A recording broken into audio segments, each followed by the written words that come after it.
Good evening, ladies and gentlemen. OCA Media is proud to bring you another exciting Panthers soccer match.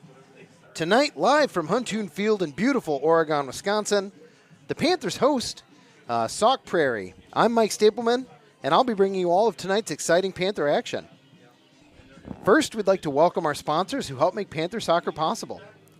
Doopy Service Center, Panther Exteriors, Stoughton Health, the Oregon Area Community Coalition, Parenting is Hard, We're Here to Help, Oregon Cares. And by the Oregon Athletic Booster Club. Be a part of something great. Join us and support our student athletes. OCA Media would also like to welcome back our scoreboard sponsor, One Community Bank. Sit back and cheer on the Panthers as they put some feel-good goals on the One Community Bank scoreboard. If you or your organization would like to join our team of sponsors that help make this and all Panther sports broadcasts possible, please contact Paul at ocamedia.com.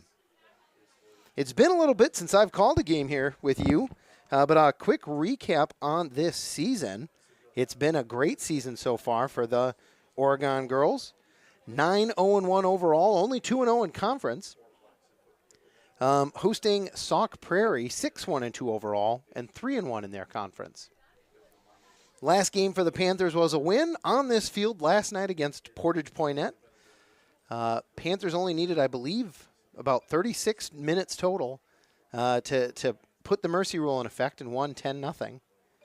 Taking a peek at our Panther calendar, we are rapidly approaching the end of the regular season, and we only have one home game remaining. Our next and last home game will be Tuesday, May 9th, versus Milwaukee Hamilton here at Huntoon Field at 7 p.m.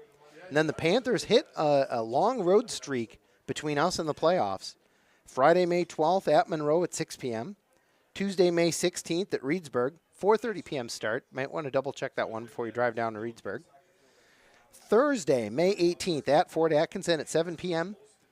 Friday, May 19th at Economowoc at 6:30 p.m. And then the final regular season game this year, a big Thursday night matchup on May 25th at Verona at 7 p.m. As a reminder, Verona was the one team that gave the Panthers a draw last year.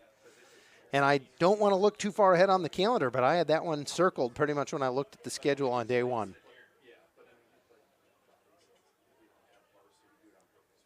Well, it looks like our teams are just about to take the field, so I will step away for a few moments, let our PA announcer handle the intros, and I'll be back before the start of tonight's match. Good evening, soccer fans, and welcome to Huntoon Field for tonight's Badger Conference West girls soccer game. Please welcome our visitors, the Sauk Prairie Eagles, as well as your Oregon Panthers. Please also extend a warm welcome to tonight's officials. Thank you for all you do, allowing these high school athletes the chance to compete this evening.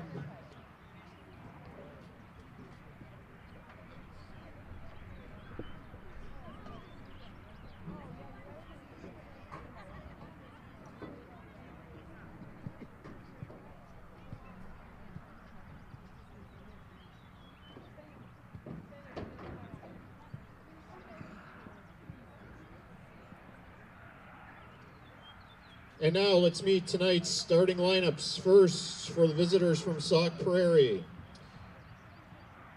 a junior defender, number 3, Ava Andres. A senior midfielder, number 12, Jenna Pistono. A sophomore midfielder, number 8, McKenna Brunig. A senior midfielder, number 9, Alexis Clem. A junior forward, number 10, Alexis Atkinson. A junior midfielder, number 11, Ellery Apel. A senior defender, number 12, Addison Hermsdorf. A senior midfielder, number 15, Alyssa Wenzel. A junior midfielder, number 16, Michaela Pochner. A junior defender, number 19, Greta Shadwell. And a junior goalie, number 1, Erilyn Apple. And now the starting lineup for your Oregon Panthers. In goal, a freshman, number 00, Reese McCabe. At forward, a sophomore, number 2, Addison Worth. In the midfield, a senior, number 3, Ashley Wolf. Joining her in the midfield, a senior number 5, Aubrey Kaya. On defense, a senior number 7, Rose Anderson. In the midfield, a junior number 14, Delaney Holker. On defense, a senior number 16, Elnora Thompson. Also on defense, a freshman number 20, Tegan Schenecker. At forward, a junior number 21, Caitlin Studebaker. At forward, a senior number 22, Elise Boyd. And on defense, a sophomore number 23, Summer Steele. At this time, to honor America and those defending our freedom, we ask that those who are able, please rise, remove your hats, and join us for the playing of the national anthem.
Sauk Prairie High School, Oregon High School, and the WIAA require good sportsmanship by student athletes, coaches, and spectators at education-based interscholastic events.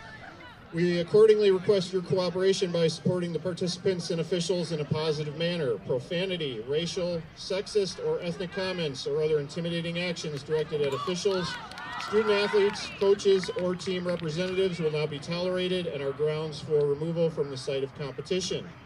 On behalf of Oregon Athletic Director Brittany Spencer Grant, good luck to all coaches and competitors. We hope everyone will enjoy today's event in the spirit of positive sportsmanship. In the event you're not able to enjoy today's event in person, Oregon High School is proud to have OCA Media here live streaming this game. If you have friends and family who weren't able to make it out to Huntoon Field tonight, let them know they can watch this game live at ocamedia.com. In addition, tonight's concession stand, as always, is operated by the Oregon Boosters. Feel free to indulge in those concessions, knowing if you miss any action, you can go to OCA Media and watch those plays you may have missed. Always nice to get a little shout out from our press box guy. We really appreciate that. It is an absolutely beautiful night for soccer tonight. Feels like about mid to upper 60s, couple clouds in the sky, almost no wind. Panthers are in the black unis going right to left. Sauk Prairie in the white going left to right. Panthers get the ball through early. Oh, it's hard to see the lines here. The goalkeeper was right on the edge of the box. Panthers with a very aggressive play early. But Erin Apple from Sauk Prairie able to get her hands on the ball and bring it back. So in a couple of games this year, the Panthers have jumped out early on opponents. Whoa. Tegan Schenecker, I think this may be her first start of the year. Exciting to see her in the starting lineup. Panthers with the ball. Through pass to Addison Worth. She doesn't have a ton of targets in the middle right now, but she can often get past the defender one-on-one. Loses possession momentarily, not able to get it back. Sauk Prairie works to clear, but a little too strong out of bounds. Tegan Schenecker will grab the throw-in.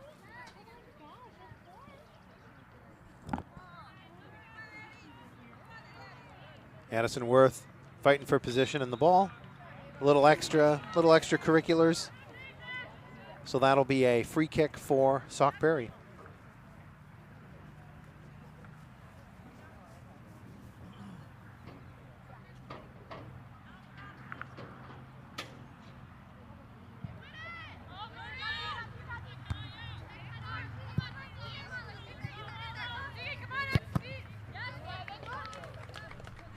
Sauk Prairie with the throw-in.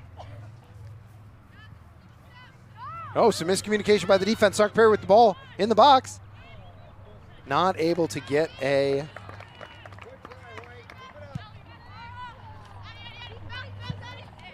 Not able to get a real shot on goal there, but some miscommunication on the defense. Put the Panthers in a little bit of a tough position.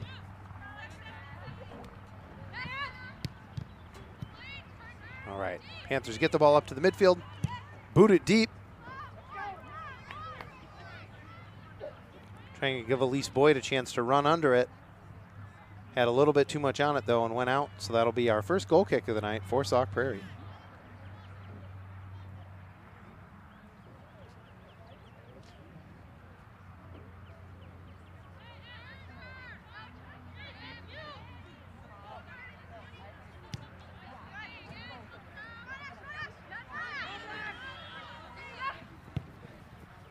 All right, nice pass by the Eagles.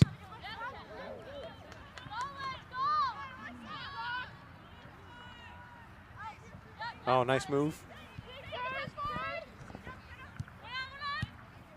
Nice give and go pass by the Panthers.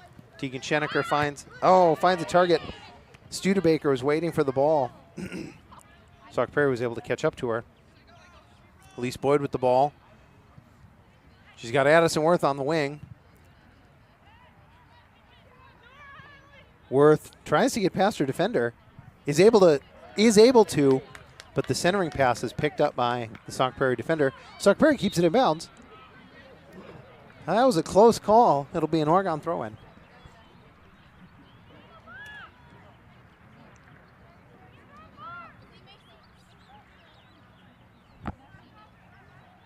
Oh, nice throw-in. That's going to be trouble. Yep, goalkeeper has to jump on it and knocks it out of bounds. That'll be a Oregon corner kick. Ashley Wolf will take this one. They were a little rough at the beginning of the year, which I guess is what you expect. But since about the fourth game, Panthers have been deadly on some of these set pieces. They've been putting the ball in really, really good attacking positions. So let's see where Wolf puts this one. Oh, I don't think that one ever got in bounds. Drives it into the side of the net. That'll be a goal kick for the Eagles.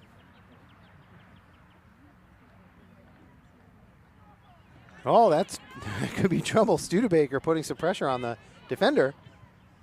Ball not played particularly well by the Sauk Prairie midfielder. Panthers try to jump on it.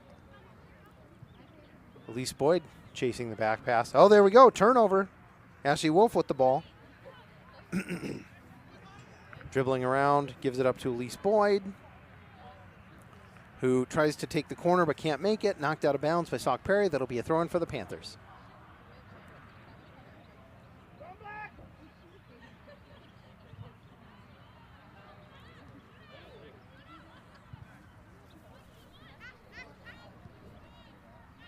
Ongoing support from our local business partners help make this broadcast possible. You can become a sponsor of OSAM Media programs like this. For more information, contact Paul at osammedia.com. Addison Worth dribbling down the sidelines. Bit of a missed pass. Oh, Ashley Wolf with a long shot on goal. It's on target, but from that distance, really hard to get anything on the ball.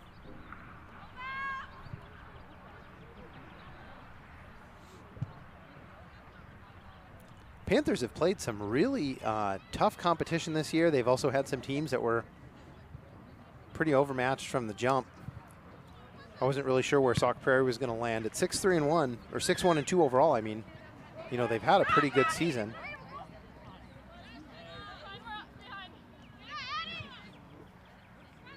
Oh, turnover. Aubrey Kaya with the ball. Throws it on to Elise Boyd, who drops it for Studebaker, who passes it ahead to Worth. Oh, but isn't able to get the first touch. They apparently didn't cut the grass today, so it's a little long and the ball dies. Worth is able to get on it. Shot on goal. Oh, way over. Goal kick for the Eagles.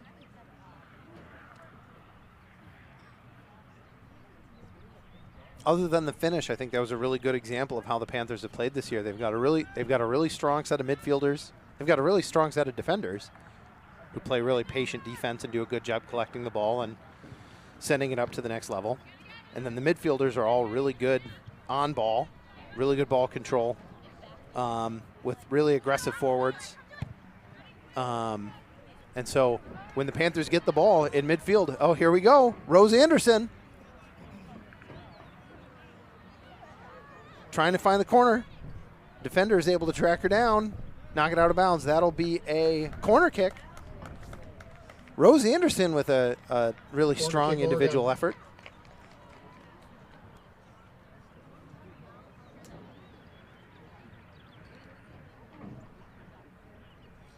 Rose Anderson with the strong individual effort earns the Panthers another corner kick. That'll be Ashley Wolf stepping to take in another one as a right-footed kicker. It'll be interesting. This one should be bending away from the goal, but if she can get it on target, oh, that looks like a good one. Oh, over the head of Elise Boyd, and they didn't have anyone in kind of that garbage area to pick it up and reinitiate the offense. Tegan Schenecker and Delaney Holker trying to keep the ball in the midfield. Panthers fight and keep that one in bounds. The pass to Studebaker goes long, but Panthers able to keep possession. Aubrey Kaya passes into the middle. Oh, a little bit of hesitation. Gives it to Elise Boyd. Nice touch. That'll be another corner kick. Corner kick, Oregon. Panthers are keeping the ball on this half.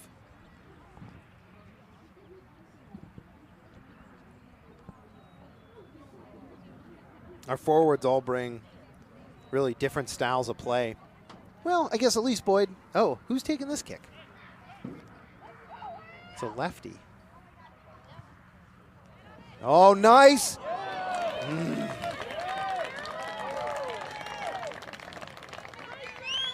Really good play by Carolyn Apple to go up in traffic and grab that ball. It was maybe a little too close to the net to be a really great scoring opportunity, but you know, you had a lot of Panthers there. Oh, here we go. Oh. Panthers had a chance for a good give-and-go pass. Unfortunately, the ball didn't come true off of the pass.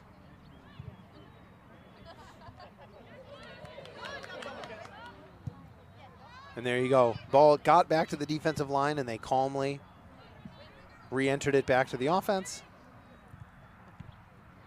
Ashley Wolf, I thought, made a great stop on that ball, but called for a handball.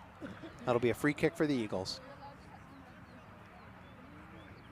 Just about 10 minutes in. No score yet here at Huntoon Field as your Oregon Panthers are hosting the Sauk Prairie Eagles.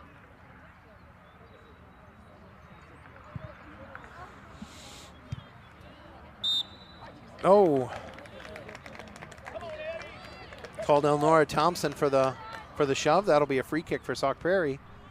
This is pretty far out, but you know, might be one of the better scoring opportunities the Eagles have had so far tonight. There is I was going to say there's a numbers mismatch down in the box, but Ashley Wolf steps back to mark a player. Greta Shadewald takes this one. That ball never really gets off the ground. Okay. Oh.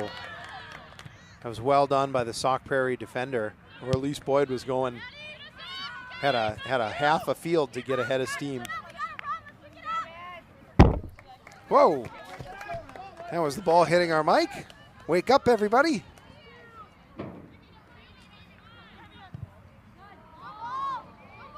All right.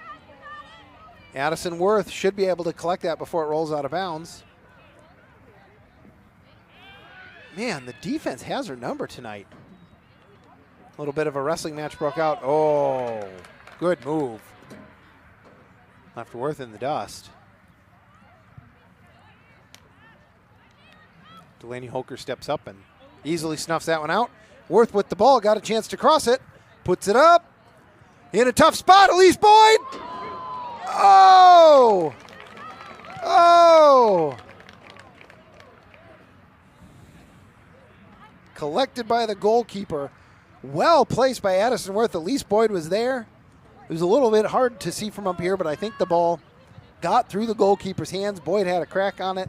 I don't know if it hit the post or not, and then the goalkeeper was able to collect it. It was a good opportunity for the Panthers, unfortunately not able to capitalize. And Worth has been kind of stymied by the defense so far tonight. That's a good spot there, 20.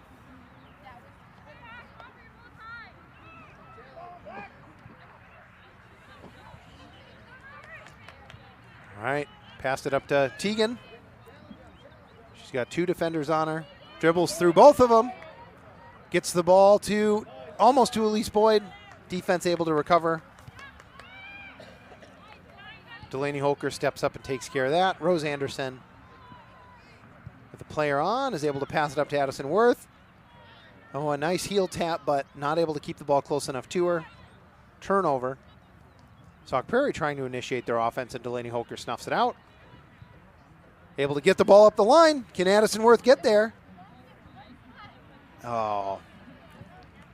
Knocked out of bounds off the Panthers. That'll be a goal kick for Sauk Prairie and our first 2 subs of the match.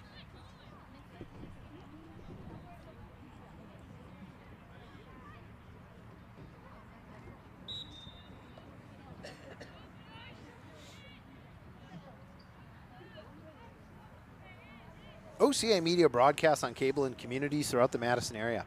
Please. Uh-oh, there we go. Wow. A lot of contact down there. They're letting him play through it. Wolf is able to keep that one in bounds. No, she's not. And for Sauk Prairie, number 5, Ayla Sorge. And number Please 7, consider joining our Lauren business Aylish. sponsors who help make this and hundreds of programs possible. Check out our website for more information about how you or your business can support community access television. www.ocamedia.com. Oh, I think that was Studebaker took a crack at that one. Fortunately, she was kind of leaning back and ended up using the 9-iron, number 28, setting that Maggie one Langel. way over the crossbar. Studebaker hits the bench, and I think that's Maggie Langenall checks in. Yep, Maggie Langenall checks in at forward. All right, Panthers fight for that ball.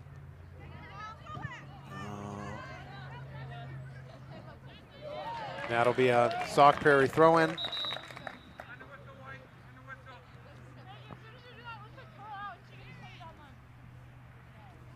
Sauk Prairie with another sub.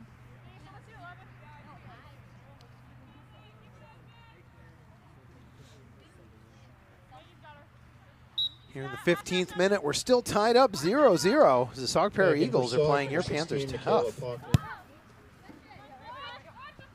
Summer Steele drops the ball back to Elnora Thompson. Panthers throw the ball ahead. Wolf gives it to Kaya. Dispossessed. Whoa. Sauk Prairie, sloppy pass. Langenall adding pressure. Panthers able to get this one back up to Wolf. Here we go. Holker with a little bit of room. Passes it up to Langenall, but not able to connect on the through pass. Oh, misplayed again. Holker able to stay on the ball. Holker got tumbled, but looks like she's okay. Sauk Prairie trying to make a run. Oh, that one's going to be, nope. Elnora Thompson clears that. That'll be a throw-in for Sauk Prairie down in the corner. Quick throw-in. to get the play going right away. She gets a corner on Summer Steele. The centering pass was way too high, way too strong. Addison Worth comes all the way back from her forward spot to collect that. Knocked out of bounds. That'll be a throw-in for the Panthers.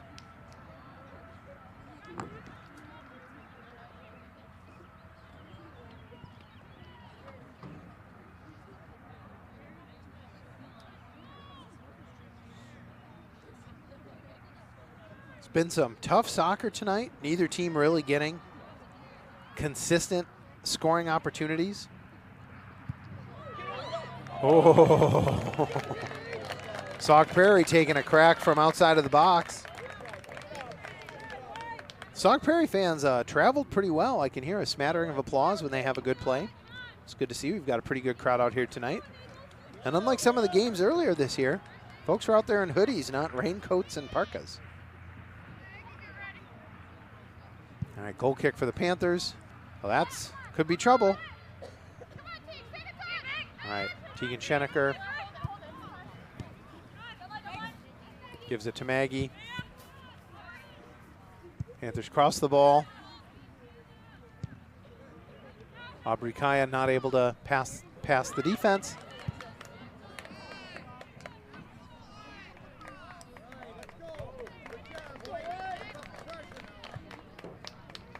Panthers attempt to clear the ball. It's knocked out of bounds. That'll be a throw-in for the Eagles. Wow, deep throw, and that one gets over the defense. That one's trouble too. All right. Schenecker throws the ball for Elise Boyd.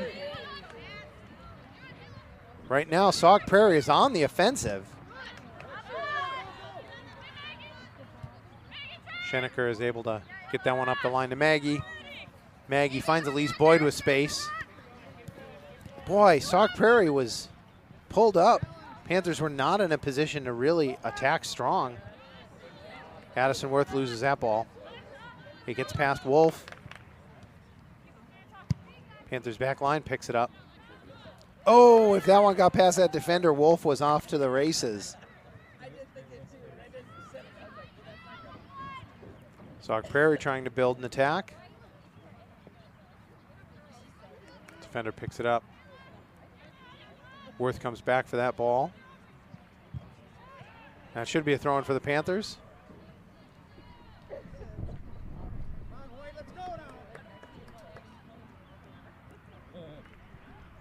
Nope.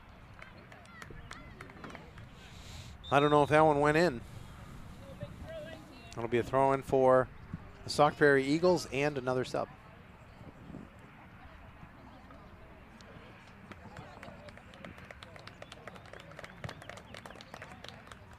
This and other OCA programs can be seen on demand on our YouTube channel. Visit ocamedia.com for more information. Back on for Sauk, number 3, Ava Andrus, number 6, Jenna Pistono. Oh. Two players bumped into each other. Slow to get up, but they are getting up. Boy, it was an aggressive tackle. Panthers get possession back. Trying to build an attack, Aubrey Kaya.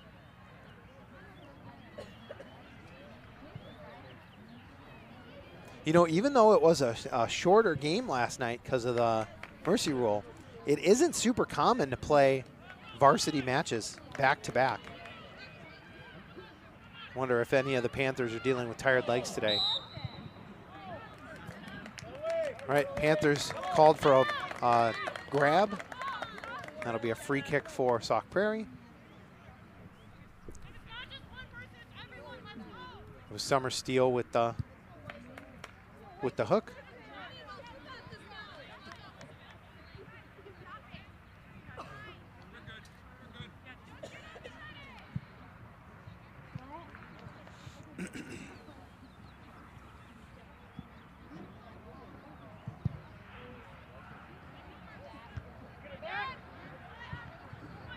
Well entered by Sauk Prairie.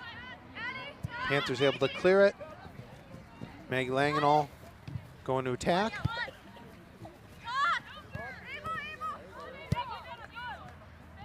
Sauk Prairie does a good job getting it past the Panthers. Nice move. Tries to take a shot on goal.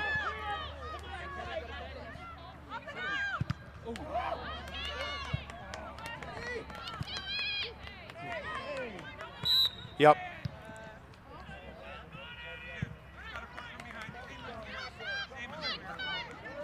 So that was, you know, maybe more of an incidental than anything else. Oh, no! Fan stole the ball. That was maybe more incidental than anything else, but when Elise Boyd stopped to play that ball, the Sauk Prairie defender ran into her back. So the Panthers will get a free kick. Sauk Prairie's been on the attack the last 5 to 10 minutes or so, so it'll be interesting to see if the Panthers can get a sustained, you know, keep up the sustained pressure here. Rose Anderson able to jump on that one. All right, Elise Boyd with the ball. Heads it ahead. Wolf drops it to Maggie Langenall. Back to Wolf. Oh, I think one of the Sauk Prairie Eagles, I think she stepped on the ball. Oh, Addison Worth, I think, with a little push. No. Elise Boyd with a little push. So that'll be a free kick for the Eagles. Ava Andrus on Sauk Prairie is coming up a little gingerly, but she's moving around. I don't see them sending any subs to the sidelines for her. Oh, boy. All right, that'll be a throw-in for Sauk Prairie.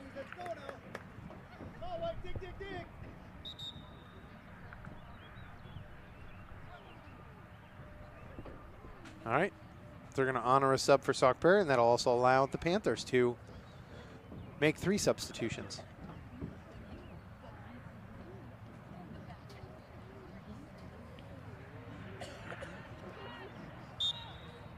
All right, Sauk Prairie with the throw-in.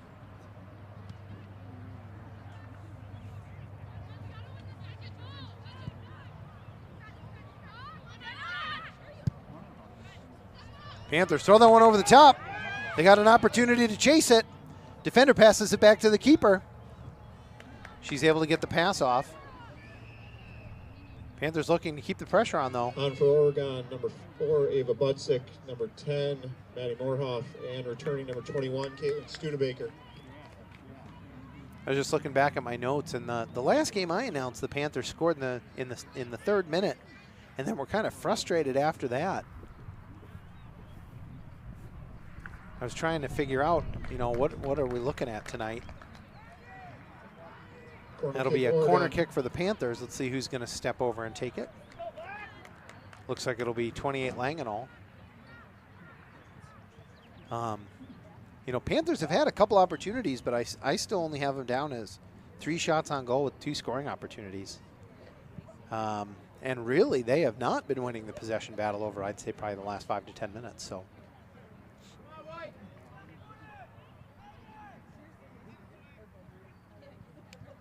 All right, Langenall switches it up, is going to take this left-footed.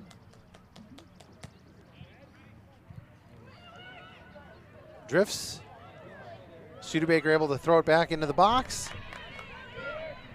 Schenecker.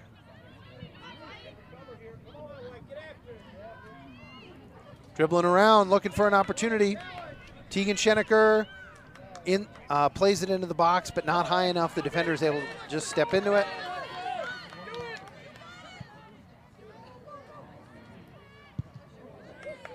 Plays it back to the keeper, who has to clear it. Put a little pressure on her, so it wasn't the cleanest pass. Out of bounds, and that'll be a throw-in for Sauk Prairie. I think I've said it just about every game, but we've got a freshman back there at keeper, Reese McCabe. We've got a handful of youthful players here on this Oregon Panthers 9-0-1 team. You've got Reese McCabe. Tonight we also have Tegan Schenecker, number 20, starting at left back. Is a freshman. And then we've got 2 sophomores, Summer Steele and Addison Worth, who both play large productive minutes for the Panthers. All right, thrown it over the top. That's going to be trouble. Oh. Reese McCabe came out to try to take away the angle. Sauk Prairie. I'm not sure what that shot was. But boy, oh boy.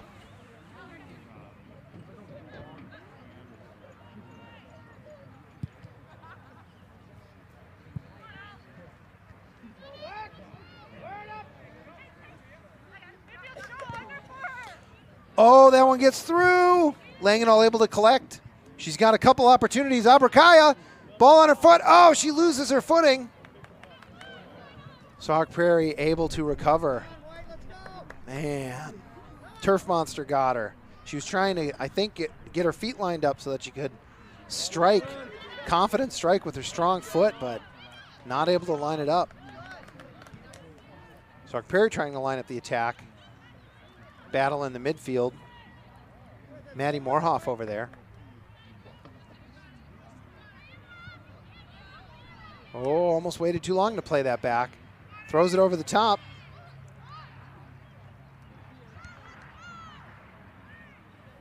Oh, Worth takes that one away. And that'll be a throw-in for the Panthers. And we have a Panther substitution as two new players take the field.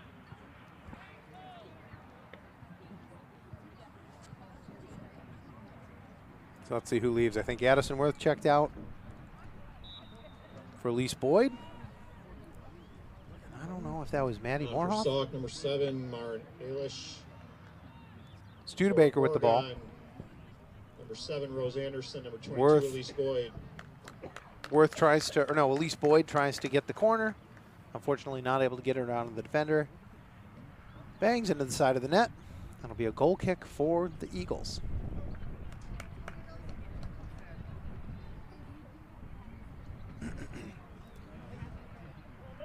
About 11 and a half minutes left in tonight's first half. And we have yet to put anything up on the One Community Bank scoreboard.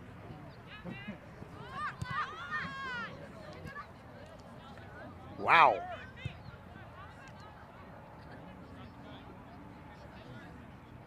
Summer Steele got upended on that last play.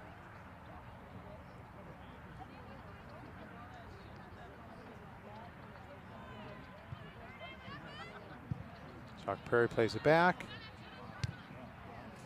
All right. Not a great pass. Abrikaya. Panthers throw it over the top. Studebaker and Elise Boyd fighting for the ball. Ava Butzek grabs it.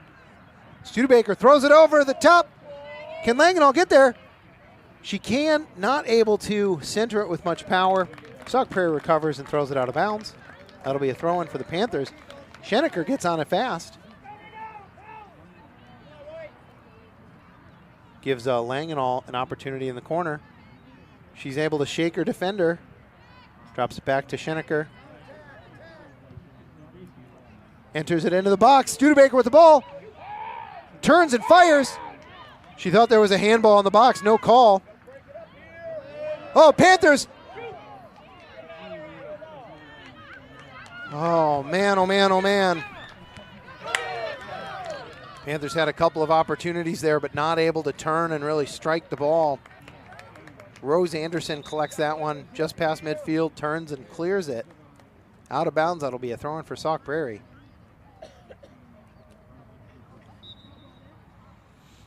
That was Delaney Holker with the last attempt. For Sauk, number 10, Alexis Atkinson. Lost the ball a little bit getting into the box. Ava Butzek with a nice header play. And there's our first road ball of the night. Goodbye, soccer ball.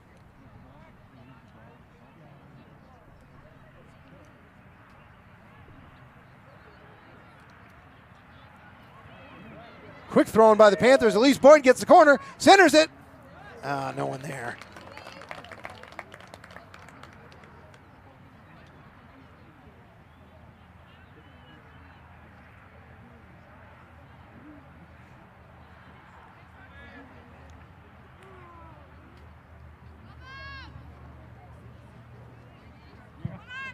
Oh, Tegan Schenecker overplayed that one.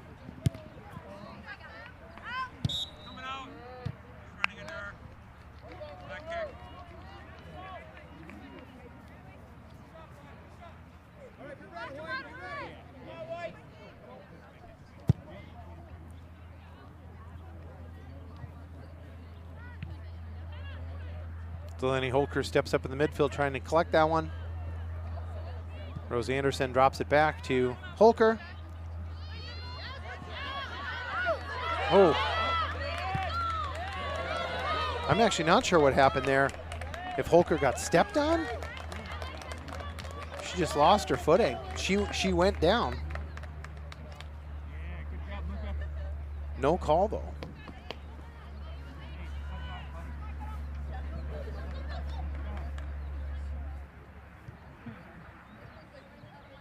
Panthers pass it back, try to bring it up the sidelines to Maggie.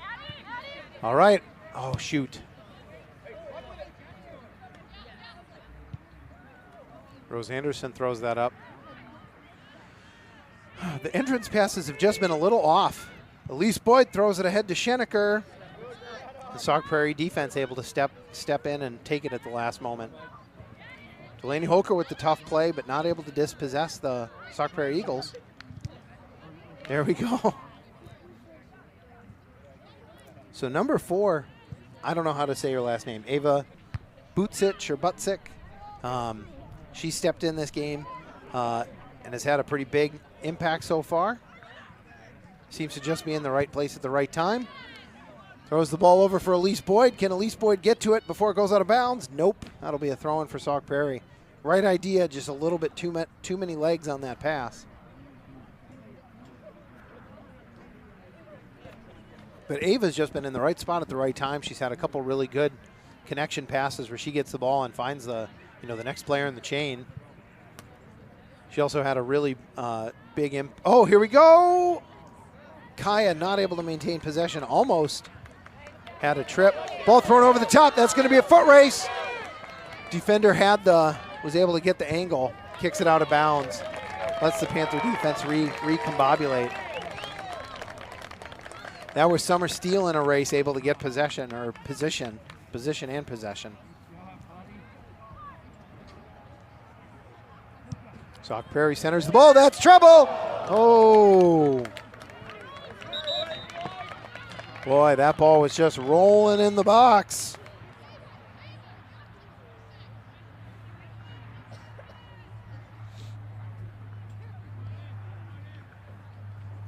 On for Oregon, number 3, Ashley Wolf. You got about 5.5 minutes left in your first half. Panthers are still tied 0-0 against the Sauk Prairie Eagles.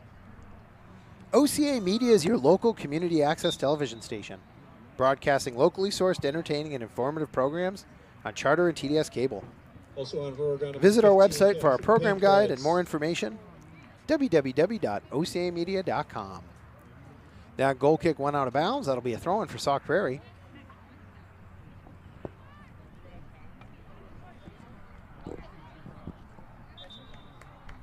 That'll be another throw-in for Sauk Prairie.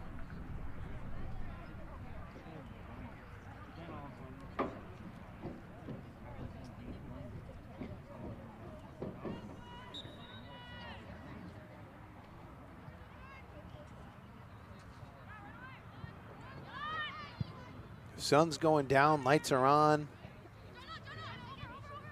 Still nice out there. Maybe a little chillier than it was at the start of the match. Elise Boyd with the ball. Throws it ahead, but a little too far. Catherine Pankratz is out there. I missed when she subbed in. She was chasing the ball. Rose Anderson does a good job stepping in front of that one. Just kind of throws it up into the middle, though. Didn't seem to have a clear plan for that play. Here we go. Schenecker gives the ball to Studebaker. She makes a move. Pankratz runs right up her back. All right. Panthers with an opportunity here. Tall defender is able to keep the ball up in the air, though. Throws that ball out of bounds. That'll be a throw-in for the Panthers and a quick sub. Looks like Addison Worth will come back in and replace Maggie Langenall.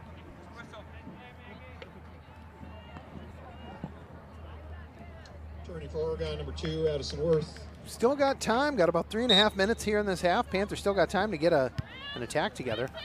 Whoa. Jeff and I were talking about this one of the last games we called. Seems like sometimes the Panthers are just throwing the ball, kicking the ball up and hoping someone can go get it instead of having. Oh, kind of a dangerous play by Sauk Prairie. That'll be a free kick for the Panthers, and this could be in dangerous territory. It's pretty far out there.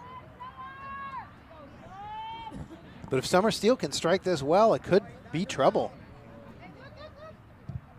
Oh, too far.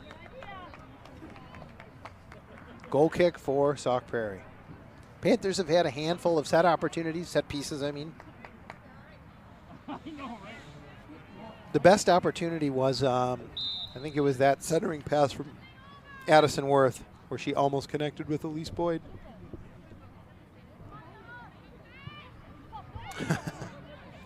Ava with good positioning.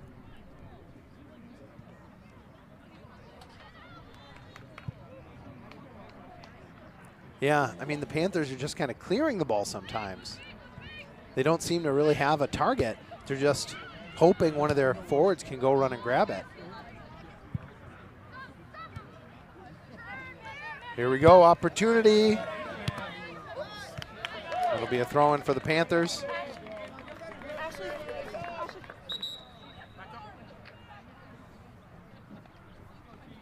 Two minutes left.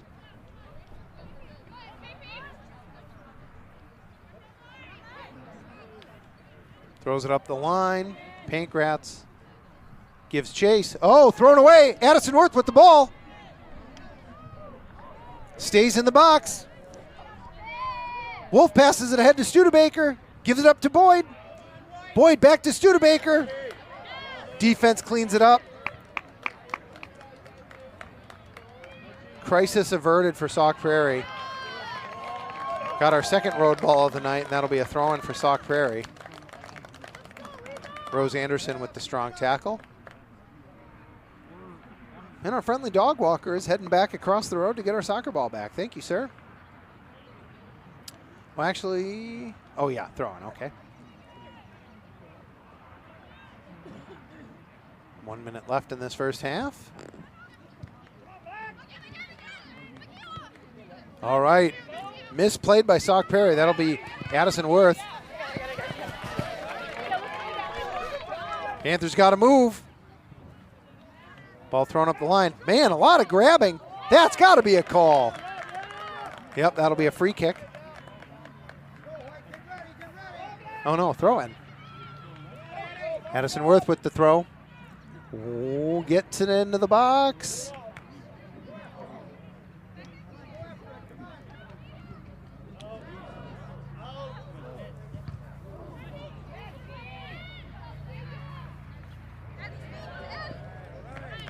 Be a throw-in for Sauk Prairie.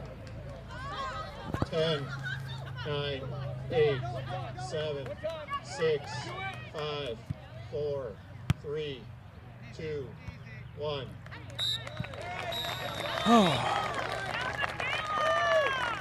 After a hard-fought first half, your Oregon Panthers are tied with the Sauk Prairie Eagles 0-0. Each team had low number of scoring opportunities. Panthers had probably their best opportunity of the night with a crossing pass from the right corner by Addison Worth, where Elise Boyd couldn't quite collect it right on the goal line, and the goalie was able to get it, I think, on the second rebound. And then the Sauk Prairie Eagles haven't had any really clear scoring opportunities, but they've had a number of crossing passes clear all the way through the box before either the goalkeeper or any of the defenders were able to get a foot on it. Either team could have 2 or 3 goals by this point by just having the right player in the right spot with their foot on the ball. Before I step away for halftime, I would like to recognize our sponsors who allow us to bring you Panther Soccer here on OCA Media Sports. Panther Soccer is brought to you by Doopy Service Center, Panther Exteriors, Stoughton Health, the Oregon Area Community Coalition, Parenting is hard. We're here to help. Oregon Cares. And by the Oregon Athletic Booster Club. Be a part of something great. Join us in supporting Panther Athletics. OCA Media would like to thank our scoreboard sponsor, One Community Bank. Sit back and cheer on the Panthers as they put some feel-good goals on the One Community Bank scoreboard. So your Panthers are currently tied 0-0 against the Sauk Prairie Eagles. This is Mike Stapleman with OCA Media Sports, stepping away until the start of your second half.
Welcome back to Huntoon Field, everyone. Your Oregon Panthers are hosting the Sauk Prairie Eagles this evening. I forgot to mention at the top of the broadcast that this is kind of a non-traditional Saturday night event. It's because this was meant to be the season opener, but we got rained out. I don't know if you remember the beginning of spring when we had multiple days in a row of really cold rain, and it put this field in a situation that we just couldn't play on it. So here we are, beginning of May. It's a much nicer night than we would have had at the very beginning of the soccer season. Taking a quick peek at our Panther calendar. Panthers' next game is also our last home game of the year. Tuesday, May 9th versus Milwaukee Hamilton right here at Huntoon Field at 7 p.m. Then the Panthers start a long road streak Friday, May 12th at Monroe at 6 p.m. Tuesday, May 16th at Reedsburg. That's listed as a 4:30 p.m. start, but you might want to check that out yourself before you drive down to Reedsburg. Thursday, May 18th at Fort Atkinson at 7 p.m. Friday, May 19th at Oconomowoc, 6:30 p.m. And then the game that I circled on my calendar when I saw our schedule, Thursday, May 25th, we end the season at Verona at 7 p.m. As a reminder, Verona is the only team that the Panthers didn't beat last year. They were our one tie. So I thought that was going to be a really big game. Panthers already have one draw in this season. I believe that was against Wanakee. All right. So we are tied up here, 0-0 against Sauk Prairie. Panthers had just a handful of scoring opportunities, much fewer than we normally see. Sauk Prairie had a couple of really good entrance passes, but weren't able to have that second or third touch in the box to really make it a tough play for Reese McCabe, our goalkeeper.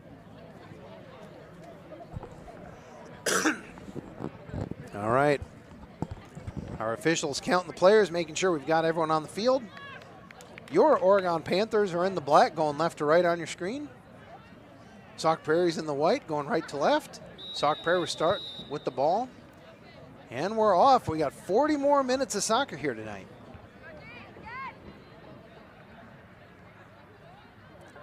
Panthers had a lot of clearing passes and entrance passes that really weren't directed in the first half. Girls were kind of just turning and firing and hoping that one of their forwards would go get the ball. So we'll see if they're more deliberate and play a little bit more of a focus passing attack here in the second half.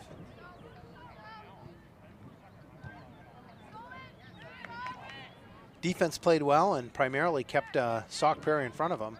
All right, Tegan Schenecker with the ball. I think she got her first start of the season tonight. Had a pass, a chance for Addison Worth, but not able to come up with it. Ball entered to Studebaker, little offline. Oh, misplayed by Sauk Prairie, and that'll give the Panthers a deep throw in. Worth has got quite the arm on her. Let's see where this throw goes. Wow, all the way to the box, over the defense. Panthers with a strike, but not much on it.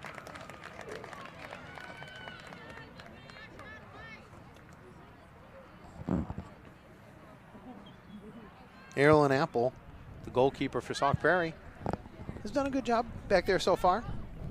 Panthers really only pressured her once. Oh, Sauk Prairie with 4 attackers.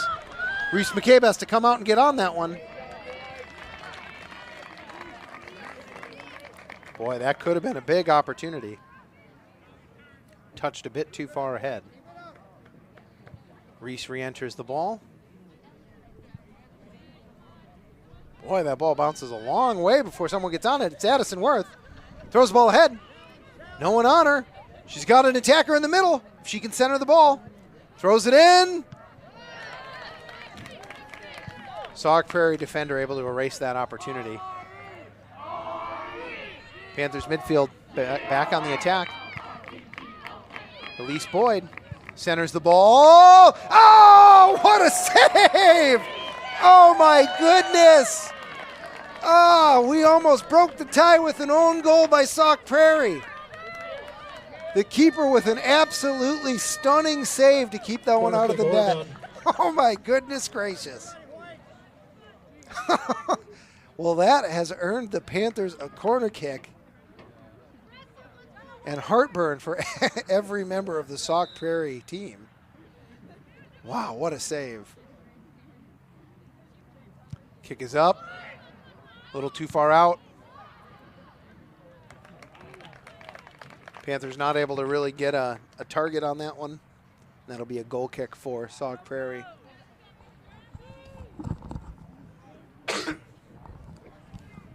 Boy, it really can just be a game of inches. All right. Studebaker with the ball. Trying to find the corner on the defender. Is able to center it. Oof. Panthers are keeping the ball down there and are cracking. You know, they're knocking on the door. So far, they haven't been able to get in, but they're keeping the pressure on. Sauk Prairie with a goal kick. Studebaker had a really good first touch, but just was not able to turn the corner and fire.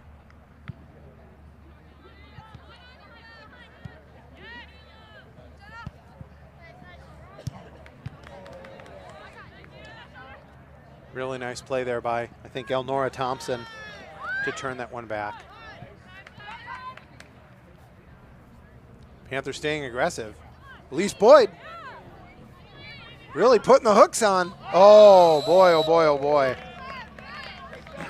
That's going to be a card for Elise Boyd for a tackle from behind. 45th minute.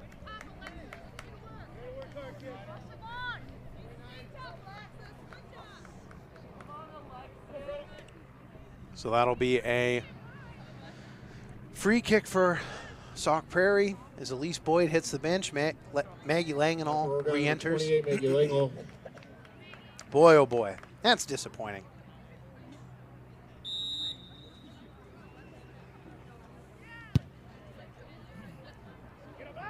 Rose Anderson jumps on that one. Addison Worth off to the races. Get there, get there, get there.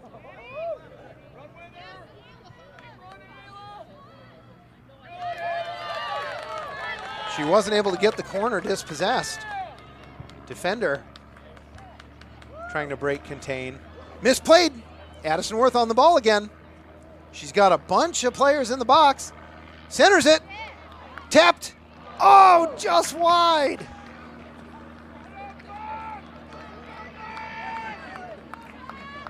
Okay, but it must have been touched by the keeper, and I couldn't see it because they're calling for a corner kick. So this will be another set-piece opportunity for the Panthers. They definitely have upped the intensity and kept the pressure on here so far in the second half. They've got just about everybody up. A low kick into the box. Oh, headed in the wrong direction.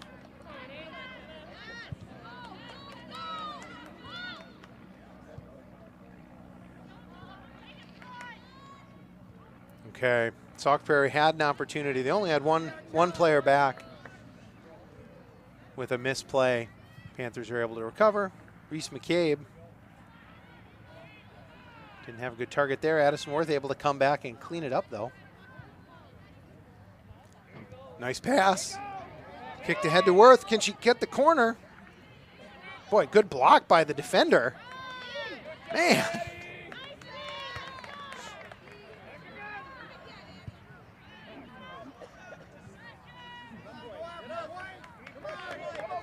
We got Summer Steele who steps back and takes that one. Sauk Prairie looking a little tentative right now. Panthers really putting on the pressure. Oh. Ball entered into the box, but no one on a run.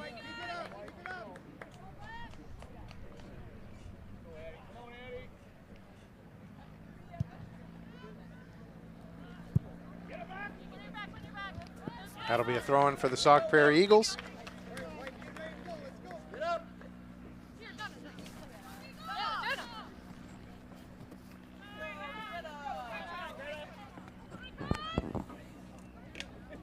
About the highest throw-in I've ever seen.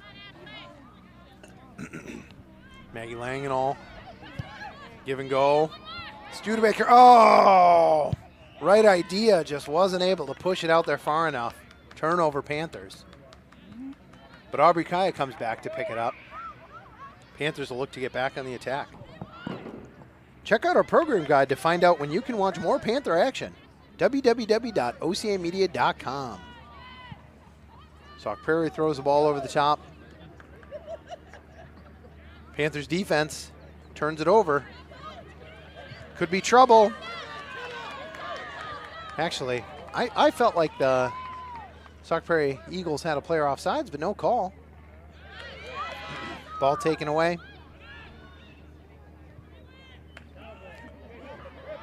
Clear doesn't get all the way out. Nice play by the defense.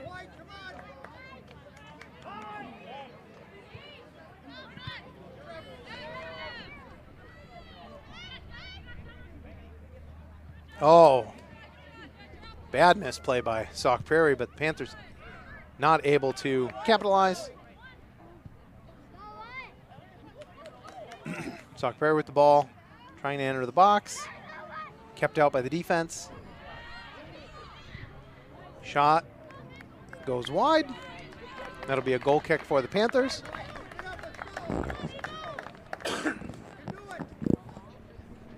Ashley Wolf is having an extended conversation with our official down there, but I'm not sure about what. There was definitely some physical play down there, but there has been all evening.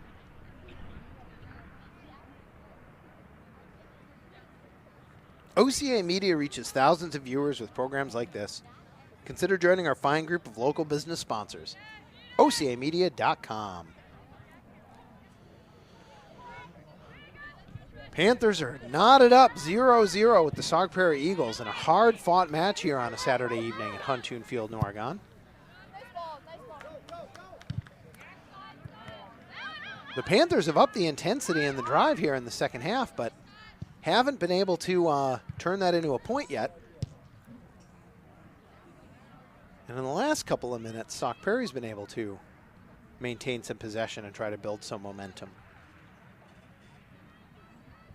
As we tick down, in 10 minutes gone here in the second half. 30 minutes to go. That one's knocked out of bounds. That'll be a throw-in for Sauk Prairie.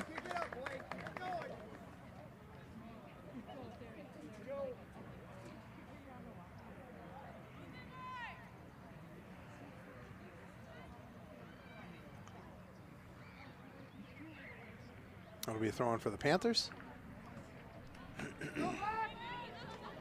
Right now, we don't really have, we have one player up, ready to attack deep.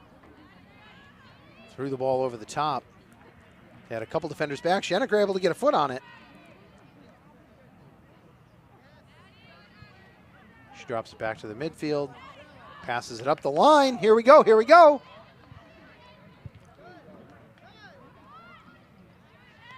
Panthers with possession. She does not get past the defender, Aubrey Kaya, dribbling. Meg Langenau with the ball in the box. Defense able to get on it. Centering pass is denied. Sauk Prairie tries to bring the ball up the line. Rose Anderson gives chase. Play disrupted by Sauk Prairie. Panther midfield drop back. Able to keep it in bounds. Delaney Holker knocks it out of bounds. That'll be a throw-in for the Panthers. That was a really good job by the Panther defenders pressing up and the midfielders dropping back to close that one down. Rose Anderson with the throw-in. Out of bounds. That'll be another throw-in for the Panthers. She got up right away, threw that over the top. Langenau giving chase. Trying to get the corner on her defender. Not able to clear or center, but earned a corner kick. Corner kick, Oregon.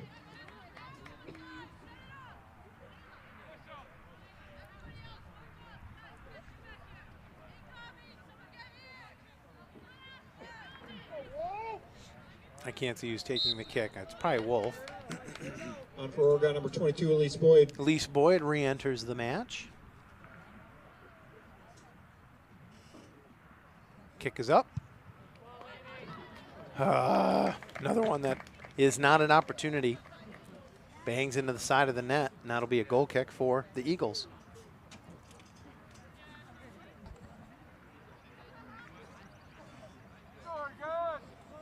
And on for Sauk, number 7, Maren Eilish. It is just a beautiful night out here. I've said that a bunch of times, but holy cow.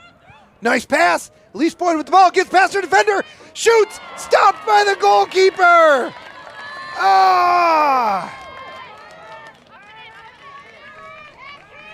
Great opportunity, great stop by the keeper.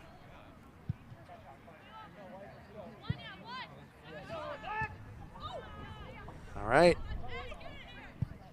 Panthers throw the ball ahead to Studebaker. Oh, defense cleans it up.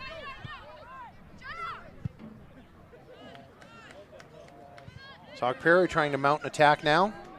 Rose Anderson with the on-ball pressure. Oh, bad pass. Elise Boyd with the ball. Throws it into the corner. Studebaker stoned by the defender.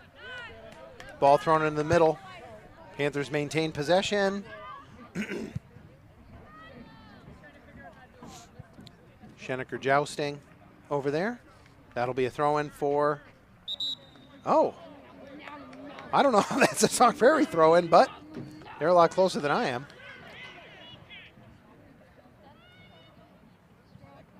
Summer Steele tosses it up. Schenecker knocks it out of bounds. That'll be another throw-in for Sauk Prairie.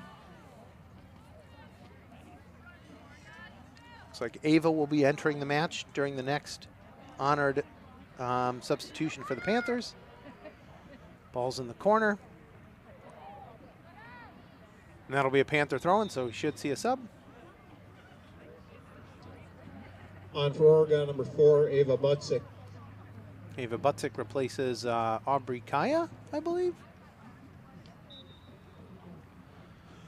Panthers with a throw-in deep in their own end.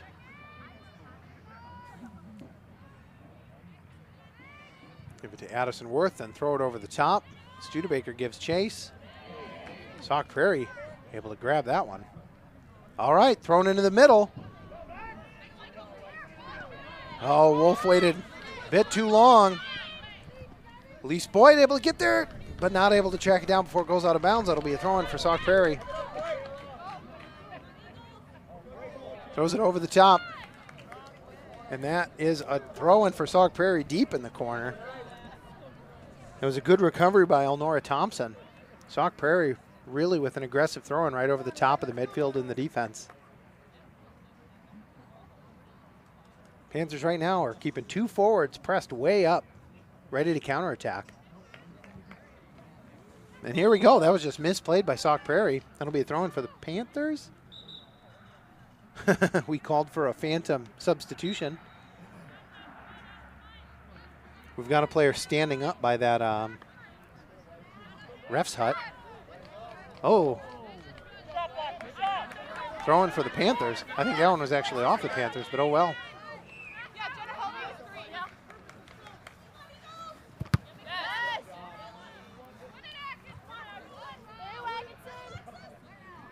All right, thrown over the top. Here we go, Studebaker with a fancy play. Passes it, oh, behind Worth.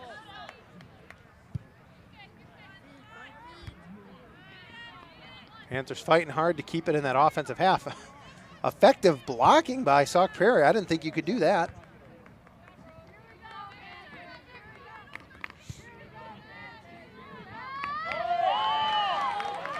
Sauk Prairie player jumps on the ball, passes it ahead.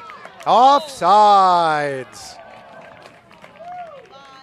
First offsides call of the evening for either team. The angles are tough from up here, but I kind of thought out of the corner of my eye that Sauk Prairie forward was a little ahead. Looks like the Sauk Prairie coach on the sidelines does not agree.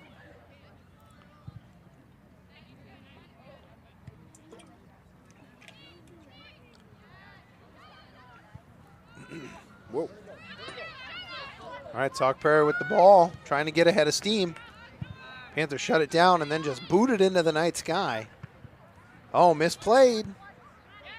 Elise Boyd's got a chance to track that one down. Nope, Wolf passes it up to Boyd. Got past her.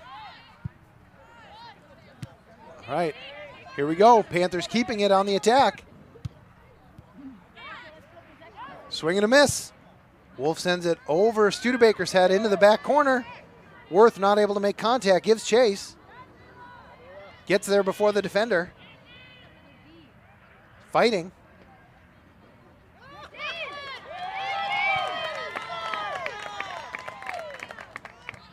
Worth has not won many one-on-one battles tonight. A lot of times she just makes a move and blows past her defender, but not this evening so far. Sauk Prairie's playing her tough. All right, misplayed by Sauk Prairie. Ava with the entry pass. Worth with some space. Centers it. Oh, nope. Nothing doing.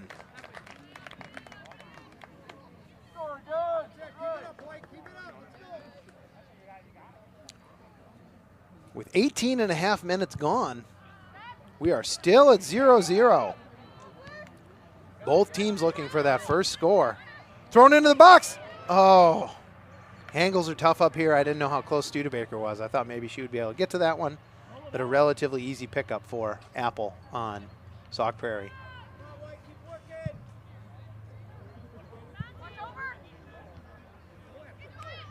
Rose Anderson didn't, Elnora Thompson didn't play that one perfectly and then was almost dragged to the ground by Sauk Prairie. Here we go. Elise Boyd, ball on her foot. Oh. Ball under her foot. That's twice that's happened tonight where Panthers had the ball in a scoring opportunity and got tripped up. Addison Worth turns the corner, gets past the defender that time.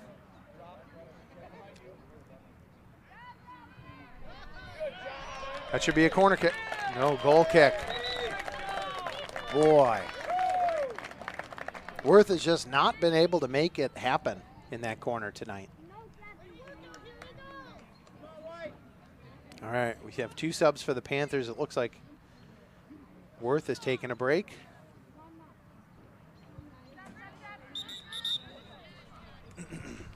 On for Oregon, number 5, Aubrey Kaya, number 28, Maggie Lingle. Two offensive players enter.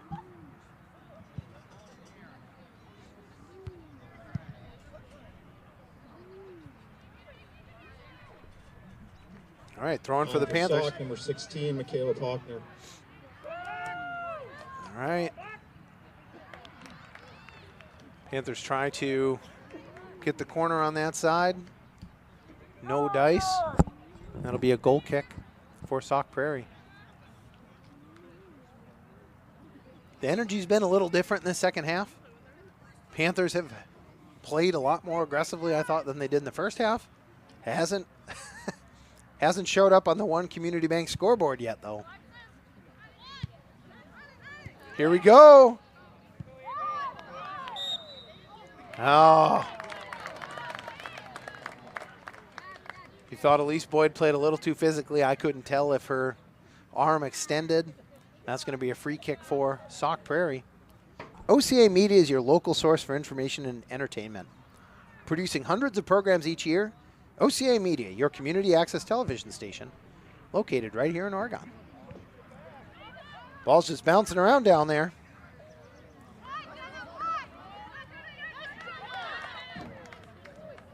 That'll be a throw-in for the Panthers. And we have a sub. Ashley Wolf will take a seat.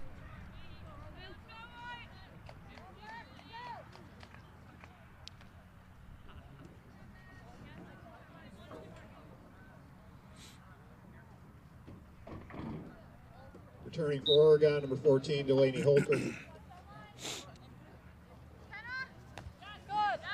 Ball does not get past the defense, but throwing right away. Elise Boyd does not win that one. Ava Butzek comes in and cleans it up, though.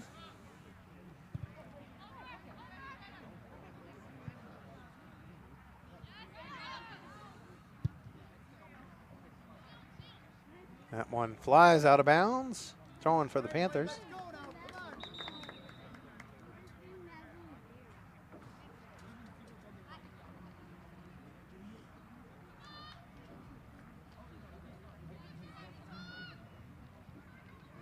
All right, here we go.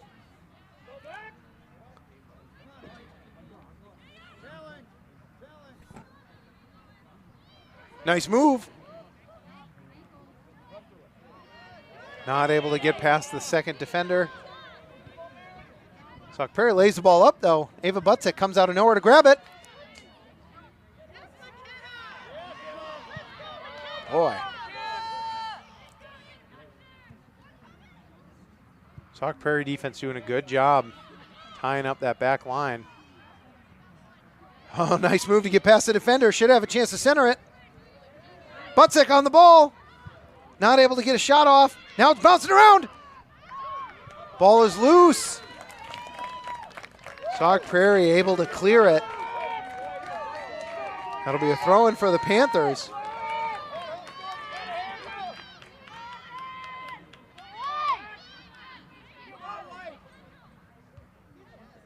That throw-in hits a Sauk Prairie player right away.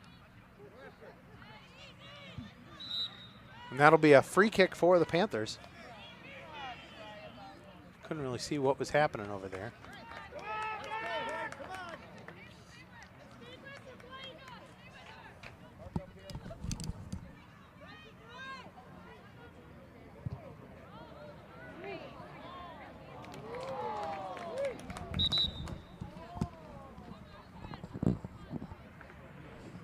That'll be a goal kick for Sauk Prairie.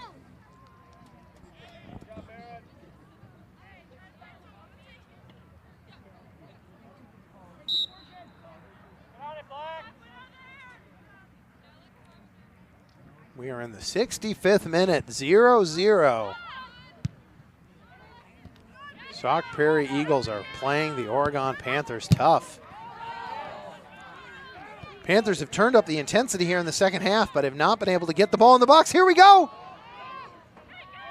She turns, drops it. Oh, Elise Boyd with the shot, but not able to get much on it. Easy clean for the goalkeeper. Sauk Prairie keeps us scoreless.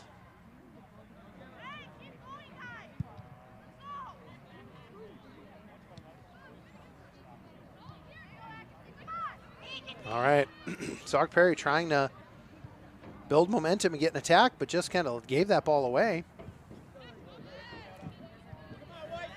All right, now they're looking at an attack. The through pass. Cleaned up by the Panthers. Elise Boyd comes back for it. She's got a defender right on her back. She's able to turn. Doesn't quite have the corner on the defender. Second defender comes up. That'll be a throw-in for the Panthers. Unfortunately, no one had really followed the play tight enough for Boyd to have a target. Boyd centers the ball. Okay, Panthers drop it back, stretch everyone out. Well played by Boyd on the sidelines. Another centering pass. Oh, through everybody. Panthers give chase. Sauk Prairie Sauk Prairie gets on the edge with a lot of energy. Summer Steele is right there to slow it down. Tegan Schenecker, nice move. Nice composure out of the freshman. Delaney Holker throws the ball up. Knocked out of bounds. That'll be a throw-in for the Panthers. Award-winning productions like this are made possible with support from our local business sponsors. Consider joining our group of supporters. More information is available at ocamedia.com. I think that's Maggie Langen all over there, trying to get past her defender. She's been effective one-on-one tonight. Dribbles past a couple of folks. Oh, leaves the ball for a player, but miscommunication. Midfield able to step up and take it. Yeah, that's going to be a free kick.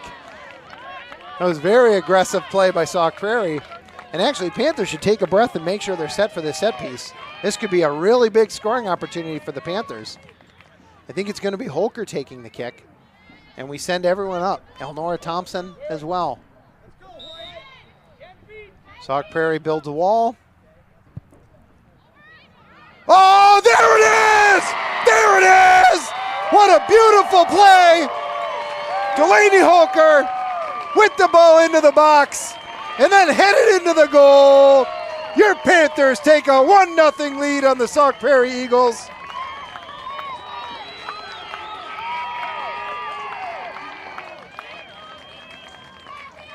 In the 68th minute, your Oregon goal scored by number 21, Caitlin Studebaker. Holy cow! Delaney Holker.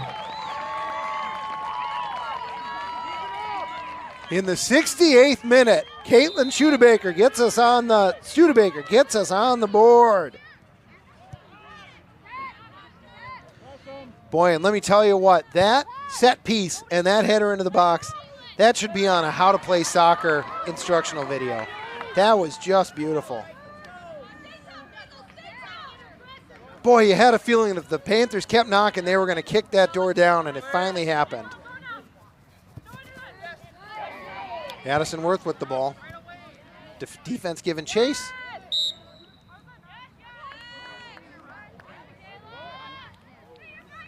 I'm not sure what the call was.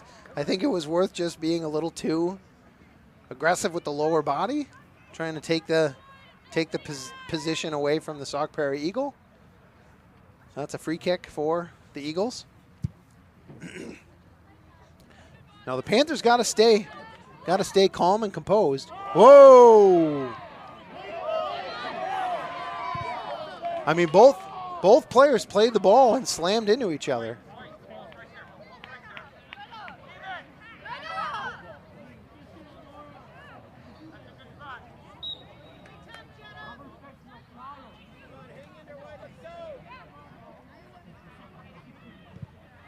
Nicely done.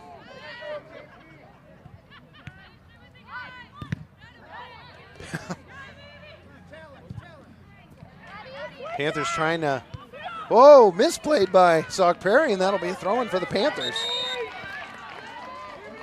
And we've got a substitution as Caitlin Studebaker heads off, and Langenall comes back in.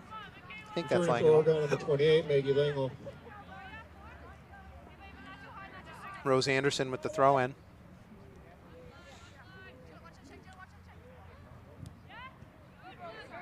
Oh, a tough throw-in target.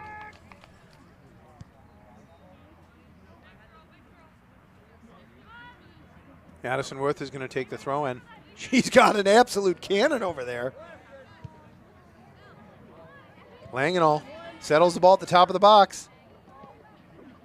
Delaney Holker tries to get it to Butzik. Not able to. Holker under a lot of pressure. Able to toss it back to the defense. Elnora Thompson. Boyd gets the corner. Centers. Oh, well played by the Sauk Prairie defense to knock it out of bounds. Panthers earn a corner kick. Corner kick, Oregon. And they keep the pressure on. Oh, and actually, I think one of the Sauk Prairie players is down and needs a sub.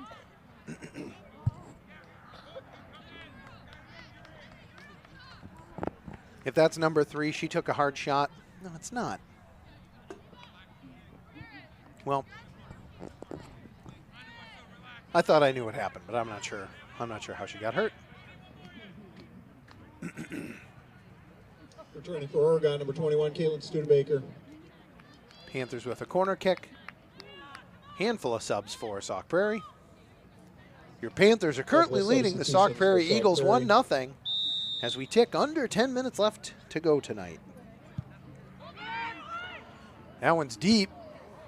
Oh. Panthers able to put it on frame, but the goalkeeper was right there.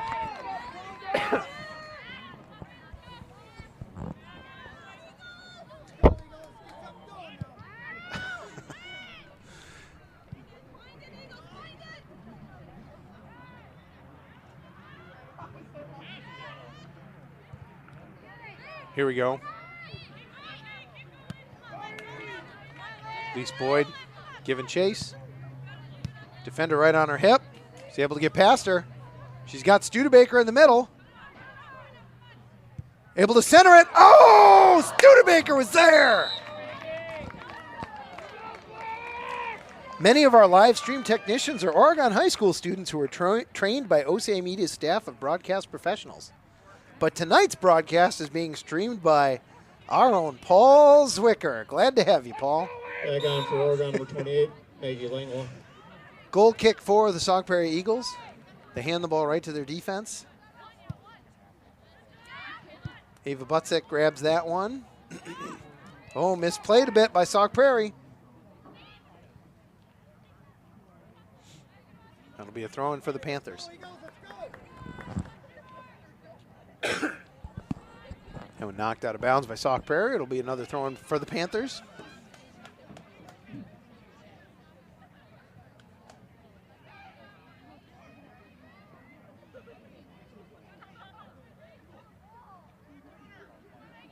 Really good moves over there by Maggie Langenall to try to get past the defender. Such tough play by Sauk Prairie this evening. Oh, and they're going to call that a goal kick. I'm not sure how. All right. I think the Corner kick, Oregon. line judge made his case known. Our official changed the call on the field. Panthers have earned another corner kick.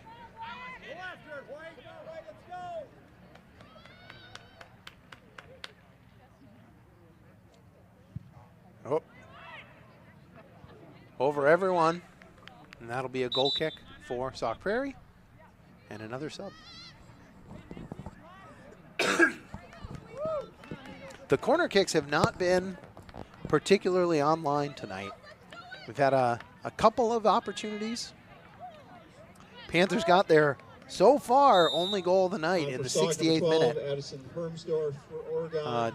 Number 5, Albert Kaya. A beautiful entry pass on a set piece by Delaney Holker. Headed into the box, one touched by Caitlin Studebaker. Elise Boyd with a head of steam. Oh.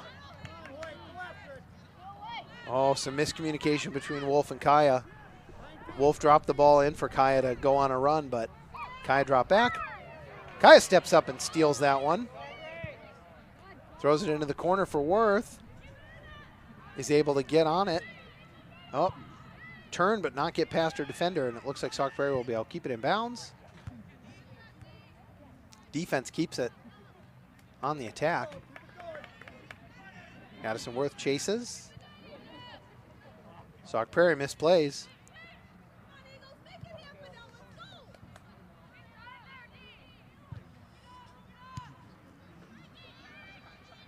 Panthers doing a really good job of keeping the ball in the offensive half and keeping the pressure up here as we tick later and later into the game. Misplayed by the Sauk Prairie defense. Elise Boyd gives chase. She's got Maggie Langenall in the center. She's got... Oh. Worth with the strong follow shot. Unfortunately bangs it into the side of the net. As soon as that net shakes like that, about half the crowd jumps up thinking it's a goal, but no dice on that one. Back on for Oregon, number 21, Caitlin Studebaker.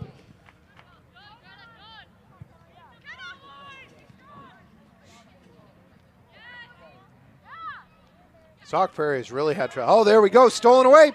Beautiful. Oh, great stop by the defense. She would have had Studebaker one-on-one on the goalkeeper, and that's usually a recipe for success. Maggie controls the ball. Gives it up to maybe Kaya. Couldn't get the corner cleaned up by the Sauk Prairie defense, and that'll be a throw-in for the Panthers.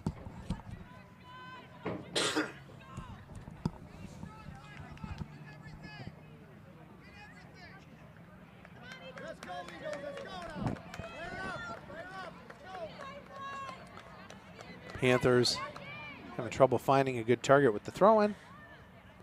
Studebaker with the ball deep in the corner.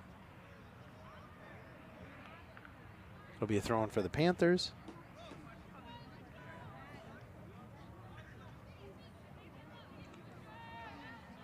We have 4 minutes left. Elise Boyd.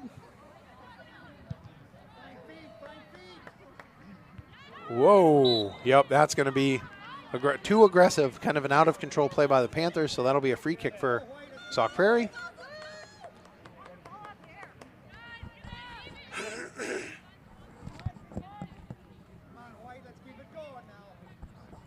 You are watching an OCA Media Panther Sports production. Oregon Community Access. Community is our middle name. All right. Oh. For a second, I thought Kaya was going to get us rolling. Sauk Prairie defense was able to clean it up. It has been a long time since Sauk Prairie was able to do anything on the offensive end. Pass was a bit behind Elise Boyd. Defender had a jump on her. Boyd puts pressure on it. Missed pass. Rose Anderson picks it up. She gets totally run over, but advantage rule. Panthers keep rolling with the ball. Elise Boyd, stoned by the defender, able to get back up. Centering pass straight to the goalie.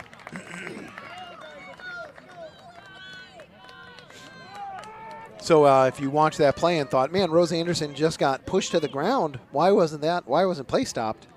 In soccer, you have the advantage call where, that's going to be a free kick for the Panthers. If letting the play, or if stopping the play would actually disadvantage you, they'll let it keep going. So if you have the ball and you get fouled, but if you keep possession, the referee can, under their discretion, let the play keep going. That's what happened there.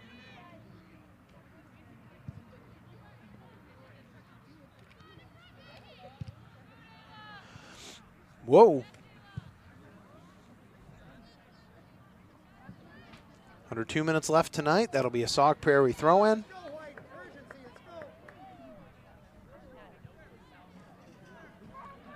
Panthers are keeping the pressure on.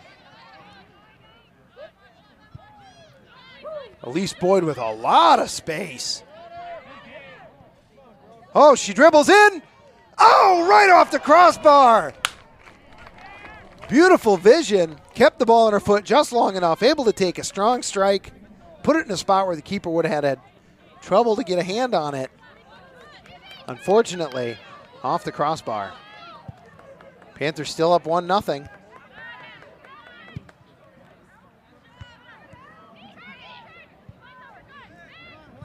Whoops, that's a turnover.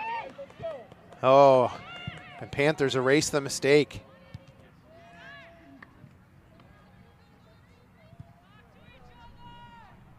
Maggie Langenall with the ball.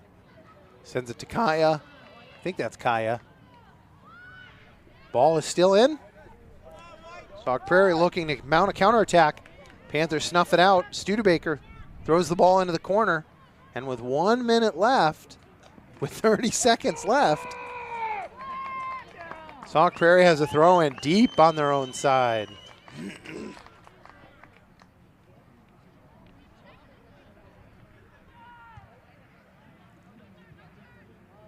Panthers maintain possession.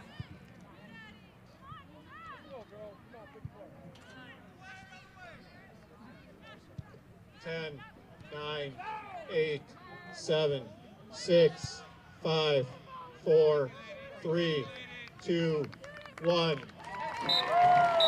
And with that, your Oregon Panthers put another win in the books and moved to 10-0-1 on this season with a 1-0 win against the Sauk Prairie Eagles. Panthers have had some tough matches this year, and this looked like one of the toughest. Sauk Prairie played their hearts out tonight. They definitely gave the Panthers just about all they asked for. Taking a look at our scoring, we had one goal in the 68th minute as Delaney Holker entered an absolutely beautiful pass on a set piece from a free kick. And then Caitlin Studebaker one-touched it into the goal with a header. And that was the match. As I said, with that win, the Panthers moved to 10-0-1 on what's shaping up to be another amazing season. Taking a look at our Panther calendar, we are getting closer and closer to the end of this season. We have one more home game. It's Tuesday, May 9th. here at Huntoon Field versus Milwaukee Hamilton at 7 p.m. And then the Panthers go on a relatively extended road trip. Friday, May 12th at Monroe at 6 p.m. Tuesday, May 16th at Reedsburg. The schedule says 4:30 p.m., but I'd recommend double-checking that before you drive to Reedsburg. Thursday, May 18th at Fort Atkinson, 7 p.m. start. Friday, May 19th at Oconomowoc, a 6:30 p.m. start time. And then this is a game I've been looking forward to all season. Thursday, May 25th at Verona, 7 p.m. start. Our final regular season game, and it's against the only team that the Panthers couldn't put a win up against last year. Before I say goodnight, I would like to thank our sponsors one final time. This program was brought to you with financial support from our local partners. Doopy's Service Center, Panther Exteriors, Stoughton Health, the Oregon Area Community Coalition, Parenting is Hard, We're Here to Help, Oregon Cares, and by the Oregon Athletic Booster Club. Be a part of something great. Join us in supporting Panther Athletics. OCA Media would also like to thank our scoreboard sponsor, One Community Bank. I got so excited with that one goal, I forgot to shout them out. My apologies, One Community Bank. Tune in and cheer on the Panthers as they put some feel-good goals on the One Community Bank scoreboard. On behalf of the OCA Media Sports Production crew, this is Mike Stapleman, and this has been a presentation of OCA Media Sports. Have a great night.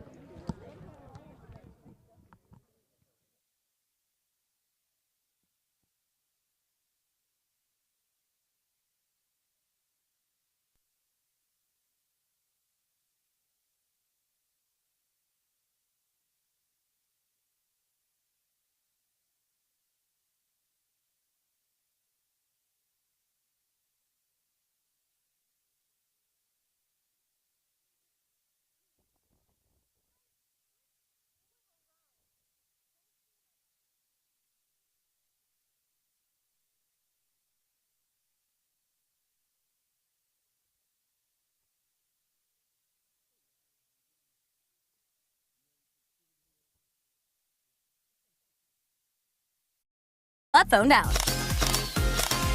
Buckle up, phone down every trip, every time. I'm Governor Tony Evers, encouraging you to take the pledge. 150 over 90. 180 over 111. 160 over 110. I had a stroke. Your blood pressure numbers could change your life. Lowering them could save you from having a stroke. If you've stopped your treatment plan, restart it or talk to your doctor about creating one that works better for you. Start taking the right steps at manageyourbp.org. Now I'm, trying to get better, stronger than ever.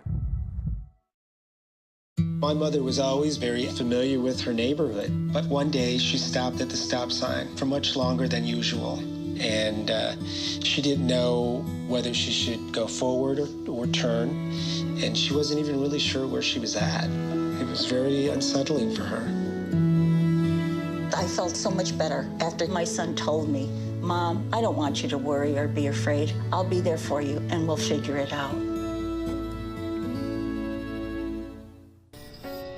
I'm a first-generation Filipino American. You don't always feel you're a part of the country you live in. It's this weird middle space sometimes that you have to live inside of. But when you meet others that are also living in that space, you'll learn to know that it's its own unique space too.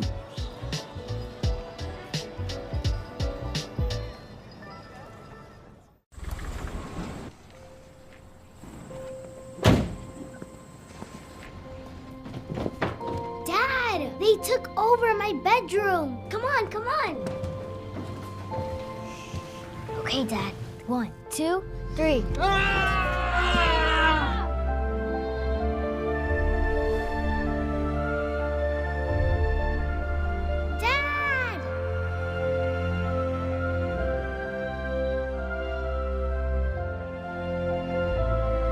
You saved me. Dad? Are you okay? I'm fine, dear.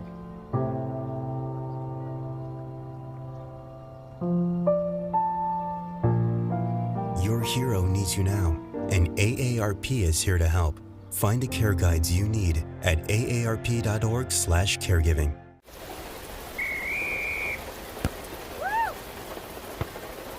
Come on! Go, Diane! Yeah, keep it going! Yeah! Go, honey! If you love them enough to drive an hour to cheer them on as they get beat 11-0 in the rain, then surely you'll check NHTSA.gov/the-right seat to make sure they're correctly buckled in the back seat. Throw that ball, Diane! Woo! You got this! Let's go! Seatbelts? Nah, don't worry about it. All right. Those dudes are going nowhere fast. Donald Driver! Buckle up, fellas. If you don't, it can cost you money or worse. I told you. You were right. Click it or kick it. Together, we can save lives.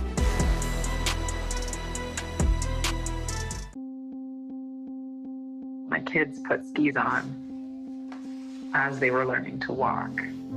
Yeah, just shuffle your feet. I would just take Joan and put her inside my jacket, and we would just sit there and drink hot cocoa. I want my kids to have those moments with their kids. Keep going. All right, now put your feet down. From the second you have a child, you want to do everything you can to protect them.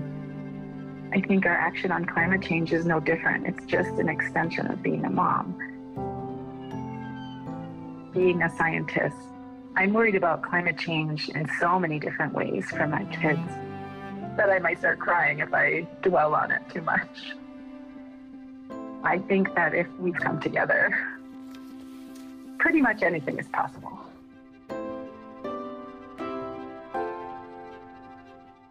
Hi, thanks for watching. This is your local community TV channel.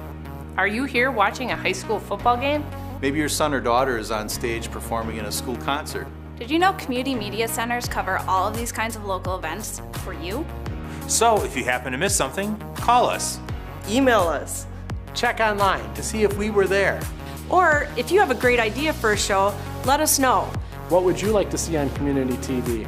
We can bring it to you. Or you can bring it to us. Many community media centers accept programs from their viewers. And many will even train you how to produce your own shows. Many welcome volunteers. So if you're looking for complete coverage of debates and elections, together, we got it covered. That band that you really liked from the Park Festival last week, whose name you just can't remember, together, we got it covered. We are your community media center. And together, we get the local beat covered. Strong media centers help build strong communities.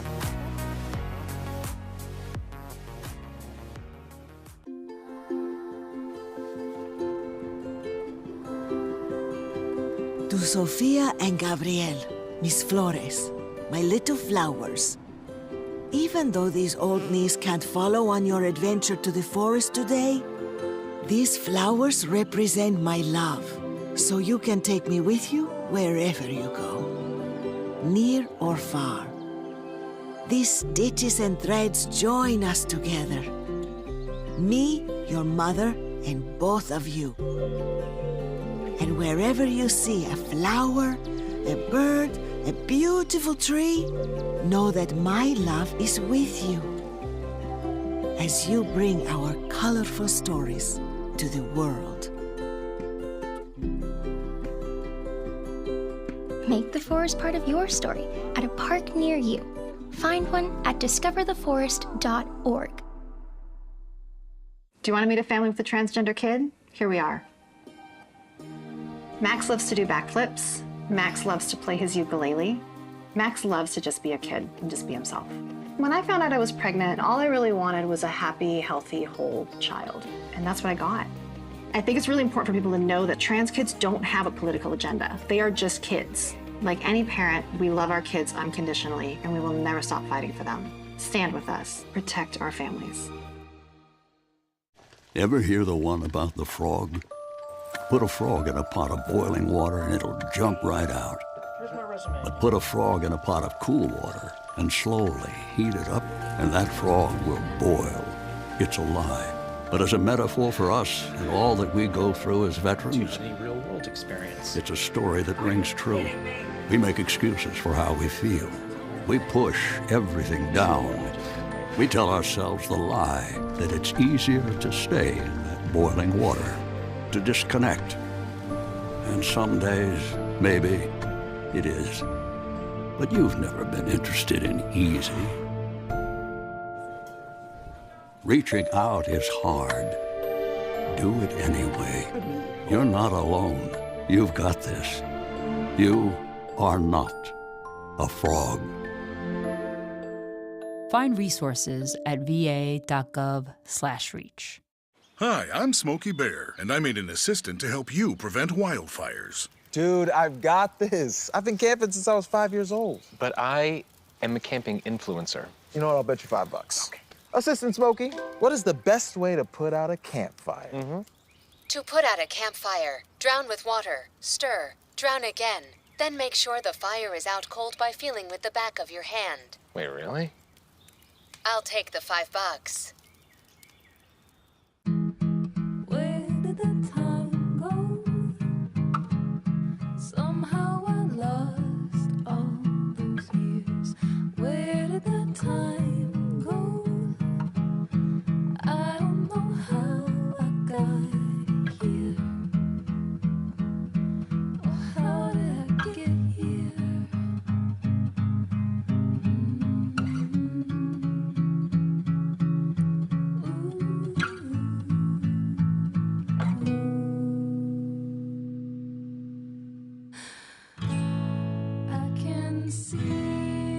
You've done the hard part. You quit smoking. Now do the easy part and get scanned for lung cancer. If you smoked, you may still be at risk, but early detection could save your life. Talk to your doctor and learn more at savedbythescan.org.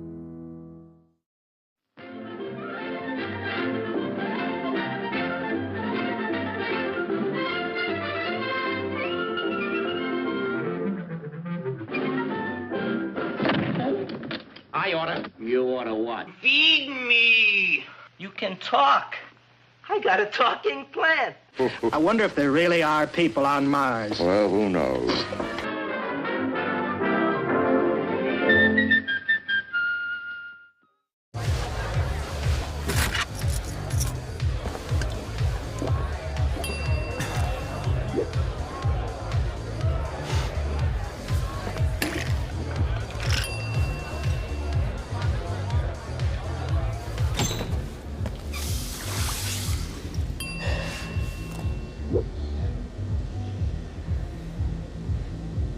If you need to do something to feel okay to drive, you're not okay to drive. Don't drive buzzed. America, land of the free. It's at the core of who we are. Freedom. The freedom to live without fear, to drive through all 50 states, to sleep safely in our own beds, the freedom to jog where we please, to watch birds in the park, to wear a hoodie, the freedom to breathe. Before we celebrate the freedom most Americans have, we must fight for the freedom all Americans deserve. Because no matter your religion, gender, disability, age, race, all lives can't matter until Black Lives Matter.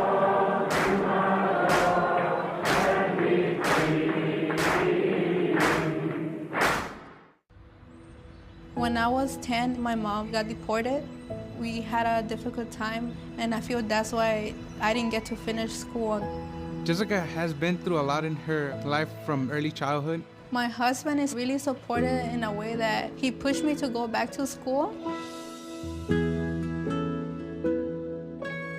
She came in looking to complete her diploma. She had a family she had to take care of. Anytime she needed help, we provided her help. She realized that we were here for her. She wants to have a career so her kids can look up to her.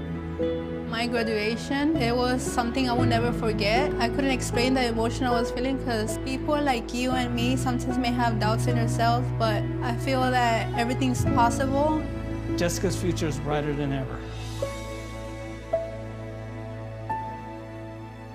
Find free adult education classes near you at finishyourdiploma.org. Meet the scan, a simple procedure whose mission is to detect lung cancer early.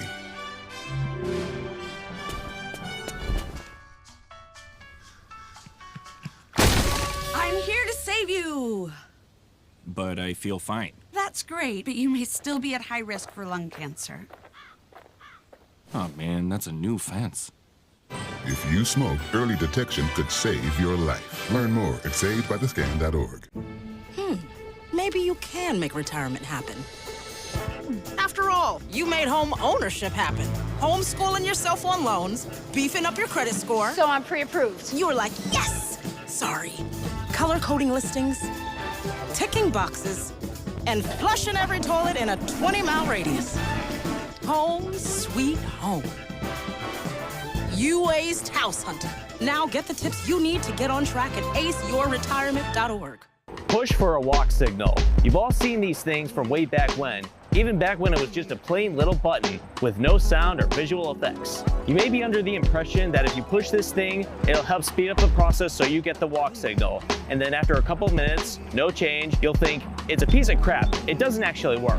If that's the case, then it doesn't work the way you think it works. Here's the reality. When you press it, then when the time comes for the traffic going your direction goes forward, aside from left turners of course, the walk signal turns on, and then you, being the walker, get the right of way, making left and right turners forbidden to cross. Whereas if you don't push the button, then when the green light going your way turns on, you don't get the walk signal. It would leave left and right turners to believe that you're not crossing the street. So if anything, it gives the same effect as turn signals. It's called communication, people. It saves lives. When one street on one intersection is typically slow, trust me, you can tap that button every second. It won't change. Also note, you should not be pushing the button while your street is crossing. Otherwise, the next time, the signal will not work. If you teach your kids how this really works, you may avoid risks of damaging the button from pushing it several times, and even losing patience very easily. A message from Watertown TV, where we connect, capture, and create.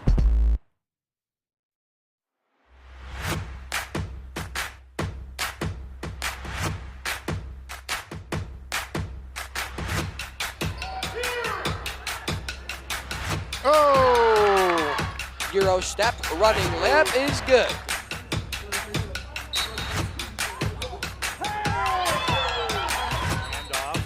Oh, and a humongous hole for Zudi. He's down the sidelines. He's into the end zone for another touchdown. Touchdown, Oregon. Playing aggressively to get the ball back. Now to Delkoff. She makes a split. She takes a turn. Bottom! Absolutely bottom, folks. If he can get it, if he can get past him, one-on-one, puts it in the goal!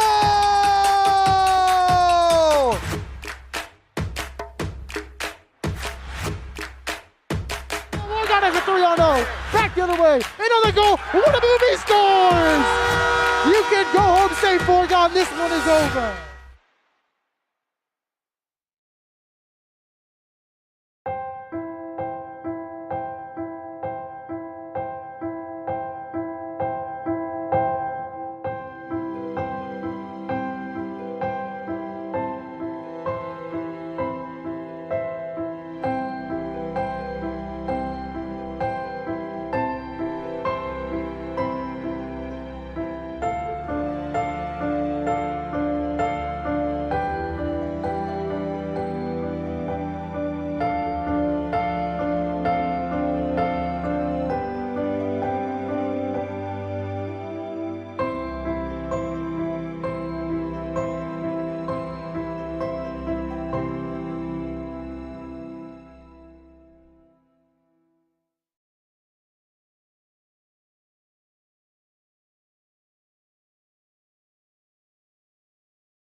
I am what hunger looks like in America.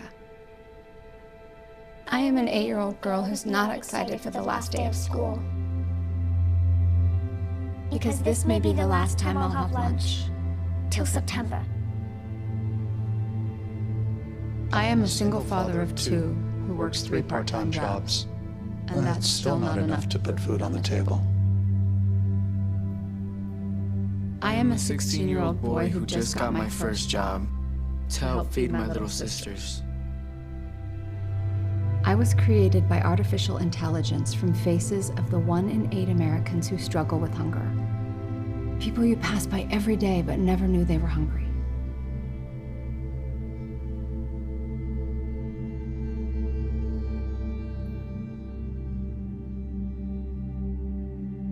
Feeding America, 200 food banks strong. On August 16, 2016, the majority of school buses will begin using an 8-light warning system. These school buses will now be equipped with amber warning lights in addition to the typical red warning lights. The display of amber warning lights is a cautionary message that the school bus is coming to a stop, and when stopped, will activate the red warning lights. A driver approaching a school bus displaying amber warning lights may pass with care, but keep in mind, when you see a school bus with its red warning lights activated, you must stop at least 20 feet from the bus and remain stopped until the bus resumes motion, or the driver extinguishes the red warning lights. If a vehicle does not stop for a school bus displaying its red warning lights, the penalty is $326 and 4 points will be assessed to the driver's driving record. And the penalty is small compared to what could happen of a child getting injured or killed due to somebody not adhering to the red warning lights. Our school bus obviously transports our most precious commodity, and that's our children to and from school, extracurricular events, daycare events, things like that.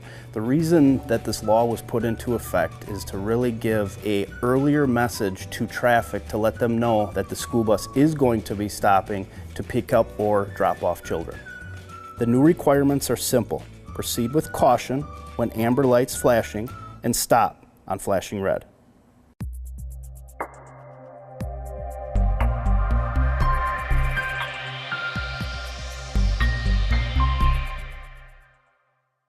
What is community television? It's TV by, for, and about your community. We're on cable and we're streamed online. And we're commercial free because we're supported by you. Join us to find out what's happening in town. Do you wish you had time to go to city council meetings? We go every time. Were you able to attend the local candidates debate? We covered it. How about the 4th of July parade, town festivals, or those great weekly concerts in the park? You can catch full coverage of your town's events on PEG Access Channel. PEG? Well, it stands for Public Education and Government. PEG media centers are usually managed by a city, school district, a nonprofit, or a university where students learn the basics of television production. Many PEG media centers invite the community to learn television production and produce their own shows. That's public access. So you can produce a show about an issue that matters to you. How about a talk show on the best bike routes around your town? Or a show about Main Street businesses. You can use your PEG channel to air your child's soccer games. City by city, every town is different, and every community media center is different. What would you like to see? Contact your local PEG media center. Strong media centers, strong communities.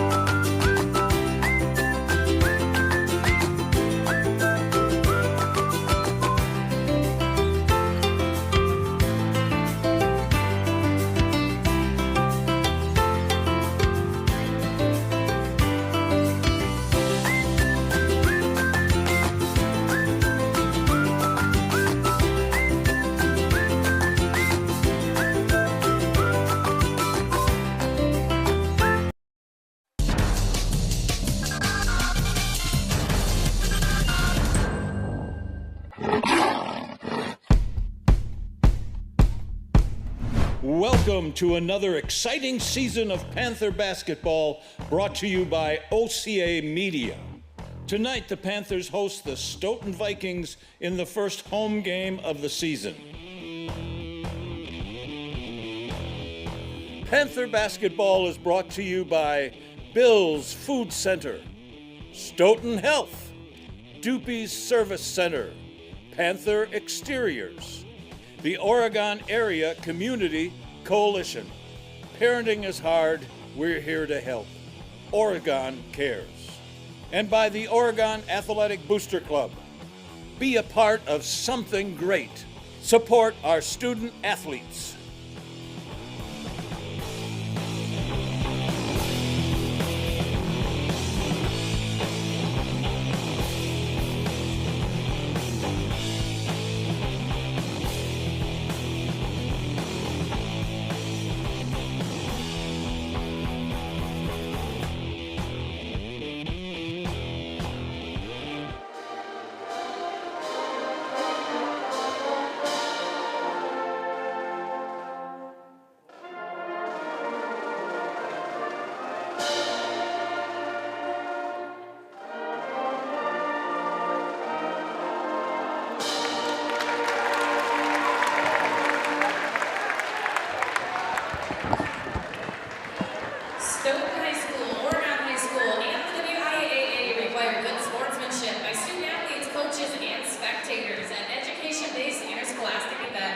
We would request your cooperation by supporting the participants and officials in a positive manner. Profanity, racial, sexist, or ethnic comments, or other intimidating actions directed at officials, student athletes, coaches, or team representatives will not be tolerated and are ground for removal from the site of competition. Please welcome tonight's officials, Mike Baus, David O'Connell, and Derek Schaefer. Thank you for all you do to allow these high school athletes the chance to compete tonight. And now here are the starting lineups. First for the visitors from Stoughton, number 10, Ayla Perkins. Number 15, Ruby Royston. Number 21, Elizabeth Stokes. Number 22, Ella Hammaker. And number 34, Maddie Brett. They are coached by Brad Pickett. And now tonight's starting lineup for your Oregon Panthers. Number 10, Caitlin Studebaker. Number 14, Clara Tracy. Number 15, Delaney Nineheis. Number 22, Livy Nice. And number 34, Sam Schmidt. The Panthers are coached by Adam Walmsley. We hope you can enjoy tonight's game in the spirit of positive sportsmanship. Well, welcome to our first broadcast of the season for the Oregon Panthers. I am Luke Marks along with Chris Siebert, and we'll be bringing you all of tonight's exciting Panther action. Thank you for joining us for Panther basketball on OCA Media Sports. We'd like to welcome Toro Horse Insurance as our new scoreboard sponsor. Toro Horse Insurance specializes in personal, business, and life insurance, locally owned since 1978.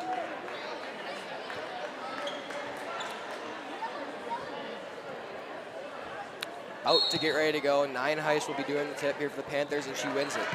Sam Schmidt immediately takes possession. 3 returning starters for the Panthers, as well as 2 new starters. Schmidt with the ball, right wing. Jump step. Nineheis' first shot of the season is good for the Panthers. Yep, nice penetration by Schmidt that time. Kicked it out to Nineheis, ready for the quick shot. Sounds like Stoughton returns a couple stars as well, so should be a competitive game here tonight.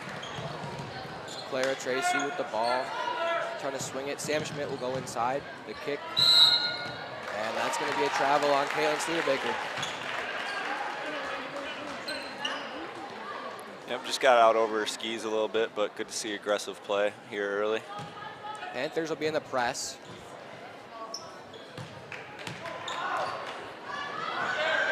Stoughton in trouble here. Getting close to that 8 seconds. They will get across the half-court line now.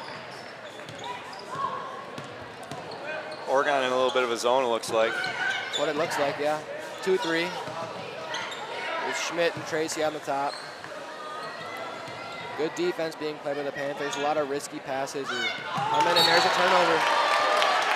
Yeah, a lot of activity in that 2-3 zone for the Panthers there. Nineheis a really long and active defender in the middle, so looks like they might be trying to use some of that athleticism there in the middle. Well, A lot of good stuff seen so far in the early going. Oh, nice good cut. pass inside. Finish is made by Caitlin Studebaker. Panthers back. Basket by Studebaker. Yeah, great movement once the ball got into the post. Players often like to stand when that ball gets in there, but staying active. Trapping now, and that'll be timeout Stoughton. Early one forced by the Panthers. Great start for the Panthers here, Luke. Active, energetic team. Looks like we're got a little three-quarter court zone press dropping into a 2-3 here. We'll look what Coach Pickett has drawn up here for Stoughton coming out of the timeout. Well, that press does seem to be giving Stoughton a little bit of issues here. As you said, we'll see what Coach draws up out of the timeout. Quick little 4-0 lead for the Panthers, just a couple minutes into this one.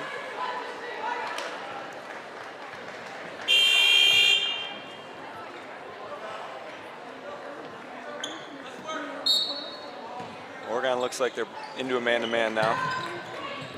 It's forced out of bounds by Studebaker, but it'll be off her, staying with Stoughton.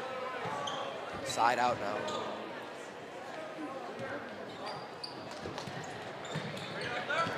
And that's going to be an easy one for Clara down the court. She goes up, misses, she's blocked behind, and a foul will go against Stoughton. Looks like number 22, Ella Hammaker for Stoughton. Schmidl inbound. Wide open. Head fake working in slide. Liv Neese with the step through. Following her shot. Rebound contested, and it will go to Stoughton. Yeah, nice move there by Olivia. Got in there, aggressive take.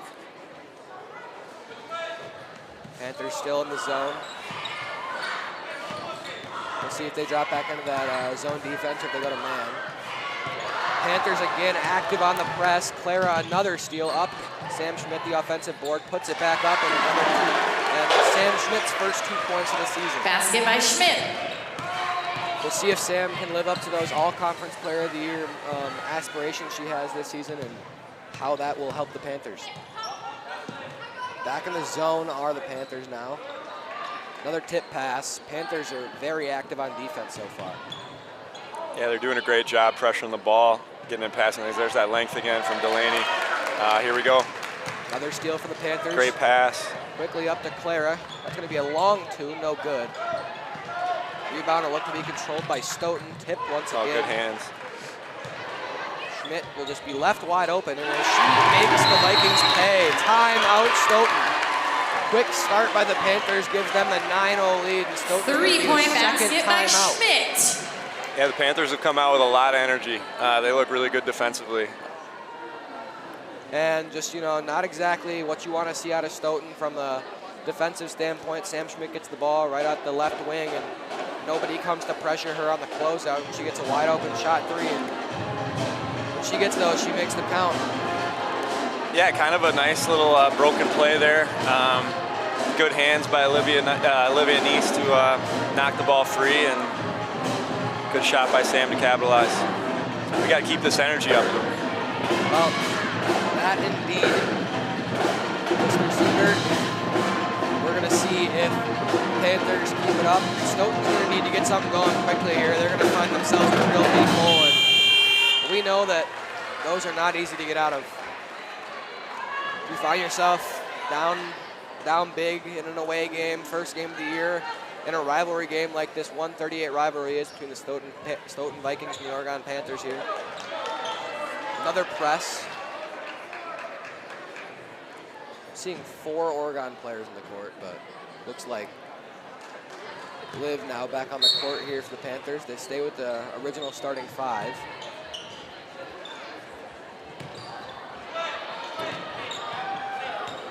Vikings working to break the press. Tip ball, Schmidt. Vikings keep. Another tip. Panthers with the steal. Ahead to Schmidt. The layup will be good. Continuing to be active on the defensive press are the Panthers now. Basket by Schmidt. 11-0. Yeah, good hands again there. A lot of activity in this press. Coach Walmsley seeing everything he wants to so far as the Vikings will work the ball inside, and that'll be a jump ball forced. It'll stay with Stoughton as the possession arrow in high school basketball. Yeah, good job by Stoughton getting the ball in the middle there. Looks like they're trying to find kind of where the openings are in that pressure. We'll see if we can close off the middle here now. Panthers still in that zone. Tip goes to the Panthers. Schmidt inside again. Another layup, no good, followed by the Vikings. They control. Yeah, the Panthers are doing a great job passing the ball ahead right now, Luke. You know, when they're forcing the ball loose, they're recovering it with their heads up. Here's Delaney. She gets it again. Her head's up. She's looking up. And here we go in transition. We turned it over there, but we had the idea to get the ball up the floor. The ball moves faster with the pass, and the Panthers are doing a great job passing the ball up the floor, not dribbling the ball up the floor. Nine Heis will check out for the first time. Her great length on defense forced multiple turnovers already. McKenna Carroll, a starter from last year, checks in. Into the game for the Panthers, number 11, McKenna Carroll. Now Stoughton will work again in that zone defense here. So now McKenna moves into the middle. A little bit of an overcommitment there by the Panthers, but the Vikings cannot capitalize. It'll be a foul that'll go against Schmidt on the reach. Yep, got a little handsy there. Got the hands on the arm. Nice to see Brittany give these officials a little love before the game starts. We're blessed with 3 of WIA's best here, Luke. It's a seasoned crew for the beginning of the season. And it's good to see. Once again, the Vikings will look to try and get an opening, and there's another tip pass out of bounds. It'll go off Caitlin Studebaker. Bastion checks in for Clara Tracy. Into the game for the Panthers, number 4, Brooke Bastion. Side out for the Vikings. 11-0 Panther lead early.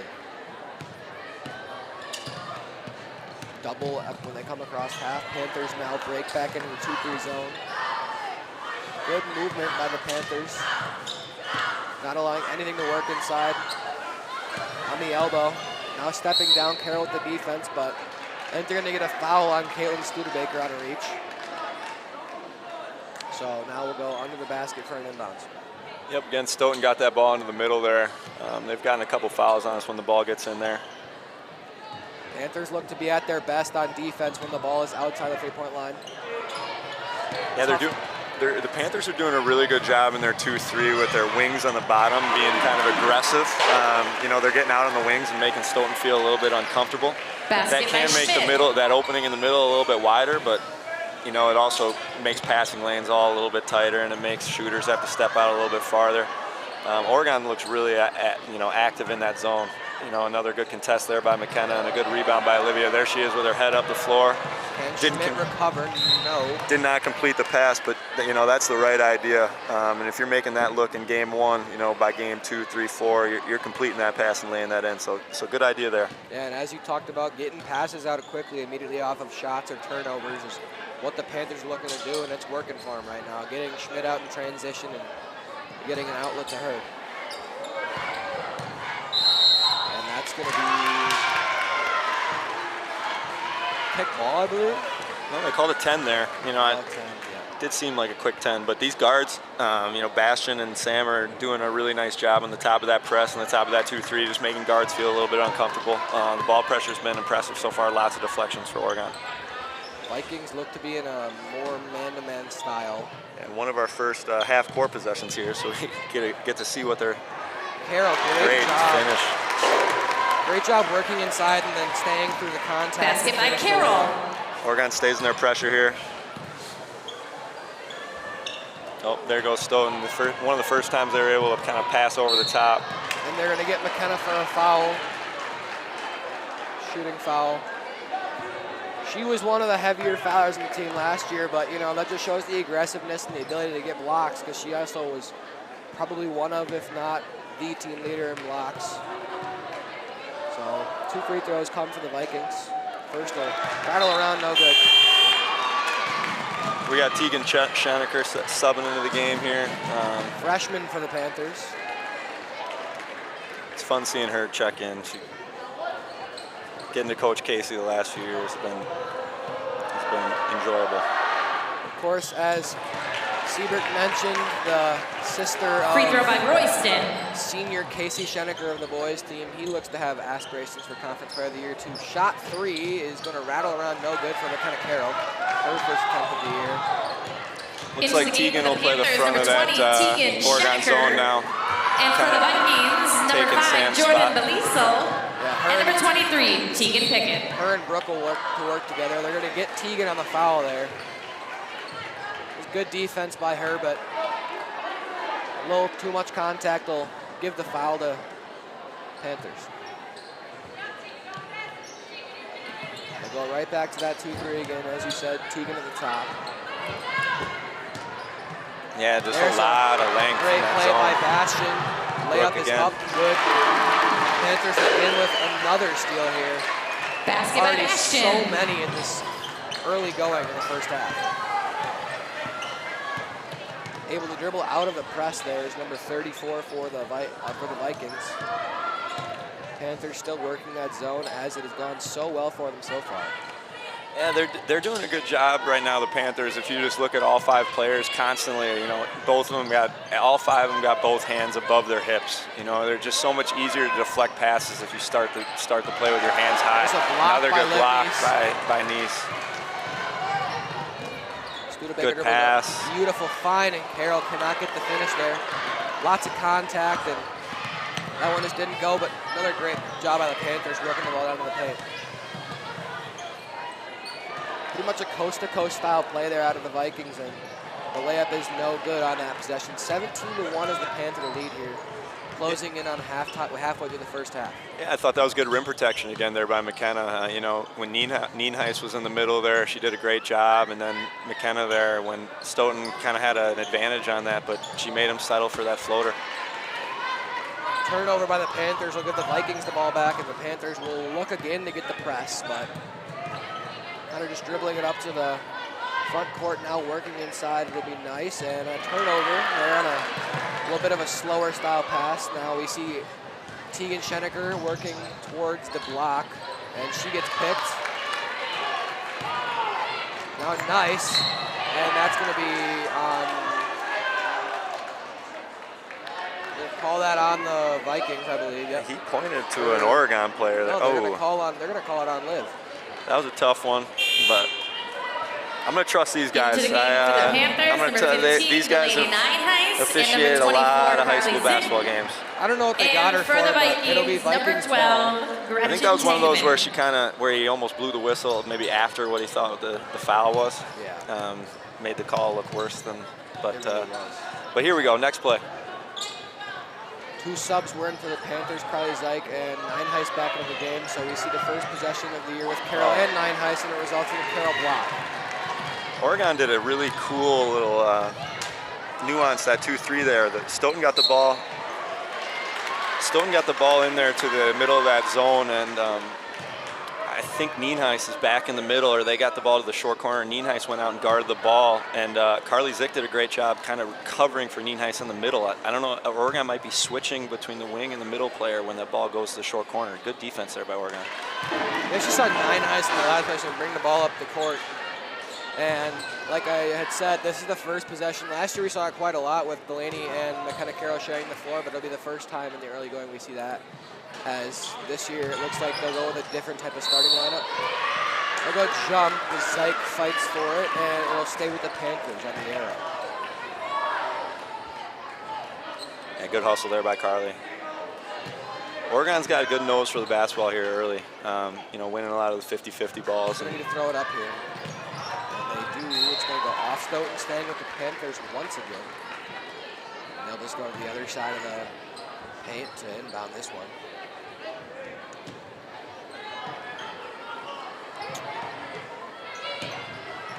And Nienhuis gets rejected, going to save it off the back of the backboard. They'll be staying with the Panthers. That inbound play was going to be a double screen, and Zeich just figured before the second screen set they should just get it into Nienhuis, but you know, luckily for the Panthers, the ball wasn't put into the hands of the Stoughton defender.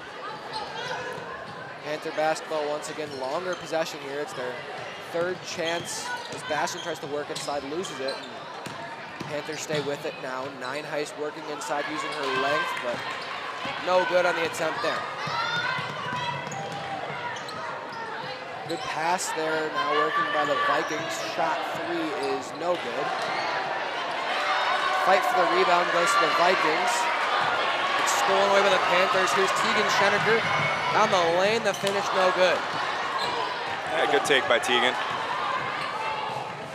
Back quickly come the Vikings. Panthers trying to get some pressure. Another shot 3, no good. Carroll will control here now. Bastian works as the point guard. And McKenna's doing a great job on the defensive glass. So knock that down. Good pass there by Carly. No good, just missed that on the 3. Panthers really seeming to be more of a looking to capitalize in transition on the offense instead of setting up more of like a play style offense. They want to get out in transition and get the scores on the board quickly. So there it happened again where McKenna Carroll was kind of guarding the ball in the short corner. A cutter went through and Zyke went through there and they switched.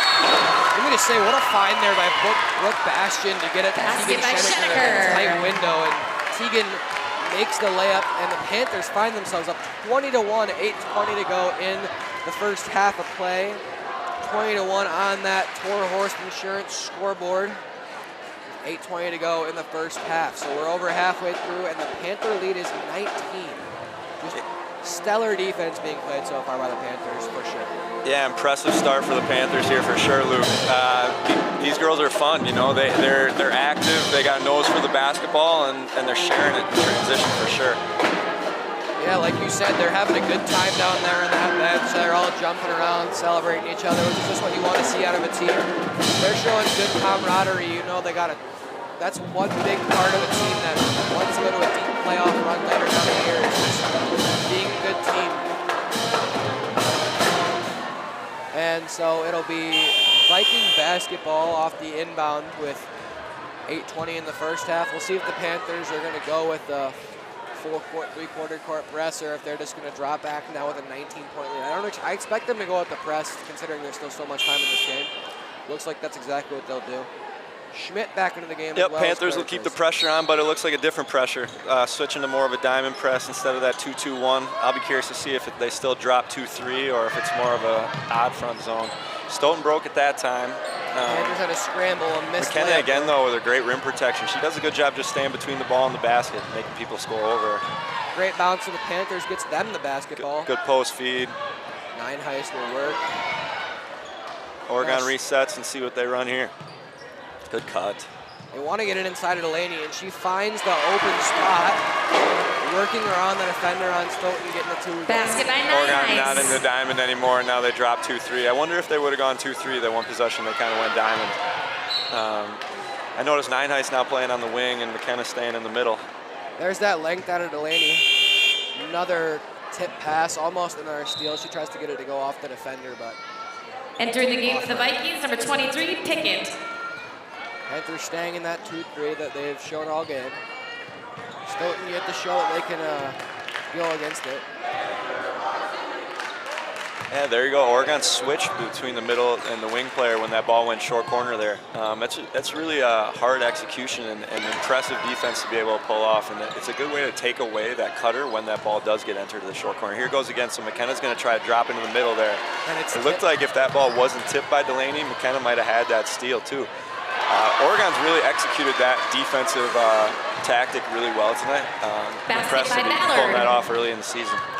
Just an unlucky tip for the Panthers results in a Stoughton layup, and they get their first points on the board in quite a bit.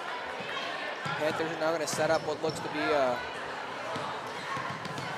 more of a half-court style offense. They go inside. Here is Zyke off the bottom of the backboard, rejected, but foul on the floor to the Vikings, I believe. Maybe a reach. They're going to get 10 on the reach.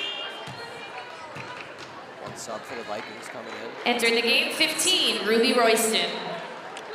So Schmidt will inbound here for the Panthers. Seems to be some confusion on the play.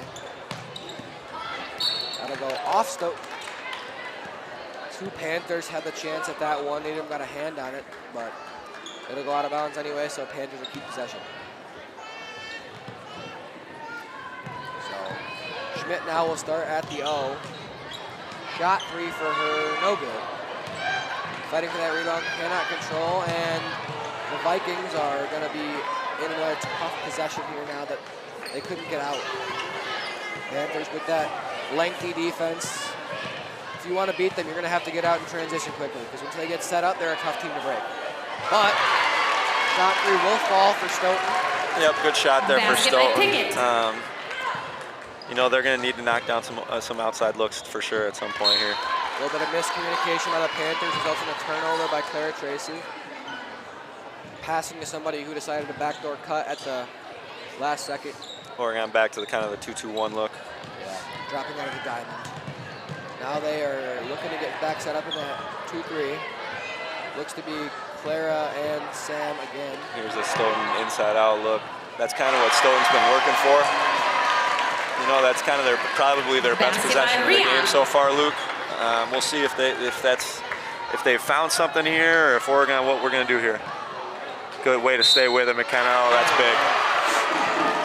McKenna Carroll on the second chance gets the shot and the foul. You know, it's those buckets right when you as soon as you think you get something. If you're Stoughton, you know, they have a great offensive possession where they get that ball in the middle, look opposite, and find that shooter. She knocks it down. They kind of get, you know, that's a disheartening bucket and a huge, just a hard-working bucket for McKenna Carroll. Knocks down the free throw for the old-fashioned three-point play. You earned yourself a break there. Great stretch for McKenna. Go back in that 2-2-1 look. Back into the game for the Panthers. Yep, but Delaney's kind of hanging around up front here. McKenna played more in the back of the 2-2-1. Now Delaney kind of hangs around. Now Delaney sits into the middle of that zone, it looks like a little bit. Travel by, Stoughton's definitely starting to move the ball a little better, find a little space. They've kind of settled in here. Panthers might have got a little lucky in that possession because there looks to be a little miscommunication by Delaney and Livy as to who was going to be the wing in the three part of that 2-3 zone and who was going to be in the middle, but works out for the Panthers either way.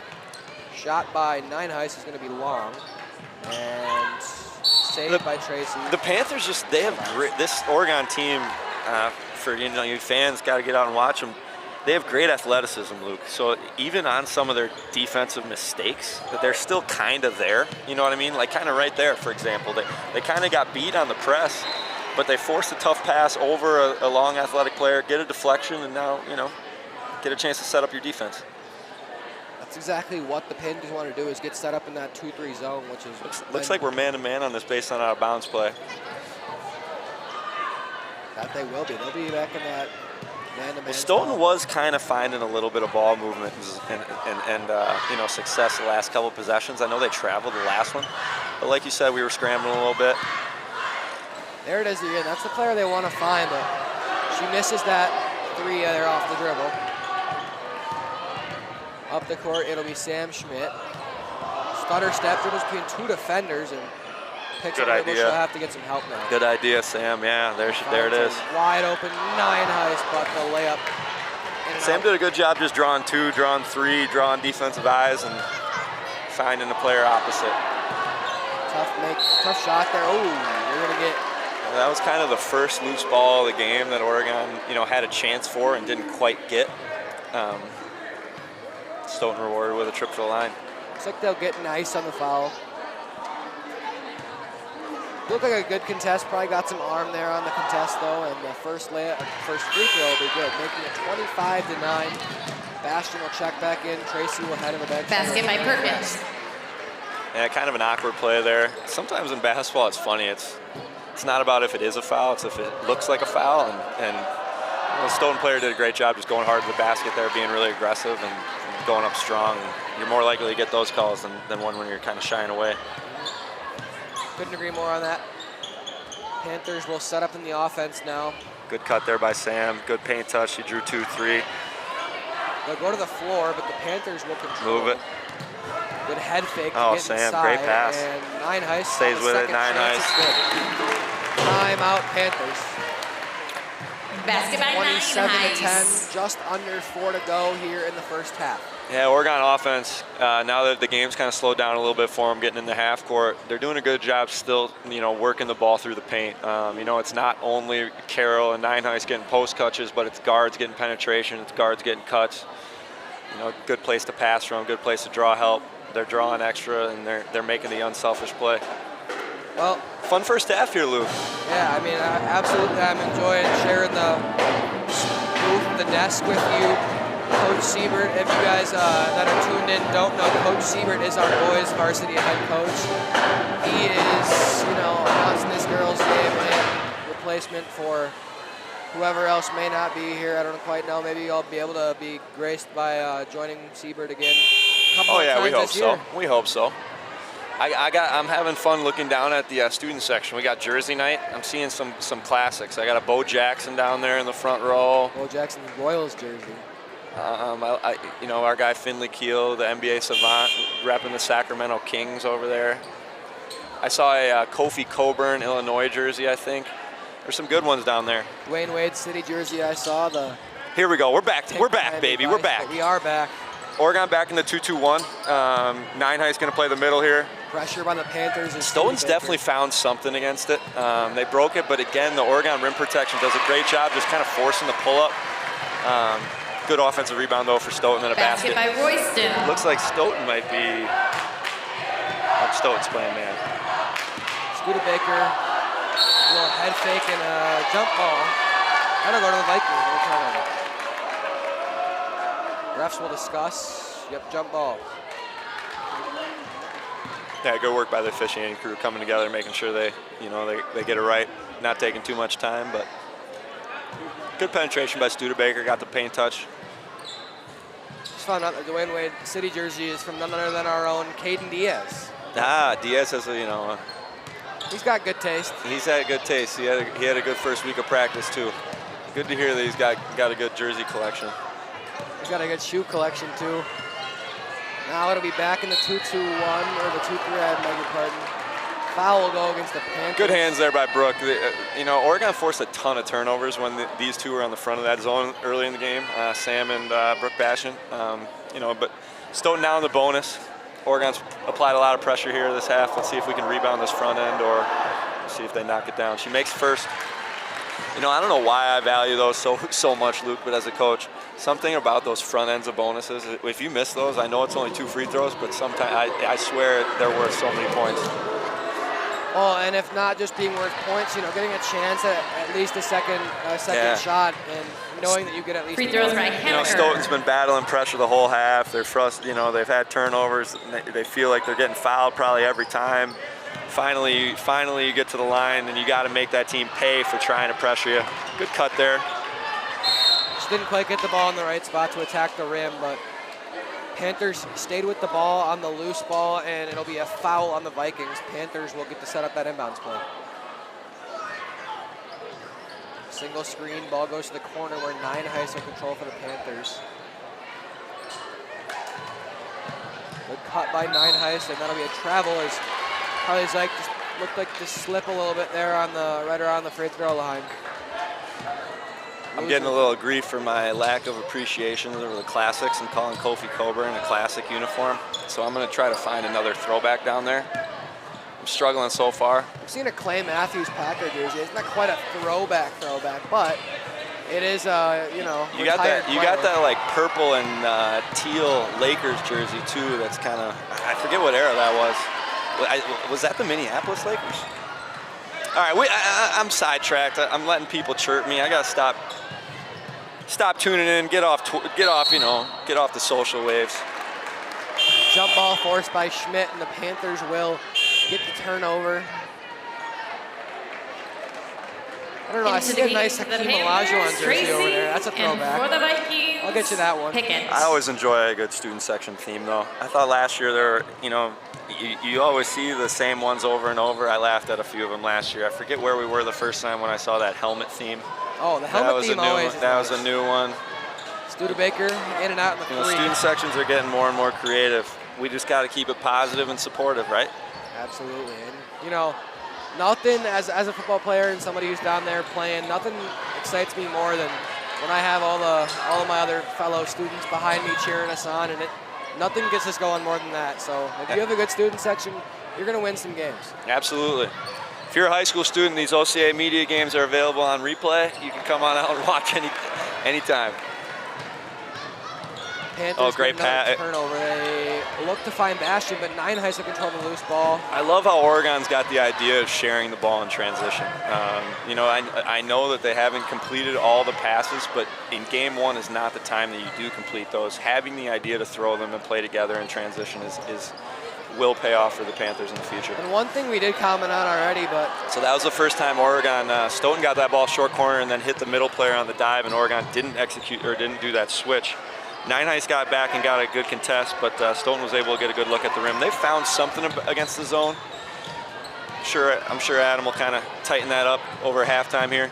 Great deflection. Man, Oregon's getting so many deflections. A little bit of a scoring drought, but nothing too big here. Their defense is just still really impressive. Re-entering Carroll. As we said, and something that Schenecker. can't be commented about enough is the amount of loose balls that have been in this game, and the sheer fact that the Panthers, it seems to have corralled every single one of them. Here comes Schenecker back as a freshman, now playing on the bottom of the 2-3, shows kind of her versatility, similar to what Clara her also brother could goes do. down to the bottom at the wing, but the deflection will get Schmidt on the steal. Sam again has the idea to pass when she gets in the middle, finds a wide open shooter. Loose ball. Schmidt gets shoved behind a little bit there, maybe lost her footing, and a good recovery on the block. It'll stay with Stoughton. Good recovery by Schmidt to stay with that. Great recovery by Schmidt. Again, sometimes it's not about whether it looks like a foul or it is a foul. And, she did a good job kind of keeping her hands high. I don't know if she hit ball, arm, what it was there, but she did a good job just making it look like a basketball play. Oregon back in the 2-3 here. Just under 30 seconds remaining in the first half. Oh, good cut. Vikings, what they could do. Oh, McKenna, man. Swatted. Oregon getting great presence from the middle of that zone. And Schmidt makes the layup count. Clock will run. Basket by Schmidt. Carroll gets the block, leads to 2 on the other end. Vikings are going to need to be in a bit of a hurry here. Clock ticks to 15 now. Could be a 10-second. They do get it across. Shoemaker can't quite tip that one, but she will defend at the wing area. Shot 3, no good. Tipped. Vikings get one more shot. The throw, no good. And we will head to halftime at Oregon High School. Your Panthers will lead the Stoughton Vikings by a score of 29-14 in the 138 rivalry. This is OCA Media Sports sending you to halftime at Oregon High School.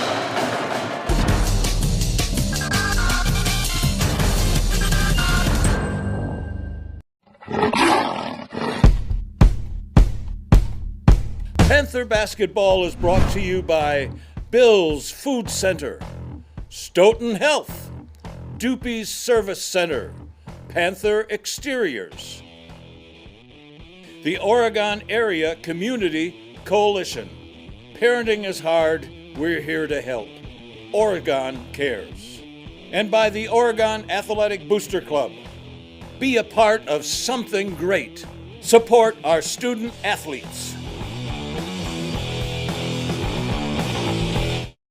Let's be real. Getting a flu shot helps you fight the flu. Get a flu shot for yourself and those around you too.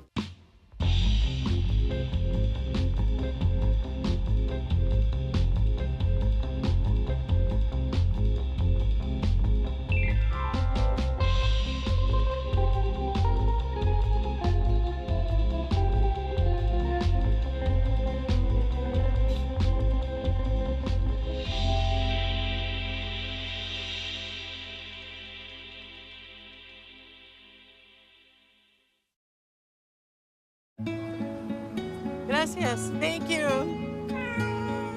What's wrong, mijo? Donating to a pet's medical care can keep families together. Pets and people belong together. Learn more at petsandpeopletogether.org.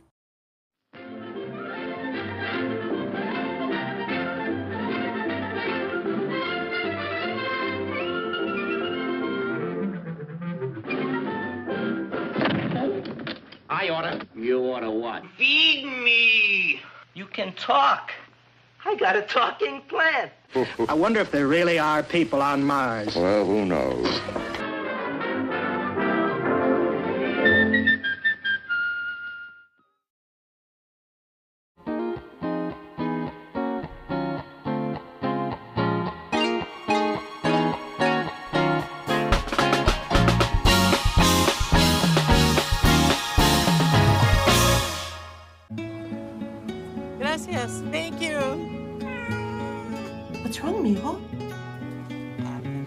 Donating to a pet's medical care can keep families together. Pets and people belong together. Learn more at petsandpeopletogether.org.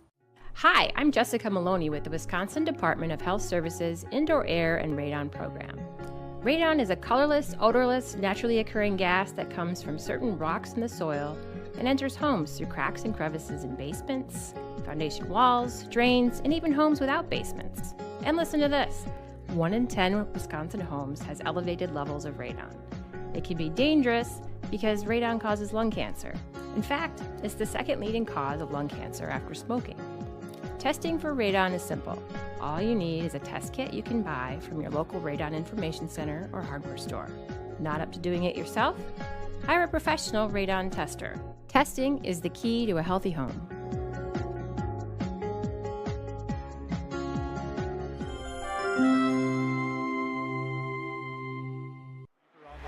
Oh, in there like a biting sound.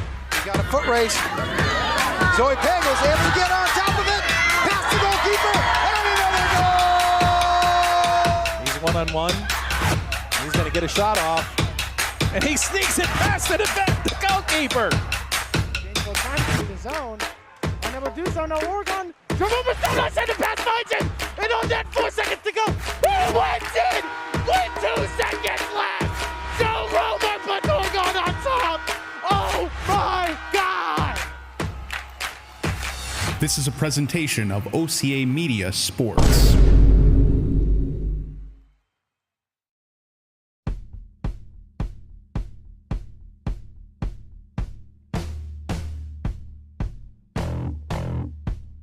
My partner, Chris Siebert. Yeah, fun first half there, Luke. Oregon really playing some good D. A lot of deflections, on passes, shot attempts. Excited to see the second half here. Stoughton did, was able to move the ball better in the end of the first half, find some better looks, off some inside-out stuff. But Oregon really an athletic team. Once again, I'd like to say OCA Media welcomes Tor Horst Insurance as our scoreboard sponsor for Panther basketball. Tor Horst has been a major sponsor of OCA Media programming for many years, specializing in personal, business, and life insurance. Locally owned since 1978.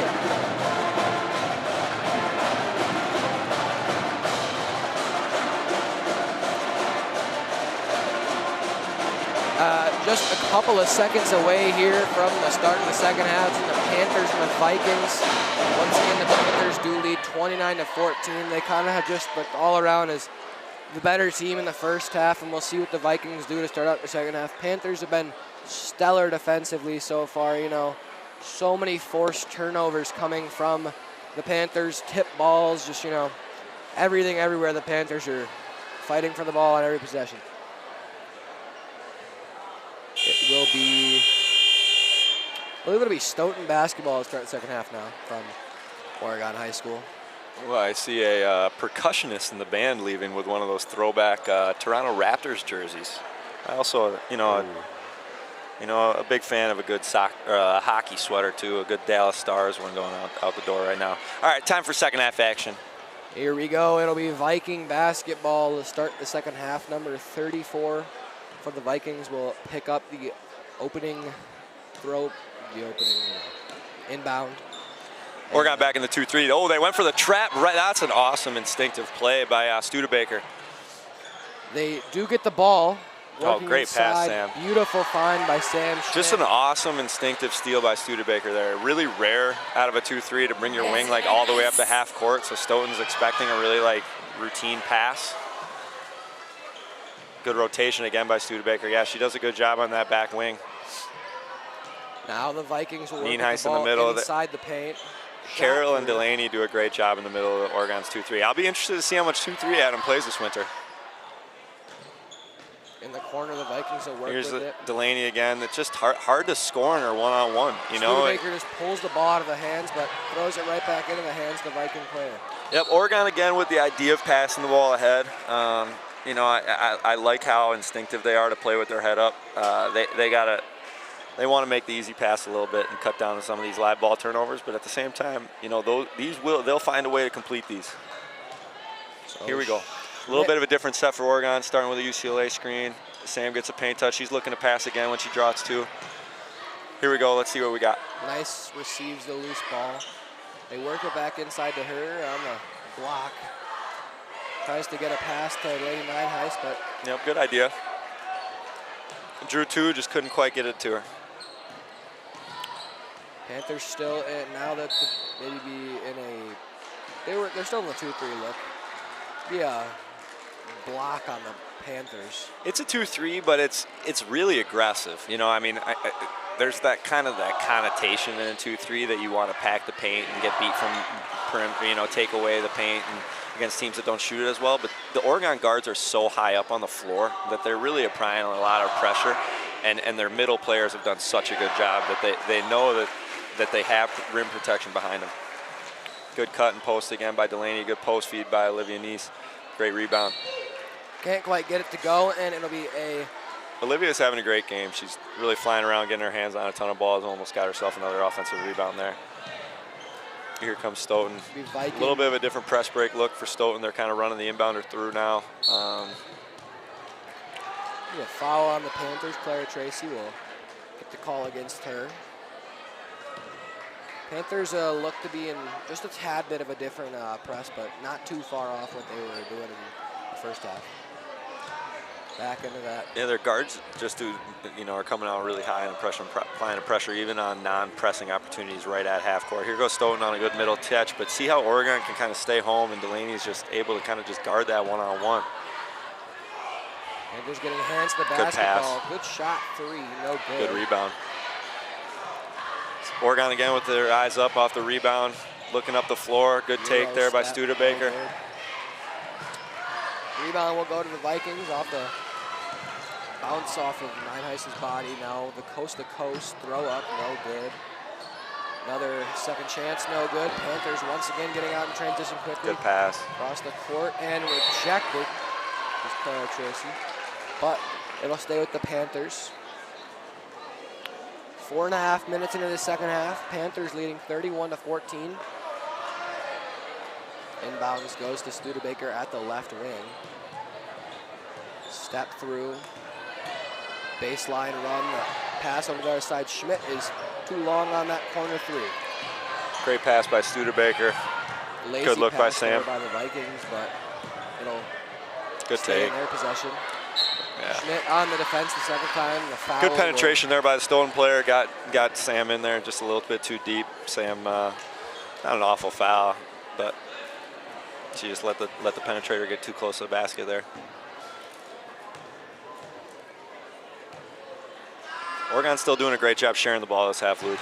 They're really looking for each other when they're drawing 2. And the line taken And as you said earlier, just a great job off rebounds, no matter on the defensive end. They're just keeping their heads up and trying to get out almost immediately down the court. Looks like we got a pajama theme over here for Stoughton. What do you think, Luke? Yeah, we'll go pajama theme. I see a little dragon onesie out of there. Yeah, I mean, anybody sleeping in a dragon onesie is not sleeping well. I would have to agree, you know. Clara Tracy shot 3 in the corner is short off from iron. Trap in the corner, and the Vikings are able to get back out in transition now. Working a 2-on-2. The fade is no good. Panthers quickly back. Sam Schmidt will look to up the tempo. Oh, nice move, Sam. Rim running, no good. Offensive board goes to 9. She changed her speed really well there, set up her right hand. Good it's a great head fake and a great find, and the Panthers capitalize. Yeah, Olivia's making a lot of nice plays. Delaney was rewarded there for getting that extra possession.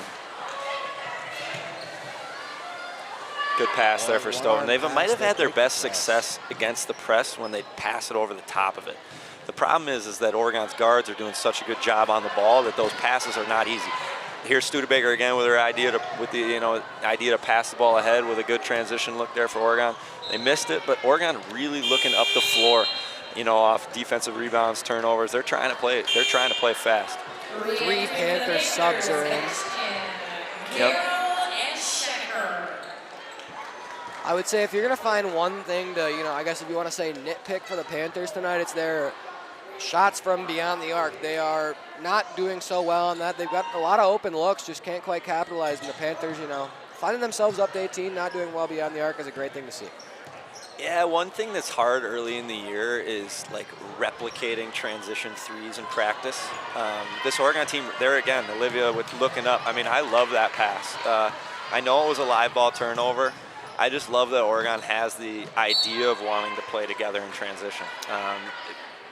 You know, they're on to the next play now. It's time to get another defensive stop. Back-to-back offensive possessions for the Vikings, just swatted away by Carroll and Nineheist. Just absolutely menacing defense in the post for those two Oregon Panthers. As lanky as they are, you know, it's really hard to get around them. And they have shown tonight with as many blocks and tip passes that they have that they're going to be something to reckon with in the post all season long. Now here when Carroll comes in, I know Delaney comes out to the wing. Teagan now back up top. This is a really long lineup for Oregon.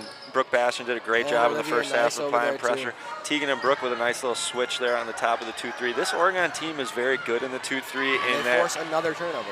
In that they don't feel robotic to their spots in the zone. You know, it's okay if you're applying pressure or you see an opportunity to go make a play in somebody else's zone. They're communicating, they're switching spots, they're staying athletic, they're staying active, and just kind of making plays. Jump ball goes to the Panthers. They'll get the ball under the basket. Looking to set up the inbounds play. They go to Ninehouse at the, you can call it low wing. A little bit of a different baseline out of bounds play that time for Oregon. Good look. They got a good penetration off it. Oh, good move there for Teagan. Good pass. Shot 3 there for Ninehouse. He's going to rim out. Oh, good rebound for Teagan. But she is picked. Fighting for it, the loose ball. Bastian will go to the ground, and they'll be all teams all over it. Jump ball, that'll be Viking basketball. Yeah, one thing Adam's doing that I really like, and when basketball teams do, is that all of his baseline out-of-bounds plays that I've noticed tonight have been out of the same formation. It's hard to be scouted. It's hard to be for a team to know exactly what you're going to do. They're kind of running that 4-across look on the free throw line. That time they were able to sneak in a little bit of a different look. Not able to capitalize, but here they go. Then the pressure again. I think that's going to be a turnover. Yep. Once again, the length by Carroll. You have to force the ball over the top of her. And when you're trying to throw it that high, sometimes it's going to be out of reach. And the Vikings player reaches for it off the fingertips, out of bounds. Yep, an athletic team, you know. I mean, it's great to see a team who has bigs as athletic as Carroll and Ninehouse. And that's going to really help them throughout the whole season. Great cut by Olivia. And, you know, when you throw in their big wing players, you know, Olivia Anise is long. You know, Brooke Bastian is long for a guard. Caitlin Studebaker is instinctive and long. And Sam Schmidt applies pressure. Well, that's going to be a foul. They just have great team length. Carroll gets a little too aggressive there on the trying to guard the baseline and gets into her, you know, matchup a little too closely, and the foul will go to her. Now, that's almost a travel, luckily for the Viking player. She keeps 1 foot down. Now, tough look, and the Panthers will control the rebound. McKenna Carroll bringing it up the court. You know, Brooke Bastian stepping inside. Good find outside for her. Head fake, Ninehouse runs down and draws the foul, which will take her to the line for 2.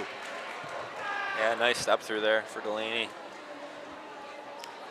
You know, when you can get big attacking the basket, as much as everyone else on the other team has to jump up to try to block that, if they are going to go up, they're probably going to get some arm, and you're going to draw a lot of fouls. So expect to see Delaney and McKenna get a lot of shots in the free throw line this season. They're doing a good job defensively, but they're also versatile offensively. They're comfortable catching the ball on the perimeter or facing the basket or in the paint. Ninehouse missing the first. She'll get another chance here. Second one will go straight through. Timeout Panthers. They'll go 30-second timeout for Coach Adam Walmsley and the Panthers as they find themselves up 34-15, just under 12 minutes. Vikings having scored only 1 point in the first 8 minutes of the second half. Back again to our jersey conversation we're having with the Oregon student section. I mean, so far I'm going to have to give it to my guy Ryan Dins and the Allen Iverson Georgetown jersey. He's probably the most unique one I've seen, you know. Yeah, that's a good one. I got to give a special shout out to my middle school AAU teammate, Andre Drummond, out there too. I think it looks like Chase Fisher repping that one. Also, I got a Harrison Barnes soft spot there. I see Harrison Barnes in a Sacramento Kings uni. Mason Hoffer repping that. Got a lot of really good jerseys out here by the student section. Right? A lot of representation of All sorts of teams, all sorts of sports coming from the student section. We got the Panther mascot out here on the floor too. A lot of student spirit here tonight on a Good Friday night for girls basketball. Oregon's still in 2-2-1, it looks like. Schenecker and Bastion will be on the front. Nineheis and Zick in the middle with Carroll on the back. They'll go the press break and good jump. Attacking Nineheis almost draws. Oregon's trying to run that player up the sideline and get run and jump opportunities around half court. Delaney really timed it well there. Just kind of got herself out, a little bit out of position, out of control. Got called for the block. Half a second early, and that one's probably going to be a charge getting the Panthers to basketball. There's the length of Carroll again, but able to stay with it are the Vikings. A little bit of like a 4-out, 1-in type look for the Vikings here as the Panthers force them all the way back to the logo. Now to go off the foot of the defender, Carly Zeich, out of bounds, staying with the Vikings. Clock is ticked down about 30 seconds on this possession. Vikings will get it in just in time. Panthers staying in the pressure of the 2-3 zone. Once again, that aggressive wing. So here comes the switch there. Ball goes short corner for Stoughton. Delaney and McKenna switch from the middle to the wing.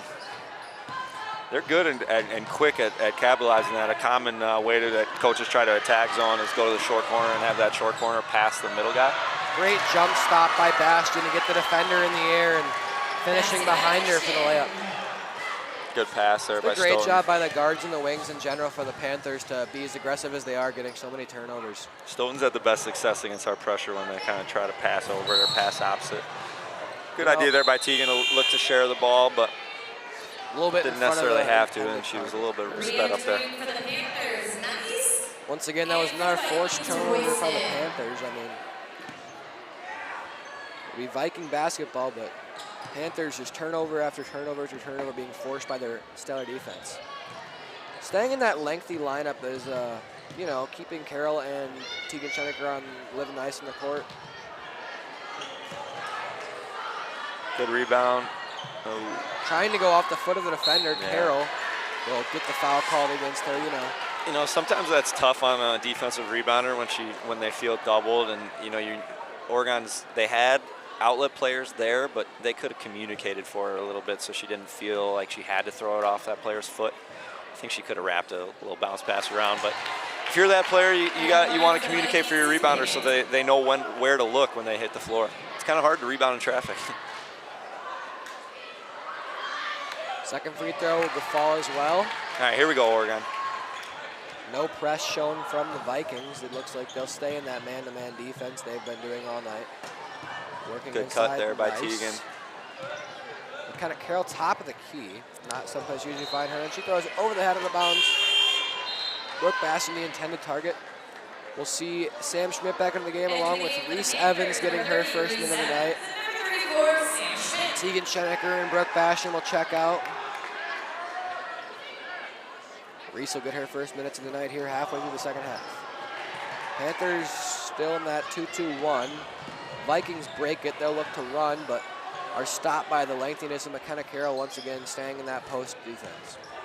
Yep, Stoughton again though, passing over the pressure. They've had more success than trying to dribble. Oregon kind of wanting them to dribble into that half-court spot so they can get one of those doubles and deflections.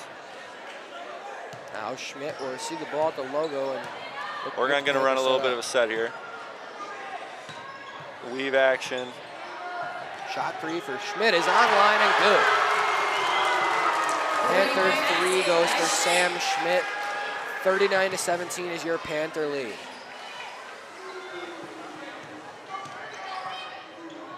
There you go, Stoughton passing it over the zone. Vikings get the now they're still in that 2-3 zone. Carroll playing at the top of that, three with the post, and now she works back down the switch. Good cut there by. But a foul 15 there. Panthers. Another good switch by the wing and the. Yeah, they're doing a good job, aren't they? You see that, Luke, when that middle player has to go. They're asking the middle player go out, guard the short corner. Yeah. And you got a common common concept in basketball is help the helper. Same thing in the zone. If the middle player wants to leave, you gotta have somebody slide in there. Zyke checks out of the game. But I'm just impressed. They have not gotten burned on a middle to short corner or short corner to middle pass all night, and that's one of the most common ways you see a zone get beat. They're very quick in their rotations, and they got great length. Stoughton into the bonus now. The 1-and-1. The front end of that was good. So second free throw chance here for the Vikings. No good. Rims out. Great rebound by Studebaker. She's going to have to fight for it. Good job controlling. The Panthers will get an offensive possession now. If she really wanted to, though, she could have had a shot through. She was kind of open. Good job by moving the ball for the Panthers. Second chance for Liv Nice, and she makes it count. Beautiful job by her. Keeping her eyes on her shot and getting another chance and getting the reward of that offensive rebound by knocking the shot down. Panthers staying in that press. It's hit ball. Stay with the Vikings. Pressure by the Panthers, and they'll have to recover. Swinging it all the way around. They go inside now. Carroll on the defense. Have to work back outside now. Studebaker. 1-on-none all the way down the court. The layup is good. Studebaker's made some instinctive steals down here on this right wing this half. She's had a nice half. Here she goes again with another deflection. See, Stoughton, when they're dribbling up the sideline like that, Oregon has done a great job all game and kind of timing that jump. Studebaker there met her right when she was about to cross half court, put the ball handler in a really hard position, kind of got her goofed up with her steps, and the offensive player traveled. Oregon ball here. See what we got. It looks like we're going to try to run that little set again that starts with the weave. Here it goes. Turn it to the other side, see what we get. They'll go inside, dumping it off to Liv Nice. She spins, attacks the rim, and it is good. She's done a great job on the post tonight. She's really quick in the inside. She can pass when she draws to, and when she doesn't, she gets to her right hand really, really well. Good move there for Liv.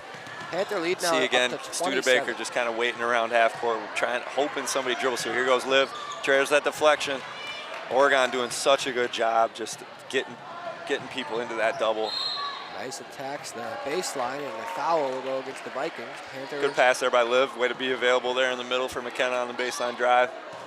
Oregon goes back to kind of that 4-across alignment. Looks like we're gonna do something different here. So it's still 4-across, but we're down low on the floor. Let's see this is gonna be a different blob that we haven't seen yet. Kind of on that block area, 4-across. Cross screen seal there. They got her to her right hand again. Liv Nice. Good pass by Sam. Good execution by the Panthers. 6-0 run for Liv Nice here. Good ball pressure. Here goes Stoughton again, trying to see this dribbling it up. That's tough. Great pass there. They got it inside. That's one of the first, we've put Nienhuis and Carroll, they've protected the rim well all night. You're going to get a call for a couple. It's a great job drawing contact there, and nothing you can do about that for Delaney when you're such a good rim protector. Like you said, you're going to draw some fouls, so that's okay. Coach Wildman's going to live with that when you're up by 29. Yeah, they've played well tonight. Certainly a good showing in the first game for the Panthers, as the back half of that 1-on-1 is good. Or they might be in double now, I don't know. But I think that was shooting. Probably would have. Oh yeah, shooting foul, yep. Of course. Caitlin, good kick out there by Sam. Studebaker's had such a good half. Would have liked to see her let that one fly. Sometimes when you're looking for so many passes, you keep your head up, you forget you're looking. You get that ball, you forget to put it on the floor immediately because you're looking for the next person to get She's that ball. had good success going to the basket today. You can tell she kind of wanted to drive. Oh, a little bit of a goof up on the top of that 2-3 there. Vikings now 2 straight possessions of scores for the first time tonight. Okay. Let's clean it up. Good cut, good pass. Step through for Tracy. Yeah, great finish for Tracy there. Great pass. Let's see if Tracy and Sam kind of talk about what they're going to do on the top of the 2-3. They just screwed up the last one. It's like they will both attack the dribbler. And yeah, here comes Studebaker again. I think she got her on the arm there, but you can see Studebaker's just so instinctive. She's getting steals in places you wouldn't see a wing get them. She's going for that ball there. It goes to the middle. She's playing a bottom wing, and she's right there when the pass is caught. It's cool to see her trying to make some plays. That'll send the Vikings back to the line here. Shooting another 1-on-1 the front half. It's good. At the line for the Vikings is Hammer. I think every 1-on-1 shot that's been shot in the bonus has been made so far tonight. Yeah. I'd be a happy coach tonight, Luke. Those one-on-one free throws, I don't know why they bother me so much, but they're just free points you're leaving out there. You know, I think you ask any coach and they're going to say the exact same thing. Yeah. If Tracy at the top at the logo, she's going to need some help as she picks up her dribble. Yeah, she picked up her dribble there. Passing inside, Clara is the one who corrals Good that. idea there. Good We just problem is we had 3 players make the same great cut. They're fighting for it. Jump ball will stay with the Panthers. Good job by Delaney. After losing the ball, they get her hands back on it and draw the jump. Just keeping it with the Panthers now. You know, Luke, I'm a little confused at these pajamas that some of these Stoughton people are wearing. Why do so many pajamas have hoods on them? I would think that would be a little uncomfortable. But we got a basketball game on, so I think I should follow. There's another steal on the middle pass. Nine Heist, maybe coast to coast for Delaney. Oh, Good great find. pass. Schmidt, second Good chance rebound, now. good pass again. Knock that Shot down. for Clara, that's going to be good. Yep. Clara Tracy, the shot 3. Yeah, you know, we've been looking for the outside shot for for Oregon. You kind of been saying it.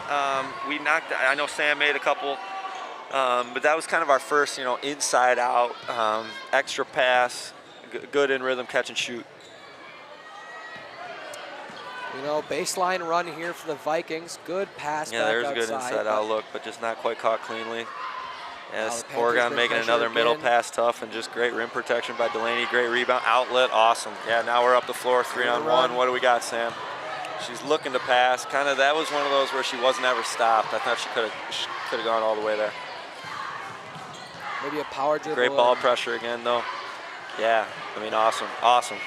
So and then an unselfish play, Tracy's too. going to run here and knock down the layup, and the lead will be 33. Really cool for Sam Schmidt to just be next play there. You love to see that out of a junior now. Experience there.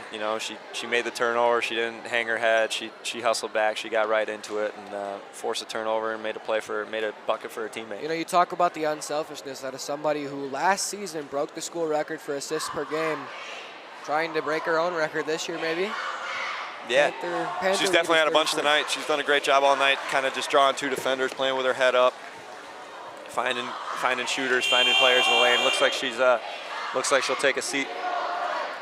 Well-earned rest for all 5 of those Panthers on that bench. A whole new 5 will check in. It's going to be. Yep, I'm excited to see the. Sorry, Luke. There, go ahead here. I'm just so excited to see how Oregon's going to line up in this 2-3 here. See the defensive versatility. See who can kind of play some different spots. Looks like they're going to go with Zyke, Schenecker, and McKenna Carroll on the 3, and then the guards will be Bastion and Evans here. Yeah, Bastion's had a great game on the top. In the first half especially, she forced a ton of turnovers, got us going in transition, and then just there she is again, getting a deflection. She's pretty active up there. There she is again, trying to get another steal. You got the versatility out of Schenecker and Carly Zyke like you have in this set. Yep. You're able to put other people on the top who may be better at pickpocketing and still have the active hands that they have as a shot 3 there. Stone's kind of needed that one. They've been waiting for that kind of that 3 that comes off of the middle touch. Tegan would have liked to see her shoot that one, but passes it up, and McKenna Carroll now with a shot 3 is too long. Reese Evans battling forward inside. Will Good rebound for Stoughton. Not be able to control, like you said. The Vikings will attack again. Panthers still in that 2-3 look. Kind of stayed in that look the whole game so far. Good rim run there by number 22 for the Vikings. Working past McKenna Carroll with her speed and able to knock that layup down.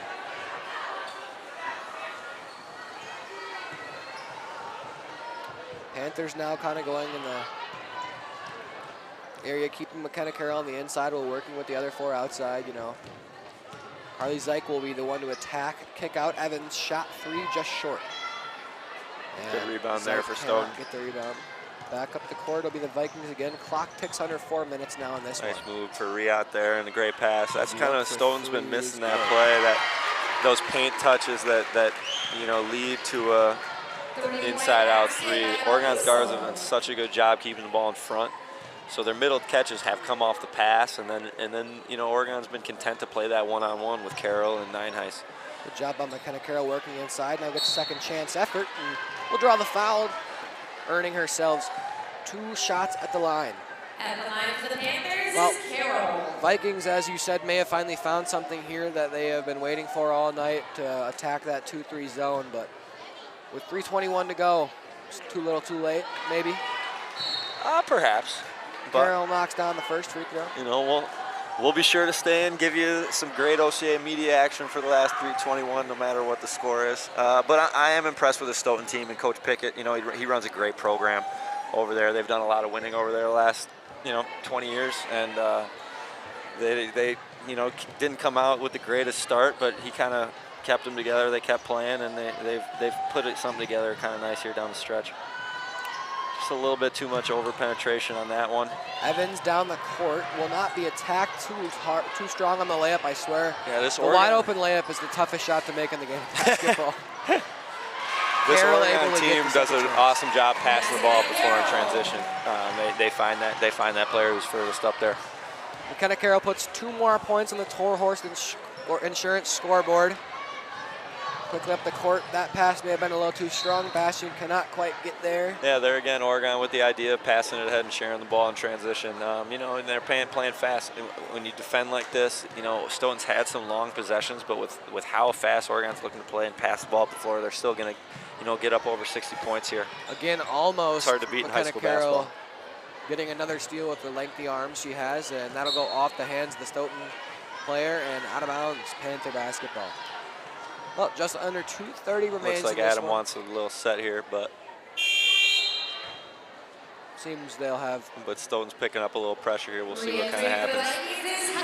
They're gonna have one play the face guard and then have.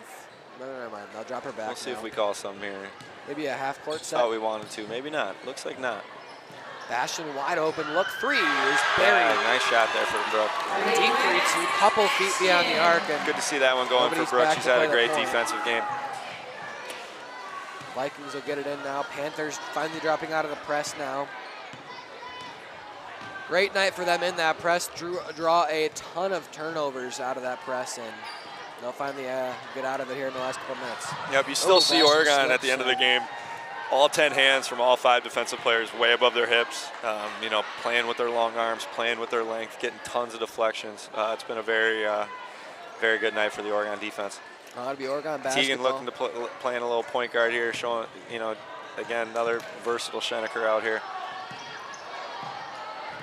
At the logo, screen set, pocket hustle picked. it down, Tegan. There we go, no sulk. She almost had it. I like it. Let's see what Thought she was going to get the chase down there. Panthers will look to. I'd like to see if she wanted to get the ball back there. Shot 3, no good, just short from Carly. Good to see a freshman get out there and get those moments in a game like this. She's going to have a big winter and a long season. The plays like that are going to happen. It's great to see her kind of just move on and get on to the next one and not, put her head down. Got 23 more regular season games to go. Here we go. There she is. Next play right there. Good pass. You're going to have that ball come back to you. There's Brooke Bastion again. You're going to have another opportunity to make a play. Really impressive for a freshman to kind of hang in there. And to build off that, the Panthers only having 10 players on this varsity team are going to need all 10 of those players in this So long that was one winter of the season. first times there. Stoughton got that ball middle and then hit the short corner player there for a layup. Would love to be in that Panthers film room, Luke, to hear what the coaching staff would have thought the rotation should have been or which wing should have dropped into the middle there. Stoughton now in the double bonus, so they'll get 2 shots. First one off back iron, no good.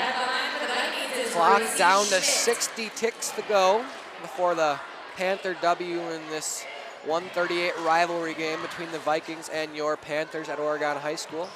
Second will be good. Bastion will play the point now. They go to the corner. It's going to be Reese Evans. Cut by Tegan there. It's a good cut by Schenecker. Tipped out of bounds off number 24 for the Vikings, and Tegan will inbound. Oregon back to their 4 across, kind of the high look. Good cut there, good Dumped on idea. the inside, just, a little too strong on the pass there, but. Ooh. They'll get a foul on, I don't know quite what they called, but it'll be They Panthers. called an offensive foul there. A little bit of a tough call, but I promise you, Derek's got a better view than we do, and he's reffed a lot of games, that guy. All three great refs, like you said, the WIA, 3 of the best. 40 ticks now to go. Schenecker loses control, but Bastian able to collect the ball and keep the Panthers on the offensive end. Now Teagan in the corner. I'd like to see a 3 out of there before this game ends. Fun fact, Luke, that official over there on the other end was a 6'7" high jumper in high school. Really? You know, I laugh at a lot when high school students start, or players start chirping refs or saying this or that. They think that refs can't play, and they can. They all could play. They all are good athletic. Yep. That's why they're all refs now. They're out here because they love sports. Well, last couple ticks will tick off this Toro Horse Insurance Panthers scoreboard, and the Oregon Panthers win their opening game here, the 2022-23 season, over the Stoughton Vikings by a score of 64-34. Yeah, good showing, Luke. Way to get it done for the Panthers, and my props to you. Thank you again. Special thanks to the Toro Horse Insurance for sponsoring our scoreboard on behalf of OCA Media Sports production crew, myself, and Chris Siebert. Thank you for watching Panther basketball on OCA Media Sports.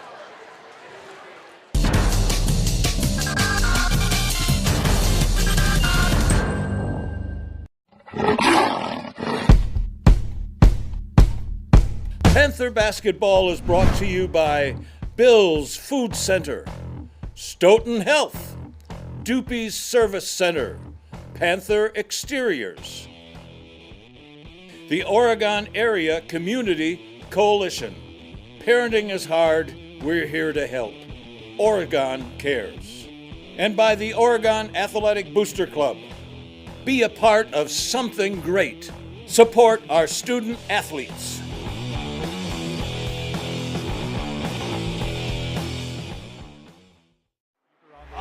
Oh, in there like a biting sound. He got a foot race. Zoe Peg was able to get on top of it. Past the goalkeeper, and another goal! He's one-on-one. He's going to get a shot off. And he sneaks it past the goalkeeper. James goes back to the zone. And number 2 zone, now Oregon. Remember, send the pass finds it. And on that 4 seconds to go. He wins it with 2 seconds left. Joe Roller puts Oregon on top. Oh my God. This is a presentation of OCA Media Sports.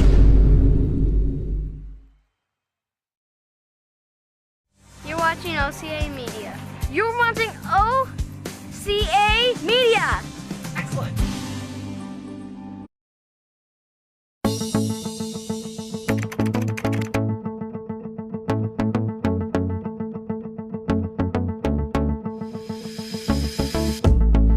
We are a part of something great. Want to be a part of something great? The Oregon Athletic Booster Club needs your help. It means providing student athletes with positive experiences to help them succeed on and off the court. Make sure I have the right gear and equipment I need to succeed. Your donation will create a lasting impact in our community. With your donations, you will help me in achieving my goals. We need your support. We are part of something great.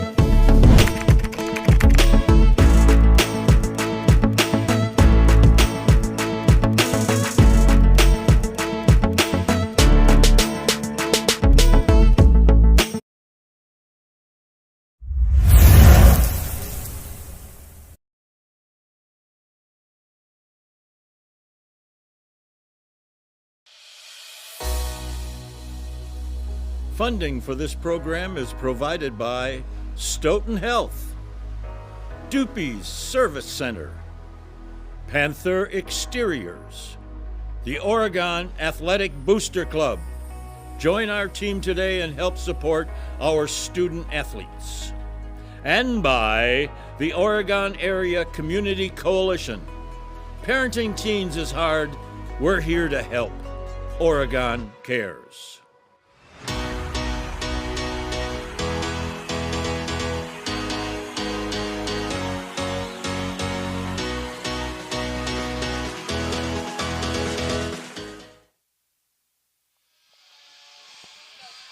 Hello and welcome to Panther Hockey on OCA Media. I'm Trey Zerwick along with my partner Desmond Kingsley, bringing you all of tonight's exciting Panther hockey action. Tonight the Oregon Panthers will be hosting McFarland Spartans in the WIA Regional Playoff match. We'd like to thank our sponsors whose generous donations help make this broadcast possible. From Panther Exteriors, Doopy Service Centers, Stoughton Health, and the Oregon Athletic Booster Club. Be a part of something. The Oregon Boost. Be a part of something great. Join our team today and help support our student athletes. And by the Oregon community, I don't know that word. Parenting teams is hard. We're here to help. Oregon cares. Yeah. Thank you. Ooh, lights turn off. Here comes out the Stripes. Don't know who they are today, but let's just pray for a good game.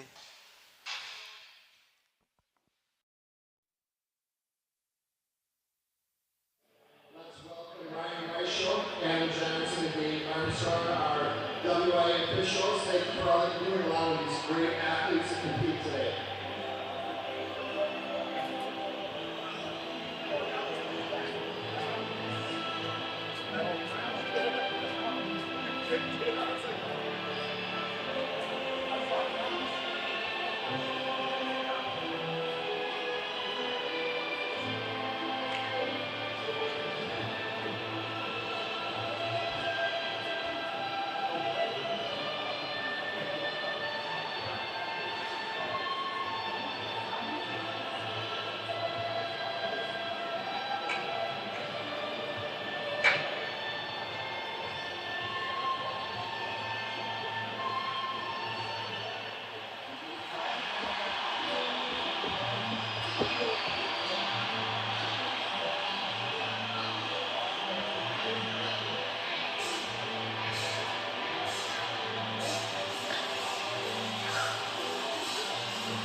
Starting in goal, junior number 30, Raymond Beaton.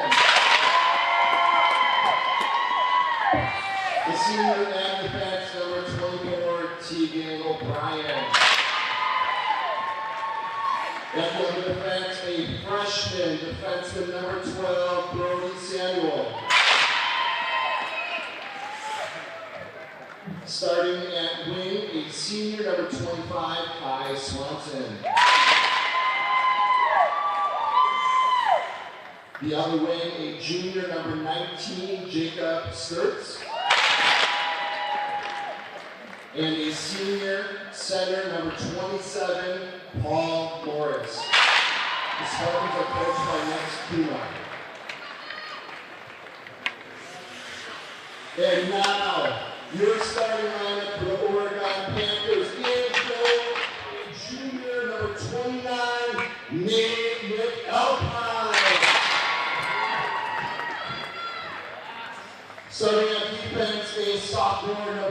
17, George Karasak. His partner, a senior defenseman, number 22, Kyle Barnish. A junior at forward, number 5, Mason Anderson. Another junior forward, number 6, Andrew Jakey. And our final forward tonight, a senior center, number 18, Jacob Cameron. The Panthers are coached by the Grand Plains. At this time, we're able to police rise from their hats to honor American and those fighting for our freedom. We ask those who are able to please stand for the playing of our national anthem.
Oregon High School and Diane Carrigan sportsmanship by student athletes, coaches, spectators, and all education-based interscholastic events. We request your cooperation by supporting the participants and officials in a positive manner. Profanity, racial, sexist, or ethnic comments, or other intimidating actions directed at officials, student athletes, coaches, or team representatives will not be tolerated and are grounds removed from the Oregon High School. We hope everyone enjoys today's event in the spirit of positive sportsmanship. Let's play hockey.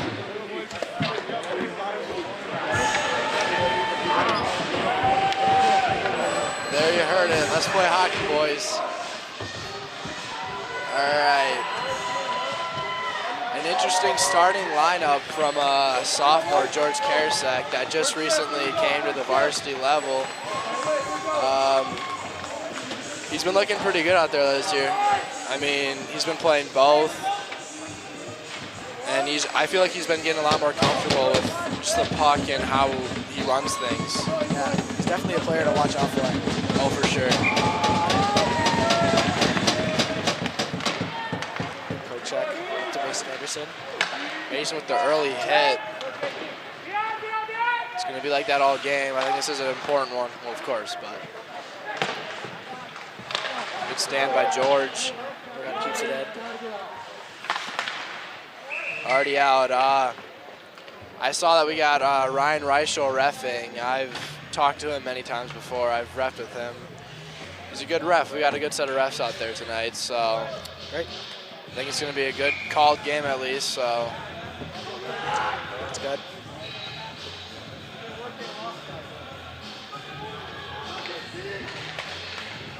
Farland runs it back. Chips it up the boards. Largo with the early shot. Odd shot. Jakey shot goes wide. George with the stop. George keeping it in the zone. Sips. Mason brings it in. Gets a shot. Shot wide. Bargo with the muffin. High. Andrew Jakey. Ooh. Pocketed. Mason Anderson back in. No call on the play. Just waiting. He scored. Feed from Mason. Wasting time. Don't know where everybody's at. Shot from Leatherberry, missed wide. Oh, back door. Just missed. A little dump and change from McFarland. Freshman Jack Clun with the puck in the corner. Simon Dosher. Up to Eddie. Back down to Lindert. Turnover. Brings it in. Oh, almost clipped off his head right there. Jack Clun getting in. Pass up to Nino. Yeah, oh. Just barely missed Dosher.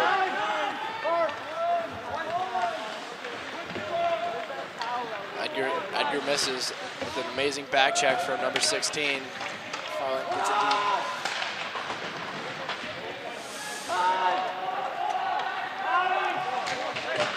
Ties up. Ooh. Good step by Cam. Brings it back in. Oh, hip check from Jacob Cameron. Misses the puck. JC goes down low. JC to Mules. Mules with an attempt to Leatherberry, but just too high. Up to Edgar. Pass. Ice. Little ice. It's good. Got to keep it rotating. And we can see Brody Samuel, a freshman. Starting defender. Starting defender. That's an interesting choice because I remember playing him on JV, so. You can see him number 12 out there for McFarland. Out there right now. Pretty good. Gets it back. Gets it down.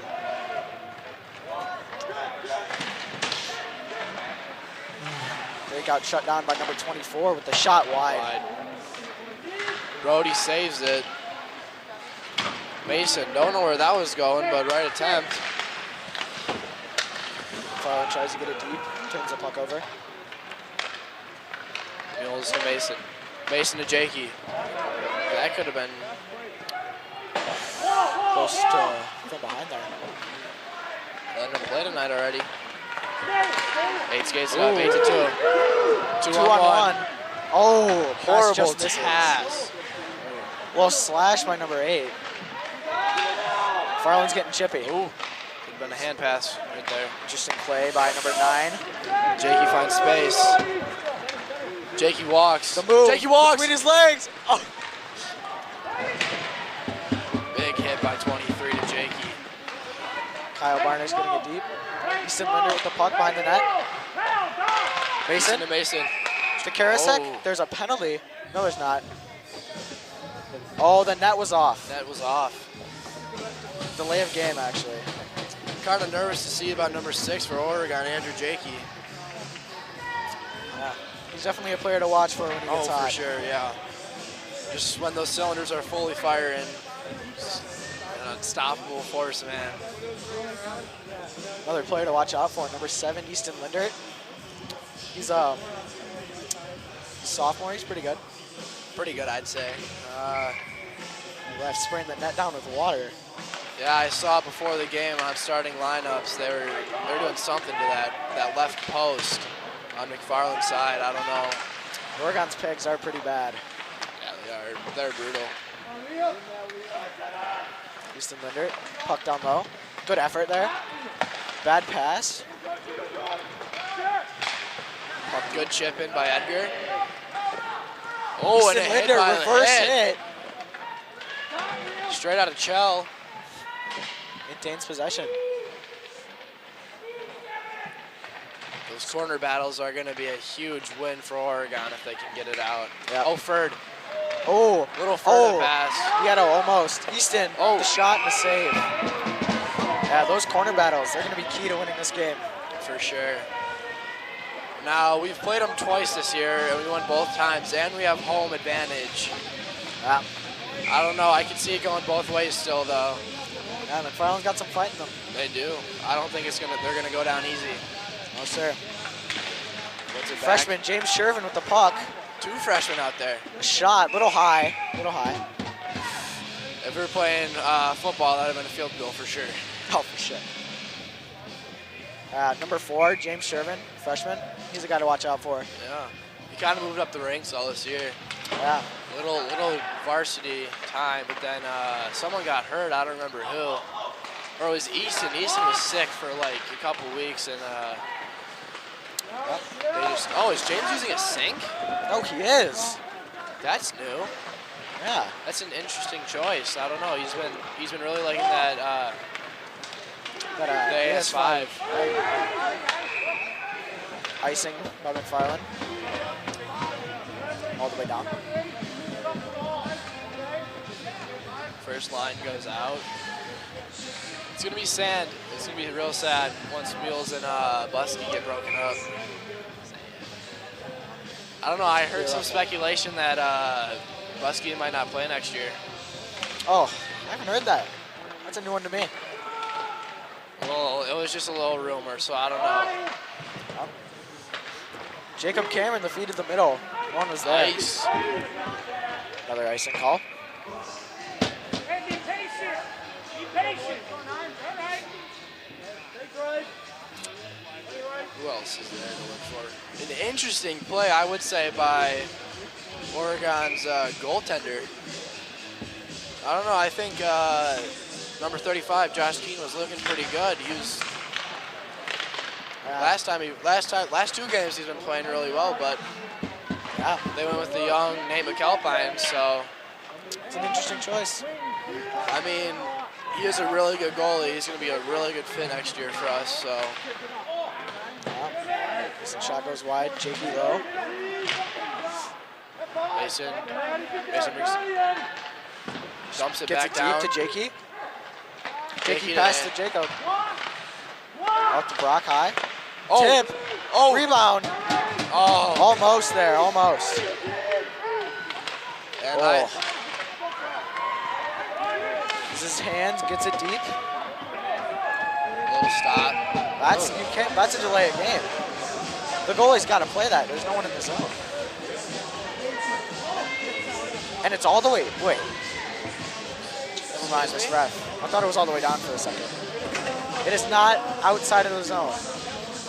Wait, yeah, it is. The shot came from outside of the zone, so that's where the faceoff's going to be.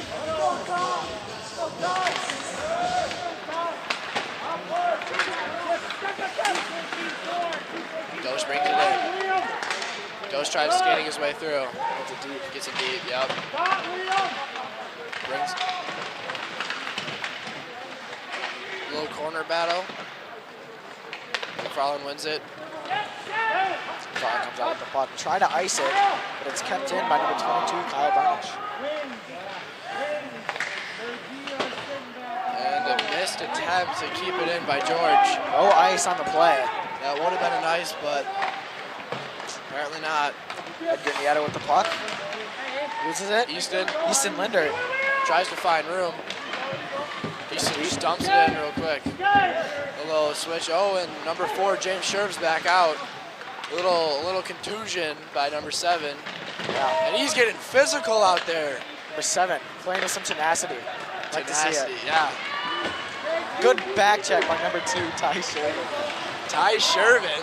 Oh. I'm pretty sure it's Zerwick, but Ty Shervin, my bad. New deep airs. Ty, the no-look pass attempt. Isaac dumps it back down. Number 4, James Shervin. Do you know what's... Oh! Oh my Lanta. Huge hit by number 2, Ty Zerwick. This is an interesting line.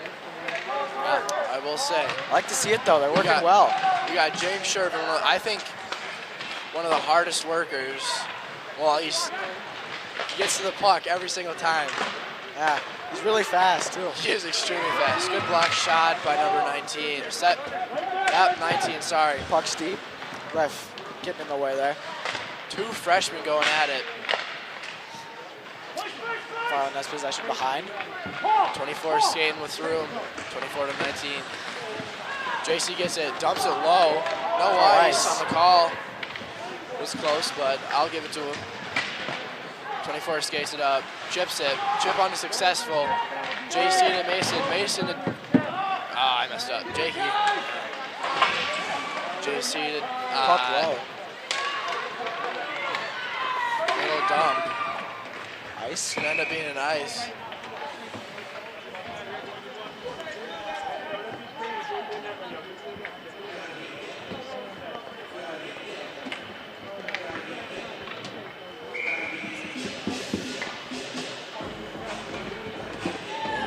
Boom, gotta get a kid. Boom, boom, gotta get a kid. Love that song, man.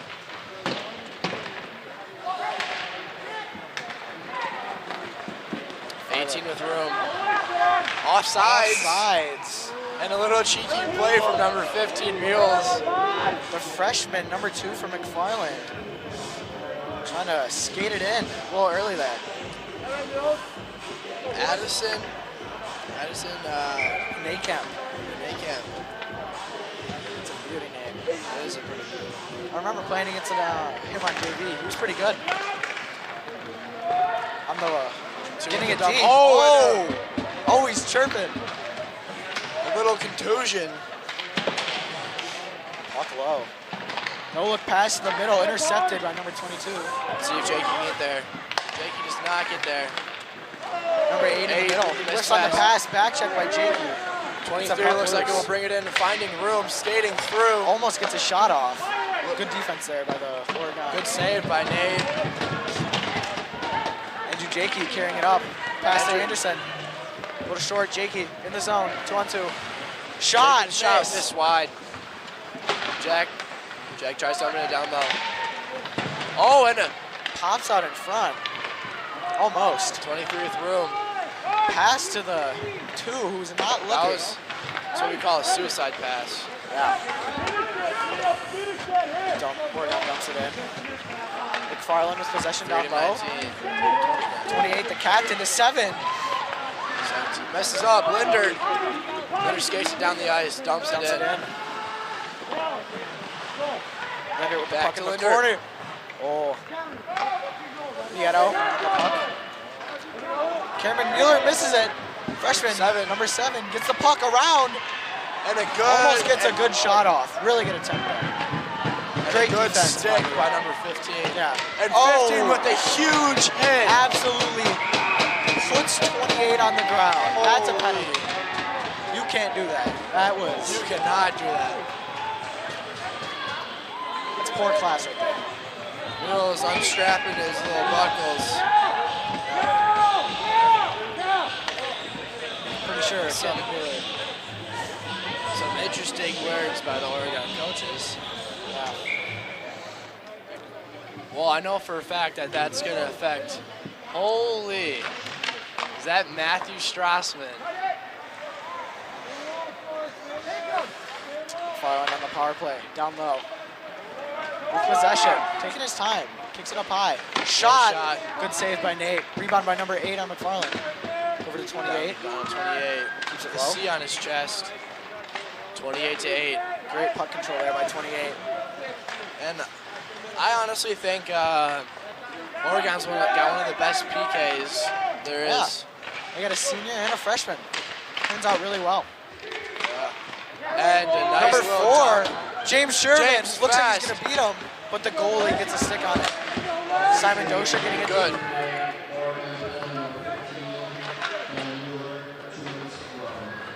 It's a good call. James Sherman and a gets beautiful dump. Yeah. Farland. Oh, and huge cycle. Oh my and a gosh. huge hit from Simon Dosha. It's going to be a penalty. It is not looking good for Oregon right now. 3-on-5. Don't like these odds. Just got to keep our heads in the game. Playing smart. I know Oregon has been struggling with penalties their entire season. It's been kind of like shooting themselves in the foot. I feel like they could give Dosher a 5 for that. That was a pretty big hit. That could have been boarding, maybe. Yeah. I feel like that was a pretty dangerous play there. Logan Leatherberry. Let's see, we got Logan Leatherberry, Ty Zurich, and Kyle Barnish. That is a pretty. If I was a coach, those are the 3 guys that I'd want out there. All really good, and they're not afraid of the puck. And a good shot, good save. McFarland has a lot of time here. 8 to 24. 24 to 8, back to pass. Good breakup by Ty Zerwick. Puck's lost. McFarland comes out. 23 to 8. 8 back to 23. Rips it. Shot. Good save by Right in his Nate. chest. Good save. 22 seconds left for the 2-minute rough for Eagles. Yep. They'll go back to playing 4 on 5 until Gosher gets out. You just can't be taking those penalties. Yeah, especially on a penalty kill. Another penalty doesn't help. Kyle Barnish steals the puck on the boards. Tries to ring it around, but not enough. Not enough. Farland keeps it in. Whoa, whiff pass there by 8. 28 back to 8. 8 to 24. 24 is 24 back to 8. Rips it. Good shot by Barnish and an amazing save by McAlpine. Great saves by Nathan McAlpine. That's the type of goalie that we want. Cameron Muloud is now a 4 on 5. Brings James Sherman steals the puck. He's going. He did mess that one up there. That's all right. James looks fine. He gets it back. It in. That's what I'm talking about. 110% every time he's on the ice. That mood, that attitude is what gets you to playing high. And that's an off. Missed call there by the ref. Oh, a shot. Failed clear attempt. Number 17 blocked it. Logan Leatherberry with the puck down low, maintaining possession. Tries to get nice it deep. ice. Oh, that would have been a beautiful play right there. 2 on 2. Great block by Logan Leatherberry. Incredible commitment. Shot, miss high. Save. And a little dump off from 2 to 18. 18 with room. 18 skates around the net. Right in the middle, James with the sketchy. Ooh. That works. Got it deep. Number 7, Easton Linder with the puck. That could be too many. That could be too many. But the refs will let him know. Holy crap, what is happening out there? Need one more. You need one more. Sorry about that. Oh, great defense by number 20, Jack Clun. Stick by Jack Clun. Saving us a goal there. Jack brings it deep in. It's a good play. It's a safe play. Breakout attempt by McFarland. Gets through. 2 on 1. George Karasek plays it. He gets that time. Little D-to-D pass. Ship up. Kyle Barnish saving it. Ty Zerwick almost gets free. Well, dumping Chips chains it back there. in. Yep. As the notorious Owen Tauschik would say. Dumping change.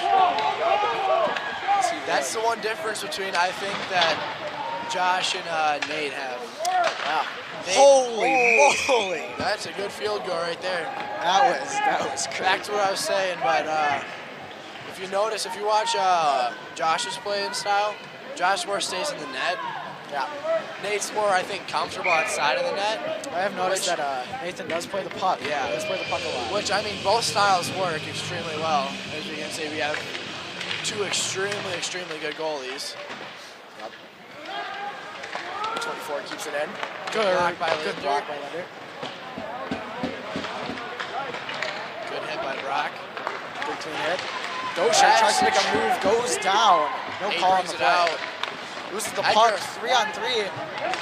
Skates it around. Gosher got a lane, shoots. Oh. Linder's almost there for the rebound. He gets it low. 24 with time. 24 brutal.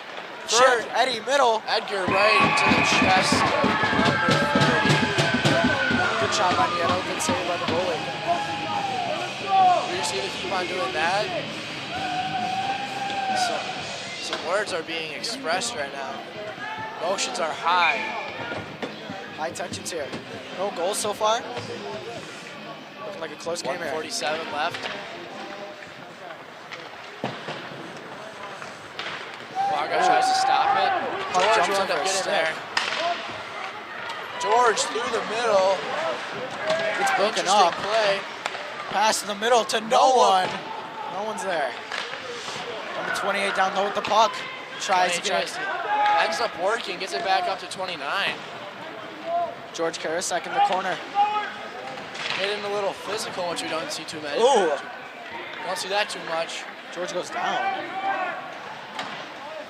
These corner battles, man. Oh, and George getting real chippy. 18th shot. Blocked by Bargo. Catch in. George down low with the puck. Tries to clear it. Does not. 18 keeps it in. George with the pass to the middle. Dosher loses it. Just wide. Kyle Barnes with time. He's going. Decides to ice it. Picks it up. 29 gets it in the zone. And risky. Extremely risky. Need to see some more fight out of Oregon here. Yeah, they had momentum for a little bit, but yeah, I don't know. I think that power kill or penalty kill. Penalty kill. Sorry about that. I had a little brain fart. Those penalties just really, I think.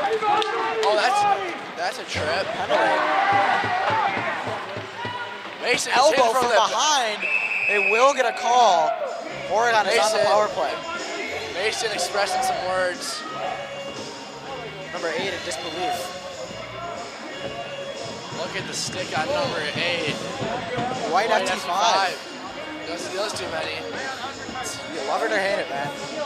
I personally love it. That's the stick that I would. Yeah.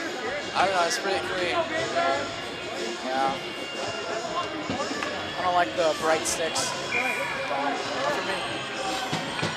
Oregon on the power play with Simon Dosher, Jacob Cameron, Kyle Barnish, Andrew Jakey, and Edgar Nieto. Moved Kyle Barnish to down low. He was up top, and then clear by 28. See if they moved Nieto up top, or they're running a 2-3 now. Or 2-1. 2-2-1. Andrew Jakey up the board for the puck. He's going to take it. Great space. He builds speed up. Gets 9 it over seconds there. left. A shot from Jacob Cameron wide. Rebound. Kyle to no one in the middle. And that will be the end of the period. One first period for both teams.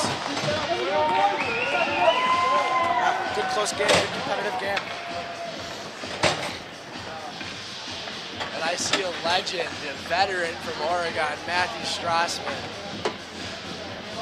Surprised to see him here. He hasn't been here all season.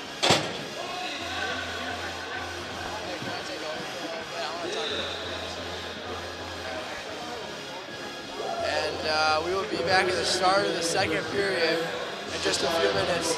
And thank you for tuning in to Panther Hockey on OCA Media.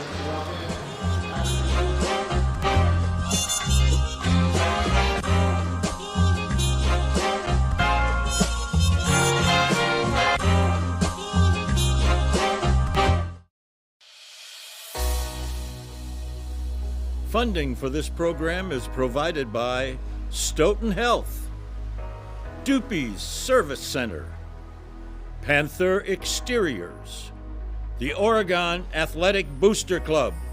Join our team today and help support our student athletes. And by the Oregon Area Community Coalition. Parenting teens is hard. We're here to help. Oregon cares.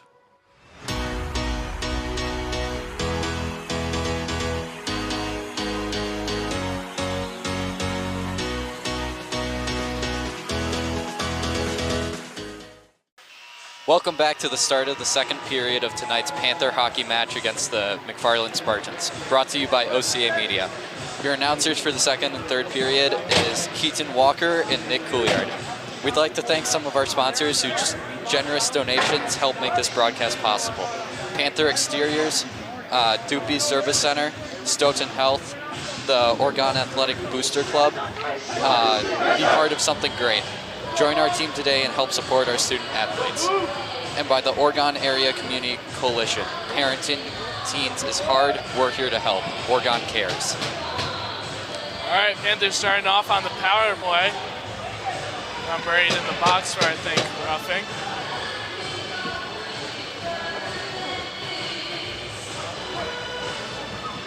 (0-0) entering into the second period. Panthers have been keeping it in the zone for a while, but at the end of the second, it looked all Spartans. Yeah, we've been having some control problems lately. But then again, we've also haven't been able to keep out of the box. Yeah, Panthers with, I think, 2 penalties now. 2 penalties, I believe. Simon Dosher, number 19, the captain, and Cameron Mueller, number Mueller. 15. Yep. Mueller got his penalty first, and then they overlapped towards the end of the first period. Yep, a strong penalty kill. Made it so we only got maybe 5 shots. Yeah, there wasn't many shots the first period, so we'll see if we can step it up a bit today. Piner had an amazing save during the first period. Here comes the face-off to start the second period.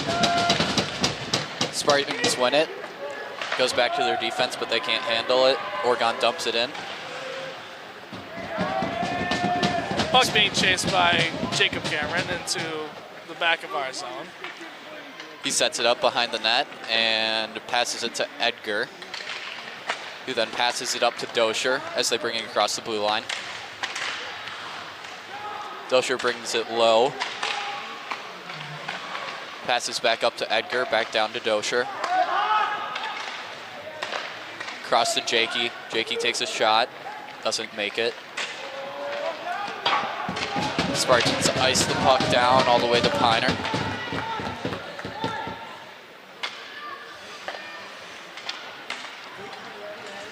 They set it back up.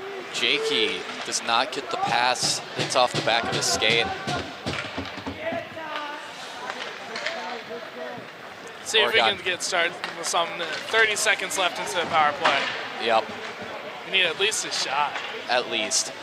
We'll see if we can get one here in the last 20 seconds now. They're working it low in the corner. It's one of our specialties, Nick. It's one of the things they're known for. Send it low, get those further passes up high. Shot by Eddie. Ends up being saved by the Spartans goaltender. Number 30. Number 3, Aaron Nail. Or no, sorry, that's my bad. Number 30, Raymond Wheaton. My bad. Raymond Wheaton having a pretty good game. Beginning of the first period, we got lots of shots on him, but he's let none in so far. Logan with a high shot from point. Power play over now. Both teams are at full strength.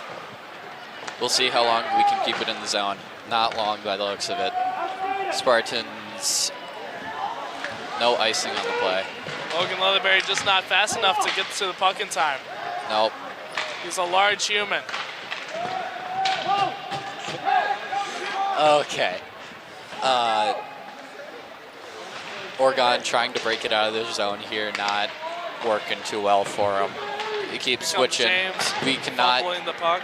Yeah, we cannot seem to connect a pass at the moment. Panthers just select to ice it.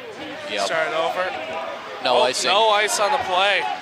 Refs called it off. Spartans got there in time, or weren't trying to get there, I should say. Oh no, short break for Spartans. Good save. Piner diving on top of it to make sure it doesn't come back out in front. That's a good play from him. Panthers seem to be mad about something. Not sure though. I think one of the Spartans hit Pine with their stick. Maybe. They're talking to the refs about something though. Well, when aren't we talking? One of our specialties is trash talking. Yeah, we seem to be known for it at this point. Yeah, that does seem to be a thing that we enjoy to do every game. Oh yeah. Talking, or I should say arguing with the refs. Here comes Doge. Shot by Eddie at the point.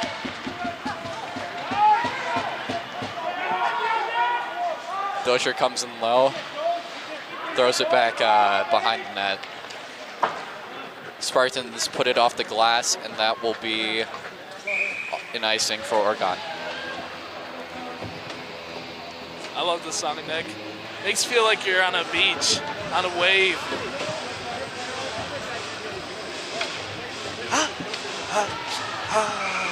Sure, Walker. On the surfboard, you know? Whatever you say, Walker. Whatever you say, bud. Easton's taking the face off for Oregon. Oregon wins it, but it's not exactly coming back to the defense in the right way. Vargo with a big hit there.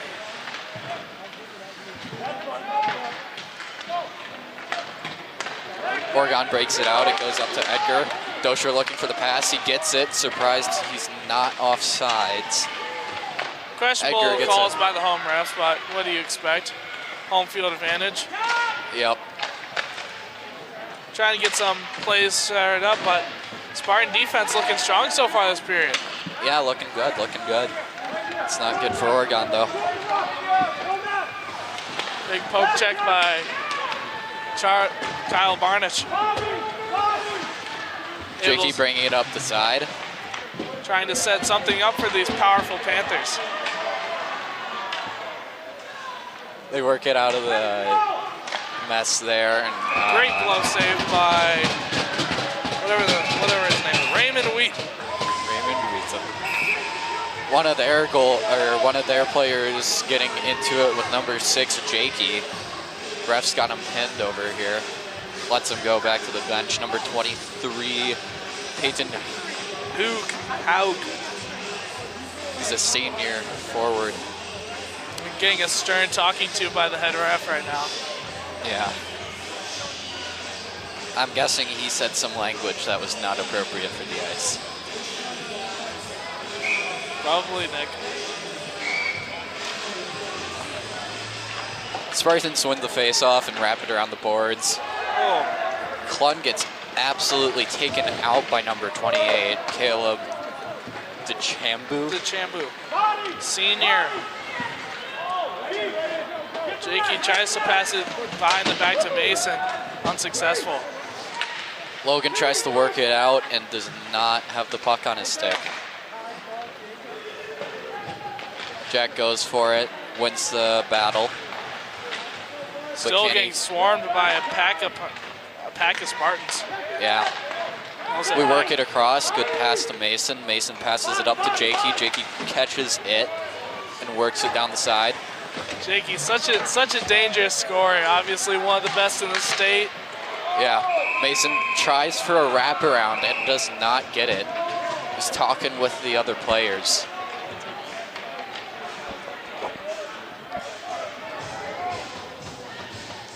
Nick, I love this song. Good to know, Walker. Good to know. Easton back for the face-off. They're waiting on something. Ref's talking to Jakey. Oh, just trying to de-escalate everything going on. A lot of cheap shots going on right now. Probably a lot of language. Refs don't want that in a hockey game. No, refs don't want that escalating.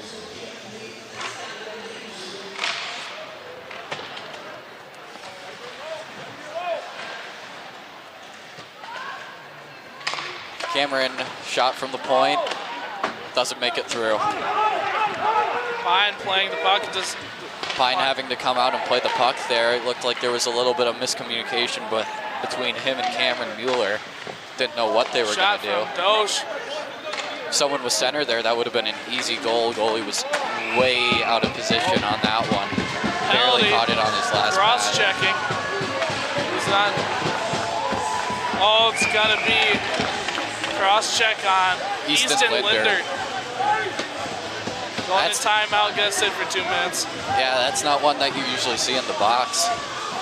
Well, certainly his freshman year, but this year he's been kind of the bad boy. Or one of them, definitely. Yeah, he's been getting a bit in there more this year, but not nearly as often as some of our other players. Cameron Mueller. Sorry, I had something in my throat.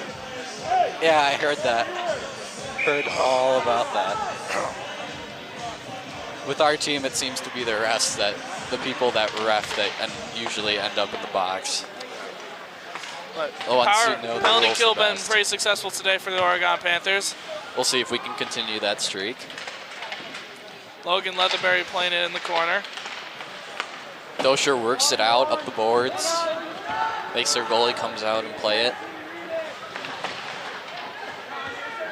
Dosher getting hit by a couple of their guys there. Spartans taking it up the ice.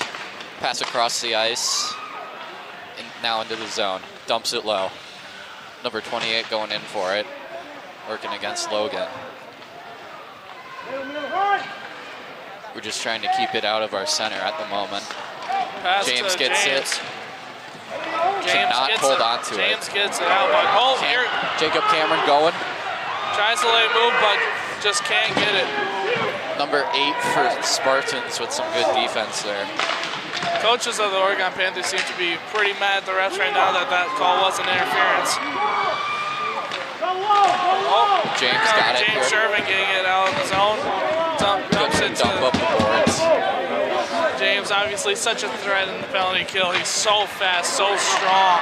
Actually, speaking of that, he just almost got a wraparound goal there. Almost just walked misses it up a bit. He had far side. He was looking for it and just couldn't get it. Just misses the net. Just barely.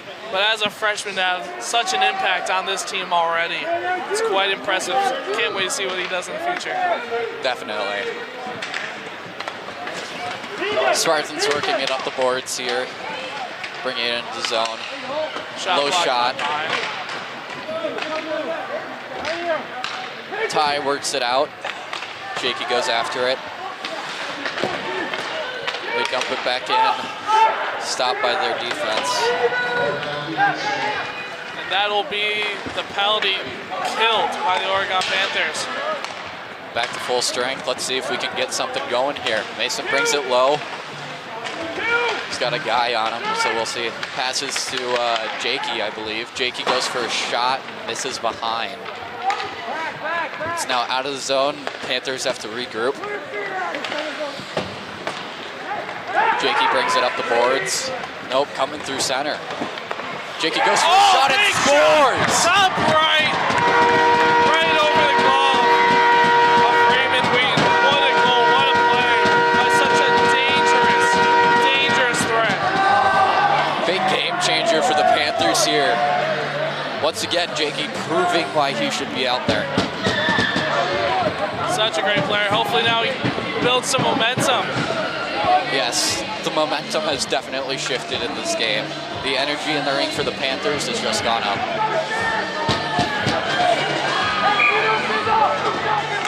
We'll see if we can continue this going. New center for the Spartans. Ref saw something he didn't like. Now players try to get such an advantage by moving in just a little bit on the opening face-off. Yeah, it's one-on-one, one-on-two for the Spartans. Stop. Good defense by George. Jacob Cameron came from behind and was able to poke it out. Good back check. Pass across the ice to Mason. George. Mason working it up the boards. Good stop by the McFarland defense. He goes through George, tries to stick handle through Logan, and he is having none of it. Great stop by Logan. Shot missed wide left. Spartans working it low again. Jacob Cameron passes it across to Mason, and he could not hold on to it as it was behind him, and he had to use his backhand. That was pretty cool, though. The ability to hit it out of midair. Yeah, that's Jakey coming down the side, trying to work his way center, but defense won't let him. Oh, tried to get the further pass to Eddie. Just couldn't hold on to it. Yeah, I can't hold on to it there. There's no one there for him. Furta pass is when we pass it from behind the net or somewhere low behind the red line up to somewhere in the center, for those that don't know. So hard for a goalie to stop that. As you know, both of us are goalies for the JV future of Oregon goaltending. Yeah. That's a difficult shot to deal with. Pass center from anywhere backside, you're just out of position, and especially if they rip that puck right away, you are just completely done for if you don't have defense there to help you. I don't care how good of a goalie you are, you aren't going to get it. If that's a decent shot, you're not going to stop it. Lots of pushing and shoving going on in the boards. good shot. Piner with a good save, straight to the chest. Speaking of Pine, he's having a very good game. Coming for his first year at Oregon, having such an impact. Obviously starting a few games, switching off with Josh Keane. Yeah, I was on the Capitals before this, moved to this little town in Oregon. He's had quite the impact. Yeah, he has. It's been nice to have him in net for some of our games this year. He's had a couple rough ones, but he's also had some games that make or break was completely on him. And there was that Janesville game, he had over 40 shots, only let in 2. Yeah, just a prime example of how much of an impact he has made on this team so far. Leatherberry tries to work it back out, but one of their forwards stopped him. Spartans trying to work it back down the boards into our zone. Are successful with that, and they bring it around behind the net. Pass back down low as they work it up the boards. It's been a really even game so far this second period. Yeah, it's definitely not like some previous games that we have seen. Obviously, last time we played them, we won 4-2. We had all the momentum for most of the game. Just when that momentum switches, when they score. Yeah, the momentum in a game like hockey really does matter. If you do not have momentum with you, it's a lot of things can go wrong very fast. Momentum's difficult to get and even harder to get back. Definitely, definitely.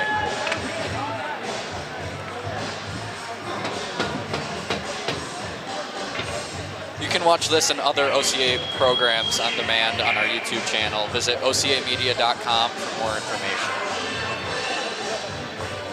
House. Walker, a big fan of the music they're playing today.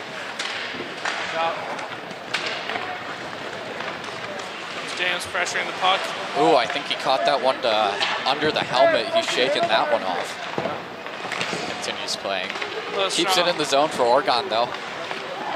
Spartans miss it. James coming down low. Tries to get a pass middle to number 14. Isaac Roeder. Rotier is out there.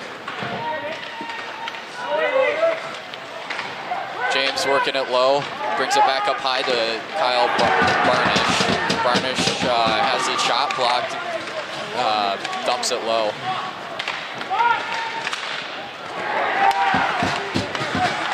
Good play from Barnish there using his partner.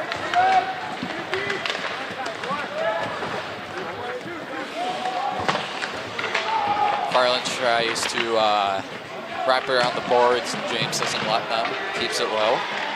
James wraps it around the other side, back up to our defense, Cameron Mueller. Cameron Mueller cannot find somebody to pass to. And the Spartans ice it.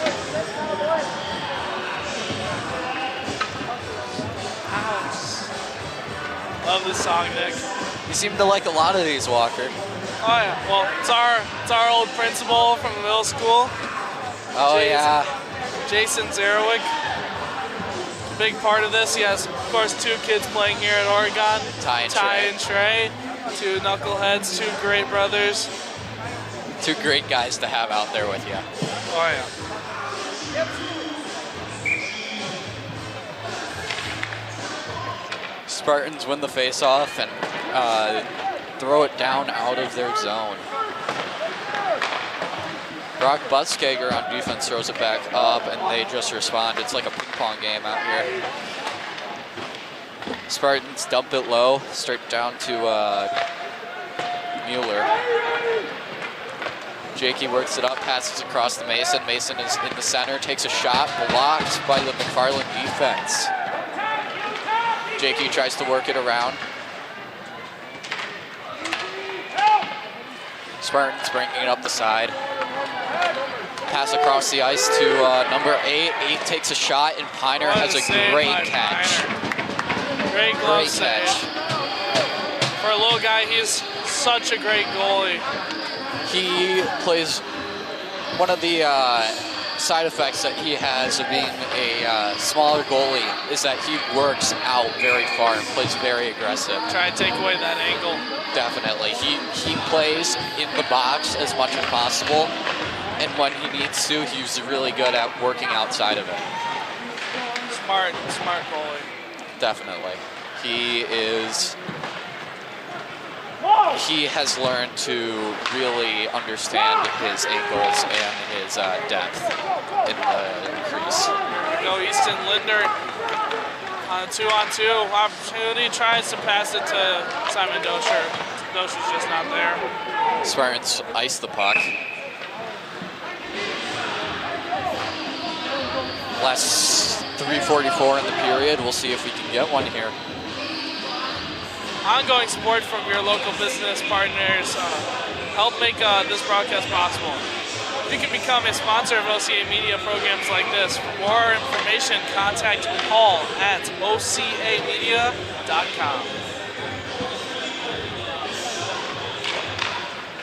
Panthers win the faceoff, bring it straight up to Bargo. He has a shot. Does not connect. Kyle Barnish getting into it with some of the McFarland players here. Well, of course, you know, he loves to talk. He loves to talk as much trash as possible. Oh yes, our defense is most definitely a force to be reckoned with when it comes to trash talking. Our guys sure like to get into their fights. Puck's back at center ice now as it went into the Oregon bench. Jakey tries to throw it down into the McFarland zone and whiffs a little bit there and only gets it to their defense.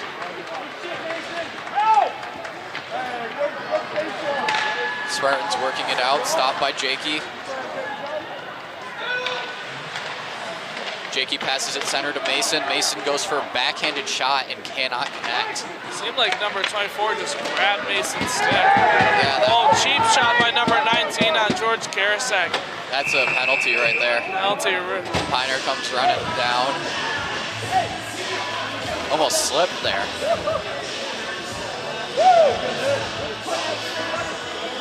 It's been such a competitive game so far. Really, really good game. Really back and forth. Been in our zone, been in their zone, been in our zone, been in their zone. The puck possession here has been very evenly distributed. It's a very close game. One or two, as we've seen so far, one or two goals can make all the difference. Goalies often expected to steal games. Good shot block from number 8, assistant captain for McFarland there. Eddie pinned against the boards. Dosh picks up the puck behind the net. Passes it back to Jacob Cameron. Passes up to Jakey. Jakey cannot hold on to it. Dosher takes it from him. Dosher gets a shot straight into the goalie's chest. Well, as a goalie, don't you love those shots where all you have to do is kind of just hug your chest and go on your knees? Oh yeah, definitely. The shots that are straight into you always seem to be the hardest though, because I mean, if you take one wrong move there trying to cover that thing up on your chest and it somehow rolls somewhere, you are completely done for. If you do not know where that puck is at all times as a goalie, you just can't play. Kind of like what happened at our last JV game where you... Yeah. We won't go there, how about that? Yeah, let's. Far shot from Mueller. Went wide right. Tried for the tip there from a shot from Logan Leatherberry from the point, but could not get it on net. They ice the puck down, and Piner has to stop it because we are on the penalty play. Power play, Nick. My bad. Power play. Mason works it down the side. Ty streaming along the blue line there, looking for him to do something with it. Passes up to Easton. Spartans, they get it from him. Passes it, launches it all the way down the ice. Looks like Logan's going for the setup here. Uses the net to get away from the Spartan player. Only got 30 seconds left. We need to create something. Oh, good try.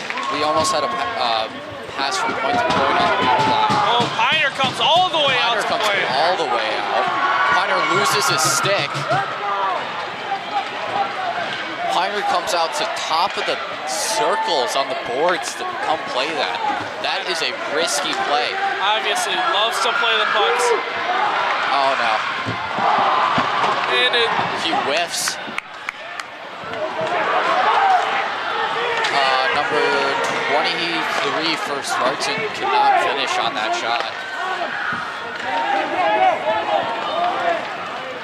Jakey bringing him down the side here, straining the goalie. Only 30 seconds left in the period. Let's see what each team can accomplish in the final few seconds. Seems like Piner's got his stick back. Must have had to go skate out for that one. Edgar's trying to come off the ice, and Cameron tries to pass it to him. Icing, 13 seconds left. Let's see if we can get a shot on. Maybe, just maybe, get a final goal in these final few seconds. If we can get a goal in these last 13 seconds, that would definitely change the pace of the third period. That leaves Spartans going back to the locker room with a bad taste in their mouths. Oregon Panthers coming back out, ready to play. The student section really loving this song. The student section getting riled up. One more shot for the Panthers there, but straight into his glove. Number 30 for Spartans, Raymond Wheaton, still having a pretty good game. Oh, Brock completely misses it. James picks it up and he'll let it run out for these final seconds. That's the end of the second period. Very good period by both sides. Difficult though. Really back and forth, not like we saw at the beginning of the first where it was all Panthers. Yeah, it was much more balanced this period, it seems like, even though we did get our goal. We'd like to thank some of our sponsors whose generous donations help make this broadcast possible. Panther Exteriors, Doopy Service Center, Stoughton Health, the Oregon Booster Club. Be part of something great. Join our team today and help support our student athletes. And by the Oregon Community Coalition. Parenting teens is hard. We're here to help. Oregon cares. We'll be back with the start of the third period in just a few minutes. You are watching Panther Hockey on OCA Media.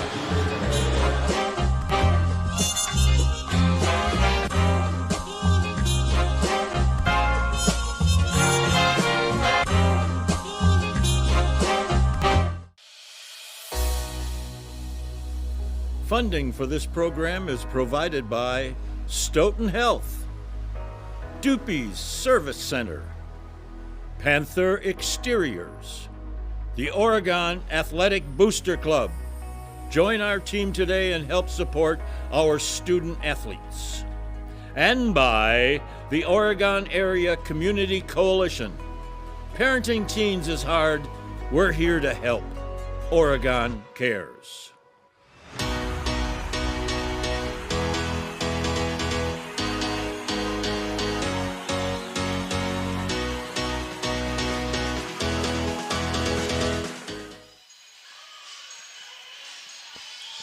Welcome back to the start of the third period of tonight's Panther hockey match against the McFarland Spartans, brought to you by OCA Media. We'd like to thank some of our sponsors whose generous donations help make the broadcast possible. Panthers Exteriors, Doopy Services Center, and Stoughton Health. The Oregon Athletic Booster Club. Be a part of something great. Join our team today and help support our student athletes. And the Oregon Area Community, I don't know that word again. Parenting teens is hard. We are here to help. Oregon cares. And pretty close game we have right now. About a minute until the boys get back on the ice and play 17 more minutes of some hard-fought hockey. I'm joined here again with Desmond. So. It's going to be a close one. Oh, for sure. 1-0. Shots, I think, are pretty close together. Yeah, McFarland's looking good. This game can go either way. Real quickly. Yeah. Whoever wants to work. I see it going both ways. It's going to be a hard-fought victory if Oregon pulls through. And here they are back on the ice. Ice looking dry. Finally. Spots.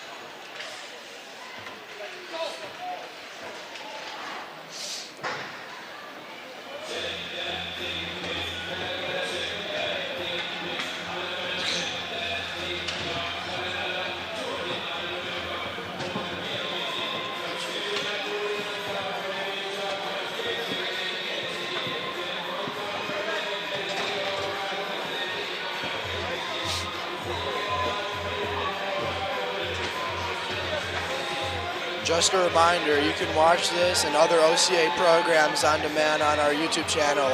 Visit ocamedia.com for more information.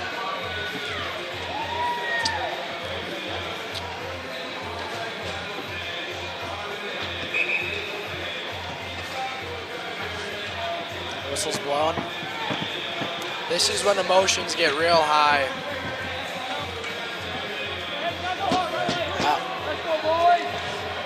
This one's going to be close. It's going to be real close. It'll be a fun one. So you got 18-6, 5 up front, and 12 and 22 going back.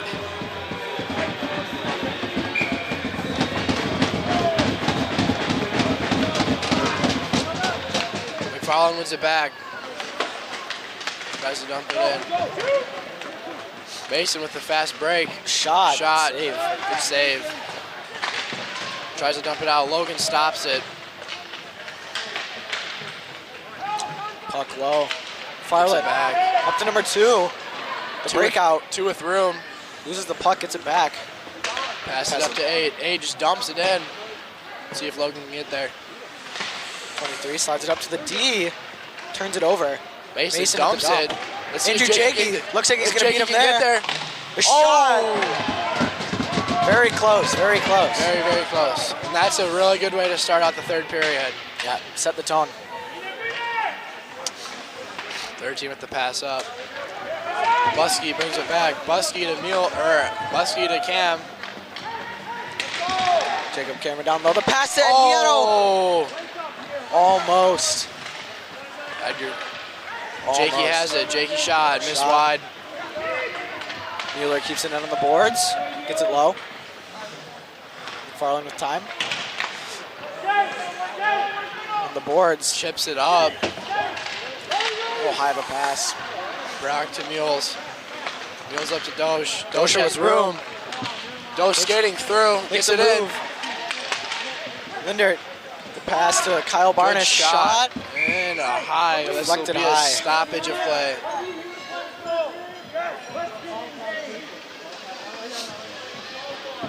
Oregon, so far, dominating the period.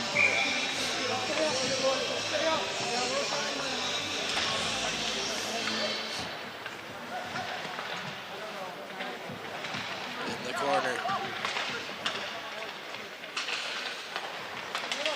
Yato to Dosher. Dosher to George Karasek. Slides it over to Kyle Barnish. Kyle whiffs the shot. Holy. Oregon keeps possession.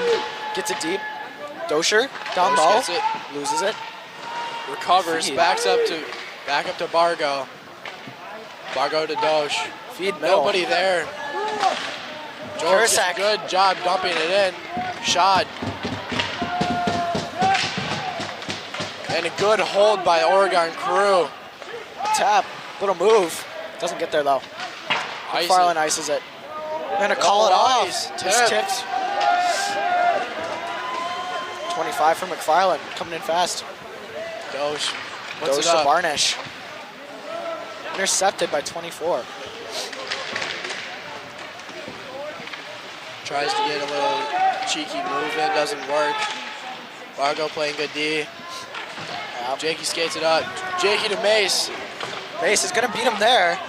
Fake the shot. Takes it low. Escapes. Absolutely. That is a dirty play right there. That is not a hockey play. And that is gonna be a big, big penalty. Yeah. That could be a 10 and 5, 15 and 5. And let's see what they call it.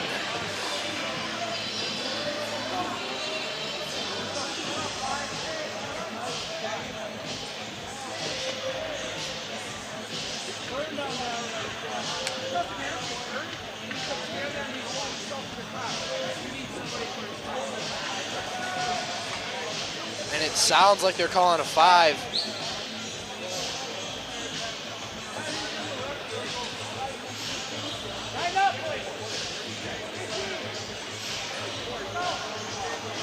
And they will be giving him a 5.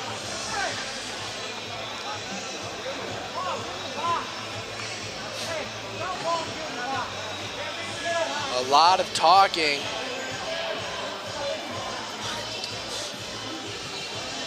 Is 27 ejected? Maybe. He's skating to the bench.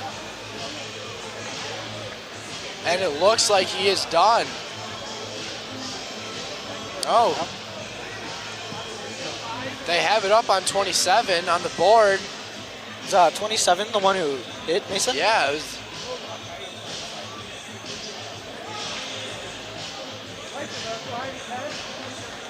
It could have been a DQ because that is boarding and head contact. Yeah.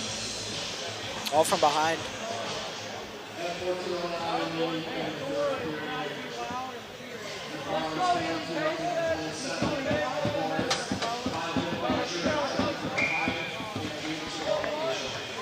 Yep, that's a disqualification, and that's going to be huge. Yeah. And that's a sad way to go out if Oregon wins, because he's not going to see the ice again. McFarland gets it deep. Nathan, questionable play there. Failed pass from Dosher. McFarland ices it. JC's back there. A smart move by him. Oregon regroups. Slid it to Jakey. Jakey has room. Gets the puck the other way. Makes a move on his backhand, and misses high. That would have been gross. Yeah, that would have been a really good play. Edgar down to Dosh, intercepted, dumps it back.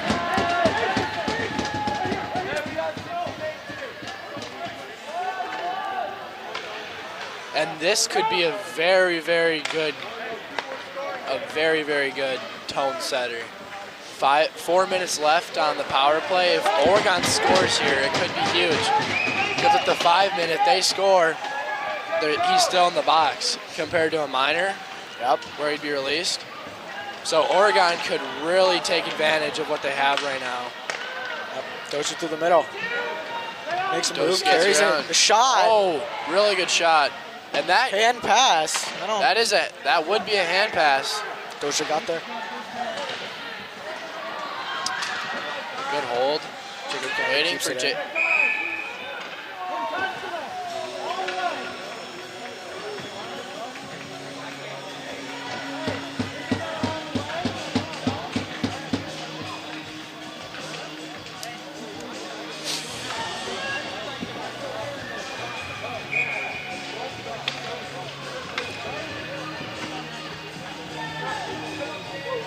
Confusion on the lines there. Looks like we're putting out PP2 with Ty, Zerwick, Easton Lindert, Mason Anderson, and Jalen Mueller. Fumbles on the blue line there. Oregon's got to regroup.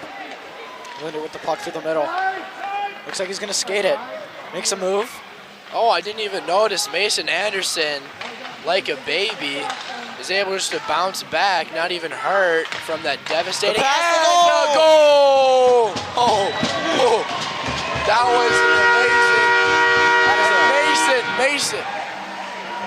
And Mason getting rowdy with the team. And this is huge. Because again, they still have 3 minutes left on that power play.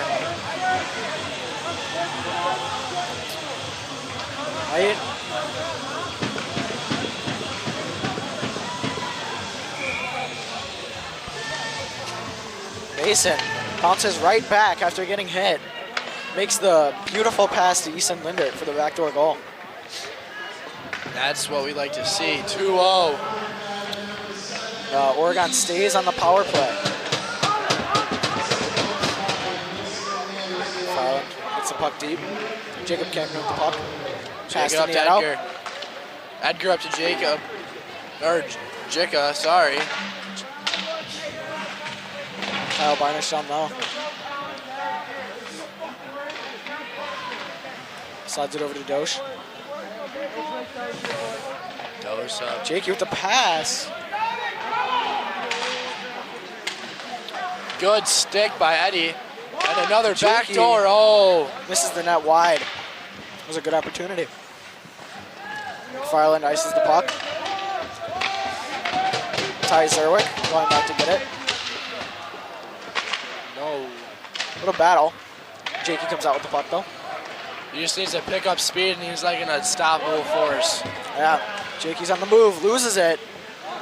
They're gonna capitalize. Dosh Good with the hit big by hit. Dosh. I was just talking to him earlier after one of our team events. He can use his body to advantage. He has a really good build and a hold and a long whistle.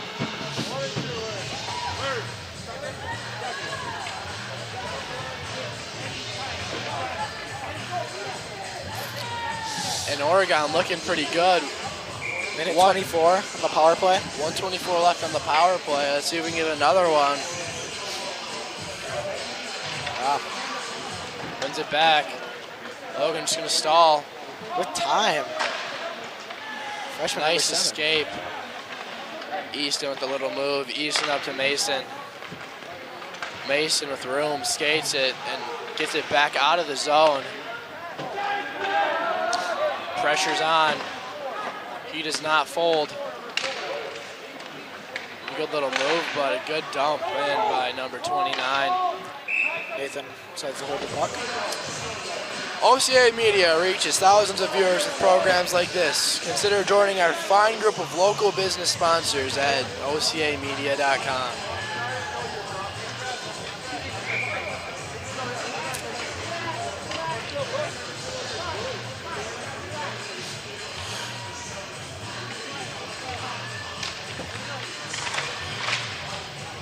Good glove by Nate.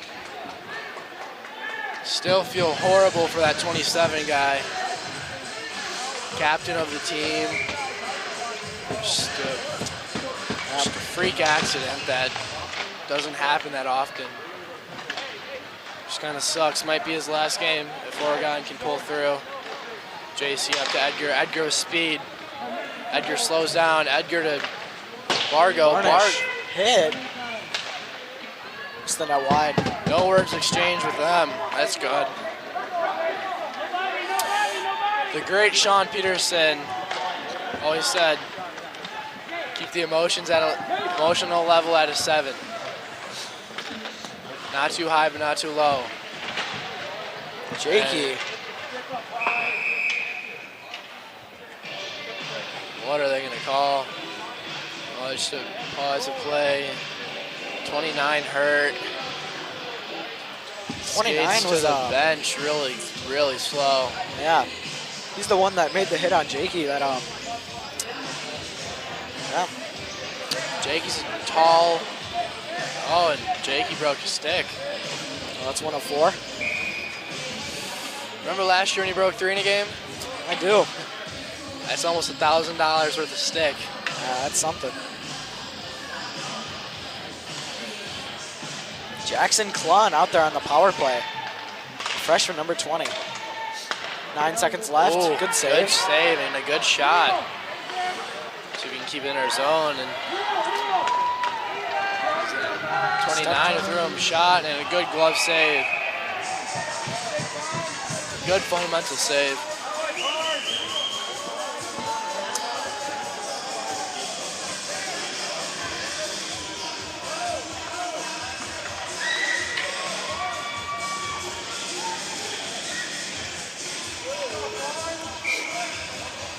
Took long enough. Tie it up. And maybe a tripping call. Jack getting at it. Puck flies up. Up 17. 17 back down to 24. 24. The shot, the tip. And an amazing save by Nate. That was beautiful, man. Those are the saves we love to see, and we've seen a lot of them out of Nate. Yep. Those are the saves that win us games. Those are the saves. 25 with the hold, but it looks like Mules will get it to Buskey. Buskey up to JC. Oh, elbow by 2 there. High. Mason keeps it in. The refs are letting them play tonight.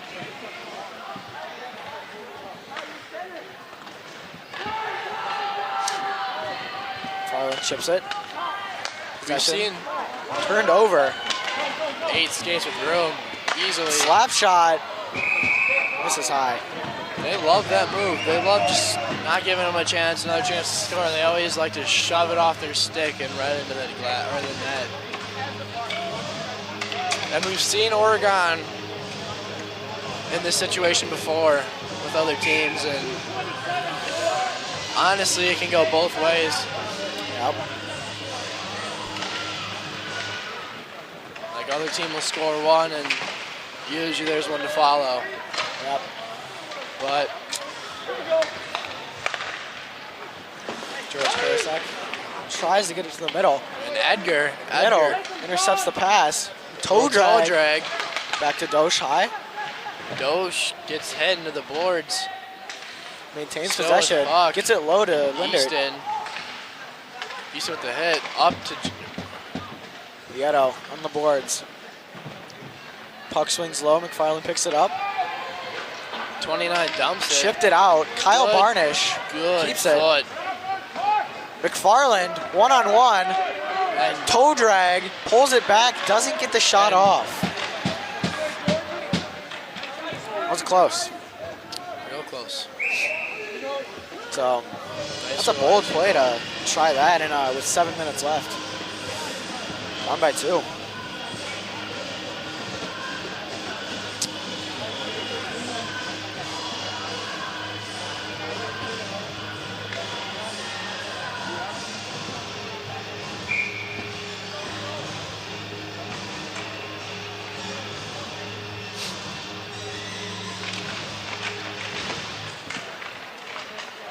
Puck, pass in the middle. And we've seen Oregon not do too well with those scrums in the middle. Can't seem tries to to clear clear them it. out, and JC shovels it. 2-on-1. JC with room. JC shoots. Misses the net. Mason gets tied up. Mason on the boards, trying to get the puck. And a weird 28. little play by 28. See if keep Mason him can back. get there. Mason Those are gets the puck. Those are the battles we need to win. Turns it over. Number 7 coming through. Jakey on the back check. And a hook.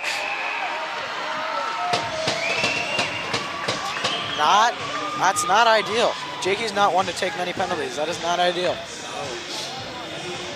Don't think John's going to be too happy with that one. Yeah.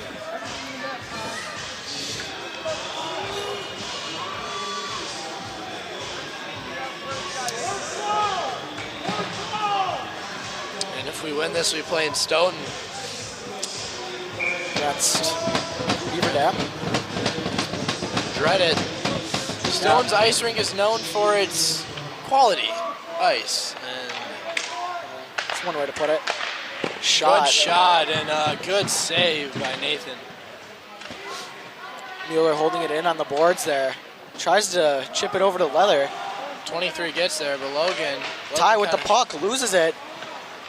McFarland loses it in the middle. 7 with Gets the it shot. back. Good save. Block. And Another block. And James Shervin 2-on-1. And listen, the other let way. him cook. Let him cook. The shot. Oh, and a great good save and a good shot. That's a good shot there. Mueller tries to keep the puck in, 23, turns Ty it over. skates back. Misses up the pass. Could have attacked. 7 coming Chooses through the not to, shot. and an easy chest save by Nathan McAlpine. Yep. That was a great opportunity on the 2-on-1.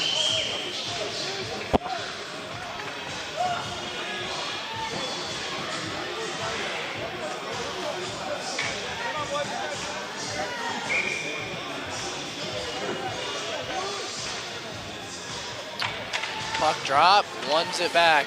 JC gets there. JC with room, chips it out. 18 gets there. 18 with his wheels. Makes a move on Dosher, gets through. And a good stop by Mules. He's been playing pretty good. Oh, And that was a close call. Puck pops out for McFarland. Number 2, skating it through the middle. Makes a move, gets around him. Takes it in the zone, gets it deep. Has time. Kicks it up to 28. The 1T from 2. Whiff by 2. Brutal. It's not what you want to see. Brutal. Shot, little high. 2, down low with it. Kicks it over to the middle. 18. Shot. Misses Blocked. by about half a foot. Looked like it got deflected off of Dosher. Yeah. Oregon tries to ice it. JC just can't get a grip. JC with a little, no words exchanged from them. And that will be an ice. No. No ice. It's on the penalty kill. Oh, we are on the Penalty runs out though. Teams are full strength. And probably, McFarland will chip play. Kyle Barnish breaks it up. McFarland gets it deep. 4 minutes left. This is where it gets serious. Tie to James. James one-on-one. Loses it. Gets it back. The backhand. Good recovery. Good shot for a rebound there. Passes it to no one. Actually, he passes it to Leatherberry. Thank you very much. Escapes the zone though. James back in. Benji out there. First time we've seen him, I think. Maybe. James loses the puck in the middle. Makes a change. Number 2 with time, skating it through. Dosher lost an edge there. Oh, James Shervin on the back check. And a good save by Nathan McAlpine. Easy save. Yep.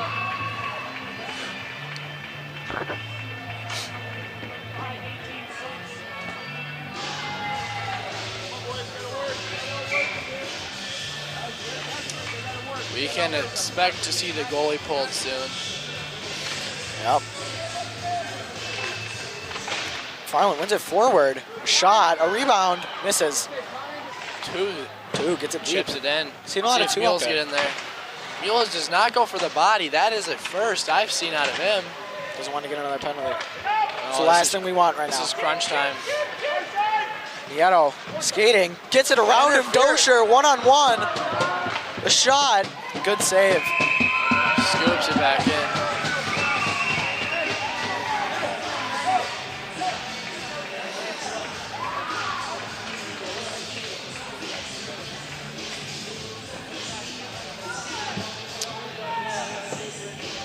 See, if I was the coach and I was in this position, here's what I would do, all right?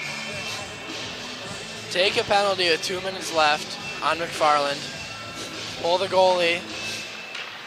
5-on-5. You can ice it all the time you want. And a shovel gets out of the net. Out of the rink. Out of the rink field. Yeah.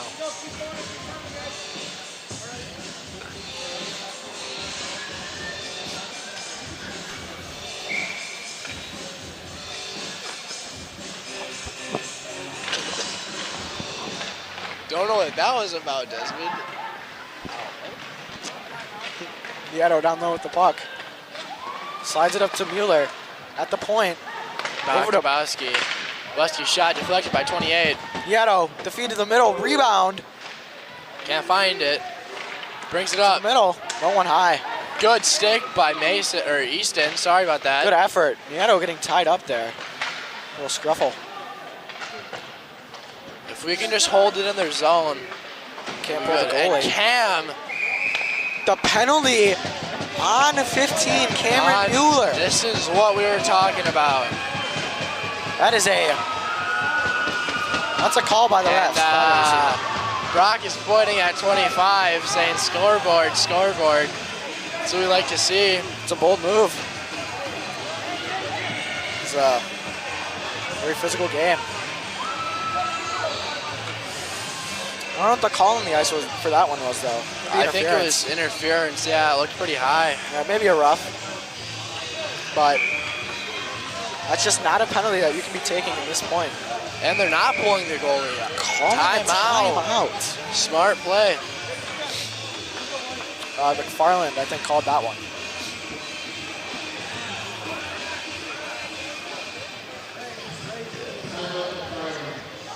OCA Media is your local source of information and entertainment.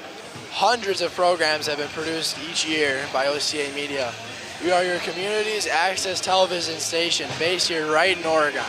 Don't forget that. If you ever need anything, OCAmedia.com, baby.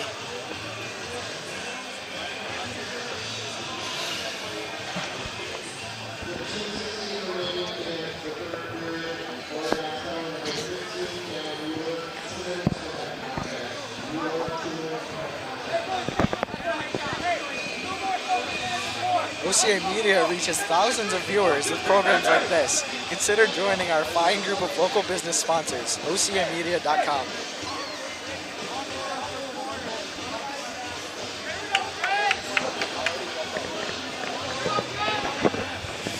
And as we can see, we got James Shervin, Ty Zerwick, Kyle Barnish, and Logan Leatherberry. Oregon with one of the best PKs in the state. McFarland taking a little long here.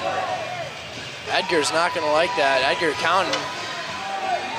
And wants they that have right pulled their goalie. 6 on 4 right here.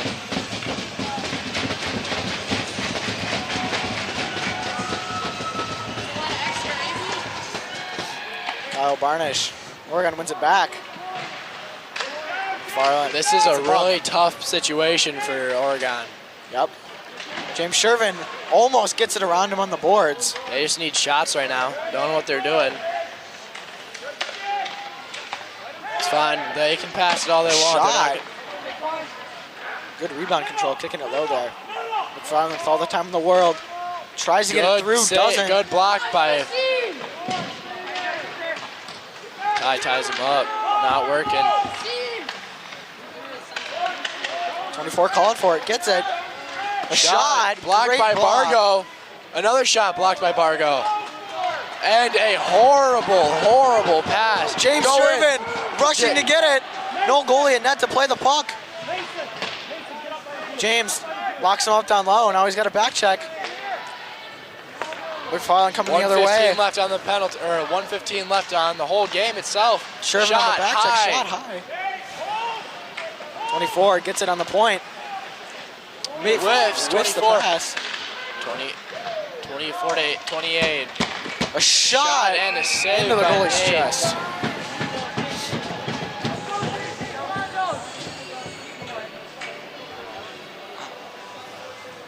This is a pretty rare occasion. Usually you don't see teams winning 3 times. Usually you see them winning 2 and losing 1, so. Wow, I wouldn't say that yet. What on earth? Jacob Cameron launches the puck up high.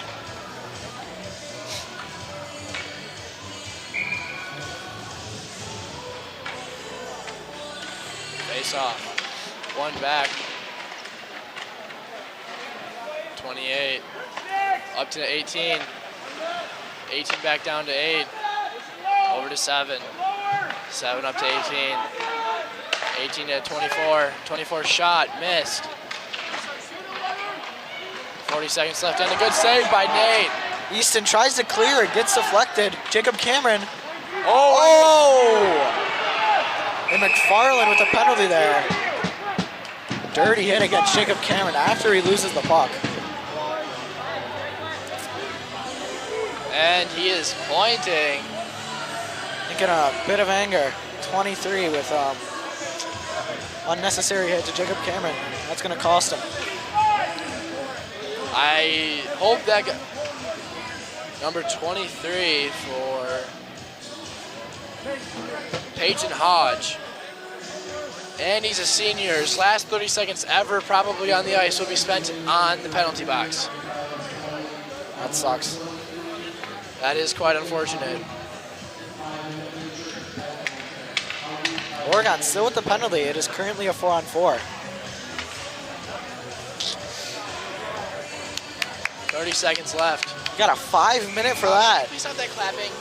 Thank you.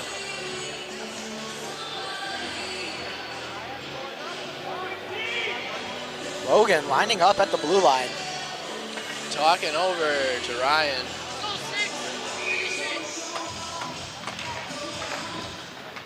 McFarland wins it. 24 with the escape. Gets possession. Just sitting there.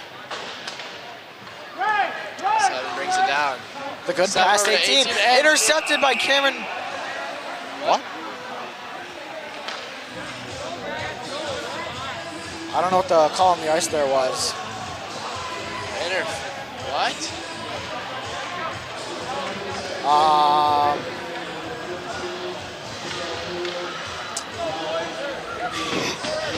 It just got out.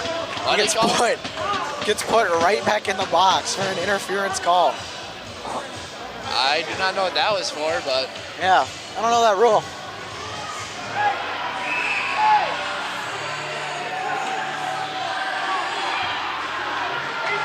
Little scuffle. 24 is sent to the bench.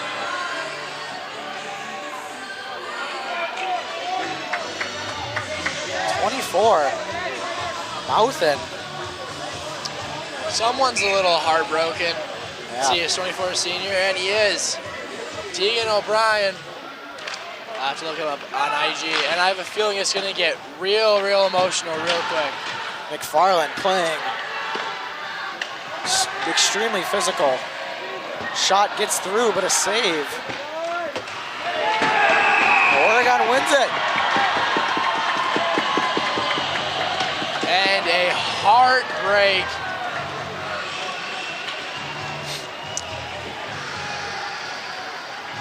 This game has been brought to you with the support from your generous sponsors. Again, Panther Exterior, Doopy Service Center, Stone Health, and the Oregon Athletic Booster Club. Be a part of something great. Join our team today and help support our student athletes. And by the Oregon area community, still don't know that word. Parenting teens is hard. We're here to help. Parents care.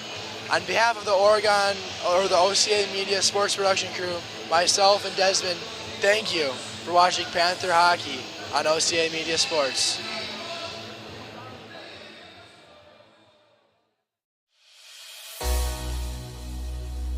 Funding for this program is provided by Stoughton Health, Doopy's Service Center, Panther Exteriors, the Oregon Athletic Booster Club.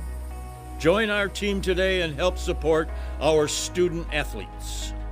And by the Oregon Area Community Coalition. Parenting teens is hard. We're here to help. Oregon cares.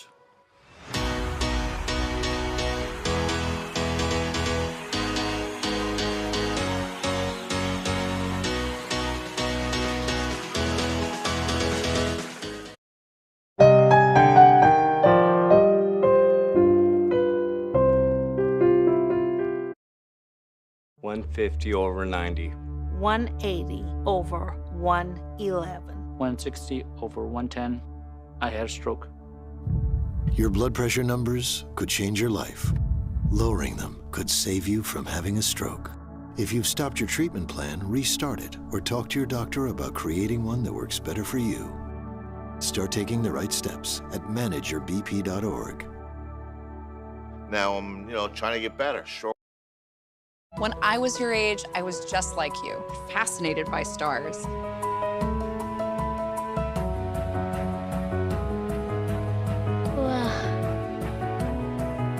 But now I get to search for life in the universe. And who knows, maybe life is looking for us too. So we're like aliens to them? Yeah. Does anyone want to be a scientist now? I do. Awesome. We need more girls in STEM. Maybe we can find Oregon Community Access. Community is our middle name.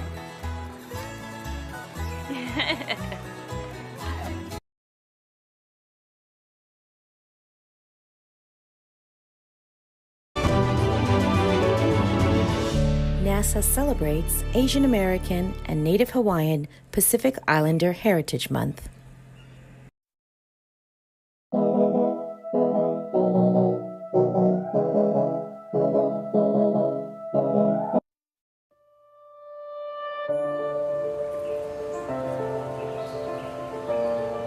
What an exciting day at the Kennedy Space Center. You can see the Orion spaceship coming out of the ONC building where we've been assembling it for several years. As big a step as this is for us today in rolling out and starting the journey of Artemis 1 to the moon and beyond, we're really excited for this test program to get this vehicle flowing and to begin the next steps, which are to send humans back to the moon. The twin sister of Apollo, Artemis is the name given to the program that will return humanity to the moon. And named after one of the largest constellations in the sky, Orion is the spacecraft destined to get us there. Through Artemis missions, NASA will land the first woman and the first person of color on the lunar surface. And these missions will allow us to explore more of the moon than ever before, paving the way for long-term presence in lunar orbit. We're rolling the Orion spacecraft out, but it's beginning its journey. We're really kind of at the end of the building process and the beginning of getting ready to go fly. But before Orion can travel to our nearest celestial body, it must first make a few pit stops along the way to fuel up and get ready for flight. As we leave here today, we're going to go to a facility that'll fuel the spacecraft with the rocket fuels and propellants it needs. We'll put a launch aboard system on. We'll send it out to be stacked in the rocket and launched. And it's really the last few yards of the game. Orion's journey to the moon began on the bayou. NASA's Michoud Assembly Facility in New Orleans is where technicians with Lockheed Martin began welding the pieces of the spacecraft's underlying aluminum structure together. 1 year later, it arrived in Florida, taking up semi-permanent residence inside the Neil Armstrong Operations and Checkout Building at NASA's Kennedy Space Center. Engineers and technicians will spend the next years working almost around the clock, outfitting Orion with thousands of components and pushing the capsule through several rounds of rigorous testing as teams prepare for its flight around the moon. The first step, though, is the crew module's arrival. When the crew module shows up here at the ONC building, it's really just a welded shell of the structure. When it gets here, we put it into a fixture called the bird cage tool, and we use that fixture to position and attach all of the mechanically attached primary and secondary structure for the crew module. Part of that includes the heat shield, which protects the crew module as it blazes through Earth's atmosphere at astonishing speed as it returns home.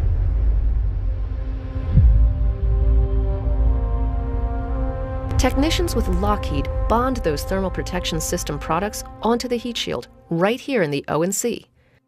And they do the same for the crew module's forward bay cover. We bond that on here, and basically this covers the forward bay of the crew module such that once we come back into the atmosphere, this gets jettisoned and all of the landing system, i.e. parachutes, get deployed and slow the crew module down so that when it touches down in the ocean, it's only going a few miles an hour. With the primary and secondary structures all attached, the crew module is tested to see how everything holds up. Orion is pressurized, stressing the welds to ensure they'll hold up under the proper loading. Afterwards, non-destructive evaluation of those welds is conducted to check for any voids or cracks. Once the structure is deemed strong enough, the crew module is moved just a few spaces down into the ONC's clean room for its next round of integrations. We bring that structure into our clean room, which is you see behind me, because we need to start integrating the propulsion system and elements of the environmental control and life support subsystems, and those systems require a cleaner environment than the one we're standing in out here. When all of that is done, the crew module is on the move again to the crew module integration station. There, all of the electrical systems, including wire harnesses and avionics boxes that control the crew module's guidance, navigation, communications, and its power subsystems, are integrated. Next, it's time to bring the spacecraft to life. We power it up, and then we go into a whole series of functional tests to make sure all the subsystems that we've integrated up to that point are functioning properly. But the crew module isn't the only thing that makes up the Orion spacecraft. All the people, the work, the components that have gone into this vehicle, it's just an amazing feat. Teams also worked closely with the European Space Agency to build the service module, the element that will power Orion on its journey around the moon. Once that arrives, from Bremen, Germany, Lockheed moves forward with integrating the two. The service module has a very similar life cycle to the crew module. We build it up structurally, we integrate the propulsion system and the other fluid systems, and then we integrate it electrically and power it up and do functional tests on it. And when we have a full service module and a full crew module, then we stack the two together and we have what's called the crew service module for Artemis 1. Under the Artemis program, NASA plans to not only return to the moon, but to use that as a stepping stone to go farther than any human has ever gone before, Mars. To get there, it's truly a cross-country and international effort among thousands of individuals. When you consider all the people, at the Johnson Space Center, Marshall Space Flight Center, all across the agency, SLS, Orion, the European Service Module, Boeing and their team, Lockheed Martin and their team, and to see all of that come together on that launch when we send it on its way to the moon, it's going to be absolutely amazing, and we're going to have a lot of really proud, happy people. Building a spacecraft destined for deep space exploration from the ground up is no easy task. And the fact that these teams have been able to come together and do just that in the midst of a global pandemic is nothing short of amazing. It really is a testament to the workforce. If you think about what we've been through over the years that they've been putting this together, and particularly think about the environment that this team was dealing with. We're dealing with COVID, and we're asking these folks to come into work every day and finish the spacecraft so we can keep this mission going. And we're ready, and we're excited. And so as they turn this over to us, we're ready to get going. And really, this is only the start of Orion's path to the pad. It's a little hard to put into words when you think about the fact that we are in the first flow of what will be our nation's deep space exploration program. It hits you in the heart, and it really speaks to why we all are doing what we're doing.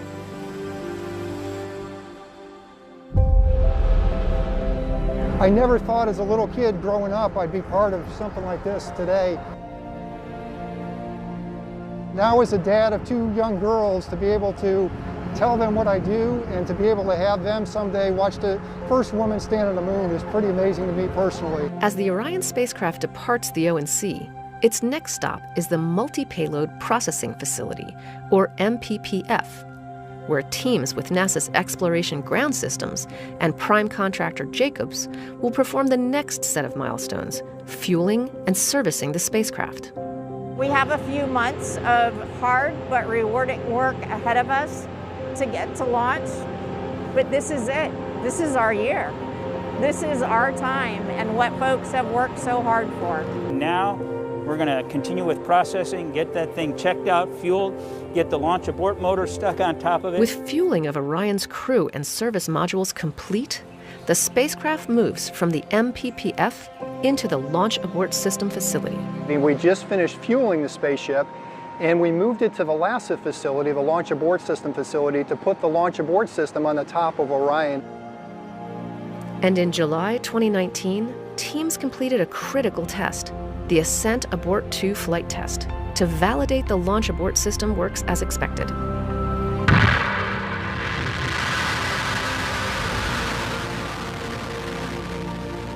After reaching an altitude of about 6 miles, where the test spacecraft experienced high-stress conditions expected during launch, the abort sequence triggered. Within milliseconds, the abort motor fired to pull the crew module away to safety.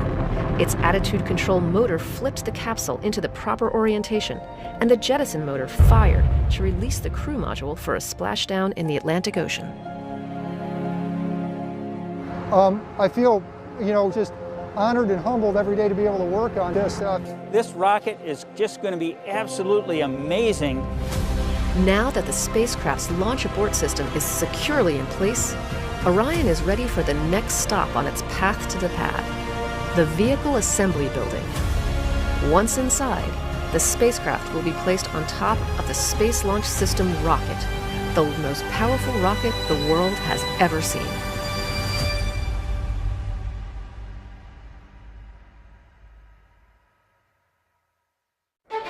Flashing across California desert skies, the airplanes you see here are writing new chapters in the story of man-made flight. There she goes. This is my first opportunity to greet you as Deputy Administrator of the National Aeronautics and Space Administration. Together, you and I must make our new agency the most unusual place. An organization that can challenge conventional wisdom. We can engineer anything. We can write the requirements for. We're going to make your idea work. This particular idea is quite disruptive.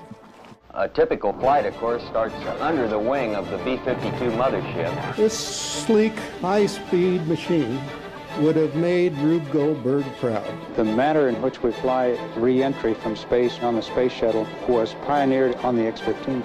The X-31 pretty much wrote the book on thrust vectoring, along with its sister program, the F-18 HAR. An observation of an occultation is one of the more challenging missions that Sophia can do.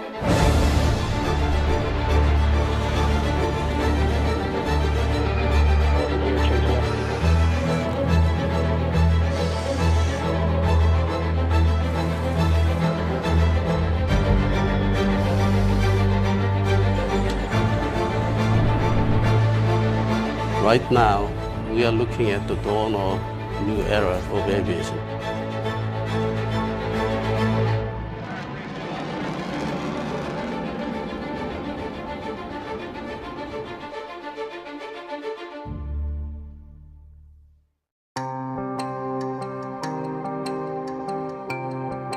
The sun would first stir life on our planet. Gradual shiftings and upheavals would bury creatures and plants beneath the surface of the Earth. There, they would fossilize, eventually turning into huge reservoirs of gas and coal. Oil made possible one of the greatest inventions of history, the internal combustion engine, which gave us mastery over the air. Pollution grew around us, until one day, at last, we noticed that something had gone wrong with our once pretty world. Just in time, the satellite now gives us a view of pollution impossible to get in any other way. Scientists and researchers continue to develop various technologies to cut fuel consumption through aircraft structure and engine design. Lightweight wires and electronics replace mechanical linkage. NASA researchers see vertical takeoff aircraft as commercially useful. These types of aircraft use less room for takeoff and landing and keep noise and air pollution lower than our present commercial planes.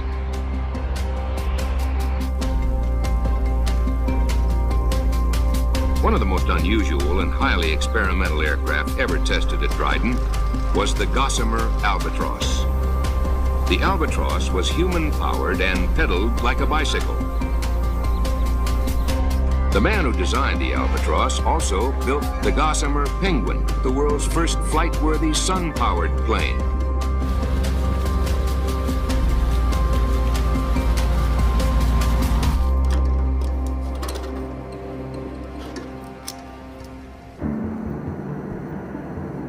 ERAST is NASA's environmental research, aircraft, and sensor technology program, and its mission is to develop aircraft that are capable of flying very high and very slowly, primarily to do atmospheric sampling and monitoring of the global environment.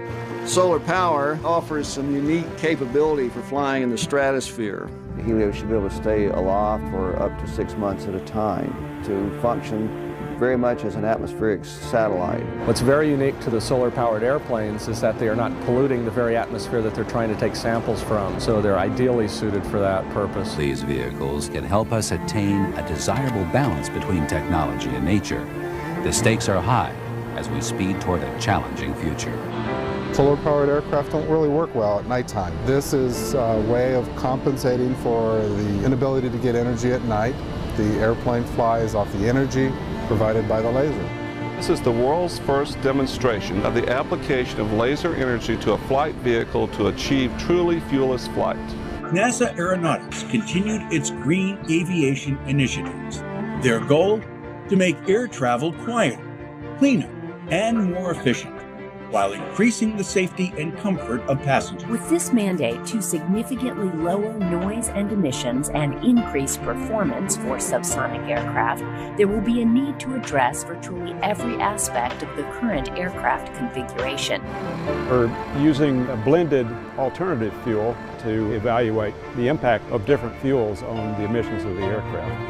People have done life cycle studies to look at the carbon balance, which takes into account the amount of energy that you use in growing the plant, processing the oil. Some of the studies have shown about a 75% reduction in the amount of CO2 that you get using camelina compared to a conventional petroleum-based fuel.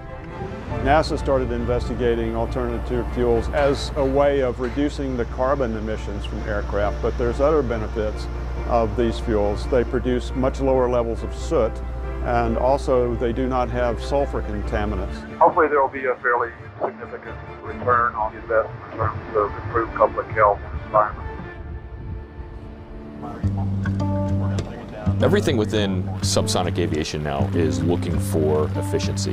We're looking at structures to make aircraft lighter. We're looking at various propulsion systems in order to make them more fuel efficient, and we're looking at configurations to lower the noise impact of community noise, essentially looking at an environmentally responsible aircraft. We really think this airplane is revolutionary. It's a big jump in technology from the tube and wing kind of airplanes that you see today. It's much more efficient. I like to say it's like a hybrid car compared to a regular car. It's exciting to think that we're contributing to the green aircraft of the future. The aircraft now can be programmed to have, for example, engines that are more fuel efficient. Control the engines separately and also more closely and carefully.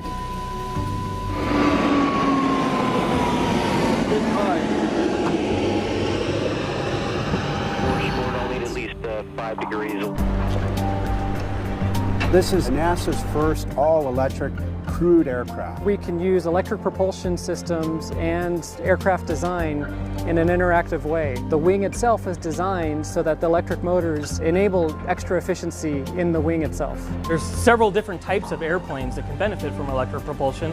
The one that's gaining a lot of interest right now is the smaller version, the air taxi type vehicle. In doing the work of developing these systems, integrating these systems and so forth, we have helped industry along their path. We've been able to deliver lessons learned on batteries, on how you do the power electronics, how you build up the motors. And so X-57 really has been a pathfinder early on for electric propulsion. Next generation of vehicles, they're going to be much greener and much more efficient types of propulsive technology.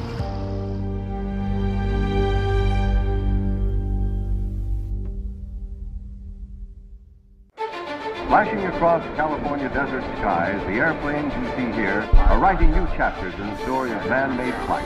There she goes. This is my first opportunity to greet you as Deputy Administrator of the National Aeronautics and Space Administration. Together, you and I must make our new agency the most unusual place. An organization that can challenge conventional wisdom. We can engineer anything. We can write the requirements for. We're going to make your idea work.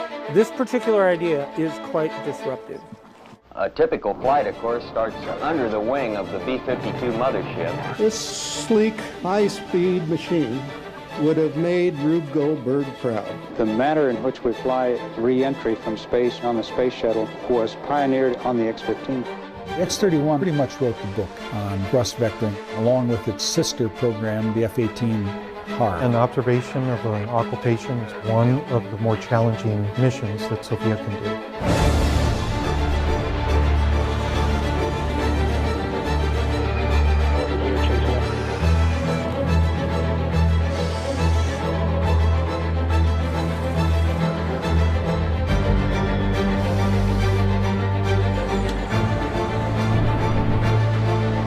Right now, we are looking at the dawn of a new era of aviation.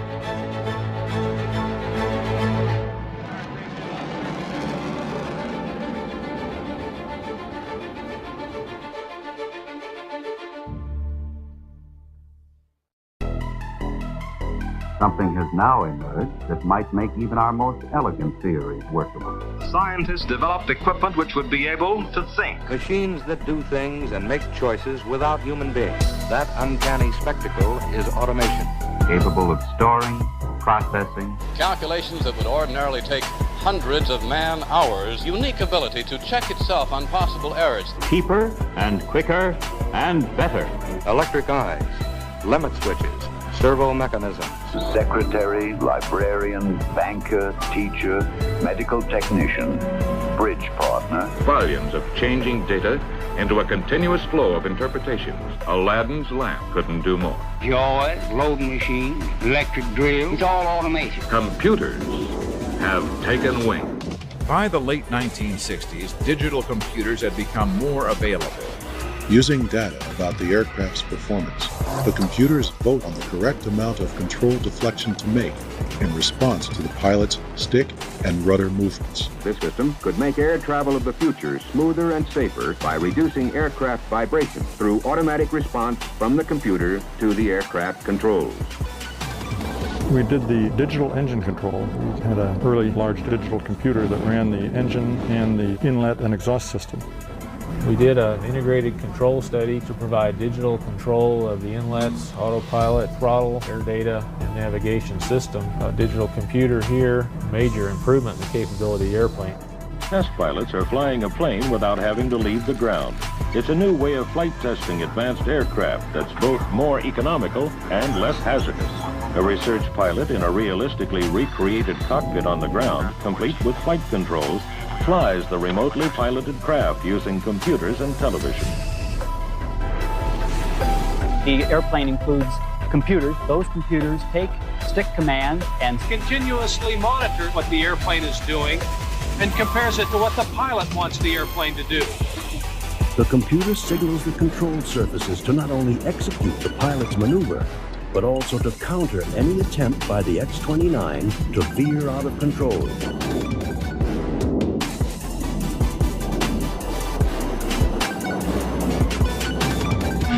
Fly up. Yikes! No doubt about it. We didn't get a roll for that one. New initiative in the artificial intelligence area, and it's called aircraft automation. The technologies that end up coming out of this would be autonomous flight vehicle technology. ERAS stands for Environmental Research Aircraft and Sensor Technology. Platforms that could fly higher and longer than the current piloted airplanes. Do science missions and other commercial applications. Primarily the dull, dirty, and dangerous. We can go all the way up to where the airplane can fly itself completely autonomously with no input from anyone on the ground. Fly up to 50, 60,000 feet, fly a circle loop perhaps over a city, providing the capability that a satellite now does. Now that we can fly for on the order of 8 to 10 to 12 hours, we can look at long duration processes, biogeochemical cycling, looking at carbon and nitrogen moving through an ecosystem. To sort of kickstart a commercial UAV industry. The technology that we've seen here in this test is what would be the foundation for a follow-on program to really address the issue of how can UAVs routinely operate in the national airspace system. The primary benefit of this technology is the ability of it to adapt to the unknown, whether it be a system failure, battle damage, icing on the wing, or flying in an unknown atmospheric environment. The aircraft may be able to be flown, but the pilot may or may not be able to find a solution to how to fly that aircraft. Neural net control systems where the controls are going to teach themselves and keep getting smarter from flight to flight. It can reconfigure the airplane in an optimal way in order to give you the best flying qualities. Okay. There is no operator of the vehicle itself on the ground. Basically, the role that the human plays is more in managing the mission, an orchestra director, not the instrument player. The vehicle will complete all the autonomous actions necessary to release the weapon optimally positioned to hit the target. One of the next things that we'll be demonstrating in UCAV is the collaboration amongst aircraft. How do sets of aircraft interact together in almost a social form?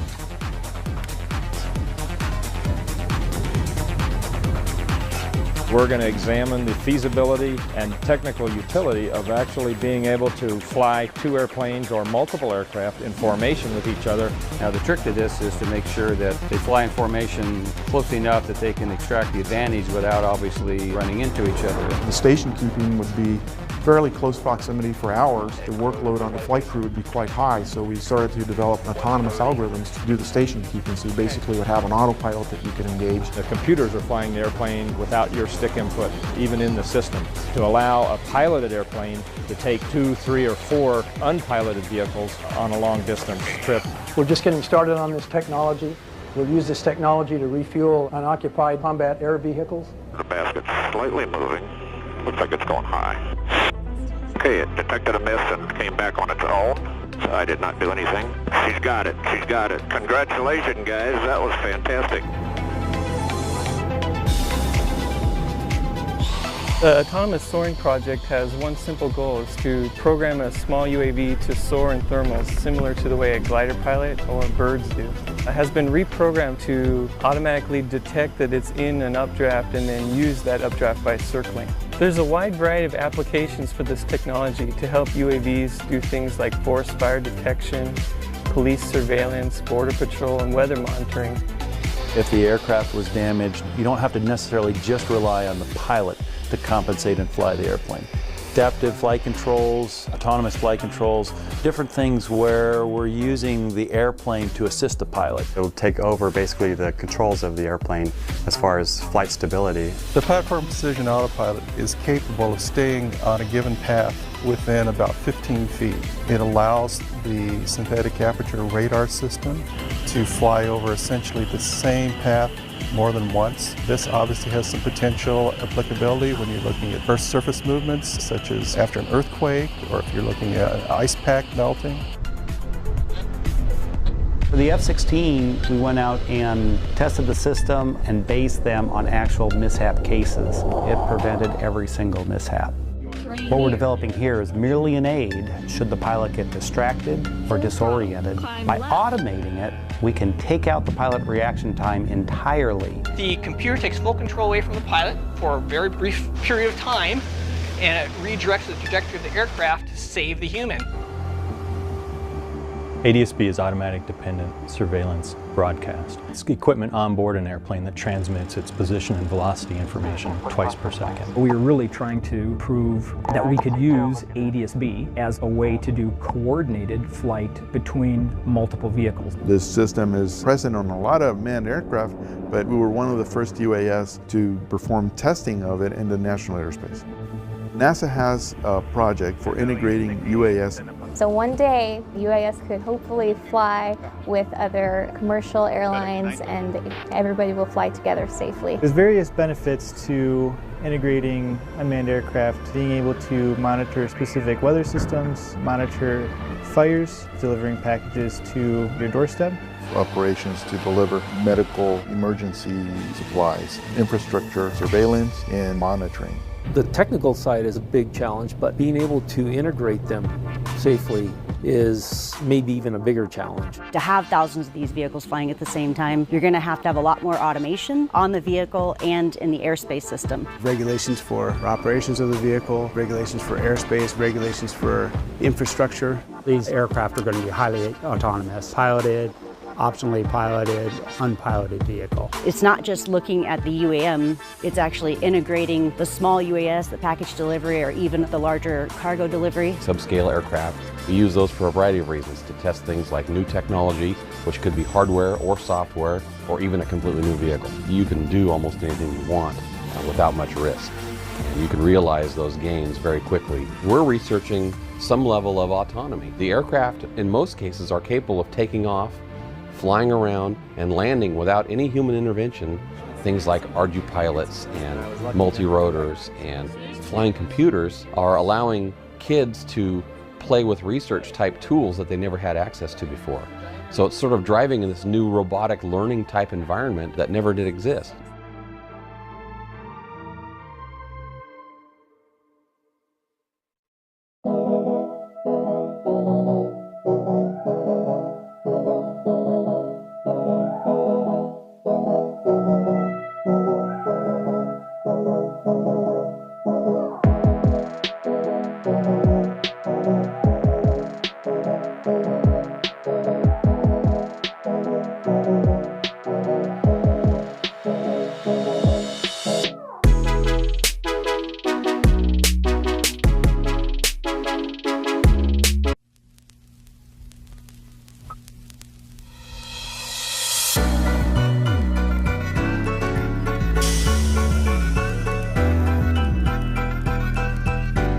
so excited to have this special collaboration with NASA Johnson Space Center, and we're honored to present this historic event. I'm also very excited to introduce the moderator for our program. She's also the first African-American woman to be the director of NASA Johnson Space Center, Vanessa White. I'm happy to be here with you all at Space Center Houston. Today, we're going to hear from former and current astronauts who will share with you their own journeys to space.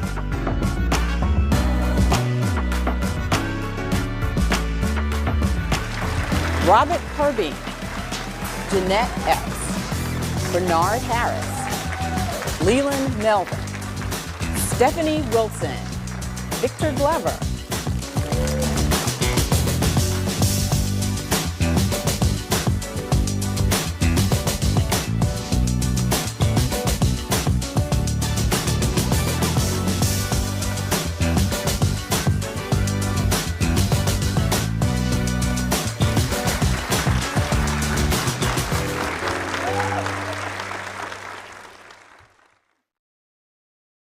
I'm going to start with a question, and I'm going to throw it out and would like for everyone to have an opportunity to give a response. Describe to us a picture of who you thought you would be as a student or young child. What were you studying, and what type of person did you think you could be? We'll start with Stephanie. Well, when I was in middle school, I was very fortunate that my parents were very supportive and education was very important to them. And I was given a school assignment in a career awareness class to interview somebody that worked in an interesting career field, and I was interested in astronomy at the time. And after talking to a local area astronomy professor, I was fascinated by his work. I thought that that would be an excellent way to contribute to being a STEM professional. When I was a really young kid, probably 6th grade, my mother gave me this age-appropriate non-OSHA certified chemistry set. And I mixed these two dissimilar chemicals and created the most incredible explosion in my mother's living room. I burned a hole in her carpet. And my mother she was small, but she had the power to knock me off the... But it was that moment that I realized that I could be a chemist because I'd already done it. All I needed was a lab coat and goggles. So chemistry was something that I learned at an early age, and I love sports, but I never saw myself going into the NFL because I don't know, for whatever reason, but I did see myself as a scientist. So STEM was always something that was very critical to me. It's funny, I think it all starts with chemistry because my mother was a chemistry teacher. And as I got older, the chemistry set kept getting bigger and bigger. I didn't burn a hole in her carpet, thank God, because I might not be here if that happened. But that was always interesting to me. And I grew up in Baltimore during a time when Apollo was big, so I just kept seeing these larger and larger rockets being designed. And design always interested me, and I always thought I was going to be a design engineer. That's what I was going to be. So as a kid, I didn't really know who I thought I would be when I grew up. I just kind of, did my thing and, did my work. And one day, when I was about 9 years old, my twin sister and I, we brought home our report cards. And back then you had a report card and you had a row of all your grades and you could see immediately, okay, you had all A's or B's or whatever. And Janet and I, we were pretty obedient kids, and we knew that if we brought home anything less than an A, our mother was not going to be happy. And yeah, she knew how to throw a shoe or whatever to make sure you stayed in line. But one day we brought our report cards home, and my older brother goes, "Wow, you guys can probably become aerospace engineers or even an astronaut." And my 9-year-old brain said, well, they'll never pick me to be an astronaut, but I can definitely become an aerospace engineer. And so at 9, I had set my sights on becoming an engineer, an aerospace engineer. I didn't even know what it was. I guess the first version of who I saw that I could become was my father. My father was a police officer in Pomona, where I grew up. And so I just really was blown away by the way people responded to him, and so I looked up to him, but other people clearly didn't. So I wanted to be a police officer like my father. I also looked up to Marcus Allen, Los Angeles Raiders running back, and I wanted to be like Marcus Allen. So sports were important. My father and his influence were important. And then I saw a shuttle launch on TV and thought I would love to control that thing and drive one of those. And so the interest in tinkering and machines and speed and power and sports, and also just wanting to be a good person like my father, those things all wove together and in one way or another led to me being here. So I was listening to the others talk about what inspired them, and what inspired me was what inspired a lot of American kids back in the 60s. I grew up watching the space program. I learned very early that I liked science and science fiction, so I always like to say that I was an original Star Trek fan, and so that got me exposed to space on television. But in real life, I watched the program develop, the Mercury program, Gemini program, Apollo program. And in 1969, when I turned 13 years old, I watched Neil and Buzz Aldrin land on the moon, and I said, I want to follow in their footsteps. Here, men from the planet Earth, first step foot upon the moon, July 1969, AD. And as I looked around at NASA, to the point that we're talking about race, I didn't see anybody who looked like me. I didn't see any women. In fact, the first people that they selected to be the creme de la creme, the top astronauts, were white guys, all white guys. And so I remember saying to myself, even though I don't see anybody who looks like me, I'm still not going to let that deter me from deciding on what I wanted to do. Did race ever play a role in the idea of who you could be? Did race ever play a factor? I would say one major area where race played a factor was in high school. So as I'm kind of starting to develop this plan on how do I become those things, and I knew college was in my path, but I didn't have any, neither of my parents went to college. So, we were having to figure this out together. And the Naval Academy came to my house and said, do you want to play football at Annapolis? And I was like, nope, no thank you. And West Point said the same thing. And I said, nope.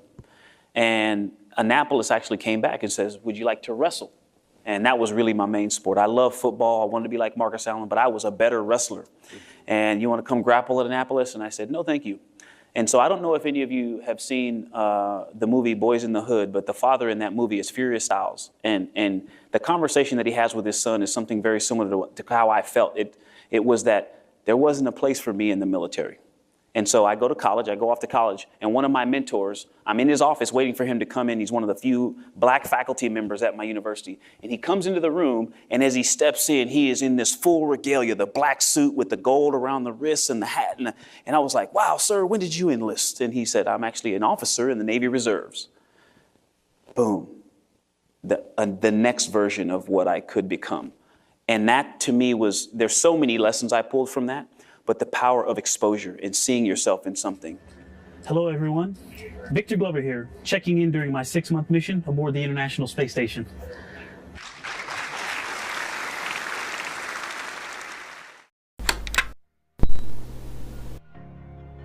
When we were growing up in the 60s, it was interesting to see some of the greatest feats of humankind on the television, little black and white television, but turn the channel and see some of the greatest challenges that we had in the United States at the time. So, watching Martin Luther King at the same time we're going to the moon, it was incredible.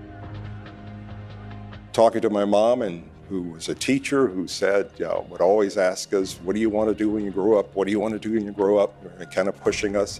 And I remember going to her and saying, Mom, I know what I want to be. I want to be an astronaut. And she said, that's nice. And started to turn around, but then again, she turned back, she said, but if that's what you want to do, you can be and do anything that you want. Good time.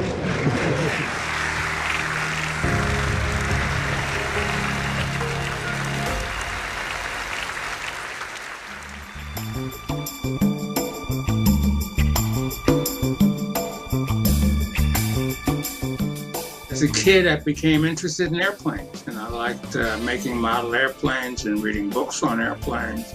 And I was fascinated by airplanes. And so that proved to be what I find later on to be my passion. You know, I don't know if I had a vision of who I wanted to be when I was younger, but I will tell you this. I think I was born to be an engineer. And I think specifically, I was born to be an electrical engineer. I remember being in, I think it was 7th grade. We had this assignment before we could take off early to go to recess. You had to write down where you saw yourself in, I don't know, 10, 15, 25 years. And I simply wrote down on my little assignment sheet that I want to be able to look up from where I was working and see the curvature of the Earth from space. And I plunked that down on the desk and headed off to recess. My mother was my main inspiration. They discovered art when I was in preschool, and she had me in every art class that ever was. And she got me a library card when I was 4. And we had conversations, and she would talk about astronomy and orbital mechanics and space. I grew up in the segregated South, so I am a son of the South, if you will. Blacks and whites went to separate schools and had separate facilities and everything. But in the mid-50s or so, there were lots of programs on television that talked about life in the military and actually promoted the military. So that's where I saw the Naval Academy. I fell in love with the uniforms more than anything else, and the beauty of what's called the Yard. It's the campus of the U.S. Naval Academy. And it didn't hurt that all the pretty girls from all over the Northeast came there on the weekends looking for husbands.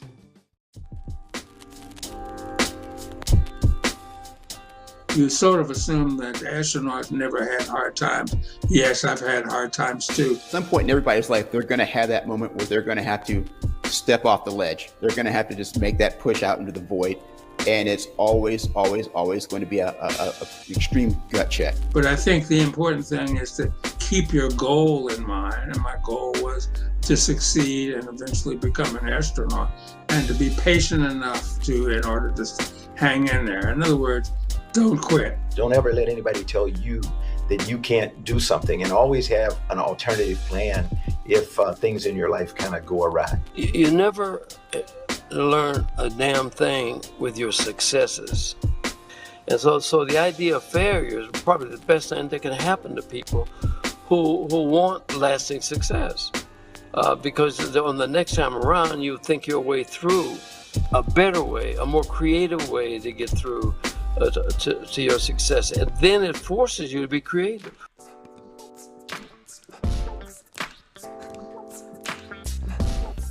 Well, I feel very honored to be the first Black astronaut to fly in space, and in that role, one of the things that I wanted to do is not only be a role model for African Americans on the ground, but also be a leader in helping pull other Black astronauts into space with me.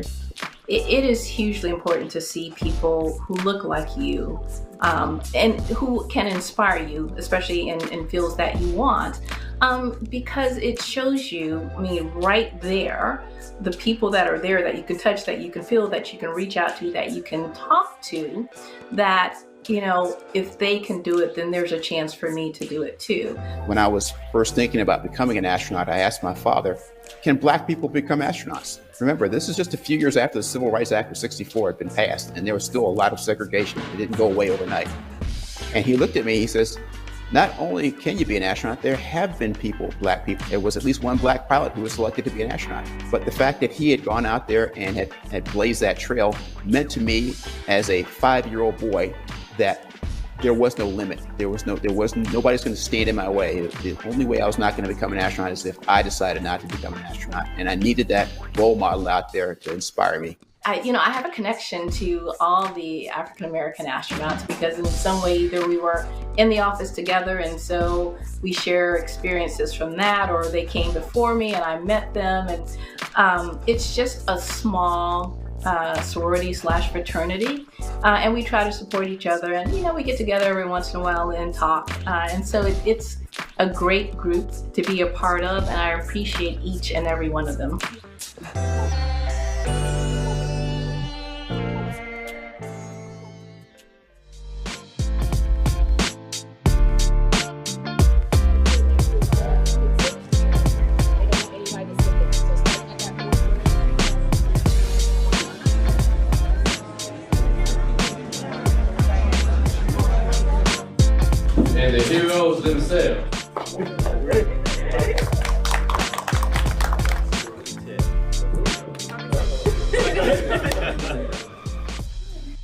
frame this as this is all about you guys because you are our future. And again, he said, ask us anything, but the transparency and the authenticity is so important that you guys go back because you're the leaders. What would the next big culture shift, what would you like to see? What would you want it to be? When I think about what Elon Musk is doing, and Jeff Bezos, these billionaires are spending a lot of money on these new platforms that's going to enable us to have that life, to have that economy in space. But then when I go to our communities, our Black and brown communities, and see what the kids are doing and seeing whether they're prepared for that future, that's when I'm gonna go, oh, we got a lot of work to do. Because if we're not there, and we're gonna be stuck on Earth, right? They're gonna leave us behind. So my vision is that we don't get left behind as a people. I gotta tell a quick story. So yesterday, I was in National Car Rental, getting my car, and this little lady was right here. I was like, hey, she saw my NASA shirt on. She said, NASA, oh, is there this thing tomorrow at Space Center Houston? I'm like, yeah, are you coming? Oh, no, I didn't fill out the application. No, I didn't do it. I said, and she was supposed to be off yesterday, right? She was there, I was there.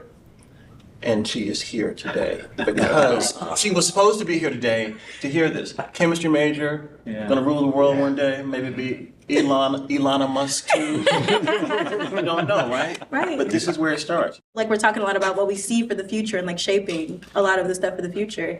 And there's so many schools, so many elementary schools that don't have a lot of funds and et cetera, but people like you come in and they talk and then my life has changed. Now I'm an astronaut. That's crazy. For me, I've always wanted to be a scientist. I've always wanted to work like in NASA. I've always wanted to do, this has been my entire life. Like when I was 2 years old, I drew a permanent marker on the wall, all of my friends, and they were all astronauts, and et cetera. And I've always known what I wanted to do with myself. So it was beautiful that I felt like the universe came in with the confirmation, like, hey, well, you're a little bit nervous about starting classes back up, but here goes Leland. And he comes in with all this positivity and like, yeah, you should do it. And I did.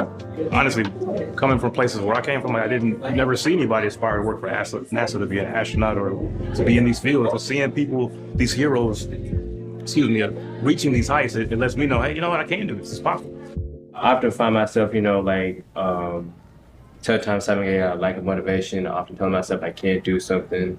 If something gets too difficult, or if I just get frustrated, or if I fail too many times at something, it's like I often just see myself kind of like almost giving up. So it's all like for y'all to be in such leadership and strong positions, accomplish so much within y'all time. Like how do y'all stay motivated? So one thing that I think about, which can kind of seem like a burden at times, but it can also be the power to keep going. Like I love thinking about the civil rights era and like the fact that when you see them getting off those buses, going to the March on Washington for Jobs and Freedom, say the whole title, they had bags in their hands. They didn't make those sandwiches. There was a party making sandwiches, and then there was a different group of people that took the sandwiches to the people, and then there was a different group of people directing them to get on the buses. They were organized, right? And that work was done so you could sit in this seat. And when you think about that, our legacy runs from the very beginning up to you right now. It's deep, bro. It's your job to keep it going. And sometimes that can seem like a burden, but it's also a privilege. We are connected to all that. We come from greatness. What are the emotions that come to your mind when you think about Juneteenth and the role that you play today? Oh, wow. So Juneteenth is a way that we honor the fact that right here, not far from us, after the Emancipation Proclamation was signed, we had slaves that were still enslaved. And it was 2 years after that process that they were able to actually attain the freedom. And so Juneteenth is now received a lot of attention, but it was something that wasn't widely celebrated. And so one, I'm encouraged to know that it's become something that is gaining national and maybe even global attention. But it also is a reminder that, we have come a long way, but we have a long way to go. The person who started the Journal of Negro History and then started Negro History Week, which is what we now celebrate as Black History Month. When he started it, he wrote in the journal, he said, we need not celebrate Negro history. We celebrate the Negro in history. What we need is history void of racial, gender, and religious bias, because it's our story, all of our stories. And so I'm just encouraged that we have a chance now to be a part of telling that story. So Victor, I'm going to ask you, what strategic steps are needed to offer more persons of color in more active roles? There's a lot of things we could do, and we don't have time. We could take all the time we have today to talk about just what we can do. But one thing that we must do is those of us who are already in this enterprise, we have to go and, it's not just like encouraging you. I love this saying. We say that we have space for you. Listen, we need you. We need you. When the baby boomer generation retires, the science and technology jobs that are going to go away, if you look at the university students in undergrad and graduate school right now, we don't have enough of you in science and tech to fill those jobs. So we need you. It is a national security imperative for you all to become the best you can be so that we can keep doing what we do. And so we have an audience with students, and I know that they want to hear about your space time. So what was your most challenging time in space? Can you tell us that, Stephanie? Probably my most challenging time was during the STS-120 mission. We were building the International Space Station. And so we were bringing the Node 2 module to the International Space Station. Solar array deploy starting on my mark. 3, 2, 1, mark. And it's a smaller module. It's a connecting module on the end of the U.S. laboratory, but it allows our partner laboratories to have a connection point on the space station, our partners from Europe and Japan. And during that mission, we had installed that module, and it also required reconfiguring the electrical system. So we had to move one of the solar arrays from a central position to the end of the truss on the space station. And in order to do that with the robotic arm, basically have to fold up the solar array, move it with the robotic arm, and then extend it, re-extend it. And during that extension, we had a dynamic event. Houston Alpha on the big loop. We detected some what appears to be a wraparound or some damage, and we're zoomed in on it on camera 24 right now. So similar to what you may have heard about Apollo 13, where when we're in space, we have limited resources, we have limited materials, we have to fix whatever happens with what we have on board. Because of this relocation, it was hard for spacewalkers to reach, so we had to do something that we had not practiced before with the robotic arm and the boom sensor system that we used at the time for the orbiter. We hooked those two together, put the spacewalker at the end, and then sent him out to the work site with what we had fabricated on board, these cufflinks to tear across, to drape across the hole, to give the panel system additional rigidity so that we could continue the extension. So I say all that to say we worked together with our mission control team to come up with a solution, but we had to use the resources that we had in hand, do robotics and spacewalking operations that we had not performed before, and rely on each other's and our skills. It's a good day's work right there.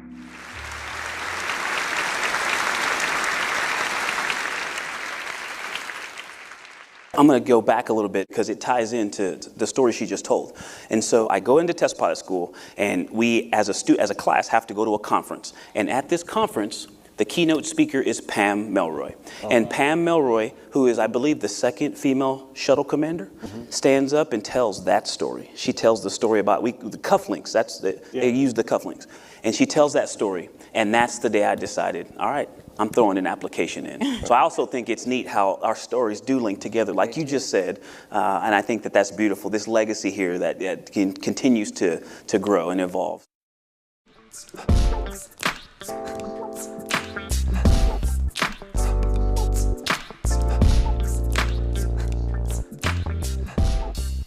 I found myself immediately thrown into a leadership situation for which I was unbelievably well prepared, but I didn't know it, because my idea of what I was going to have to do as a leader, as the leader of NASA, the leader of human space flight, the leader of science, the leader of space stuff for the whole world. If you've ever heard of, there is something called the imposter syndrome. It's a feeling that people get, I get all the time, that you don't belong where you are. And it's really important for you to recognize that you're suffering from the imposter syndrome, because it is a syndrome. It's not real. You do belong where you are, but you have had people put doubts in your mind for so long. And I had grown up in the segregated South where, you know, I was taught to believe that things like being the NASA administrator or like being the president of the United States were not things to which I should aspire. That's not what Black people did. Where I thought I didn't belong, it turned out that not only did I belong, but I tended to, some people will say I excelled.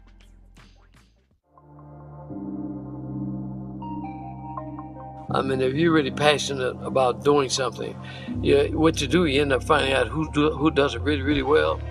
And because I had difficulty, because there were a lot of things I didn't know about art, but I had to think my way through it. A tragic story, the guy called me aside and asked me, don't bring any more of those things here. So now I had to be creative. Oh, really? So I went straight to the bank and I borrowed $60,000 and built a foundry. And I didn't know how to build a foundry. So I went to the people who make foundry equipment. And then when I got to the molds, I didn't know how to make a mold. So I went to the people who sold mold material, because I have to do it myself because the larger community won't do it for me. So I've done that throughout my entire art career. If they close a door in my face and I go open it.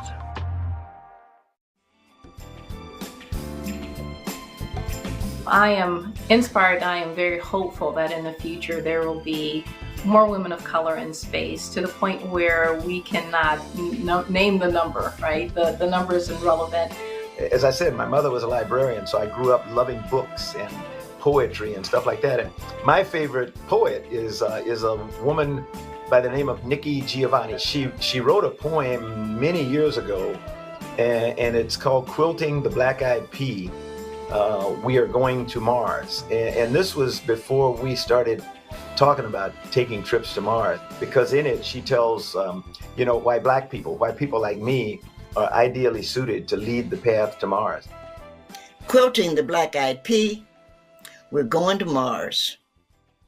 We're going to Mars for the same reason Marco Polo rocketed to China, for the same reason Columbus trimmed his sails on the dream of spices, for the very same reason Shackleton was enchanted with penguins, for the reason we fall in love. It's the only adventure. And that's the way the trip to Mars is going to be. We're going to be holed up in our spaceship, and the first few days we're going to be able to look back at our planet Earth and we'll see this little blue dot. And after a couple of weeks, that little blue dot's going to almost disappear. And there'll come a time somewhere in that 8-month journey when it doesn't make any difference which direction you look. You're not going to know where you're going, and you're not going to know where you came from, because it's all going to look just kind of woo. It's going to be black.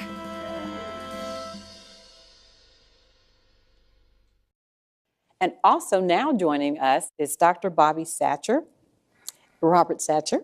And he has logged over 259 hours in space and is currently a doctor in surgical oncology at MD Anderson. So thank you for joining us.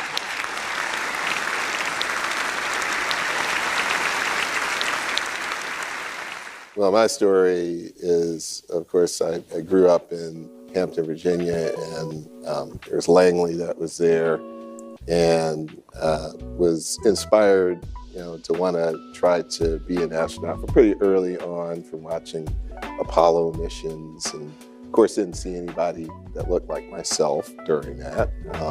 It wasn't until the shuttle era, and some of my co-astronauts here that sort of blazed that trail. When I was in college is when I sort of first, thought that I could do it. Had the chance to meet Ron McNair. He also, went to MIT for his graduate studies, and he was there giving a talk. And And so that was the first time that I sort of said to myself, I was an undergraduate at MIT, but first time I sort of said, yeah, maybe that's something I could do. So that was a very inspirational moment. We did talk about, the fact that representation matters. And so two of our space heroes that actually sacrificed on behalf of all of us, their spouses are here today, and I want to recognize them. I want to recognize Cheryl McNair, and I also want to introduce Sandy Anderson. She's the spouse of Mike Anderson. So thank you both for being here.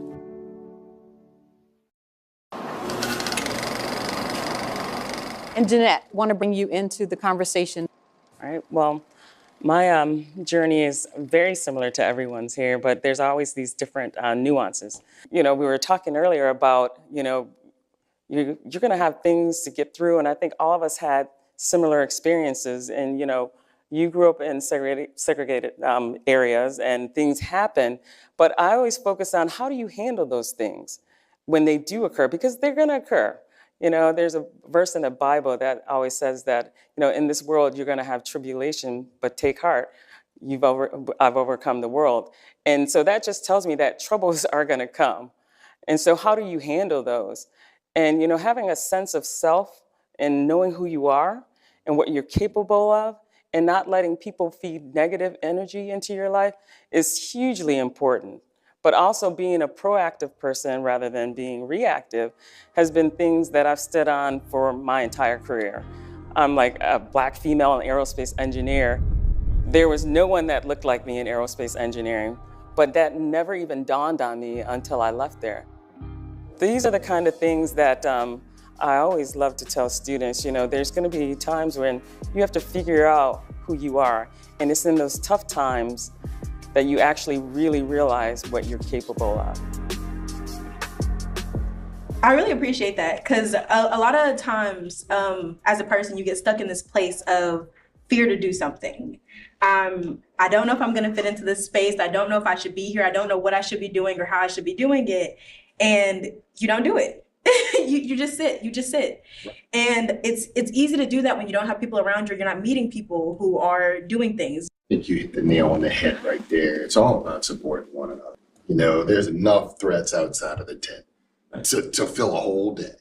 So we have to support each other all the time. If we do that, not a whole lot's going to stop us.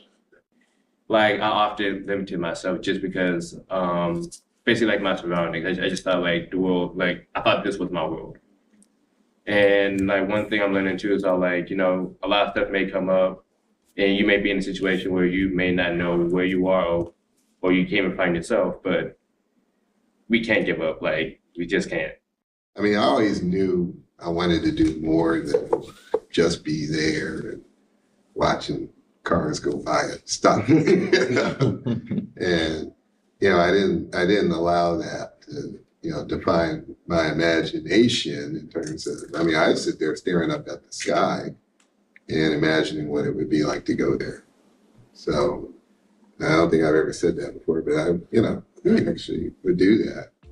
Okay, so I told my mom that I was coming to do this. I'm gonna show her that my notebook, because like that's actually my notebook that I still use for class right now. I'm gonna use this as like my motivation to really achieve my goals. Honestly, this really means the world to me. Like, this is like easily one of my most cherished items right now. There's not always going to be somebody there to cheer you on. And as much as I would love to be that person. Break out your cell phone. I'll make a ringtone for you right now. You can play it every day. But that's not reality. And you're going to have to build something that works for you. So that's one of the important parts of learning and getting around groups of people like this that are diverse. You learn and you add another facet. You put another tool in your toolbox. I always go back to like how my mother, she's very religious, for a Christian household, but she always says walk by faith and not by sight, baby. Mm-hmm. So it's something that I feel like the Black community, we have a hard time with, because it's not only what we see, but it's what we're told from other people. So I feel like all of us can do it. I practice it, try to every day, because it's just so hard when the world's like telling you can't, or that's impossible, or are you sure you can do that? But it's just like, I'm not walking by what I see, but what I know I can do by faith.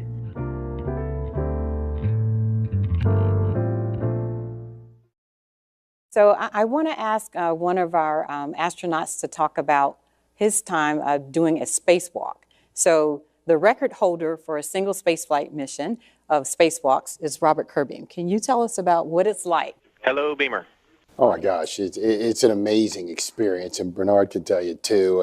So when I first came to the office, shortly after I came into the office, Bernard did his first. So Bernard blazed a trail, and I tell people all the time, that's the best way to go. You have someone else that blazes a trail, and you get to walk down it. so I'm very thankful for that. And then after him, Winston, and so that was a great part of it. But we always had this saying, you train like you fly like you train. And then the first thing they tell you is, but when you go on a spacewalk, something's going to be different than you planned. And it is so true. My very first spacewalk, so I'm out there doing my thing, trying to follow the timeline, and all of a sudden, I am reconfiguring some ammonia lines, and one of the valves that is supposed to automatically close does not, and starts spraying me with anhydrous ammonia. And sure enough, training takes over. And, it's kind of funny because I talked to the flight surgeon later. He goes, during the emergency, actually, your heart rate went down. And it's because, the hard work's really done before you go on the spacewalk, when you're getting ready for it. So when things happen like that and your, front of your suit has an inch or two of ammonia ice on it, and later on, you realize that you cannot go back in the spacecraft with this, so you hope that someone has a plan to get it off. And they did. But the lesson learned there is that, it's not actually the act of the event that is hard. It's getting ready for the event. Yep. And that's something I learned from Bernard and other people who told me, look, you have to work hard now so that the actual space flight and the spacewalk is easy. I mean, physically, it was not a big deal. Mentally, I was exhausted afterwards. Right. But worth it.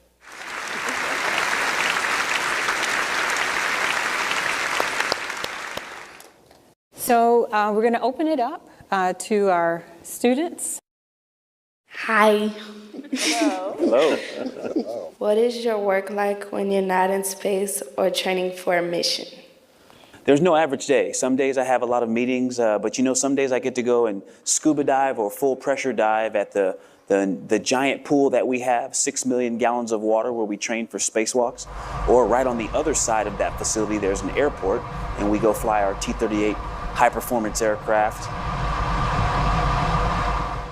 One of the biggest things that we have to do is function very well as a team. We go on expeditions where we want to get people to push everyone's limits to see how you act when you're in this heightened state of awareness. We work hard on leadership and teamwork, and so it involves really just spending time together and being intentional. My question today for you all is, do you think everyone should have the opportunity to travel to space? That is a very good question. And the answer to it is yes. Let me fill in the blanks, though. So I think everybody should have the opportunity to go into space, but currently, right now, it's not available for everybody to go. But we have now set the stage for anyone that wants to go into space to go into space. We now have private interests in what's happening in low Earth orbit, particularly in the International Space Station, has opened up all sorts of possibilities. So all of you in this room, I'm just looking at your age group, you have been born in a world where we have been in space, where we lived in space, where we've had people in space 24/7. I grew up, and some of us here that are on the older side grew up, that was not the case. So the possibilities are really endless. How many of you would like to go to space? I love it. Awesome. Excellent. Do it. You can do it. Good question. In space, you're away from family and in a new environment. How are you physically and emotionally affected? How do you deal with being homesick? I haven't even been back on Earth for a year yet, and that's just a sentence that starts with, I haven't been back on Earth. Is pretty cool. And the isolation is one piece. I live in this pressurized can, a big can in space, because right on the outside it's really hot or really cold and there's no air, right? So the fact that you're isolated doesn't mean that you have to be disconnected. And so the connection to your family is something NASA takes very seriously. Okay, so I said 2 The video just doesn't do it justice. It is pretty amazing though. One of the most amazing things about his mission was that Stephanie organized a Zoom call for us, all of the Black astronauts, to talk to Victor while he gave us the tour through the space station on an iPad.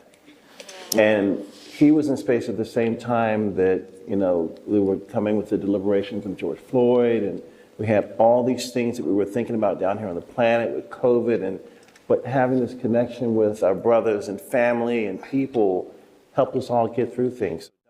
What boundaries did you have to overcome becoming an astronaut, and what did you ever struggle in school at any moment in time? I lost my hearing in a training accident. I was completely deaf, and the doctors told me that I would never fly in space. And my hearing started to slowly come back in my right ear, but only in the speaking frequencies. And they said, you're medically disqualified, you won't fly. But I've always believed that if you keep trying, like the little engine that could, I think I can, your mind has a way, I'm not a neuroscientist, but your mind has a way of fixing your body, if you believe in it enough. You need doctors, you need other people, but you have a great stake in helping prepare yourself by the way that you have your outlook.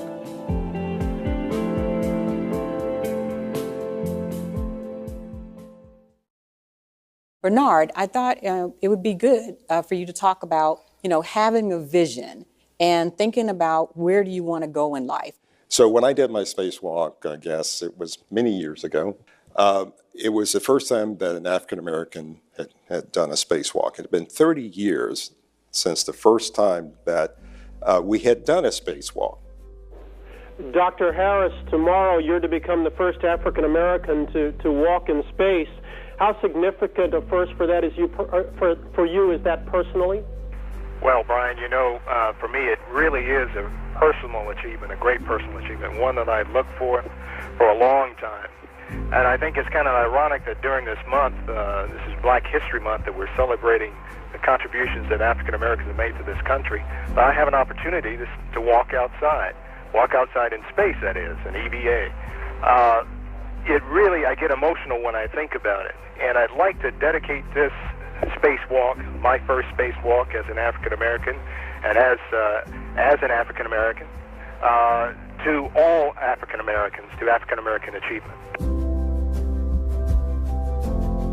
And so, of course, I got the commensurate call from the president, that was President Clinton, and he said, Dr. Harris, I want to congratulate you on being the first African American to walk in space. And I remember preparing, knowing that he was going to call, and I said, what the hell am I going to say to the president? Because everybody's going to hear, Mission Control and the rest of the world. And so I said these words that you've probably heard many times before. I said, Mr. President, thank you for the honor of your call, but I have to tell you that I may be the first, but I will not be the last. Amen. Yeah. And listening to Bob Kirby now holding the record, that was true. So what can I say to you that will inspire you? And maybe this statement, I believe that there are 3 things that I know about everybody in this room. 3 things. And if you adhere to these 3 things, you can accomplish whatever you want to do in life. Those 3 things make it possible for you to do anything. The first thing that I believe, and believe in you, is that I believe that everyone is born multi-potential with the ability to do anything that they want to do in life, anything. You have to figure out what that is. You have to discover that very early, as we all did. Number two, I believe that each and every one of you in this room is multi-talented, but we have something called a brain where we can learn additional talents, and that's what education is all about. So that's really important, right? And the last thing that I believe that's really important for success in life, and that is, I believe that each and every one of us were born for a reason. There is something that you are supposed to do, or some things that you are supposed to do in this life. Now, all of those require what? They require an active person, someone thinking, you figuring out who you are, where you are, what position, setting goals, dreaming, finding people to help you along, finding mentors. And so it not only requires inspiration, but aspiration that comes from you.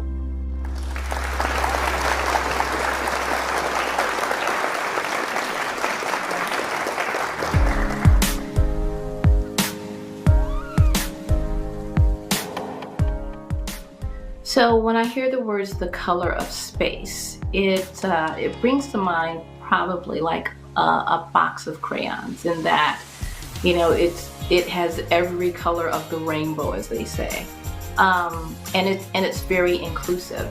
And I think that's the way space should be. It hasn't necessarily been that way in the past, but we are on a new trajectory, and we can change that. So when I hear the color of space, the first thing that comes to mind is a standing joke between Leland Melvin and myself about when he was going up on his first flight. And because we go down the hall and I'd raise my fist and I go, "Keep space black, Leland, keep space black." And that went on between us. And when I was in space, I sent an email back to him and I said, "So, doing my best to maintain the blackness of space for everybody." You know, the color of space, it's interesting, the theme of this whole celebration is the color of space. Space is black. It's except for where the stars are, it's the absence of light and the inability to know where you're going. And the people that I consider to be the best qualified to get there are people who look like me, who, in spite of all adversity, in spite of knowing whether they're going to live or die or make it to the next day, persist in being people who are eternal optimists. I know that you have taken away many, many, many life lessons from these wonderful heroes. I want to thank our panelists. I want to thank the audience for being here and being a part of this very historic occasion.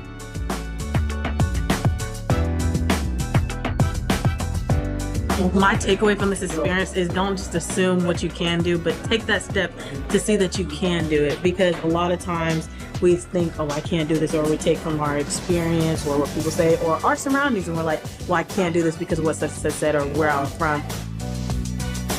When I was in the gift shop, I was looking at all, the national shirts, and it was this one shirt that said, "Failure is not an option." And I said, I need that because I need to believe that for myself right now.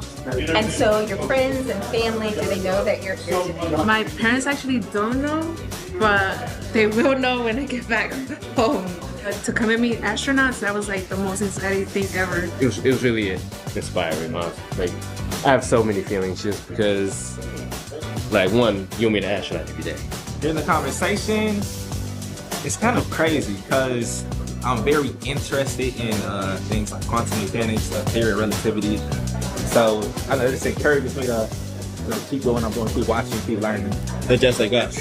Like, I was expecting, my nerves were on me when I first walked in the room. I was like, but from their stories, I could tell they went through the same, some trauma, we all went through the same thing. And that just opened up like a level in my mind where I'm like, okay, time to scribe, time to pick up the slack, time to do what I gotta do.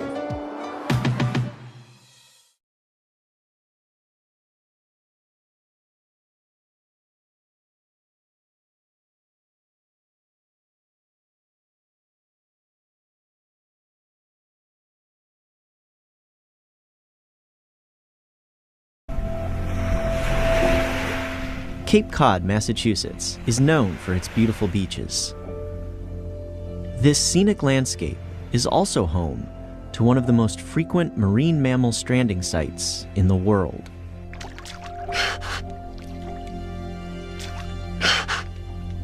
Scientists know very little about what causes these animals to strand. What has been proven is that a quick and efficient response in these moments is a matter of life and death. If we can get there quickly and provide supportive care, they have a much better prognosis in terms of survival. Katie Moore works on the front lines as the Deputy Vice President of Conservation and Animal Welfare at the International Fund for Animal Welfare. Through Katie's fine-tuned rescue efforts, she has increased the survival rate from 14 to 75%. But the question remains, could it be possible to predict rather than react to these events? If we can develop an algorithm that pieces together the different variables that may be causing mass strandings or driving mass strandings, then we have the ability to then prevent them. We can have teams that are out on the shore looking for animals in those hotspots, knowing that all those variables have come together and this is the likely point in time where we're likely to see it. But we can also have teams ready to respond so that if they do strand, we're there that much faster and more animals will survive the event. In Cape Cod, the annual number of stranded animals ranges from less than 10 to over 200. Some of the most affected species include pilot whales and white-sided dolphins, creatures that are typically found in deeper water, rather than along the coast. The ongoing search for answers began 400 miles away at the Bureau of Ocean Energy Management in Sterling, Virginia. There, fellow marine biologist Desiree Reeb had some initial thoughts on triggers for these events. For the large proportion of these strandings, the animals are across the ages, in pretty good health, and there's no really immediate evidence as to why they actually strand. Geomagnetic perception, or the ability to navigate using Earth's magnetic field, is a feature thought to exist in marine mammals. Could changes in the magnetic field confuse the animals? All the way down to the sea floor, sensors like magnetometers can detect changes in Earth's magnetic field, called geomagnetic pulses or storms. One cause of such changes is activity from the sun, known as space weather. Geomagnetic perception is one of the theories, and I thought, well, if a magnetometer can pick it up, maybe the animals actually can pick it up. Dr. Reeb brought her hypothesis to Antti Pulkkinen, research astrophysicist from the Heliophysics Department at NASA's Goddard Space Flight Center in Greenbelt, Maryland. The coolest thing was that we realized that nobody had really taken a cold, hard data science analysis look at the problems. By combining Katie's records on marine mammal strandings in Cape Cod and Antti's records of the changes in Earth's magnetic field, the team of researchers had a starting point. What we were trying to look at here was if there was a potential driver or relationship or correlation between the occurrence of mass strandings and any solar activity. The data that we have correlated or analyzed so far is information about the local geomagnetic conditions. We have long data records from geophysical observatories of the local geomagnetic field variations and marine mammal strandings. When the team analyzed all the data, they found that measurements from the same time period, or random time periods, produced similar results, meaning that there is no obvious relationship between geomagnetic changes and strandings in Cape Cod. If space weather wasn't the trigger, what could be? The easy fix correlation between a geomagnetic pulse and, a stranding doesn't seem to be very evident, but what it does show is that there are multiple variables involved in this equation, and that the geomagnetic storms could just be one very small part of it. Significant still, but it looks like there are multiple oceanographic and environmental elements. The scientists considered what other variables may exist in the air or water that could change animal behavior. Tides or winds could be disruptive. Ocean color, measurements of the water's chemical and particle content, could reflect changes in the food chain. Perhaps sea surface temperature was a factor too. With the help of data from NASA Earth Science missions, they could also explore these possibilities. To me personally, it's really driving also an additional motivation in doing something like this. With more data on hand, it was time to expand the team. They recruited statisticians and the expertise of NASA Earth Science data analyst and oceanographer Erdem Karakulu. A data set, no matter its shape or content, always has a story to tell. Trying to figure out how different data are connected, I think, require a wide diversity of skills and background knowledge.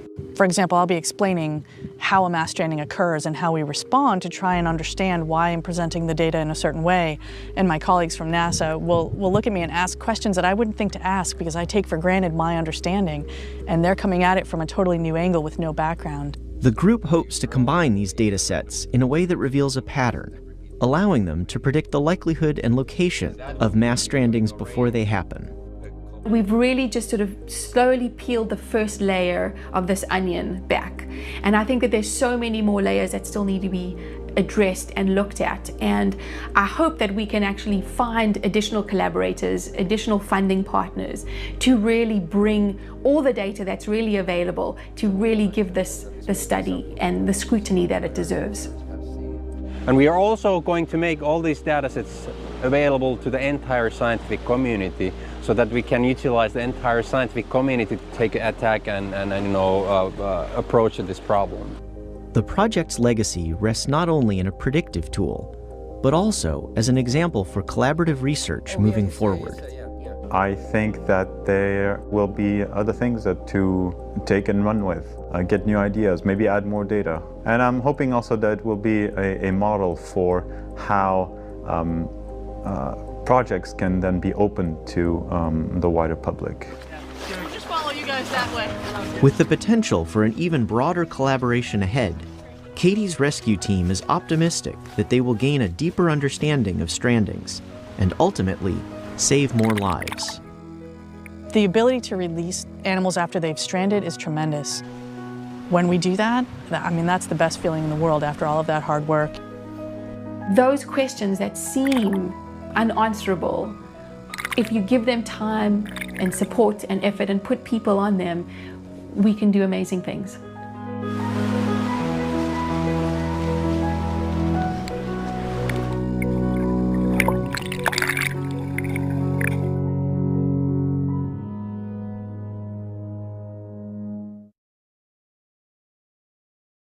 Another partner for space exploration, a Mars experience right here on Earth, and a promising find outside our solar system. A few of the stories to tell you about this week at NASA.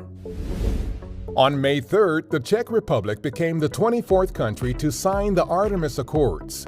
NASA Administrator Bill Nelson and the Czech Republic's Foreign Minister Jan Lipovsky participated in the signing ceremony at NASA headquarters.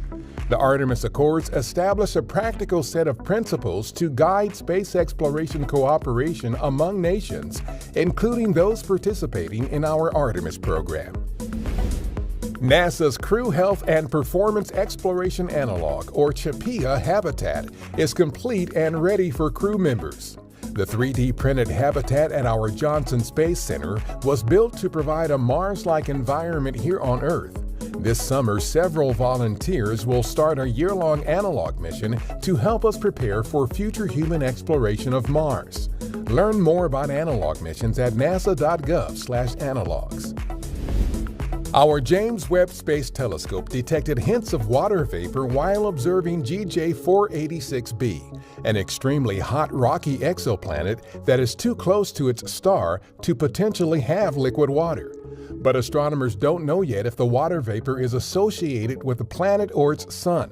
If it is the former, that would indicate the planet has an atmosphere. To date, there has been no definite detection of an atmosphere around a rocky planet outside our solar system.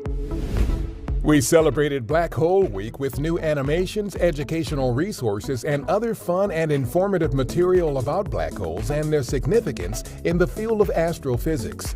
A black hole is an astronomical object with such a strong gravitational pull that not even light can escape from it. I believe that this nation should commit itself to achieving the goal before this decade is out of landing a man on the moon and returning him safely to the Earth. No single space project in this period will be more impressive to mankind or more important for the long-range exploration of space. And none will be so difficult or expensive to accomplish. It's one small step for man, one giant leap for mankind.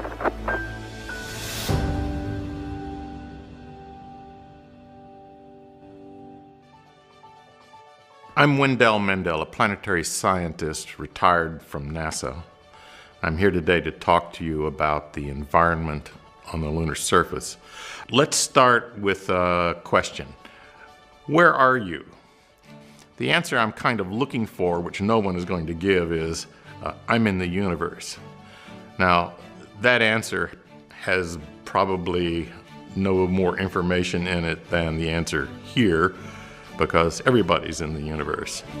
But the point I want to make is that when you live here on planet Earth, you really aren't too much aware of the universe unless you go out on a dark night and see the stars in the sky. And even then, you don't have a sense of the universe. The reason is that the Earth, with its atmosphere and its geomagnetic field, and even the sun with its magnetic field, put us in a cocoon that protects us from the universe. But once we get outside of all of that and get on some place like the surface of the moon, the universe is actually on our doorstep. So what property of the universe is important? First of all, the universe is cold. The cosmic background radiation that permeates the universe is at an effective temperature of 2.7 Kelvin, so everything radiates heat away to the universe. Now, on the moon, engineers have to make use of that property because normally when they design equipment to dissipate heat, such as habitats or motors or electrical circuits, on the Earth they have some way to carry that heat away using the atmosphere or maybe conduction into the ground. But on the moon, none of that really works. So the main reason, the main mechanism for dumping heat is radiation to the universe. Radiation is a fairly inefficient way of transferring heat, so quite often engineers have to design quite large radiators in order to pump the heat into them and then radiate it away, and that presents sometimes a design problem for what they want to do. Coming in from the universe, the next part of the cosmos that affects people on the moon is the Milky Way galaxy.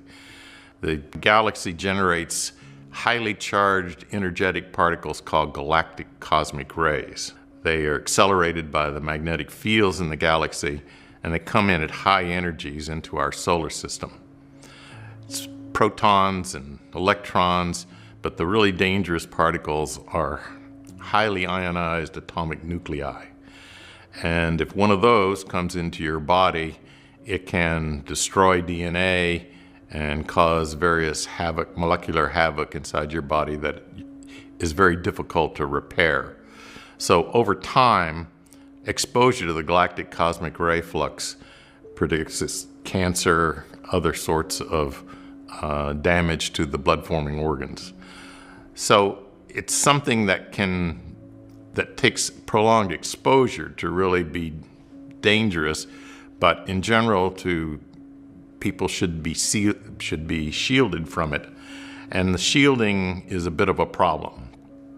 On the Earth, the atmosphere shields us from galactic cosmic rays with some help from the geomagnetic field and the solar wind. But on the moon, it strikes whatever is there, and so the traditional way to, say, protect a habitat module on the moon was to pile material on it from the moon. The material on the surface of the moon is called the regolith. I'll talk about that in a minute. And after you put a meter or so of regolith on top of a habitat, the elements from the galactic cosmic rays are indeed stopped. The problem is that the high energy particles can hit nuclei inside the shielding material and create radioactivities that decay and produce neutrons. And eventually there is a sea of neutrons which doesn't interact well with the shielding or with the habitat structure and comes in, and sometimes the neutrons are even more dangerous to human beings than the galactic cosmic rays.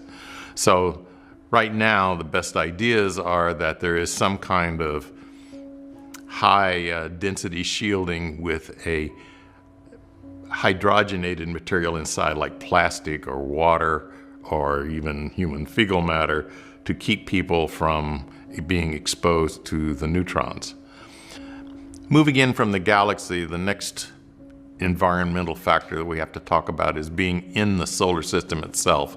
The plasma that flows through the solar system is called the solar wind. It pushes back the interstellar medium and creates a bubble around the sun that we call the heliosphere. And so within the heliosphere, the main charged particles are those from the solar wind. The solar wind consists of two components. The low-speed solar wind is always flowing from the sun at a speed of about 400 kilometers per second. But occasionally there are eruptions out of coronal holes in the sun that create a high-speed solar wind that comes out at about a factor of 2 faster.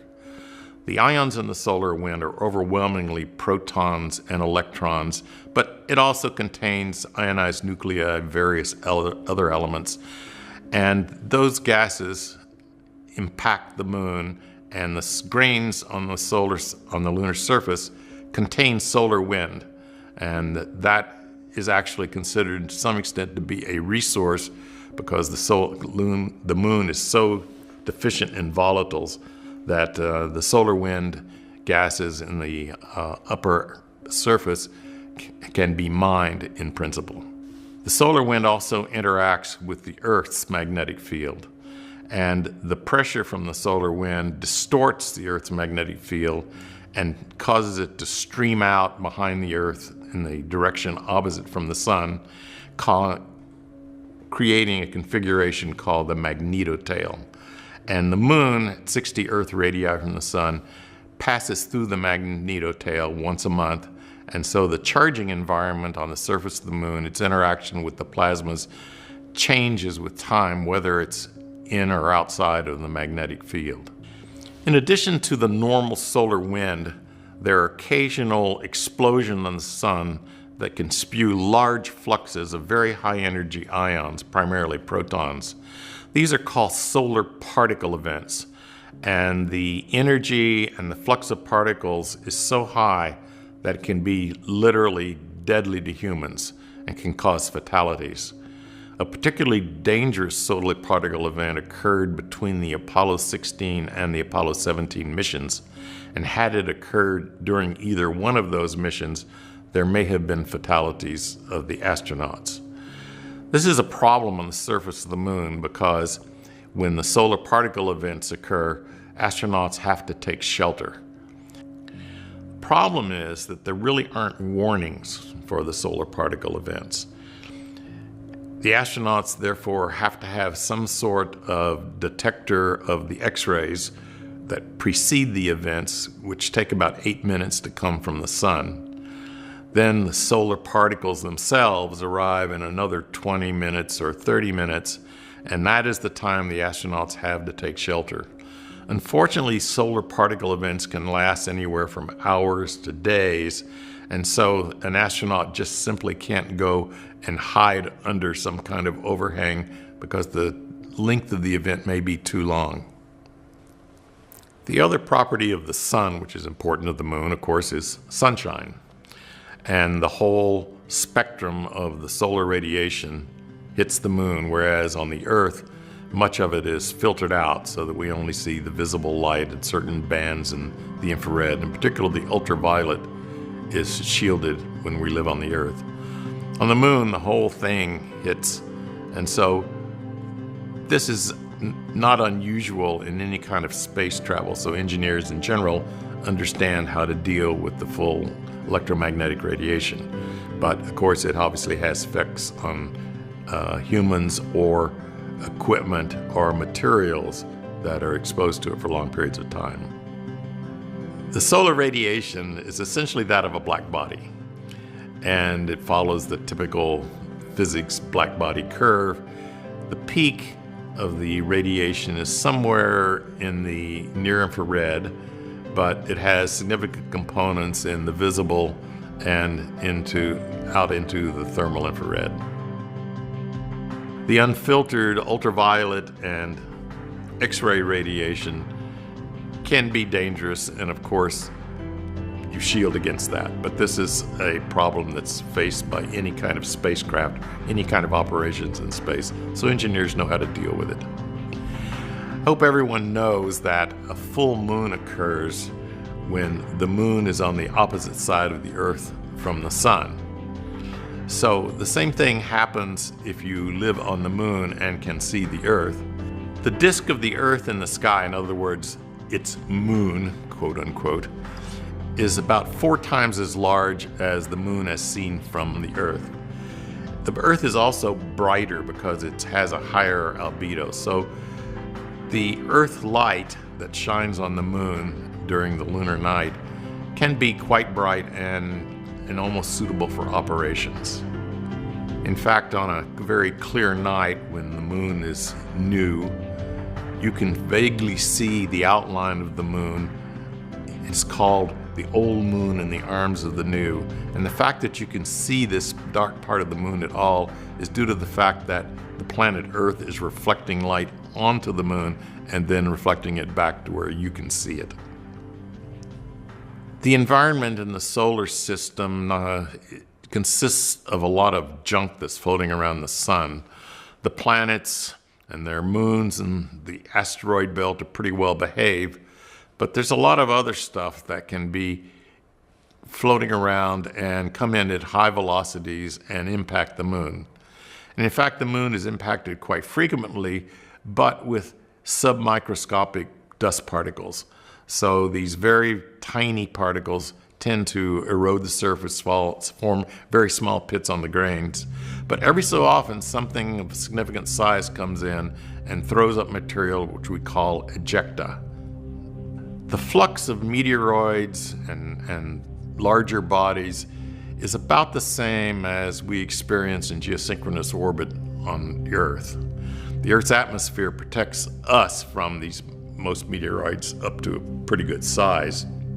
But as I said, they all hit the moon. The micrometeoroid impacts, which maybe cause only small pits, also have an effect on the surface grains of the moon, and sometimes can take some of the smaller grains and weld them into unusual glassy structures called agglutinates. Agglutinates are important to scientists who are studying the lunar soil, but that's beyond the scope of this talk.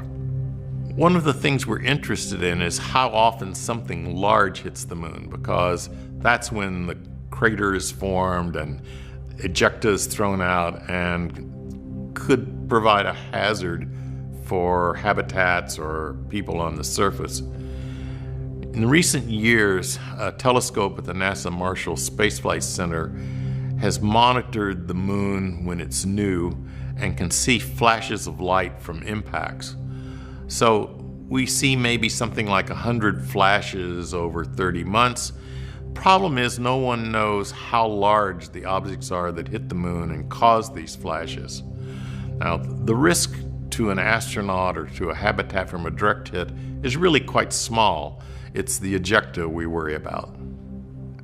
At this point, I should mention that the surface of the moon, which has been subjected to impact for the history of the solar system, consists of broken pieces of rock, and we have a special term for it called regolith, which has an etymology that means broken rock. So every particle on the moon was once the piece of something larger, and the sizes go from submicroscopic micron-sized particles all the way to huge boulders. And it's completely unsorted in the sense that there aren't layers of particles. There's just a jumble of everything.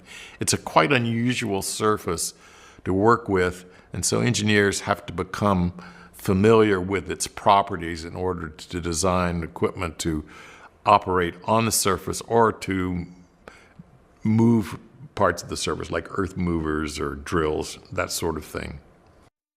The Earth is the only planet in the solar system that has a satellite whose size is significant compared to that of the parent planet. And in fact, in some ways, it's almost a double planet. Now, that makes the trajectories you calculate between the Earth and the Moon have some interesting properties which are beyond the scope of this talk. But the fact that we have a large moon has a dynamical effect on the movement of the Earth, particularly its spin rate and precessions. If you live on the Moon, the sun rises in the east and sets on the west, just like on the Earth. But the duration of a lunar day is very much longer. It's essentially 1 month. And whereas on Earth the day is 24 hours, and on Mars 24 hours and 40 minutes, on Moon, a lunation, or a lunar day, is actually larger than 708 hours. So the sun moves quite slowly across the sky. If a person lives on the near side of the Moon, that part of the Moon that faces the Earth, that person sees the Earth in the sky, but it does not rise and set as the Moon does for us. It essentially stays in the same part of the sky and moves slightly around a fixed location. On the Earth, the spin axis is tilted with respect to the ecliptic, which is the path of the sun around the Earth. And that gives us an Arctic circle, so that if you live above a latitude of about 67 degrees, you have 6 months of darkness and 6 months of light. On the Moon, there's also an Arctic circle, but it's very tiny. The Moon's pole is only about 1.5 degrees off the vertical to the ecliptic, and so you have to be higher than 88.5 degrees latitude before you experience this 6 months of daylight and 6 months of night. The Moon is tidally locked to the Earth, meaning that it rotates exactly once after it completes one orbit. So one hemisphere of the Moon always faces the Earth, and we call that the near side. The other hemisphere of the Moon always faces away from the Earth, and we call that the far side. The orbit of the Moon is an ellipse, but the rotation is constant, while the orbital speed varies slightly at different portions of the ellipse. So from the Earth, the Moon shifts a little in the sky so that we can see a little bit on the far side depending where the Moon is in its orbit. And that shift are called optical librations. If you imagine a line that connects the center of the Earth to the center of the Moon, the point where that line hits the lunar surface is called the sub-Earth point. At that point, a person would see the Earth as directly overhead. The average position of the sub-Earth point is defined as the 0 point for selenographic coordinate system in analogy to the geographic coordinate system on the Earth. Some of the environmental effects that engineers must deal with come from the surface of the Moon but have their origin in outside effects. For example, the Moon reflects sunlight.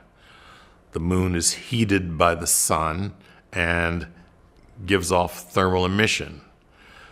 The Moon can be impacted by various objects, and ejecta can be a hazard to engineering operations. Neutrons are generated in the surface layer by the galactic cosmic rays hitting atoms in the surface layer and changing them to radioactive elements. And the surface itself can acquire electric charges through the interaction with the plasma environment of the solar wind. The Moon is in general a dark object, having an albedo of around 7%, although some areas are brighter than that, some areas are a little bit darker than that. If you look at a picture of the Moon, you see dark and you see light areas. The dark areas are basaltic lava flows that we call mare, the Latin word for seas. The highlands are the lighter objects, and these are the original surface of the moon before the great bombardments in the early history of the solar system. The reflectance of lunar soils, although they're really quite dark, tend to be slightly reddish, so the albedo or reflectance in the blue is slightly lower than the reflectance in the red and in the near infrared. The reflected light off the surface of the moon shows a surge at zero phase. And what this means is that when we see a full moon where the sun is right behind the earth and shining on the moon, all areas of the moon are at their brightest at this, what we call zero phase. And this reflective property was a puzzle for a number of years, but now we understand better what causes it. The upper millimeter or so of the lunar surface has a very porous structure that causes this very high retroreflection. I mean, retroreflection is a term like highway reflectors. When your headlights show on them, they tend to send the light right back to you. The moon is like that. If we are on the moon and looking down sun, that means the sun is behind our head and we're looking in the opposite direction, we see a loss of detail like you would see, say, on a ski slope where there's a whiteout and you can't make out what features are. This lunar photometric is odd, but it's very well documented and modeled and can be accounted for in engineering operations. The lunar surface is heated by the sun as it rises and sets, and is hottest when the sun is directly overhead. The temperature profile at any point on the moon is periodic. That is, as the sun rises and sets, it follows a particular curve that repeats itself over and over, day after day.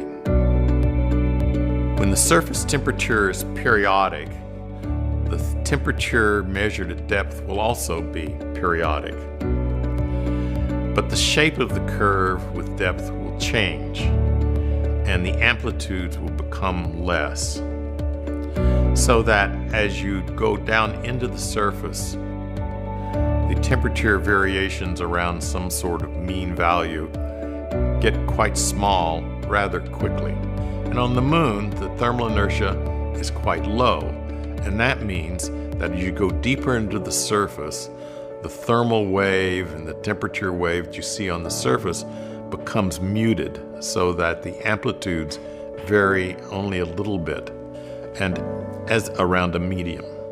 So at a meter or so beneath the surface, a temperature probe does not even register the rising and the setting of the sun. The low thermal inertia of the lunar surface means that heat is inefficiently conducted into the interior. So the solar heat is collected at the upper surface, and that surface temperature quickly comes into radiation equilibrium with whatever the sun's input is. Of course, the sun's input is a maximum when it's directly overhead, and that's when the temperatures are the hottest. If there are slopes, the temperatures are the hottest when the sun is shining directly on the slope. So topography will exhibit a range of temperatures at any particular time of the lunar day. The lunar surface has large rocks sitting on it, and smaller rocks for that matter. Rocks, being more solid than the lunar surface, have a much higher thermal inertia.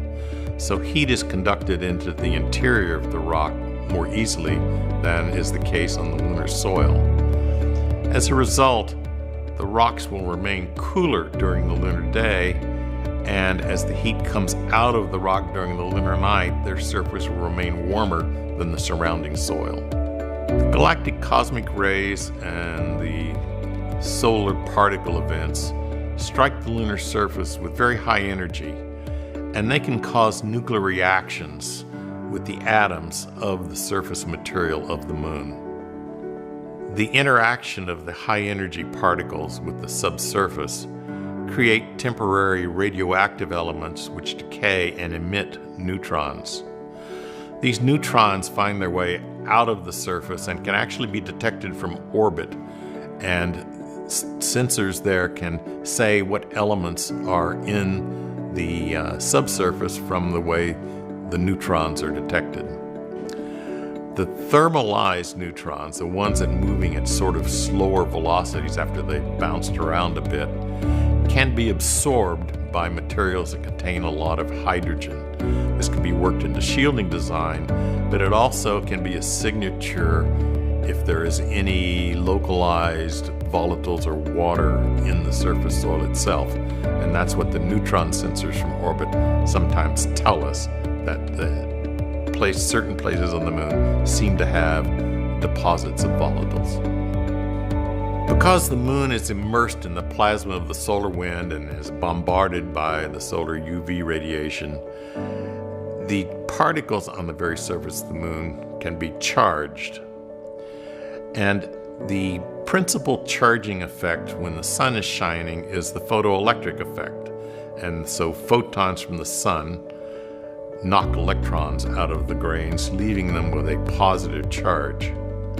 And the amount of positive charge depends on how intense the sunlight is. So the charge is highest when the sun is directly overhead and falls off as the sun rises or sets. The net positive charge on the day side of the moon can be anywhere from plus 10 volts to about plus 18 volts. And as one moves toward the terminator, that is the dividing line between light and dark, the charge magnitude falls off. As one goes into the lunar night, the photoelectric effect, of course, is no longer present.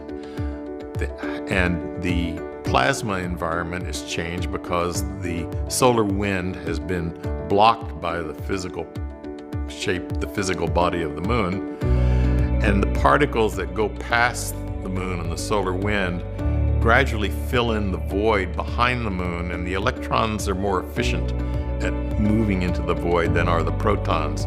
So the night side of the moon accumulates a somewhat negative charge of maybe about minus 10 volts. At the poles, the sun is always low on the horizon, and the topography can be quite complex. So this patchwork of light and dark shadow makes the calculation of the charge of the surface really quite difficult and almost impossible to do. When an object hits the lunar surface, particularly a large object, and forms a crater, the material that came out of the crater formation is thrown in the vicinity in all directions around the crater, and this is called ejecta. It can be quite high velocities and can be dangerous or damaging to people and materials. No one has ever actually seen the formation of a lunar crater, but scientists have mathematical models of what the process should be like, and they use the data from orbital photographs of large craters, like which maybe are hundreds of meters or more in size, and from some nuclear explosion craters on Earth to calculate what the ejecta patterns and ejecta velocities should be in the formation of a crater. The amount of ejecta depends on the size of the event. It can travel great distances, and in fact, in the case of some craters, such as the crater Tycho, we can see evidence that ejecta has traveled entirely around the moon and is on the back side. So the ejecta can be given high velocities. Fortunately, large events like the crater Tycho are really quite rare, but we have trouble quantitatively evaluating the risk to humans without more monitoring of the moon and the impacts thereon. When there's human activity on the moon, that can also disturb the surface. So a rocket landing will create an ejecta or surge just as if somewhat similar to an impact. And in fact, when a rocket lands, it can generate a temporary atmosphere from the rocket exhaust. During the Apollo landings, it was estimated that the entire mass of the lunar atmosphere increased by 30% just from the rocket exhaust of the landing spacecraft. Now I want to say a few words about dust. Dust is a colloquial term that's used by engineers to refer to the very small particles in the regolith. If you remember, the regolith has particles of all sizes, from boulders to microns, but the engineers are particularly concerned about the small particles and how mobile they might be and interfere with equipment or operations on the surface of the moon. On Earth, dust can be mobilized and carried into the air, so we're familiar with dust storms or a dusty atmosphere, and we know that in mines, dust can get into workers' lungs. The moon really has no sensible atmosphere or any wind, and any particles that are moved from the surface or dislodged from the surface travel in ballistic trajectories. The Apollo designers really had no operational experience on the lunar surface and did not make special efforts on the mitigation of the effects of small particles, beside just good engineering practice. There were no failures due to the dust on the lunar surface, but some evidence suggests that problems might have arisen if the operations were longer or if we were on the moon for longer periods of time where the exposure to dust was higher. Some engineers who were designing lunar equipment in modern times became concerned that the dust or the small particles on the lunar surface can be mobilized by the surface electric fields. That concern was triggered by various observations and anecdotal evidence that indicated some possible movement of dust, but there's really been no confirmed evidence that it's a major problem. We've had operational successes on dusty environments on Earth or on Mars, and they support the idea that good engineering practice and appropriate operations protocols can prevent failures from the presence of fine particles on the moon. The Apollo 17 astronauts in orbit made some observations of reflected light on the horizon at very high altitudes, which has been interpreted as a population of very small particles streaming from the moon, which supports the idea of electric fields being a problem. However, examinations by spacecraft orbiting the moon since that time have dismissed this as a serious problem. Everyone is familiar with the idea that the lunar gravity is 1/6 that of the Earth. However, low gravity is a design environment for engineers for which we have limited experience. The videos of astronauts moving on the surface show them loping as opposed to walking. That particular kind of movement might be the most efficient way to move on the surface. If that's so, and you're inside a habitat, how high should the ceilings be so that you don't bump your head? Well, it should be the separation on stairs and staircases. And if you're designing things like distillation columns, which require gas to move through liquids, we don't know anything about how bubbles move in fluids in low gravity, although we can make theoretical calculations. So there's a number of practical considerations of operating on the moon that are hard to predict ahead of time, but we will learn through operational experience. The lunar gravitational field itself is kind of lumpy, and that's because the moon has some very large concentrations of dense mass not too far from the surface, and they cause perturbations in the gravitational field. In the Apollo program, this was not fully appreciated, and some satellites which were ejected from the Apollo spacecraft to orbit the moon and study the magnetic fields crashed after a couple of weeks, much to everyone's surprise. We now understand the lunar gravity field in great detail, particularly after the lunar Grail experiment. The Grail is a spacecraft that orbited the moon, and we now can take all that into account.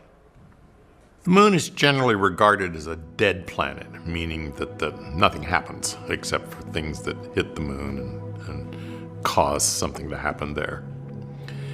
But there is some evidence from orbital photography and geological analysis that some things have happened in recent times. Now, for geologists, recent times can be the last 100 or 200 million years.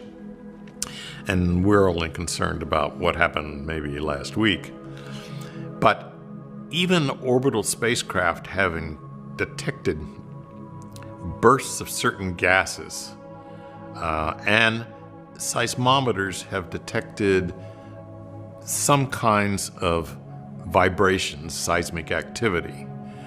And there is a chance that some of these things really represent geological activity on the moon currently, although it's certainly not very large or impressive. The seismometers in place by the Apollo astronauts operated for 7 years on the lunar surface and recorded a series of events which are not understood very well.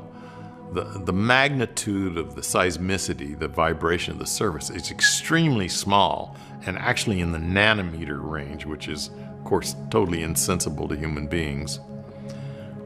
The analysis over the many years of the type of seismic events came up with things which were called moonquakes, which means it's just things that are happening internal to the moon. The most common were called deep moonquakes. They occur very deep inside the moon and may be associated with just tidal forces between the Earth and the moon as it orbits the Earth. Then there are shallow moonquakes, which have the highest energies, and it's not clear what these are. Then there are just thousands and thousands of very tiny events which may just be thermal in nature, flexure due to heating of rocks. Of course, in addition to these endogenous events, there are impacts. The seismometers were able to detect the impact of rocket bodies that were crashed into the moon during the Apollo program. And of course, occasionally something must have hit the moon while the seismometers were operating, and they detected these things. And the largest natural impactor was estimated at 5 tons somewhere on the moon. And then, actually, most of the events are just unclassified. They don't have a clue as to what they mean. But once again, these are very small and don't present dangers in the sense of an earthquake to habitats or operations. The return to lunar samples from Apollo were dated by radioactive dating techniques, and the conclusion from that analysis is that the major volcanic events on the moon were over with about 2.5 billion years ago. But there are other ways to estimate the age of surface features based on counting craters and assuming you know something about how many craters fall over a certain period of time. Crater counting indicates that some surfaces may have been formed only a few 100 million years ago, which is short in geologic time. But for operations, the moon still can be treated as a dead and inactive planet. However, the alpha particle spectrometer on the Apollo's 15 and 16 missions detected traces of radon and the polonium, both radioactive gases, emanating from certain parts of the moon, notably at the edges of the lunar seas of the Maria. On the surface of the moon, as part of the ALSAP instrument package, the Apollo Suprathermal Ion Detector experiment saw bursts of gas that might be correlated with the seismic signals interpreted as impacts.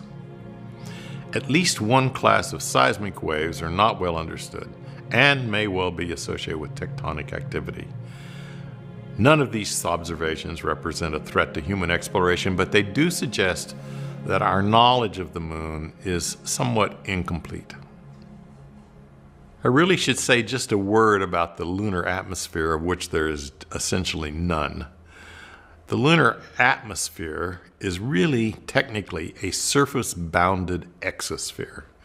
And what that term means is that the individual molecules are so spaced apart that they don't even collide with one another and mostly collide only with the surface itself. The number density per unit volume is maybe 1,000th that of the International Space Station altitude at the Earth. So, and each Apollo landing temporarily increased the volume, each Apollo landing temporarily increased the volume of the atmosphere by 30%.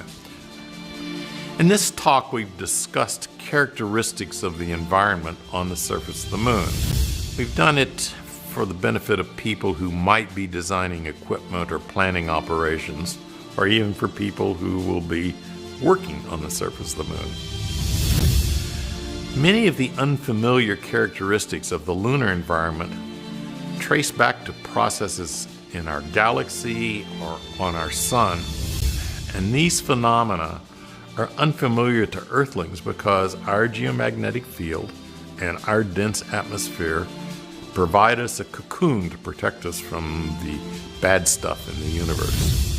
Much of the exotic phenomena discussed might be familiar to aerospace engineers who design spacecraft and plan astronaut activities in orbit.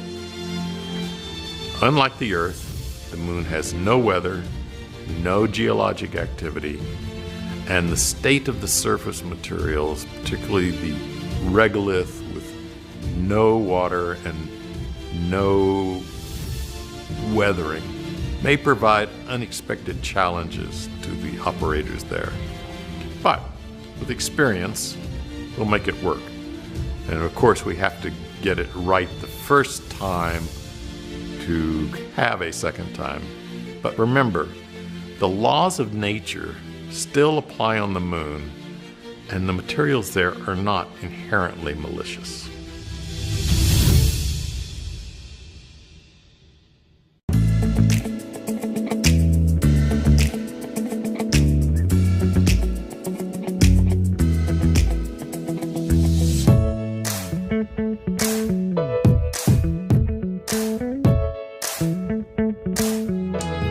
I've always thought, like, oh my gosh, when you go to space, like, you don't have to grocery shop for like 6 months. I think it's gonna actually put me on a schedule for eating.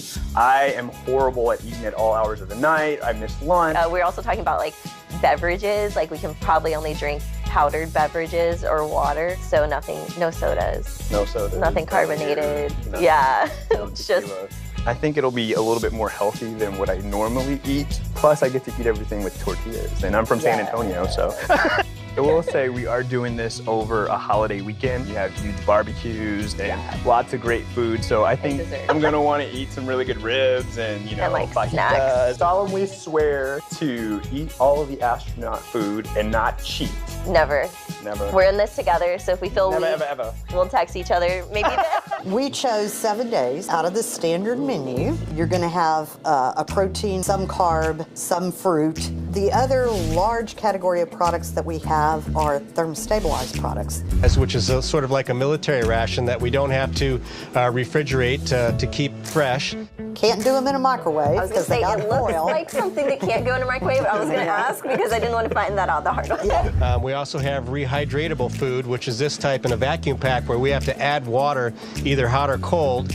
We're going to give you a syringe. Oh, I don't like needles. And it comes with a needle. So this is You have to how carry you that would around, too. rehydrate. Okay. I don't think we would want to have that laying around our office. Can I take that through airport security?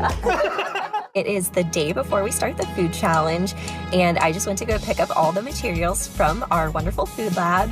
So they're all packaged and in my trunk. I asked them what I should eat as my last real meal, and they said something fresh, maybe a salad. The problem is I was thinking nachos, so... As I suspected, I wouldn't have time to eat in the airport. I'm probably going to grab something to eat on the fly. Hopefully there's some tacos. So like I said, I was debating healthy or, you know, not healthy. Of course, I chose nachos. I did end up picking up some tacos, some shrimp tacos actually, with some rice and some beans. I told you I love tacos. I think it's important to always choose nachos, so I'm gonna call this hashtag she chose nachos. She chose nachos, he chose tacos. So I have beef and mushrooms, rice pilaf, tomato and artichokes, and a wheat flatbread. Well, I don't know about that. I have grilled chicken, mac and cheese, vegetarian chili. We're in Texas, come on. Cran-apple dessert.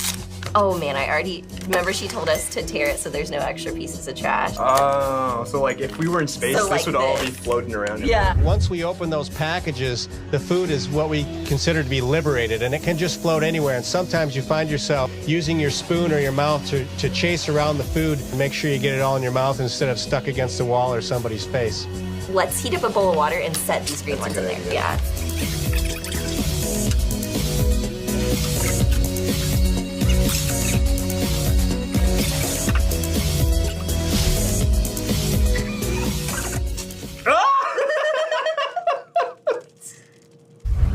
And it looks like it's getting to be the right consistency. Yeah.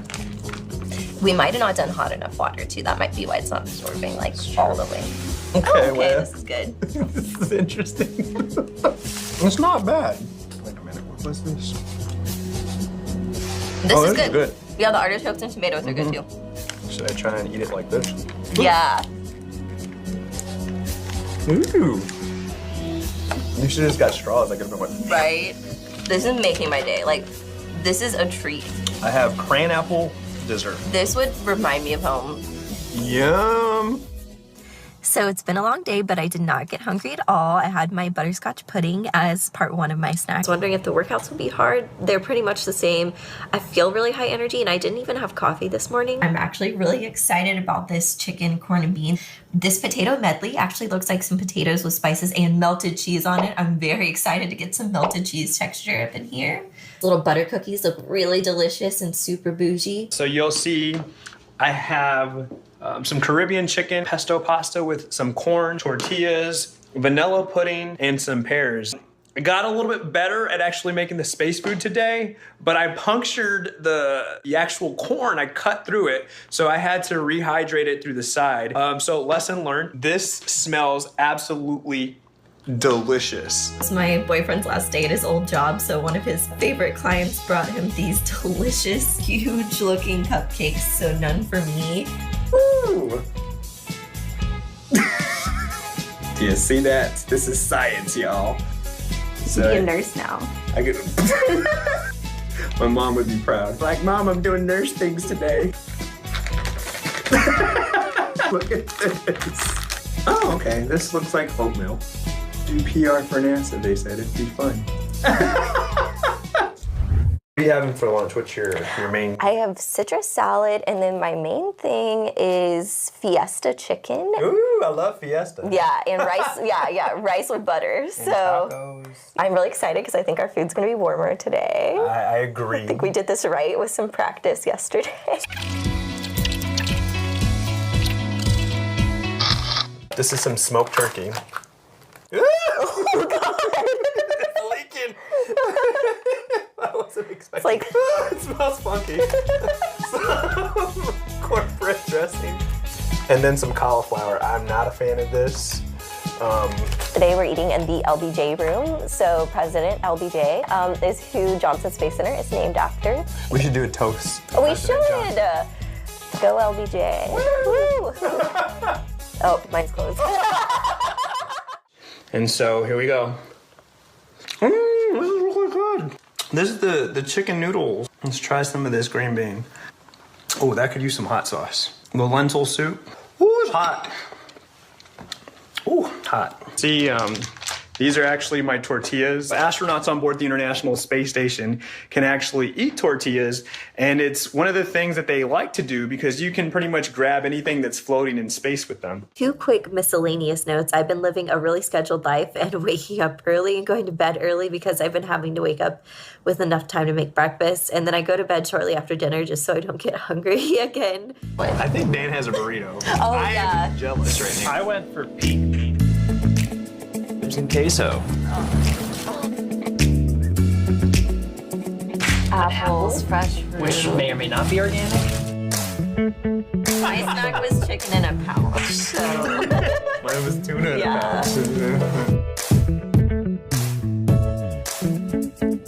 There you go.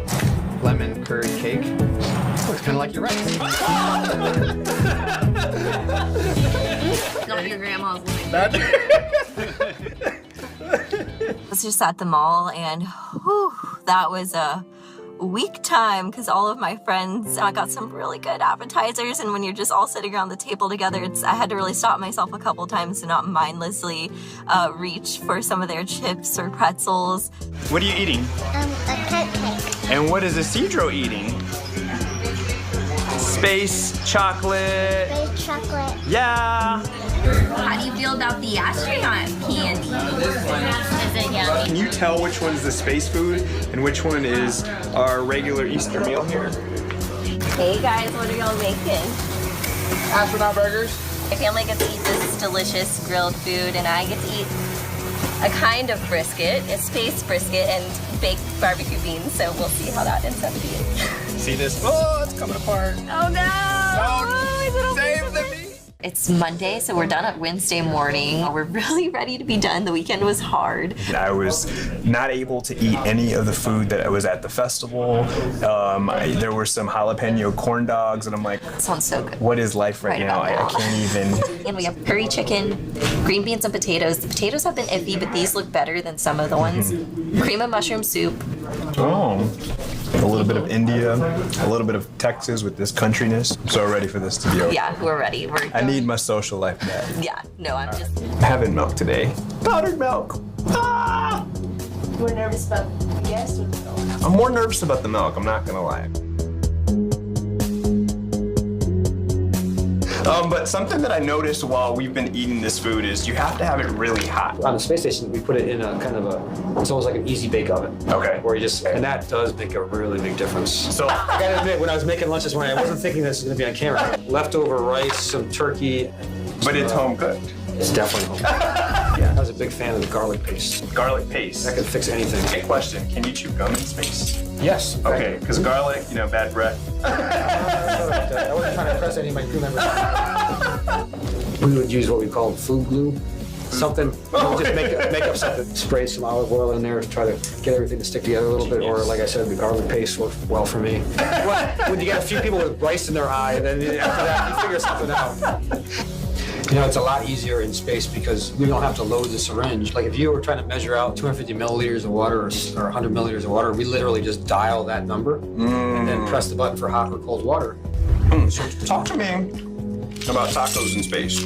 Tortillas, are they great to have up there? Yeah. Oh, sorry. It just floated on his plate. Gosh, if we had salsa, we did have salsa sometimes. You can put that on there. The salsa will stick to the bread. You can use the salsa for other things to stick to the salsa. I'm from San Antonio, and I love tacos. So I told everyone I would make a space taco. Yeah. So it's a little bit leaky, extra moist. Happen in space. Yeah. It doesn't drip off the edges, it just makes a bubble. Gotta do the taco tilt because everybody knows. This is good stuff. That's awesome. This was the Mexican scrambled eggs food lab. They know what they're doing. We got some scientists back there. So is there anything that you... Woo, we did it! Way better than the LBJ toast. Yeah. Favorite meal, I actually really liked a lot of the breakfast food, and the shrimp cocktail was in fact very good. Ooh, shrimp cocktail, but the scrambled eggs in a taco? Ugh, nah, sorry, done. And maybe if I had a machine to kind of heat everything up. If I was sealed away from the outside world and I didn't have all those temptations, maybe. Maybe if the food was floating around me, but I don't think I would otherwise. We could do that. Maybe if I were an astronaut. So I was debating, this is the same debate I started with, nachos or a salad. Let's get them both. I'll get both. I should get both. Listen, at this point, I think we need to treat ourselves. Oh, for sure. But I can tell you, I really want some coffee. Yeah. Some nice regular coffee. Hot coffee. Like not a latte. Powdered. I gotta get some coffee. And a soda. Yeah.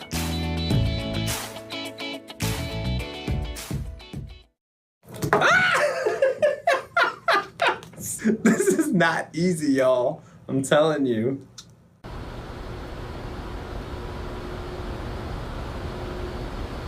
Hey, NASA astronaut Reed Wiseman. Hey. Do you think you have a few minutes to answer everything about living in space? I got all the time in the world. Awesome. Well, where are we? We are in the Space Vehicle Mock-Up Facility. It's a gigantic building at the Johnson Space Center in Houston, Texas, and this is where astronauts spend the bulk of their time training for spaceflight. Is this the window where you took all of those really cool pictures of Earth? This is the cupola. It's a series of 7 windows that look down on the Earth. Nice. How big is the International Space Station? They say it's about the size of a 5-bedroom house. It's kind of hard for me to conceptualize. In reality, it's just really narrow and really long. How long did you have to train before going to the ISS? About 5 years. And how many total days have you spent in space? 165. What's the record? Jeff Williams, he has the US record, 534 days in space, but Russian cosmonaut Gennady Padalka, almost 1,000. Wow, what's a groundbreaking experiment that you completed aboard the ISS? I survived. I heard you age faster in space. Maybe a little bit. Is there a maximum height or age that you have to be to become an astronaut? We used to have restrictions on that, but now it's pretty much come one, come all. Is there Wi-Fi? There is, but it's not as good as it is on Earth. How do you get in contact with people on the ground? We have space-to-ground communication systems. It's basically a radio or a walkie-talkie, and we just call on this and say hi to Houston. Is there a delay? Almost none. How did you get to the station? A rocket. How long did it take for you to get from Earth to the space station? It takes about 6 hours. And how long did it take for you to get back? Oh, that's a crazy ride. It's about 3 hours long. Any jet lag? Horrible jet lag. How often do you get to talk to your family? Get to talk to them once a week. Ever prank call anyone? Of course you prank call people. Ever get homesick? Yeah, you get homesick a little bit. So are the beds comfy? There are no beds. I heard you have to be strapped to a wall. You do? Are you claustrophobic? A little bit. What else can you do in your room besides sleep? You can read, watch TV, do some work, whatever you want. Do you have a bedtime? Everybody has a bedtime. Do you have alarm clocks? I use my watch. How many crew members do you have? It was me and 5 others. Were there any language barriers? Doc and Yeshna, of course there were language barriers. Ever get sick of your roommates? No, you never get sick of your roommates. What did you do in your free time? Oh, you look out the window. What's a typical breakfast aboard the space station? It was very much like a breakfast on Earth, so I liked eggs, occasional oatmeal, maybe even a waffle. Was the food any good? I actually thought the food was pretty good. What's your favorite meal on the station? I love chocolate pudding cake. How do you cook your food? You can either inject it with hot water or put it in a food warmer. What's the first thing that you ate when you got back to Earth? I really wanted a pizza, but I saw a salad and went for it. So did you have to work out? You work out twice a day for about 2.5 hours, 2.5 hours. And what kinds of exercises? Primarily, you're either lifting weights or running on the treadmill. Our treadmill is attached to the wall, and so when you're on it, you're running straight down towards Earth. Very weird feeling. So how do you stay on the treadmill without floating away? Bungee cords. So do you burn the same amount of calories as you do on Earth? I think you burn a little bit more because your brain is always active. I heard that in microgravity, sweat sticks to you. It does. If you have hair, it kind of builds up in your hair and you get this big sweat bubble on your head. How do you shower? We have soap impregnated towels. How do you pee in space? Ooh. We have a funnel. Where does your pee go after you flush? A little bit of processing and then right back into the drinking water. How do you pee in a spacesuit? We have a diaper. How much water do you have to drink each day? You drink just about the same that you would on Earth. Do you ever run out of anything? Free time. How do you get more supplies? We have cargo ships. We have great companies like SpaceX, Orbital. We have Russian resupply vehicles and also Japanese HTV spacecraft. What'd you miss most on Earth? Oh, my wife and kids. What personal items did you take with you? Photos of my wife and kids. Did you bring any space souvenirs home? You always have to bring souvenirs home for your kids. So I have to ask, what's your favorite planet? Oh, it used to be Saturn until I saw Earth from space. And if you were to travel anywhere in the solar system, where would you go? I work at NASA. We all want to go to Mars. Does the space station ever get too hot or too cold? Oh, we keep it a balmy 72 all year round. Nice. How about the temperature of space? Plus 200 F to minus 200 F. What about the temperature inside the spacesuit? It's actually pretty warm, pretty nice, pretty comfortable because there's many layers of thermal protection. How much does the spacesuit weigh? Oh, it's really heavy. I think it's about 300 pounds. How do you do your laundry? We throw it out. Do you have to clean the spacesuits? Of course you got to clean the spacesuits, especially after a spacewalk. How long does it take for you to put on a spacesuit? About 45 minutes. Can you put it on by yourself? If you're in a pinch, you can put it on by yourself. How long does a spacewalk normally take? We train for about 6.5 hours. And what's the max amount of time a spacewalk can last? The maximum is about 9 hours. I think 8 hours and 54 minutes is our record. How's the view? Awesome. What's the hardest thing about a spacewalk? Just knowing that you're outside, and if you mess anything up, you've destroyed a $100 billion spacecraft. And what's the most rewarding? Coming back. Sounds awesome. Well, I'm sure there are a lot more questions, but I know you're busy, so we'll save those for another time. Sounds good. Awesome. Thanks. Have a good one. See ya.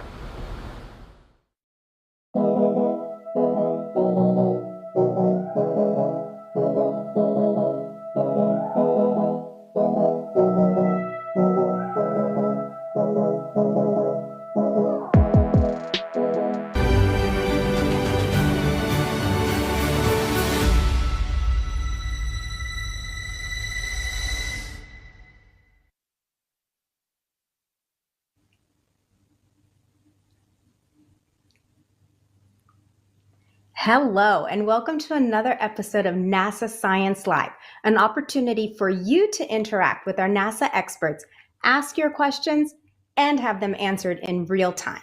I'm your host, Dr. Mamta Nagaraja, and today I am so excited that we are going to get to talk about the science on board NASA's Artemis 1 mission.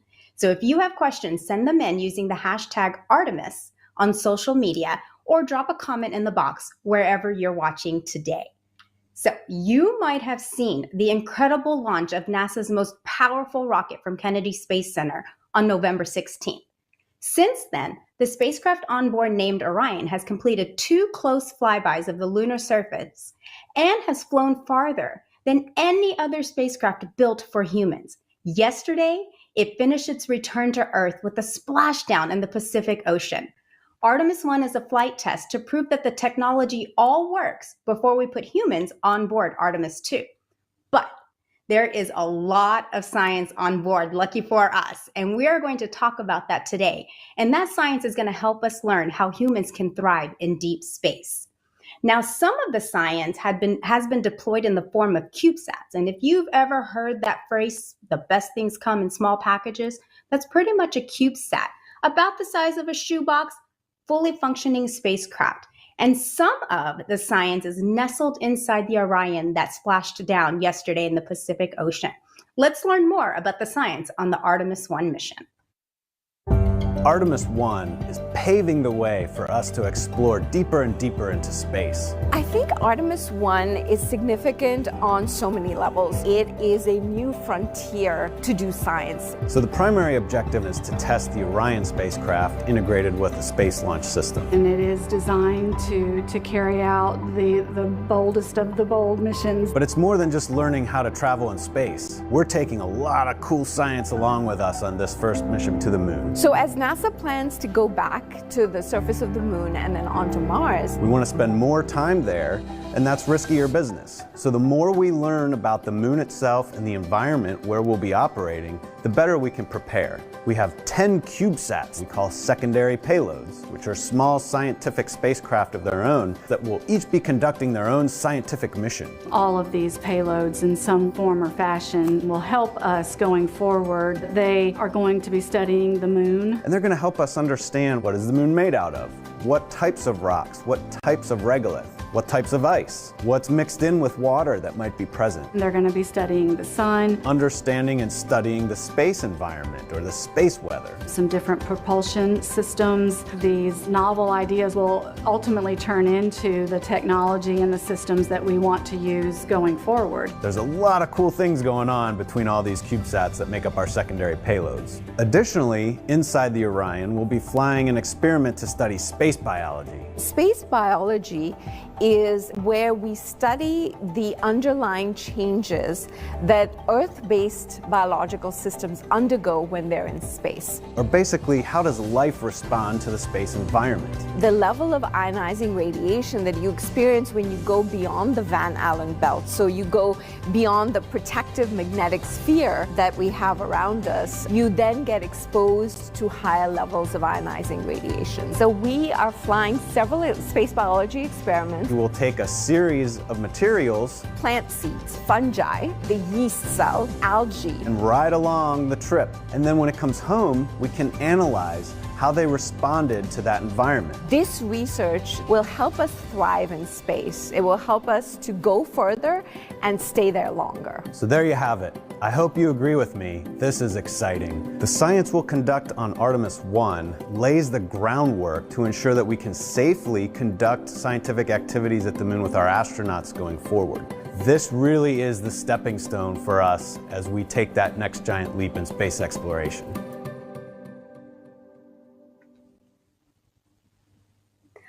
Artemis 1 is indeed paving the way for us to explore deeper and deeper in space. And with me today to tell you more about that and answer your questions are those two we just saw in the video. I have Dr. Sharmila Bhattacharya, NASA's Senior Program Scientist for Space Biology and also a personal mentor of mine, and Dr. Jacob Bleachard, NASA's Chief Exploration Scientist. Sharmila and Jake, thank you so much for being with us today.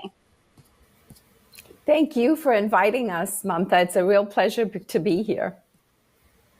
Yeah, really exciting times. We have our Orion spacecraft home, but the work's just starting. Really exciting. Definitely. So that leads me perfectly into my first question for each of you. And Sharmila, I'll go to you first. Is there anything particularly that's you're excited to learn about as we start getting some of the science back? Yeah, absolutely. You know, Mamta, for me, all of it, you know, there are, for example, on the package that came back yesterday on the Orion vehicle, there are 4 experiments, 4 space biology experiments on a diverse set of organisms, you know, fungus, algae, you know, yeast cell, and plant seeds. And we have never exposed these systems to this unique environment in deep space. So I'm just excited to see what we find and what we learn from all of it. Yeah, you and I have this shared love of space biology because I too am a space biologist. And I love that we've never done this before. I mean, this is new and novel. And yeah, we're going to learn so much from it. Jake, is there anything particular that you're excited about? Well, you know, we are now on a path with Artemis, to send our astronauts to the South Pole of the Moon, a place that no one's ever been before. I mean, it doesn't get any better than that, right? So learning what the spacecraft has to tell us about the trip it just took is really exciting to me. But I am a scientist, so I really am interested to know what all the CubeSats are going to tell us. They're out there flying through space right now, talking to us, giving us some data back, learning about what the environment was like where we expect our astronauts to go when they ride on the Orion out around the moon in Artemis 2, and then eventually to land on the moon in Artemis 3. You know, it's really hard to pick a winner here. It's all exciting. For sure. But you lead me perfectly, Jake, into my next question. So I'll start with you. With yesterday's splashdown, what science has returned to Earth and what science has stayed in space? Yeah, so first of all, the most important science from my perspective is what our Orion spacecraft has to tell us. So it's splashed down just off the coast of San Diego. And it's carrying with it just a wealth of data about flying in deep space. This spacecraft just took a trip 1.4 million miles long to get back here to the Earth. And it's basically gone on a trip that will be similar to where our astronauts will go. And as Sharmila talked about, it's in places where we haven't really studied what the space environment is like when it interacts with life here from Earth. So we brought back some payloads that came along for the ride with Orion, but we also sent out a series of these secondary CubeSats, we call them. So you mentioned them, the shoebox-sized spacecraft. Each one of those is like its own, you know, science mission out into space. And some of them are looking at the moon. Some of them are learning about the space weather environment, you know, kind of that weather from the sun that we'll have to live in when we go out. Some are traveling out in different trips out into space to study different locations. So we've got a series of those out in space right now. And then we brought back the Orion, and the Orion has some really cool science inside of it as well. Yeah, so Sharmila, can you tell me more about some of those biology experiments? Did any of them come back to Earth? Yes. So this is perfect because Jake set the stage for the fact that some of the science went out as secondary payloads, and then as you mentioned, Mamta, some of them came back. So we actually have biology experiments on both. So for the ones coming back then, as we discussed earlier, there are 4 experiments in what we call a suite. It's an instrument called Bioexperiment 1, which actually consists of 4 different experiments with 4 different living systems, which will help us understand the effects of this environment, of the deep space environment, on a diverse number of biological systems. And then we have the one biology experiment in the CubeSat that went as a free flyer. And what's really cool about that one as well is that that one is going towards the sun. So that one is going far, far away from, where we are located and where we've been, in low Earth orbit on the International Space Station. And this payload uses the yeast cell, and it has a really nice way of doing science by looking at the changes on the cell called the yeast cell, the same yeast cell that you use to make bread or beer. And it will experience this environment. Things like radiation will affect its biology in such a way that we can measure that change by looking at growth. And it'll send all that data back by telemetry from deep space. We never have to get that science back. And so we will get all of the information over the next several months as those cells get activated by putting media into them, feeding them, and then watching them grow. So that's one set. And then the ones that came back to Earth, as you mentioned, Mamta, the ones that splashed down yesterday in that amazing video that we just saw, what we're going to do is all of that science will actually be done in the researchers' lab on Earth. So we could get pretty complex with the kind of science analysis we're going to do, because the researchers, the principal investigators the teams will get these experiments back in their laboratories, and then they can look at, how did they grow? How did they respond? Which specific genes are responsible for helping us thrive in this novel environment? And when I say genes, I know you know this really well, Mamta, but our DNA inside all of our cells consists of these elements. They're like words inside a sentence called genes. And those genes are what are responsible for making RNA, and then the RNA makes protein, and the proteins do all the work inside your cell. So at the end of this experiment, we'll get lots of valuable information about how these genes function in this unique environment. Shamrila, you led me perfectly into my next thought, and that's what was going to happen to the science once it's come here. So you told us about the biology ones.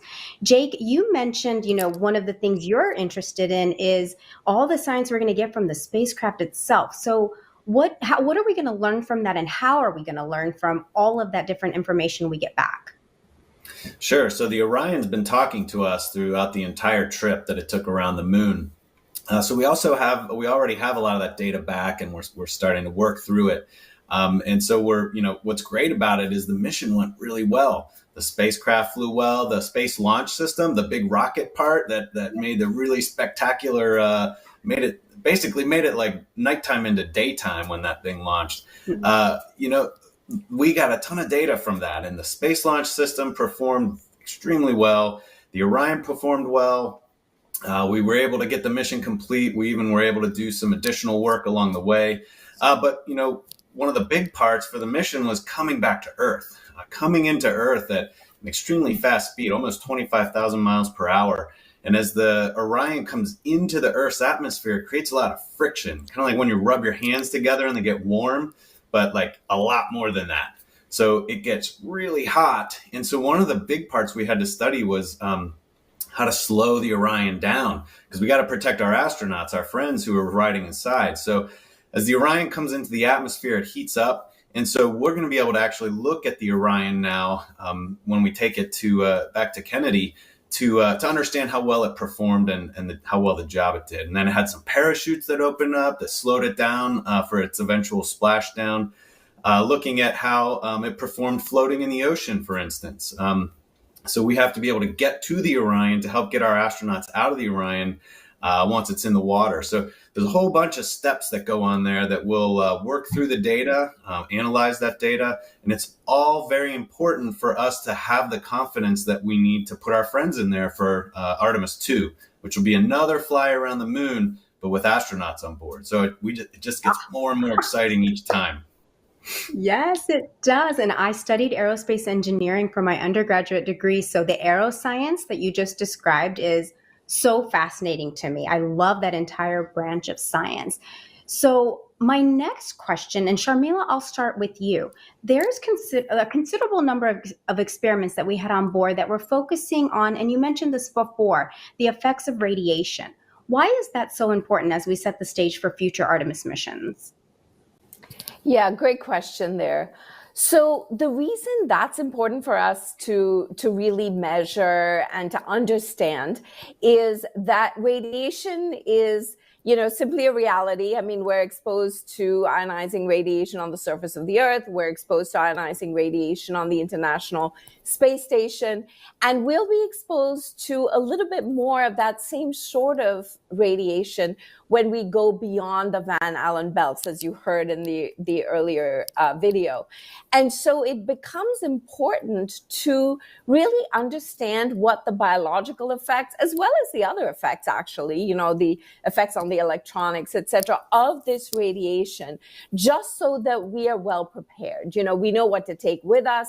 We know how to counter it. We know what sorts of foods, et cetera, might be able to help protect us, and again, improve us in terms of thriving in this deep space environment.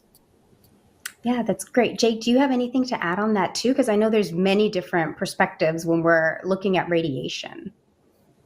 Yeah, I think Sharmila said it right. It's a reality that's part of the environment, right? And just like here on Earth, we have different types of weather on different days. And so maybe some days the weather is not as great for what you want to do, and you kind of plan around it. And that's what we're doing now is we're planning how to do these space missions in the future. And so as we learn about what normal conditions are like, as we learn what maybe non-normal conditions are like, we can understand what the spectrum of that space weather looks like so that we can prepare for it. I used to do a lot of field work here on Earth. I used to study volcanoes, and we used to say, it's not that there's bad weather, there's just bad preparation. And so that's what we do now is we prepare. We learn by flying spacecraft like the Orion, by flying the CubeSats. They're all teaching us about that environment that we have to prepare for so that when our astronaut friends go to the moon, we know as much as we can about it. But, exploration by definition is kind of going into the unexplored. So we will always learn as we go, and then we adapt to that and we plan for the next time we get a shot at it.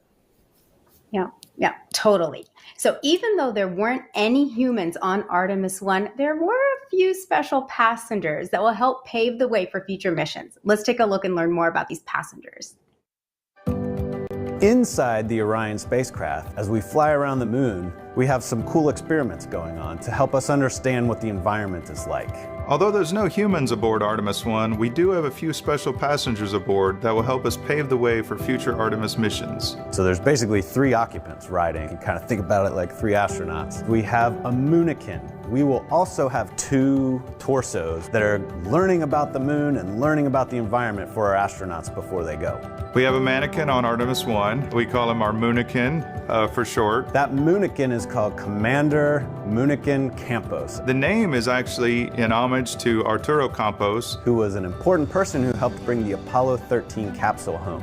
The moonikin will sit in the commander's seat, and it will wear a suit just like our astronauts will wear. Moonikin Campos is actually weighted to simulate an actual human aboard the Orion spacecraft. So it will help us understand what our astronauts will experience as they go to the moon and home. The Orion Crew Survival System suit and the Orion seat were designed simultaneously to fit together as a seamless package.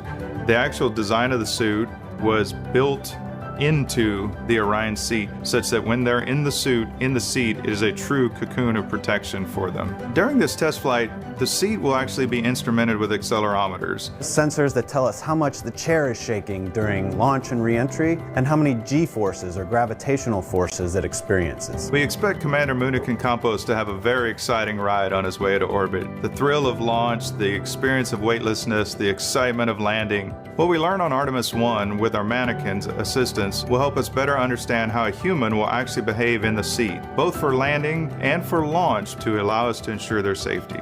In addition to the moonikin, we'll have 2 seats that have basically what's like a human dummy an upper torso that are detecting how much radiation they're experiencing. It's called the Matryoshka Astrorad Radiation Experiment, MARE. MARE is an international collaboration with German Aerospace Center, DLR, and with Israel Space Agency. The MARE experiment consists of two anthropomorphic phantoms called Helga and Zohar that are simulating a female body in a space radiation environment. One of those will be wearing a safety vest, the Astrorad radiation vest, that we hope will help protect our astronauts from radiation. Each one of the two phantoms will be equipped with about 20 battery-operated radiation instruments. So between the two, we'll be able to determine how well we can protect our astronauts from radiation events. Space radiation is a mix of high-energy, heavy-charged particles that originate from the sun. To put things in perspective, 1 year of Earth exposure to cosmic rays is equivalent with 1 day of space radiation exposure in deep space. The purpose of the MARE experiment is to learn more about the radiation exposure as well as the biological effects of different organs. So basically, it's like we have 3 occupants inside Orion that are learning about the moon and learning about the environment for our astronauts before they go.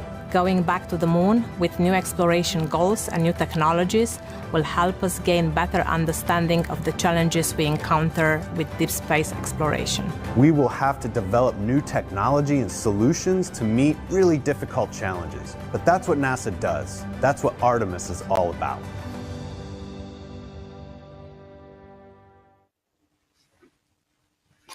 All right, so Jake, Sharmila, this is my favorite part of any NASA Science Live. We're about to answer the questions that people have been sending in. They want to know so much about Artemis, so these are some good questions. And I know many of you online have questions, so if you want to use the hashtag Artemis on social media or drop a comment in the box wherever you're watching today, we will get those questions and try to answer as many as we can. So the first one I'm going to send to you, Jake. Shavin Yenkits 1 on Twitter asks, how will the outcome of the mannequin tests influence what changes are made for the next Artemis mission? Yeah, that's what it's all about, right? They're out there to help us learn about the environment that our astronauts will travel through. So as we learn about, for instance, what Helga and Zohar have to tell us, they're going to tell us about radiation and whether or not some of the materials that we design the Astrorad suit out of can help kind of minimize the amount of radiation that they're exposed to. So that will probably influence maybe how we design safety blankets or suits or something that they can wear so that if they're in a situation where they need to protect themselves, they have something to use. It could eventually influence how we design the outside of spacecraft. All of these types of lessons can help us learn about the next technological step we need to take. So it's all important for us. And Commander Campos, he's teaching us a little bit about how the seat designs will work to kind of minimize just how much they're being shaken during their travel. So that helps us understand the interior design of the spacecraft and how the suits are designed to interact with the spacecraft itself. So together, they just kind of help make the ride a little smoother. And also just kind of help us make sure we've got them outfitted with the right gear to safely conduct the missions we'll ask our astronauts to do in the future. Yeah, it's one of my favorite parts of the science that went up on Artemis 1 is just having those dummies and all of the collection of that. What are people going to experience when they're in this rocket? It is the most powerful rocket we have. So I find that so fascinating. So let's see. Sharmila, maybe you can take this one. And if I send you a question and you think the other person should answer it, feel free to toss it around. I think we're pretty informal here on NASA Science Live. So at Lugalia and Dega on Twitter asks, will the capsule be reused? Actually, I am going to hand that over to Jake. I think that's a good question for Jake. Yeah, so the capsules are designed to be able to be reused. It's one thing that we're doing with the new systems is trying to be able to reuse them. And if it's not the entire capsule, as we continue to develop things in the future, we certainly will learn from each one and develop new systems based off the knowledge that we gain from them. But the intent is for us to be able to reuse those spacecraft when we go forward. Awesome. Thanks, Jake. Yeah, so Sharmila, I do think that you can tell us more about this one. So Connor on Twitter asks, when can we expect to see all of the data and the science that's stored on the spacecraft and the science? And what kind of data can we expect to see? Yeah, great question, Connor. Thanks for that. So, it'll depend, as I mentioned, for the science that's come back on Orion, there are 4 different experiments. So there's different analysis that's going to be done on each of those 4 different organisms. Typically, though, the analysis for most studies take about a year from when you get the samples back. Also, don't forget that we have to do a ground control that matches the exact conditions that the spaceflight samples went through. And so usually we do that after return of the flight samples, because we have all kinds of sensors and detectors inside the experiment package, which measures, temperature, humidity, radiation levels. There's other changes that are being measured. And so you want to recreate as best as you can, at least the temperature, humidity, gas composition, these sorts of things. And so those will be recreated in the ground control. And then the ground control and the spaceflight samples will both be analyzed and compared to each other so that we can tell what the changes are. So to give you a brief example, for the seeds, the researchers will look at, the seeds that came back from space and that were exposed to this kind of elevated radiation environment. How well did they germinate? How robustly do they grow? Does the addition of these increased amino acid content, does it help it survive better in space? And then likewise for some of the others, for the yeast cells, we'll be looking at what are some of the genes that helped make those cells more robust in this environment for it. There's this big unknown. You're headed out into this alien landscape that's just completely hostile to you. And, if you didn't have a nice ship and extremely warm clothes, you probably wouldn't be able to survive. And so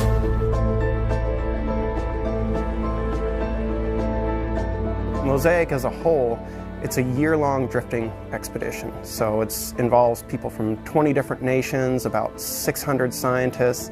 It's a huge, massive effort meant to study the Arctic as a system, not just the ice, but things like the atmosphere, the ocean, biogeochemistry, all kinds of things in a way that allows us to look at what's happening throughout the course of the year.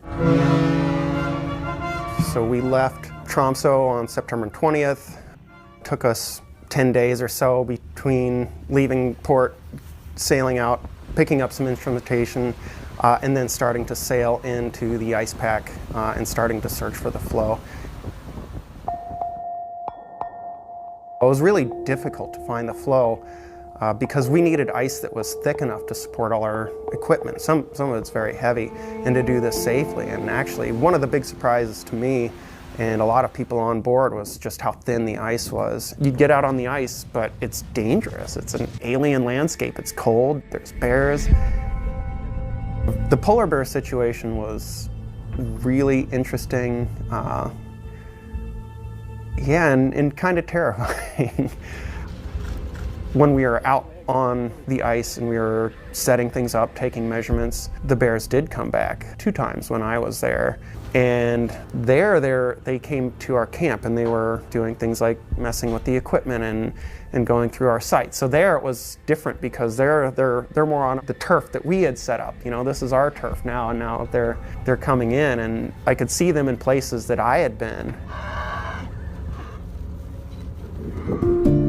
So we were very isolated on the polar stern, and we had very limited connectivity. We had an email account we could send 50 kilobytes a message. It was a big change for me and a lot of people said, after a week or so, I didn't miss it anymore. And I was one of those people. I really appreciated being a bit more isolated for a while and experiencing life in a different way. Doing field work like this brought me right there to the ice. When I do my research, I use data like this from the data that's taken up close on the ice. Sometimes that's the only way to get information on the ice. Things like how dense is the ice or how dense is the snow. You can't do this remotely. but we can use this to do calibration and validation of ICET 2 over the course of the year. So this is valuable for improving the retrieval techniques that we use for ICET 2. For me to be on the ground and get that different look at the ice and the surface, it just helps me as a scientist come up with new ideas and to inspire me to use the data that I have and then think about this in a totally new way, in a different way.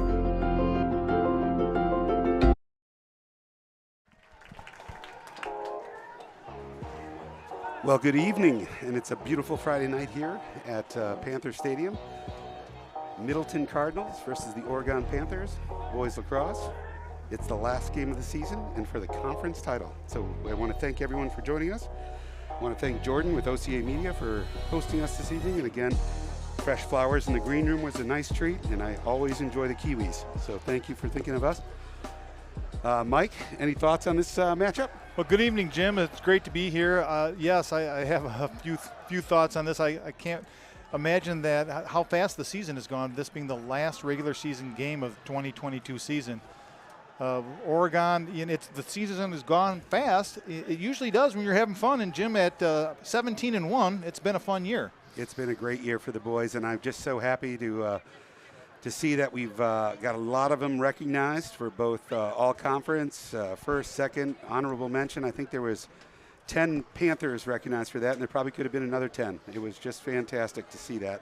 Well, yes, and at 17-1, to the victor goes the spoils, as they say. That may be a little bit confusing when I say that record. I think most of the social media accounts out there have us at 14-1. However, you recall us going down to Illinois and playing 3 games. That we won all 3 of them. That's right, the final game against the New Trier Penitentiary, if I recall. Yes, that was Penitentiary. That was quite the matchup. But that's just more, 3 more victories. So the Middleton Cardinals are coached by Sanford Erdahl. He's actually one of the original players for the Oregon Stoughton Co-op. A lot of friends on these teams. They play together in the summer with the Alpha program, and looking forward to see how they compete tonight. It's nice that Middleton will be at full strength tonight. They've had some injuries. Jace Bauer, their all-state goalie, and Parker Leslie, their attackman, are both back this evening at full strength. And we've got a full Panther Stadium. Excited to have all the fans out tonight. And I guess the only downside is allowing the live Panther to run out at the beginning of the game, Mike. When he jumped the fence, that was a little tough. Well, I'm sure Wisconsin, game officials will get him under control. But anybody who's out there, it's a win by Adam Slager. Right out of the gate, he's coming down full strength, passes it over to Leo Schleck. He moves it into the middle, waiting for a shot, and a good shot, and back up by Lake Rui. Nice shot. So we're going to be starting with Panther ball behind the goal at X, as they call it here in lacrosse. And again, we're live. Ball's with Lake Rui. He's moving it around, moves it up to Joe Romer. That was almost picked off, but retains Panther possession. I think we telegraphed that pass a little much. Now we've got Austin Saunders on the top here. We're looking for a sweep perhaps from him. I do see some sun being... Oh, yep, he's got it. Oh, nice save, and a great save by Jace Bauer in the goal. Wow. Foot save. He jumped up, made a great save. He's fired up in the goal. Austin had his man beat, too, so that was a good job by the goalie. All right, they're going to be going over. It looks like they have enough men back. They're going to pass it up to their offense, and now we're going to see a little of the Panther defense. As I said, I just want to warn listeners, there is a loose Panther here in Oregon, a large black Panther. He's obviously the school mascot. Just want to be everyone aware. Pass in the middle. Nice movement by the Cardinal offense. Appears they're pretty patient at this point.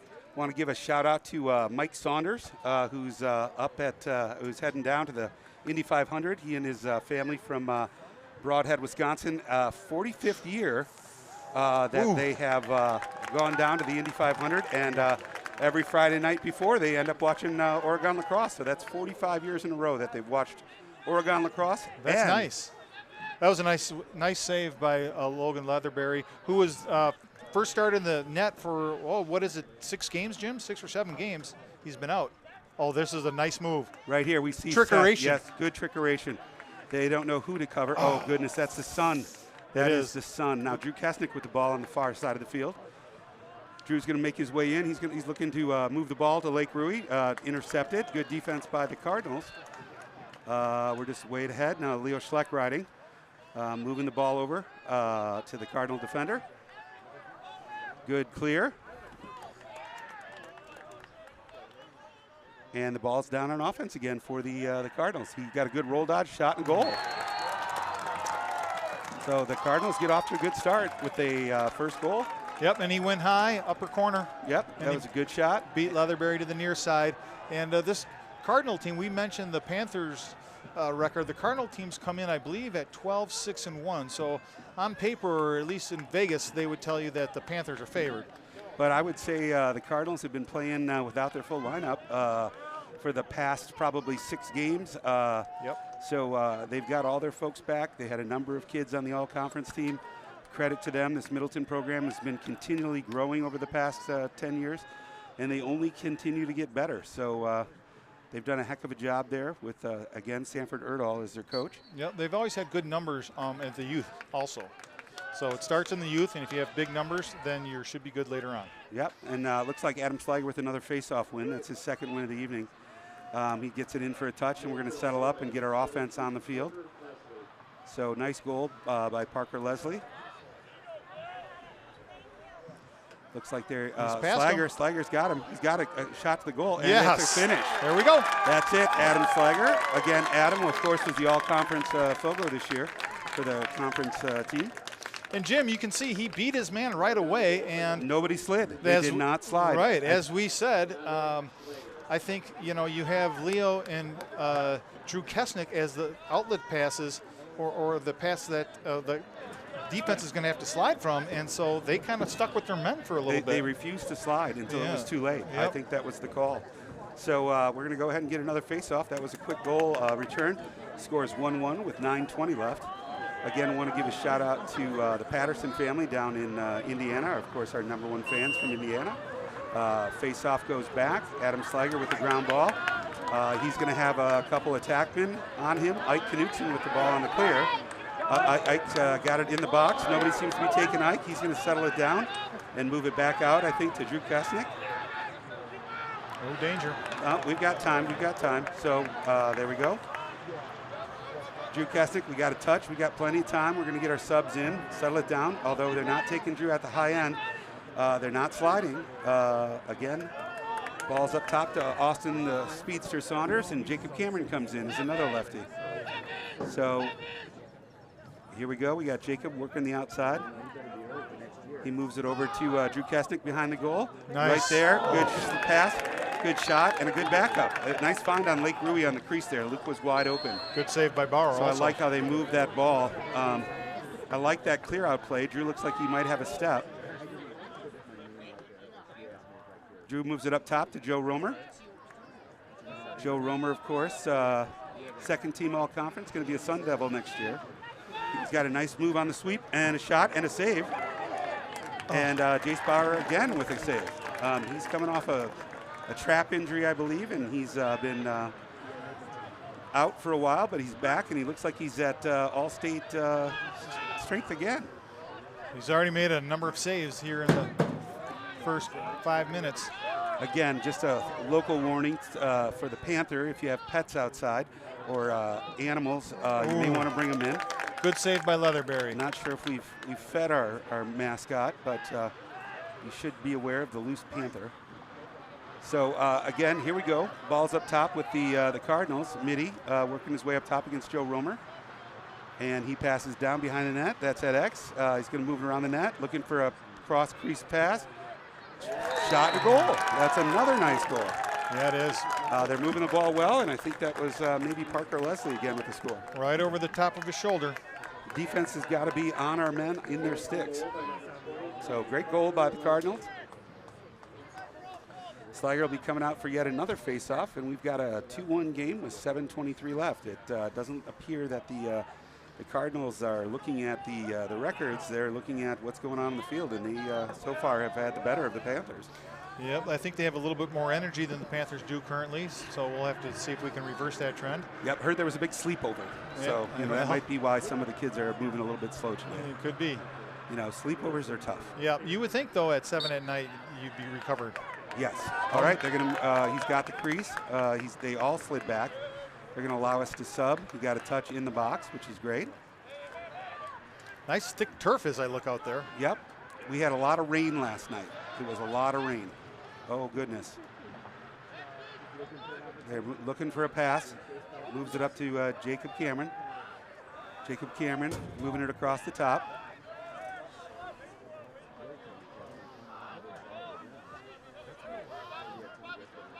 Here we go. We got ball coming in. Got Joe Romer at the top of the box. Cameron's holding the ball, trying to figure out where he wants to go with it.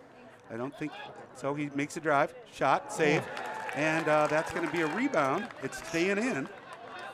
Let's get a ground ball here. I think there was a push on Maroon. It's going to stay white.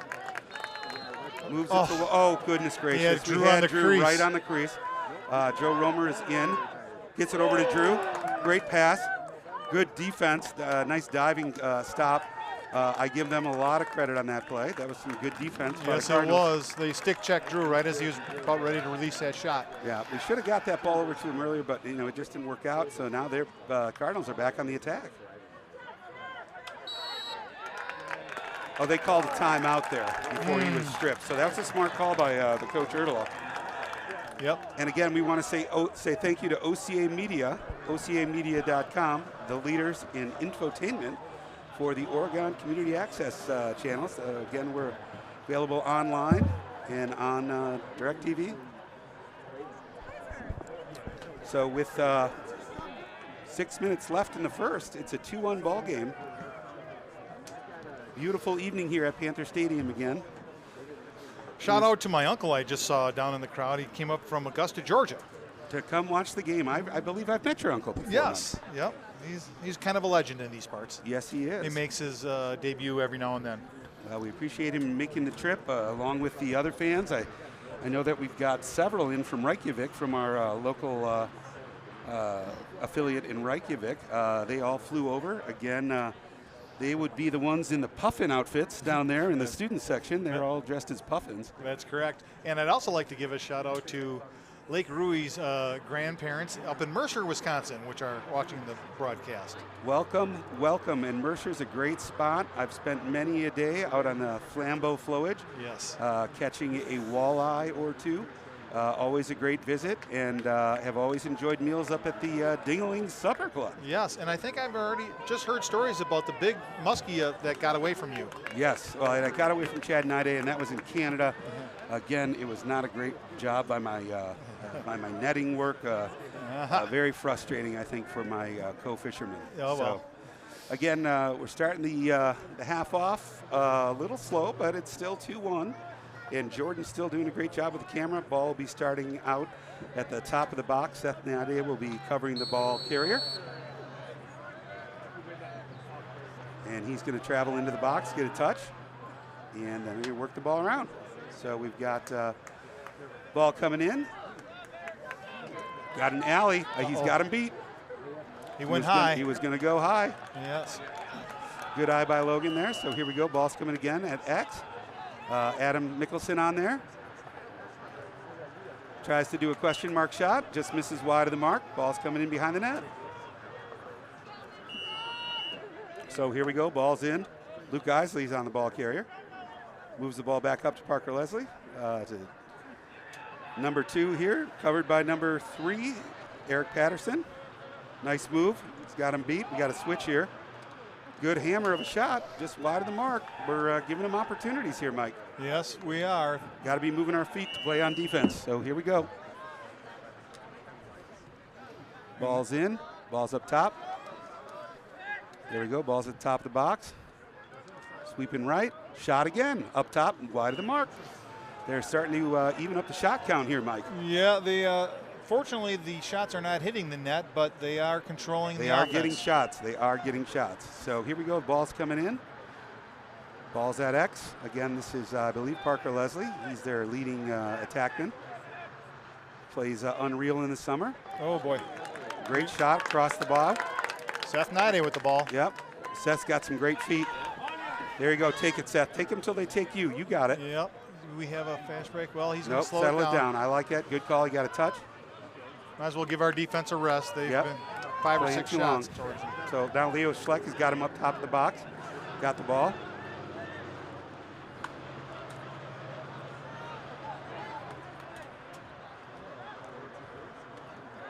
Settles it down. Good defense by the Cardinals. Adam Slager's got the ball on the far side. Got a short stick on him. I like this matchup. Again, they're doing a good job of packing in the defense and not giving anybody a second dodge. I like the defensive plan they've got here tonight for the Cardinals. Yep, so far they've shut down Drew. Not for long. Let's hope not. Good cut through the middle there. They're stacking up, giving them a little room. Oh, shot over the net, and that's a shot. That's going to be Lake Rui on the backup. Good hustle by Lake Rui. So here we go. Ball's coming in behind the net. Moves it over to Adam Slager. I like that. Shot outside the net. That's a mom goal, they call it. Okay. Where all the moms go, yay, but it was on the outside of the net. Yes, I So, like that. Ball's still getting cleared here. Yeah. Ball's up top here. Still on the Cardinal side of the field. Looking to carry, perhaps. Stay with him, Leo. Well, can't go over. Patterson picks him up coming into the box. They move it back out to their attack, and they've got a cleared ball. So here we go. Ball's coming in on the far right side. Ball's at X. Ball's still at goal line extended. Adam Mickelson, the surgeon, on the ball carrier. Eric Patterson up top. He's looking to make a dodge. Got to get on that bottom hand. Shot. That's a shot and a save. Can of corn for our goalie. Yep, we'll take those. We'll take those. We got Eric Patterson moving up the wing. Nice check. Nice check on the Cardinals there. Cannot control the ball. Looks like Drew Kesnick came over to help out, and it's going to turn out to be white ball. White ball on the end line? Okay. White ball, yes. Drew's coming over to carry it in. I like that call. All right, so he can use his legs to clear if he needs to. And he does. He's going to go ahead and get a touch, and he might have a step on his man. Look at Lake Rui in the middle. Oh, good shot. Good shot. He went to the far post. I like it. Leo Schleck with the ball. Leo Schleck doubled. Stripped. We need to have a few extra white players back there. Yeah, it was 3-on-1. He did what he could, but I don't think he was going to come up with that with 3 players on 1. They're just getting to the ground ball faster than we are here, Mike.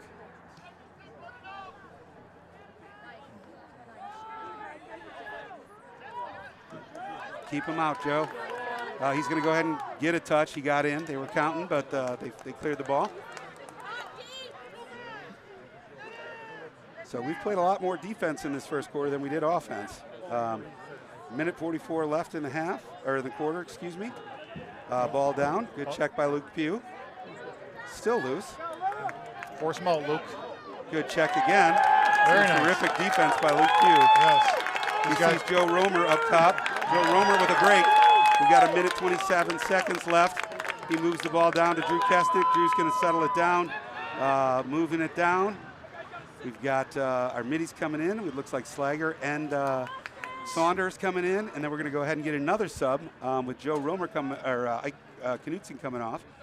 That go ahead and put Jacob Cameron on the field, and it's going to be Panther ball. Minute left in the quarter. Saunders looks like he might have a sweep there. One more. Got Drew. Oh, Drew. That's all right. That's a good touch. It was good look. We'll get it next time. And so that is going to give us about 47 seconds in the half. And it was a great look by Saunders. Here we go. Playing D now. Moving the ball down the field. They've got about 35 seconds. And we've got Luke Isley on number 1 there. It might be James Grosbeach, I think his name is. That might have been a Ward. Check stick. Oh, they just missed that. Flew out of the player's stick. That had goal written all over it, unfortunately. Yeah, he was right in front of the net. That was and so they're moving that up. Dodged. 23 seconds left in the half, or in the quarter. Oh, don't do that. Heaved it up. Leo Schleck got it. Nice. All right, Leo. Leo's up top of the box. We need to create, Leo. Moves it down. We've got 10 seconds left. 8 seconds. Drew's got it. Drew's going to drive to the net. He's going to go ahead and get a shot right here. Good save by Chase Bowers, and that's going to end up the quarter here. We got. It was a nice shot, but it was a nice save also. Yep. So with 1 quarter down, it's Cardinals 2, the Panthers 1. I don't know if we've been losing at the first quarter yet in our season. Maybe to Hudson, but it's quite the matchup so far, isn't it? Again, just a community announcement. Black Panther on the loose. If you spot it, call our 800 number, 1-800-PANTHER. If you see the Black Panther loose, we'd sure appreciate it. Yes, do not try to corner the Panther. They don't like that. No, do not try to attempt to capture it yourself. Call local authorities, and we'll make sure we get that Panther locked in. It was amazing he slipped out of his collar like that. Yep. No, and again, the kids were running it out. It was exciting. If I recall, one of the JV players, Trevor Barlow, was riding the Panther like a saddled beast, and it just escaped. I mean, again, I think it may have seen something loose, something wild across the road, and there it went. It's probably not a great idea to have a live Panther mascot. It might be something we want to look into. Well, I think we'll look into that for the next season. Yeah, yes. That's probably, I don't know. Big cats are unpredictable. So, again, there's a flag. Yes, I see a flag coming out. I don't know whose stick that is. It might be a Panther. It might be a Cardinal. It's a pole. Is it on the pole or is it on the Panther? Or on the short stick? There is a pole. flag on the field. I don't know whose stick that is. So this is It's going to be a locked in 2 minutes, whoever has the illegal stick. That certainly will not help. No, it will not help the Panther cause if it's on the Panthers. I don't know who has the offense stick, who has the defensive stick. It looks like it's Luke Isley's stick. The answer. That's going to be tough. Unfortunately, that's an illegal stick. Again, not surprised. So it's going to be a 2-minute unreleasable. Unfortunately, that's going to go against the Panthers. And it looks like we're going to be man down for 2 minutes. Not a great way to start the second quarter. No, sir. They frown on that. And again, I want to thank our affiliate, ESPN 8 The Ocho, for broadcasting this tonight. ESPN again. Ocho. It's just like you would see dodgeball or other films or other sports. We're on there, right, with cornhole and a few other top-end sports. So it's going to be Middleton ball. There's no face-off. We're going to start a man down. This is not what the Panthers wanted, but we're going to need to put a little more energy into this game. And it's a locked-in penalty, isn't it, Jim? It sure is. It's locked in. There's they can score as many goals as they'd like on this. So those of you who are listening at home, some penalties are released after the offensive team scores, the one who has the extra man. In this particular case, so oftentimes you'd see that in hockey, if there's a goal scored, the man's released. This one's locked in, so they could get 1 goal, they could get 2 goals, they could get 3 goals. So we've just got to get our man up, our man down unit up, sticks up, and we got to hope our goalie keeps us in here for a couple of minutes. And we're also, we do not have one of our starting defenders out there because of the because of the penalty. That was on one of the defender sticks, Luke Isley. So far they're holding the Cardinals back, but we're just about 30 seconds in. We've got another minute and a half to fight this battle. Ball again up top, down low. It's going behind the net. It might be going out. They threw it away. It is going out. That is terrific. That is a crucial error on the Cardinals because once the possession changes, most likely we can run this out. We're going to need to get the ball down the field. We don't want to dodge, folks. We don't want to. Maybe we won't. Gave it right back. We gave it right back. Now we nice play by Ike Knutson. Eric Patterson's going to have to get on his horse here. Yep. Oh, he's playing some good defense. Go ahead, Drew. Drew Kesnick's going to go ahead and get it in the box, and he's going to take it to the hole. Oh my gosh, that's a flag. Yep. We're going to keep fighting for that ball though, because it's still our ball until somebody picks it up. That's nice a great move. play. Good look. And yeah. There we go. I don't believe that wipes the penalty off. Yeah, that's well done. We'll take that down. It's nice to score a goal when you're man down. It might be even better if it does not wave off the penalty. That would be even better, and it was a nice play. Lake Rui buried the shot, and that play actually was made by Drew Kesnick, who picked off the loose ball out of the air. Yep. Then dodged a defender, I believe, and found Lake right at the doorstep. That's a fantastic. On the crease, yes. Well done. So maybe that'll inject a little energy, perhaps. But we are still man down. It does. The penalty on the Cardinals was waived off. It will go to a face-off, but the Panthers will be facing off one man down. And Adam Slager back out at the X. We'll see how he does. He's been owning this Fogo most of the evening, but this would be a crucial one to pick up. We need to get some help there. And he does. Yep, that's still good D. Good feet there. They're battling for it. It's still not possessed. All right. Oh, there's a slash. There's going to throw that out. Oh, we called a timeout, it looks like. Well, knocked the glove right off of Adam Slager. Yeah, that generally is a slash. Yeah, but you know what? Adam's a tough kid. He's going to go ahead and head back. Yes. Well, it was a good timeout by our coach also. Yep. Need to possess the ball. So, again, it looks like there's another 30 seconds left in this penalty, and then we'll be back at even strength. Again, I want to thank the thousands of fans who came out, and I hope they are all enjoying their Panther Beanie Baby. Again, we gave those out to the first 200 fans, the Panther Beanie Baby, in honor of bringing the live Panther out. Again, probably a mistake, and I do want to alert folks that there is a loose Panther in Oregon. So, again, we want to Does the Panther have a name, Jim? Well, again, I don't know if they've still called him this or not, but Pasquale. Pasquale the Panther. Yep. Yes. It's an interesting name, Yeah. but they wanted to have some alliteration, so Pasquale the Panther. Again, his tags are on him. If you see another Black Panther, Pasquale is the one we're missing. So if you run across any other Panthers, it's probably not ours, so beware. And again, ours has a collar and a return phone number. So again, we don't want you to approach those. And a chip. A chip. We microchipped Yes. Pasquale. And a bad attitude right about now. He does, because he has Yes. not been fed. Yeah. He has, and he was ridden out like a saddle, and most Panthers don't like that. Yeah, no, keep the pet chinchillas at home. Yes, yes. Well, here after the timeout, Jim, it's a 2-2 tie with 10 minutes and 34 seconds left in the first half or the second and quarter. looks like we got Drew Kesnick bringing the ball in, and he's playing quarterback out there, Yes, just he like is. he was. Then another pass to Oh. Austin Saunders. Austin's still going to get that ball. He dives at him. That'd be a push from behind, I think. That had to be a push from behind, I think. It's going to go ahead and be Panther ball. Push Yes. from behind. We're going to go ahead and start with the ball. Lake Rui back left. 10:18 left in the second quarter. The score is 2-2. And I kind of like Drew up top here, where he can create.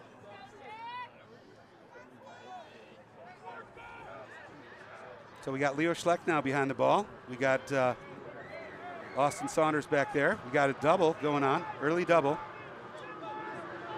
Ball moves to Lake Rui, back to Joe Romer. And then we've got Adam Slager coming in at the top of the box with a head full of steam. Sweeps back through. This might be a great shot. Oh, yes. And it was a good goal. Very Yep, nice. Yep, nice goal. There we go, Adam Slager. Great shot, great finish. And Yep. again, that was a nice setup by the Panthers. I don't know if you saw Austin Saunders sweep through, pull his man out of the way from where the dodge was going to go, and Adam Slager just buries that. Yes, it's almost like the sweep play we taught in youth, wasn't it, Jim? Yeah, that was the 11 play. We used Yes. to call that the 11. Correct, for the legendary Dane County Coyotes team that many people in these parts are well aware of. Well, I will tell you what was interesting is I got a look at the all-conference team, and there was 20 former Coyotes on the all-conference team. Isn't that great? It was just terrific. And it's, you know, those kids started when they were 11. That's just great that they continue to play. There we go. Adam Slager with the win, clean win. Oh, and now they've got to be keeping an eye out on what they do to him after he wins that plant. Oh, again, ouch. Right in the back. Yeah, go Patterson. Oh, and that's Ike Knutson just pitchforked that ground ball. Oh, yep, there we go. They've got the ball coming back down now, 25. Let's in see the if our box. defense can recover. Isley's back on the field. So that penalty obviously is up. The answer. Oh, and you know who's here? Legendary former player Harrison Kesnick is down there. I see he's come back. He must be done with his season now, playing in the PLL. Yep, I'm wondering if he gave perhaps a motivational speech. He might have done that before the game. That may be why they flew him in. Yes, or maybe at halftime. I'm not sure.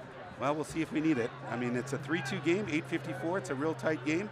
Nice move by the Cardinals. Moves it inside. Shot just outside. Yep, misses on the sidewinder. Right right behind the ear hole of the goalie. Ball back in, coming in at X. Pass up top. Good handle by the midfielder. Parker Leslie is actually up there, I think. He's number 23. He's a solid attackman. Plays for the Unreal team and Alpha during the summer. So here we go. Ball's moving right. He's even with goal line extended. Passes it up top. Ball's down. Ball up top. And they're looking to pull out a dodge. There we go. He roll dodges on Patterson. That's right. They were still way out. Second roll. Got Patterson down. A lot of slip on this field tonight. It might be the rain that we had last evening. Nice save by our goalie. That basically hit him right in the heart/sternum area. Hope That's why they wear the chest protector. Correct. Seth Nide with a bit of a break. They've actually fallen in, though. They got a long stick trailing. Oh, shot nice. From Rui and in the goal. Great look, good finish, good find. Yep, Rui right on the goal, and that's a play made by the Seth Nide, the long stick midi. And, you know, he is called the Drifter. I'm sure you're aware of this.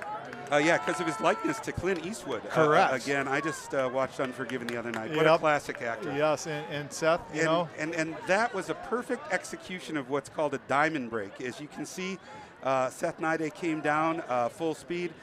Leo Schleck and Drew Kesnick pulled their man wide. Their defender had nothing to do but slide up. Yes. And that leaves Lake Rui wide open in front of the goal. So it's just a great execution of what's called a diamond break. Yes, and that play also, Jim, with Seth Nide has to put that pass right on. He put it on a his dime. stick, and then Rui put that right in the corner. It was a great shot. Again, it has to be against a goalie like Bauer.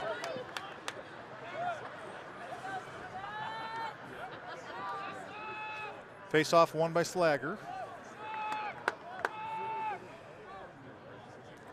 Ball to Romer up top, 7 minutes left. The score is 4-2. Now we're going to get into our set offense. Panthers seem to be scoring their goals in transition, not their set offense. And the Cardinals seem to be scoring in a set offense, not in transition. So a little bit of back and forth, a little bit of chess. But again, in lacrosse, one of the things you do want to point out, if you have the ball, the other team can't score. This is pretty simple. Is correct. And so we can't have simple turnovers like that. Looks like Leo Schleck's battling for the ground ball, still battling for it. Could use a little help, couldn't he? Yep, he sure could. And Jacob Cameron is right there to help him out. There's the help. Get it over to Drew. That's what we knew. Over to Drew. Drew can settle it down. Passes to the far side, intercepted. Ball's down, but we've got a ride. Great stick. Great stick.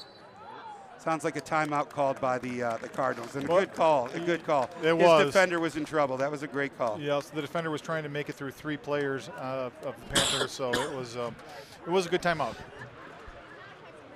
So at 6:45 left in the second quarter, the score is Panthers 4, Cardinals 2. And the Cardinals had the lead, Jim, at 2-1, so we've scored 3 straight.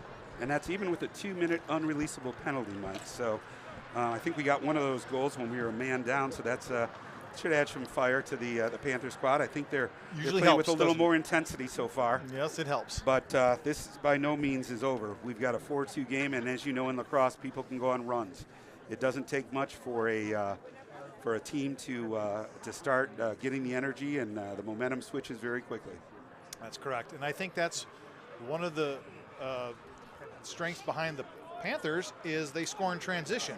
I know that there's a number of college coaches here tonight, but I do see Hal Rosenberg, the godfather of Wisconsin lacrosse. Yes. He's been coaching the Wisconsin lacrosse team for close to 50 years, Mike. Yeah, the dean. Boy, the dean. He is the man of lacrosse, Wisconsin Lacrosse Hall of Fame inductee. So he is fantastic.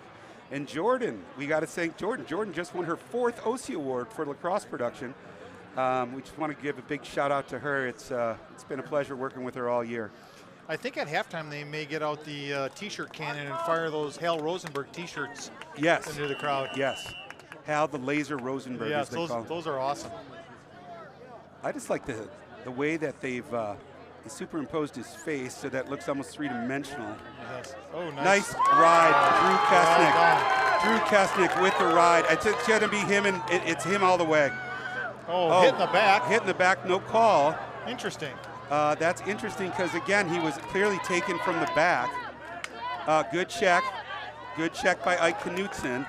Seth Nide with the slide. Good slide. And go ahead. It's going to be a Cardinal ball behind the net, looking for an ISO. And then go ahead. Ball moves up top to the midfield. Again, 5 minutes and 57 seconds. Big shout out to the Saunders clan down there at the Indy 500. I know they're watching, so so far so good. Hope you will have as nice a weather this weekend for the race as we do here this evening. After it's been beautiful. That torrential downpour last night, you know, that may have been where the Panther went to get on the arc. It was so wet, but tonight is just polar opposite. I mean, you couldn't ask for a better evening for lacrosse and a nicer place to play than the Oregon High School Stadium. I want to thank Brittany Spencer Grant for making that happen here. This is only the second time in Panther history we've got to use the facility, and we appreciating her letting us use that, and of course everything that the Oregon Boosters provide to our community as well. So again, Cardinals up top, makes a move up top, looking for a shot. That's just wide. Should be white ball. Should be white ball. And what a lot of listeners may know oh, is this. Goodness gracious, the long clear. I don't want anybody to get killed. Oh, come on, Lake Rui, you got that, buddy. Ball's going down. We got to get a few more Panthers on it. White ball. Let's go ahead and get a scoop and pull it out, settle it down. It's our possession. I like where he's going. He's got Joe Romer down there. That's, good fake. Easy ball down. There Back it is. to Rui. Save. Great save by Jace Bauer. Great save. Again, just trying to get the ball out. Come on, Leo. Leo Schleck on the ride behind the goal. Good check. Well done. Here we go. Still landed up in a Cardinal stick, but they're riding hard. Schleck already back for the next ride. And here we go. Ball's in. Seth Nide on the long stick. I kind of like this predator-like attitude. I do too, and there it is. There it is. The drifter. The drifter. Yeah, the drifter and the hammer together work. All right, here we go. We got to get it out of the box. Timeout, I believe. We got to call it a timeout. Possession. I like that Well call. done. Yes. So Jim, the intensity has picked up a bit, hasn't it? On both sides of the ball. Yep, the Cardinals and the Panthers. We are just one catch, one throw away from breaking this game open. We just need to finish on the doorstep, but we're getting our opportunities.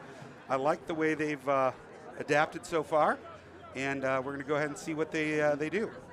And I'll take this opportunity to once again thank OCA Media. They we're operating on the fly. As many people know, this game was supposed to be played last night, and then we just kind of had to wait to see what happened with the weather, and it just was not cooperating.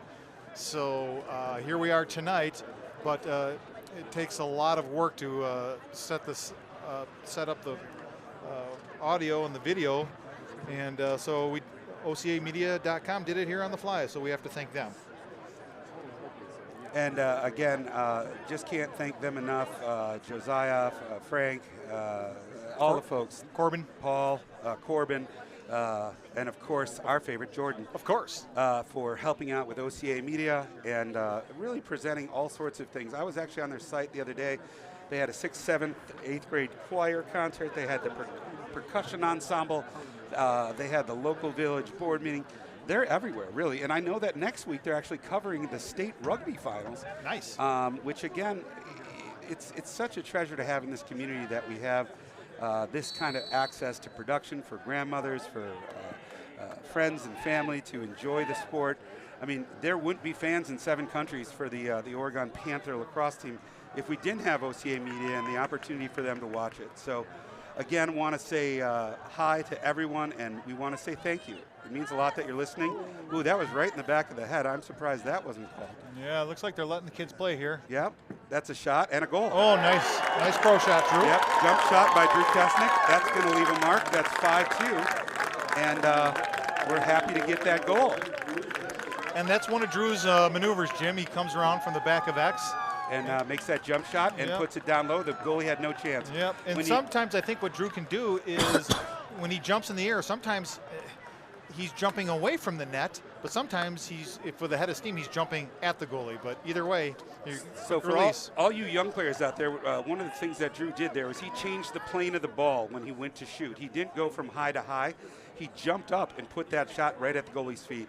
Real hard for a goalie to make an adjustment like that on the fly. Another face-off win for Slager. I believe he's 100% so far.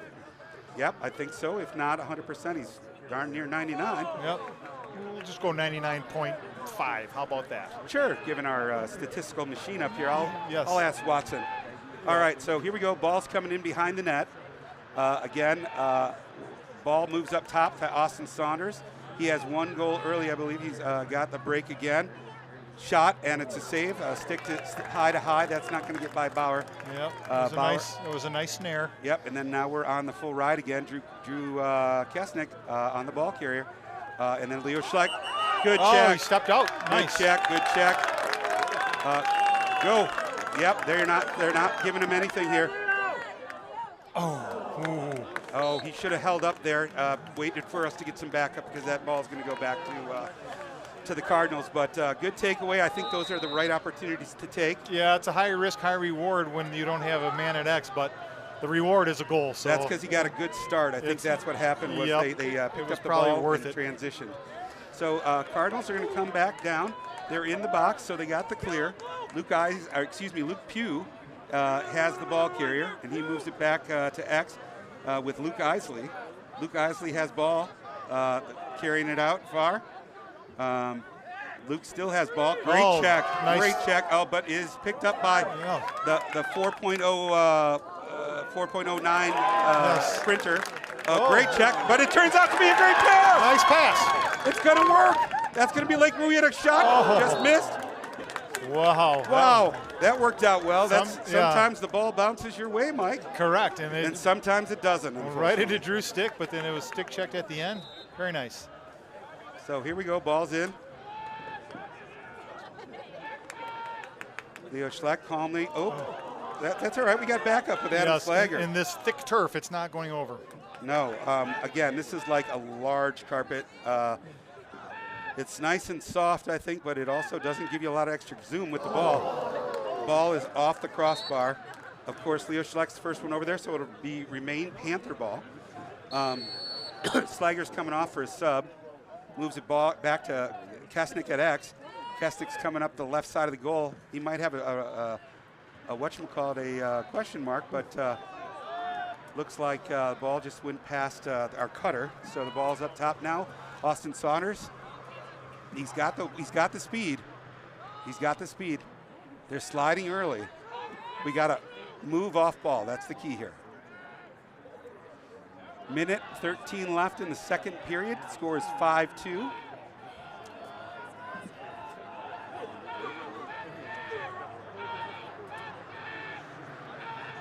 So Drew, turn. Oh, nice shot by Leo Schleck. No backup. No backup. Fiddlesticks. Yeah, I think the goalie got a little piece of that. Again, want to let folks know that if you have any cat food or uncooked chicken in your yard, we do have a Black Panther on the loose, Pasquale. He is chipped, but I would not put your dogs out. Oh, nice interception. Schleck moves it up, sees Drew. Oh, moves it to Rui. Great save. Great save. Foot save. Great save by Jace Bauer. That's why he's a state goalie right there. He made a great save. That's going to change the course of this quarter. That was a foot save, Jim. Yep. He jumped up. We just happened to hit him in the foot. I think that's the second time tonight. Yes.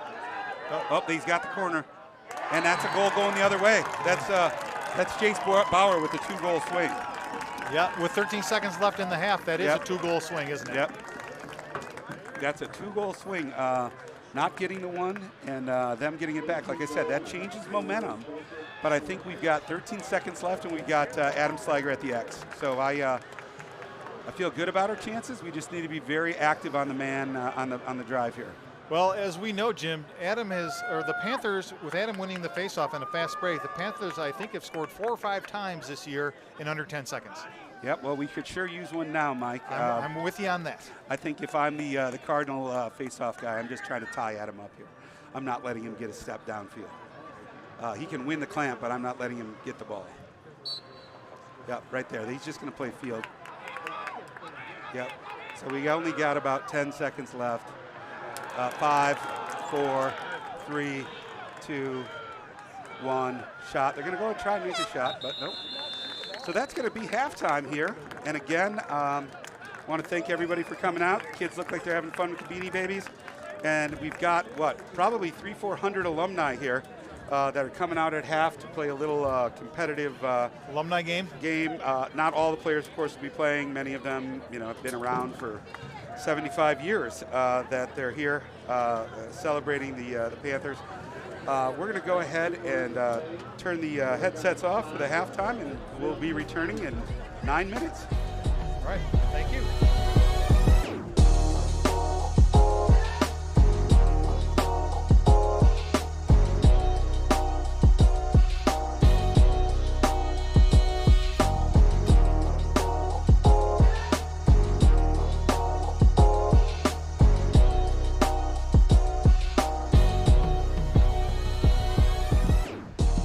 And we're back, Jim.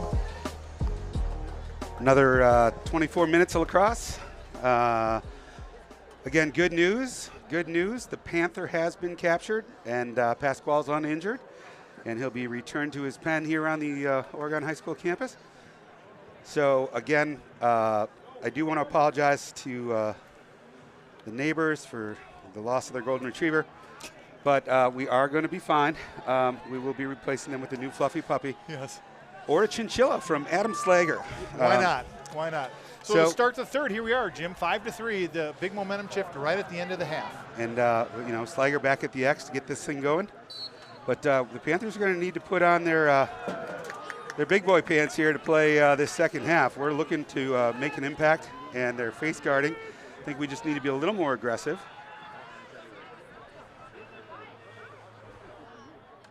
Nice move by Schleck. Oh, he just got tackled at the last second. Recovery, though. Looks around, finds Rui behind the net. He's got a good move there. Shot, save. Drew Kesting's going to get the pick up here and settle it down. So attack is attacking. That's what we pay him for. Here we go, Drew Kesting. Oh, right in the back. That's going to be a penalty. He rolls up. Still has the ball. Yep, still has the ball. All right, so the Panthers are going to go man up, I think, for the second time tonight. No, first time tonight, actually. Yes, I believe Drew got pushed in the back before, which was not called. No, and I think a number of players have gotten a push. Jacob Cameron, Leo Schleck. But, again, this is a physical sport. It's a contact sport, and the refs are doing the best job they can out there. And appreciate them doing this. Otherwise, there would not be high school athletics. We want to give a big shout out to Jordan's mom, who's watching on OCA tonight. Thank her for tuning in tonight and watching her daughter's great work on the camera and all her help, of course, getting us set up, the green room, the fruit salad. It's just been wonderful. So we're going ahead and moving to our man-up play. 6 on 5. Ball moves across the top. Drew Kesnick with the ball. Drew Kesnick with Leo Schleck in the middle. Shot, save. Keeper cannot find the ball, but he made the first save. Great save. Jace Bauer, again, coming up big on the... We'll see if they're going to double the ball here. We're getting our defender out there. We're getting our defense out there. So Jace is going to take his time here. I would, too, with a penalty on the clock, and that's a great split. Adam Slager with the ride. The keeper, the pole's going all the way. Nice stick Knocked check. down Eric Patterson, but he has nobody up in front of him to get him the ball. He needs to move that up. Still has the ball on a stick. All right, good fake here. Look at Seth Nide, I think would be a good find here. Finds him. Seth moves the ball in, contains it, gets it back top. Oh, yep, there we go, Leo Schleck. Nice dodge. Oh, my gosh, he just can't get a handle on that on the finish. I got to say, Jim, Middleton's defense has really been rising to the occasion. Yeah, good defense by Seth Nide. They're going to call him on a push, and it's going to go ahead and be Cardinal possession. And the Cardinals' defense is shutting down Schleck and Kesnick, the Panthers' two leading scorers, who are pretty productive as far as points goes. I would say for now, Mike, those boys will have their time. Yep, that's true. You can't shut them down all night. But now they're back on the attack, and it's a 5-3 game. And we're back to even strength. That's a nice move by the Cardinals. Shot and a goal. So that's going to make a 5-4 game. We got to be communicating back on D, and we got to finish when we have the opportunities, Mike. So it's a 5-4 game. Panthers are hanging their heads. They need to get a little more energy here, I think, is what we're looking for. I think you're correct, and I'm thinking Leatherberry would like to have that one back. It wasn't too hard of a shot. It just took a funny bounce on him. Well, that's that turf here. It's very soft ground after a rainstorm, and it took a lot of heat off that ball. I think Logan was there before the ball even got there. And sometimes as a goalie, you're so quick to react that if an off-speed ball comes in, it ends up slipping by you. So 5-4, 9:34 in the third, and we're back to action. A little early on the move by the Cardinals, and so we're going to go ahead and get that ball. I think Adam Slager was in his head. Yep. So let's see, Leo Schleck moves the ball behind the net, down to X.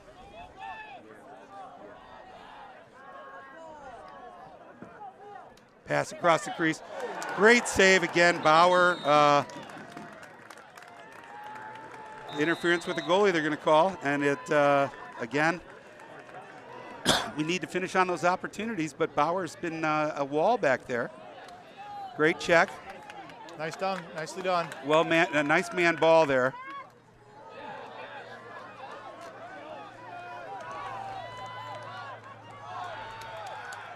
Oh goodness, we're lucky we weren't offsides there.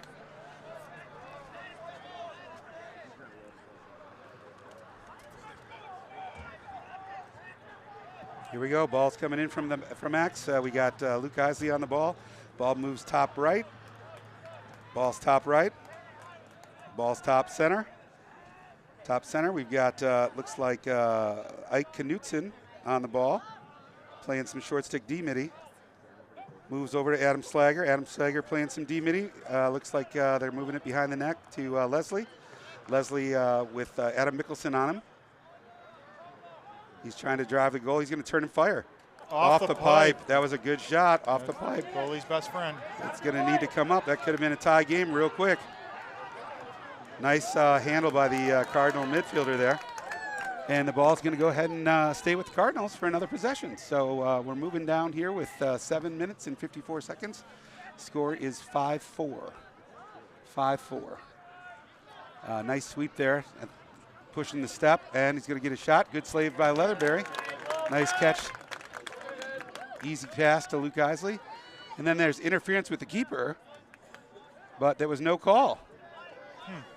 His stick clearly hit Logan's on his clear attempt, and that should have been a clear. Uh-oh, this is a broken play. Good recovery by Luke Pugh.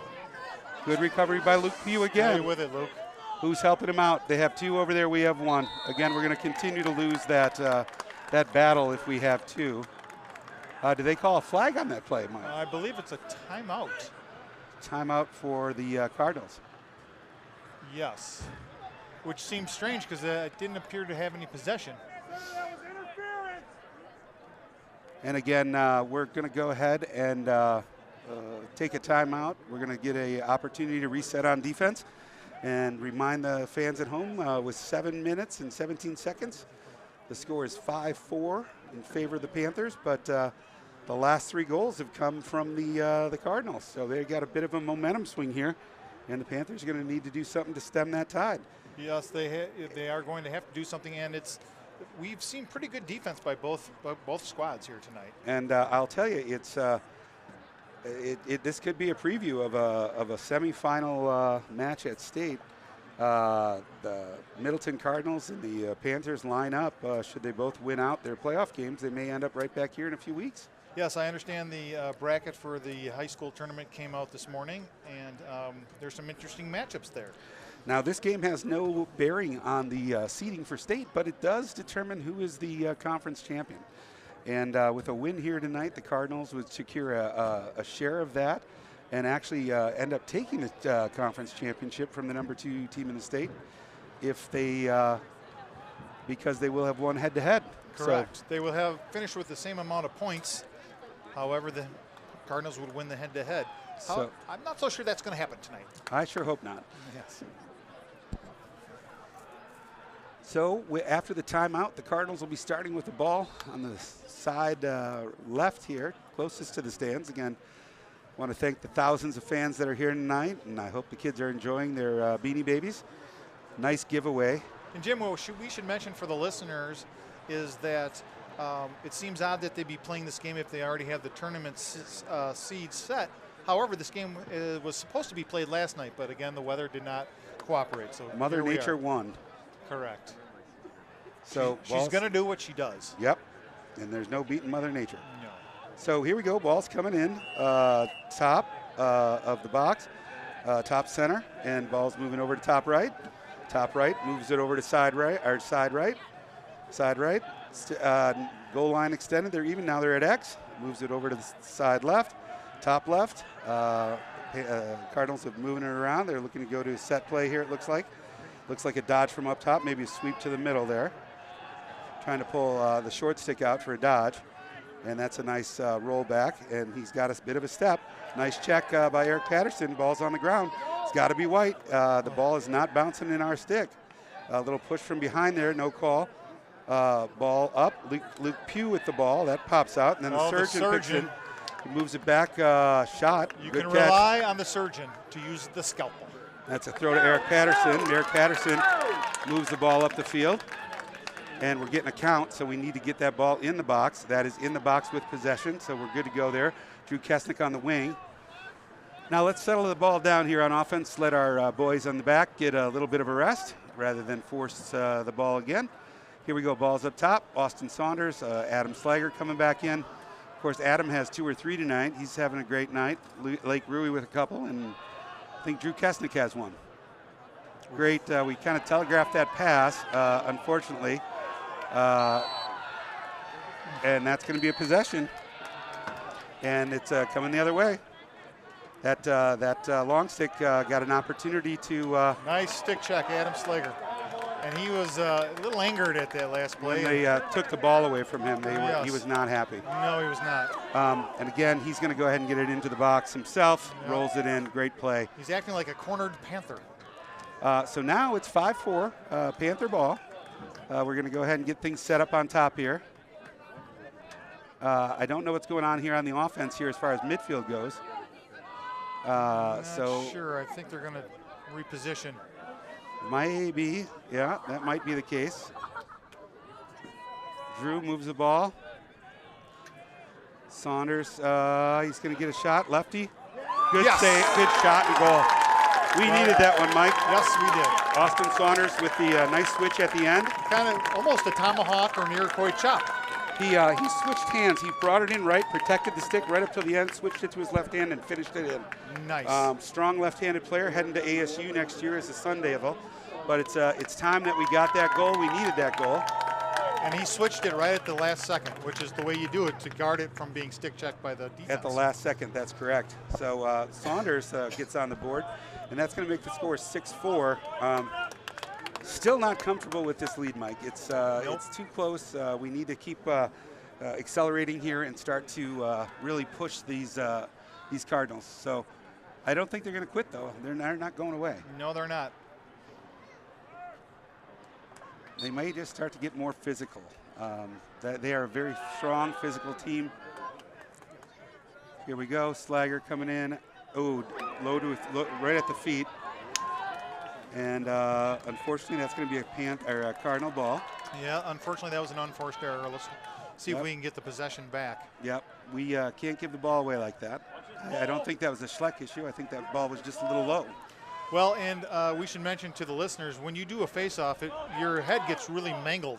So that's one of the issues for face-off guys.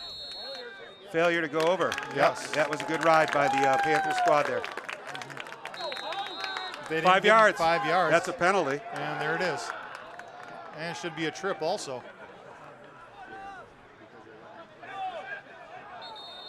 No, there was no possession. They probably shouldn't call that one. Unless there was a second flag, maybe.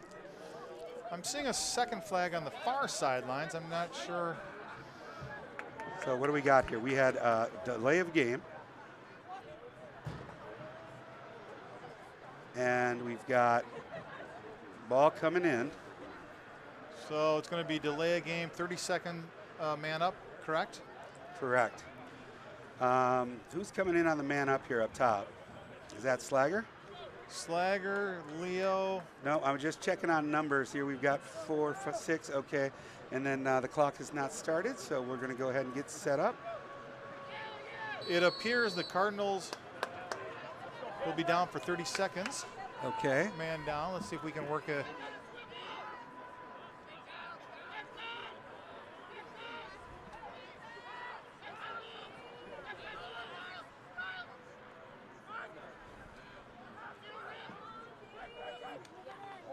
Yeah, there we go. Very nice. There we go. Leo Schleck with the goal, pass from Adam Slager. Yep, and Jace Bauer made the initial save, but I think that ball just had so much liquid smoke on it that it went right through him. Yeah, it knocked him down. It may be like a piece of Swiss cheese now, just right through him. It knocked him down, and it had good thrust to it. Yep, right? I really Good liked stopping power. That was good play by Slager and Schleck on the give and go, back and forth, finding the open shot. The defense played it well. They got an open shot. Yep. So that's going to go ahead and make it 7-4. Still not comfortable. Yep. It was a good two-man game, wasn't it, Jim? It was, especially with the man down situation on their defense. It made that fella try to cover two of our better shooters. It's not going to work out well. So Slager back after that nice assist to the X, looking for a face-off win. He got it right in the back there. Again, Joe Romer fighting like a tiger out there, or like a panther. And we're going to go ahead and see where the ball ends up. It looks like it's white. Called a push on the Cardinals, I believe. Yeah. I hear the coaches yelling settle, so I think they want us to get our offense set up, get the touch, and there's a little trickeration. I like the hidden ball trick. Sometimes it works.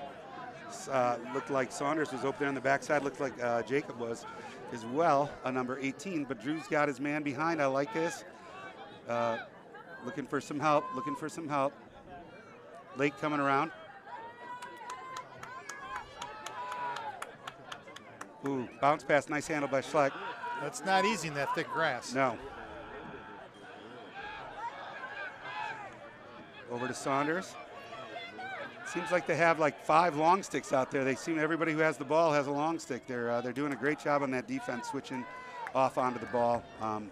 Nice job on the defense tonight. Another long stick on Rui. Yep, I think we're going to go ahead and see a pass here. That's a good choice. Move the ball up top to Drew Kesnick. I like how he's taking his man out. That might be a shot. Oh, good rip. Good man ball by Jacob. Oh, blocked at the last second. Good pickup by Dro. Oh, that looked like it hurt. That hurt me just watching it, Jim. Joe, the rubber band roamer. Yeah, the knee just buckled, but he stayed with it. None the worse for wear. Heck of a play there. We don't have to have a time clock here. We've got about 2 minutes, 10 seconds left in the quarter. Drew has a short stick on him. I like that. Oh, good roll, Joe. Good roll. Just got him at the last second. Some good defense. Now we got to get our middies back. Otherwise, it's going to be a fast break the other way. That looks like it's staying in this turf. Oh, turnover. Move it up. One more. I think we see Rui maybe is wide open. Move the ball. There we go. Ball's coming in. Nice touch. It's a great clear by Jacob Cameron. With 1:34 left in the quarter.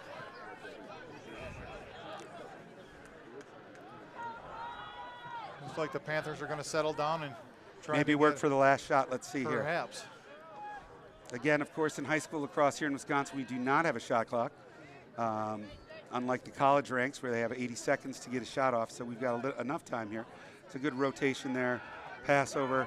Nice step. Saunders with a goal. Nicely done. Great shot by Austin Saunders. Yep. I hope that Indy 500 crew is watching that one because that was a heck of a shot. And then Austin changed the plane, went from low to high, and let go with some straight fire. And it was a nice find by Drew Kesnick over to Austin Saunders for the nice finish. Yes, so, and I see the players are starting to get a little more fired up on the sidelines over there. And this has always been a contested rivalry. Energy is picking up, isn't it, Jim? Yep, but I don't see the Cardinals going away. These guys fight till the very end.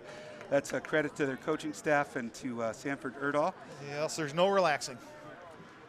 So here we go. Ball's coming down to Adam Slager again on the on the face-off.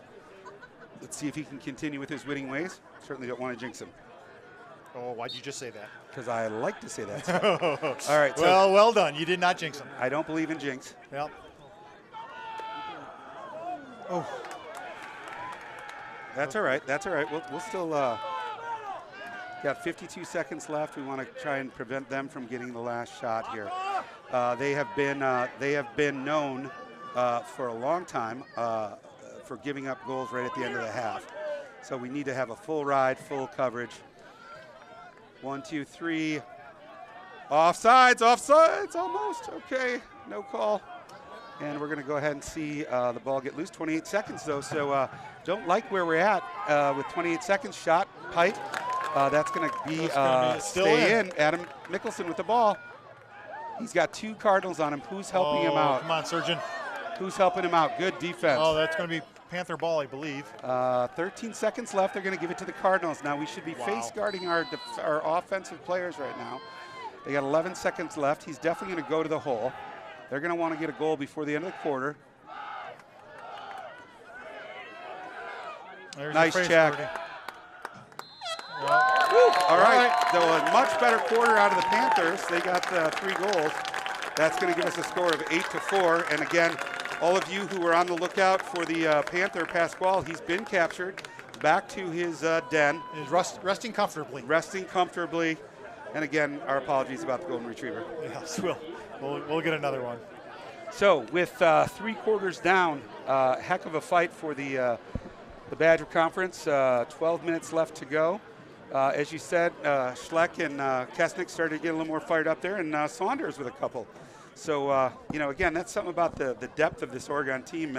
Even if our top 2 scorers are not having the best night, or if they're double and triple teaming those 2, the other folks on the squad do pick it up. So we've got a lot of depth on this team, some good lacrosse players, and some great coaching. So, again, pretty physical game. I think it's been well called. And again, thank the officials for being out here. Without them, we would not have high school sports. And again, as I said on my last broadcast, if you're going to yell something nice.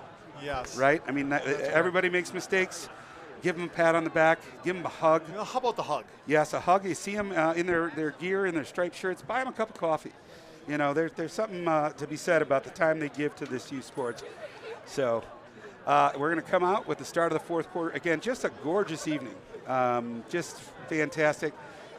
And as we mentioned before, Jim, this is the last regular season game to be played in the state of Wisconsin. So yep.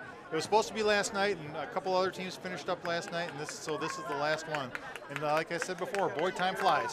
My son now is a senior, and it looks like they're mixing up the attack, Mike. Not sure if I like this call. But you know what? Let's see. I think they might be trying to get Schleck in on a midi position. He comes in quite often from the top. Yep, and he's got some wheels, so I can see that. So here we go again, Slager with the face, and we've got Seth Nade on the wing and Joe Romer. And once again, possession Panthers. They are just trying to focus on making physical contact with Slager off of every face. There's a trip. So here we go. Ball's coming in where it's going to be Panther ball. Joe Romer's got to start with it. And, yep, that looks like what they're doing. They're bringing Schleck in at the midfield. So, well, I think that he can use his speed. Here he was a cross-country athlete, so he can cover a lot of ground. How's that sound? This is a little trickeration, perhaps. Nope, Saunders with the ball. He's got the hot hand. I like this. Let him keep going as long as he can keep going. Again, another nice play there. Stick checked right at the last second. Rui going for the ground ball. Still going for the ground ball. Last year he led the league in ground balls. He and Adam Slager. So here we go. Ball's coming in. Good clear. Tipped by Drew Kesnick, but it still landed in the stick of the Cardinals. Yeah. I wouldn't count this Cardinal squad out. They were down about 8 to Pacelli United a few weeks ago. And they came back and ended up winning that by a goal. So no kidding. I would not count them out. It's 10 minutes and 50 seconds. It's going to be a long 10 minutes. Yep, we do have them doubled up, but 4 goals is nothing in lacrosse. That's correct. Especially when you can score them rather quickly. Just like that, I called it. That was a nice play. Yes, you did. So it's going to go ahead and make it 8-5 with 10 minutes and 37 seconds. I don't want to talk about that again, apparently, because it leads to a goal for the Cardinals. Apparently not. And the Cardinals, that was a good shot. He turned around and shot a 1-iron, and it went low to low, low through traffic. It's tough for a goalie to pick that up, and he went to the far pipe. So great shot, great finish by the Cardinals. And as I said, momentum can change on a dime. We just got to continue to work as the Panthers have been all season. So correct, and now it's 8-5. So the goal or the lead is down to 3. So Slager again back at the X, having a heck of a night. He, of course, will be playing for the Marquette Golden Eagles next year. One of the top face-off men in the country, has been at every major event. He wins another. Yep, the 1% showcase. He's been at. Are you saying he's a 1%er? Main, where else has he been? The main stage, he's been all over. He's just one of those kids that, and that's a goal. Oh, nice. That was just a rip by Schleck, just a rip. That's why they moved him up to the midfield, give him a little more opportunity. That's right, and Leo Schleck has a bomb where he can fire it from 18 yards away. And I think last year at DeForest, he shot it from just stepping inside the box and scored from a good 30 yards out. Yes, it's so. As we say, Leo just dropped an H-bomb on him, and that certainly gets the momentum back for us. It's good to keep that energy up, and I can see why Coach Bice made that swap. It brings the difference up to 4 again, but still 10 minutes left in the game. As you can see, 2 or 3 goals scored here just in the last minute. Correct, and so that's another weapon to have. If Leo can score from that far out, which he can, it's almost like, Jim, in the game of basketball when you have a long-range gunner. If you can score from far away, that's certainly another weapon. Steph Curry. Yes. And now we got Joe Romer getting the ball in the box. And Schleck again going to the goal. Taking it behind, he's got a short stick. Goal again. He steps back and just lets it fly. Nice. That was a hammer. It was a little bit filthy. That was. Yeah, so we're going to go ahead, and it's a 5-goal game. Again, want to remind folks the Panther has been caught. The Alumni Association only had 15 injuries at the halftime game, so we are keeping the local urgent care center filled. It's probably a word to the wise that if you're over 60, you probably shouldn't be out there playing lacrosse. Yep. Especially if you haven't played in the last 45, it's just not a wise call. So we're going to go ahead and get the face-off back, 9:54, 10-5. So we doubled them up again, and I can see the Panther bench is trying to tell their it didn't matter anyway. They were trying to tell their LSM to back off, but possession Panthers. Yep, and now they can't double, which is nice. They've been doubling Adam Slager as he wins the face-off every time. Now with Schleck coming in off the bench, that's a good coaching call. They can't do that. They've been letting off the other midi for a while. Ooh, that's a shot in the head. No call. Don't know why no call, but again, that happens, and I think our player went aggressively to the goal. Yep. And Seth Nide with the ball, a long stick. I think he's got a head full of steam. Just checked at the last minute, and Leo Schleck's going to come up with the ball again. And so he's going behind the net, double. They doubled him there. 2 long poles. Finds Drew Kessnick coming around. This is going to be a deadly shot, I think. Oh, they got 2 in front of him now. We got a ball coming in here. I like how they're taking some time off the clock. That was good smart defensive play on the pole, though. Yep. Covering Drew. Good defense all around on that play. I will say this. I like that we're not necessarily driving in towards the goal constantly, and then, as I said, that we do just that. Yes. Hopefully Drew Kessnick is all right. He was kind of ridden down hard on that play. You are the jinxer. Is he all right down there? I hope he is. It looks like the Cardinals are getting it clear while we check on Drew. Yeah, I think he got whacked in the knee, perhaps. So, again, Seth Nide's having a heck of a day on defense. Just been all over the field. And now we've got Ike Knutson on ball. They've got... I just noticed a nice gesture by the Middleton goalie. He gave Drew a drink out of his water bottle. Well, that was sure nice. That Yes. again, that's some camaraderie, right? Good camaraderie. It's a kinder, gentler. It's a kinder, gentler season this year, frankly. Yes, it and I is. think a lot of the tension of COVID and everything else, the boys are just out there having fun playing lacrosse. Now, this is one of their hot midfielders, 22. Sure enough. That was a great shot. Right through the 5-hole. 5-hole, he had him. I mean, it was a great shot down low. And that's going to make it 10-6. Again, like I said, these Cardinals will not go away. So Cardinals are coming back. Slager's back out on the faceoff. Got Jacob Cameron coming out of the win. He's a battler.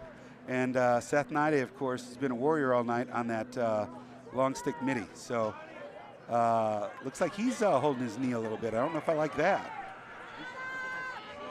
So here we go. Ball's down. 8 minutes left in the game. Score is 10-6, and Pasquale the Panther has been recovered. Been recovered. I want to stress that. Has been recovered. And so, again, public safety. If there's other Panthers out there, they are not the one we let loose. So that's you're kind of on your own. Yep, just a. But the Fish and Wildlife Service confusion. and Drew Kesnick with a head full of steam. Right back to the doorstep for Jesse Larson. Just a little bit short on that. And so the Cardinals are going to get another clear. So another trip down the field for the Panthers without any time knocked off the clock. We need to or a shot on goal. We need to start using our heads when it comes to the clock being our friend. So good defense by Jacob Cameron.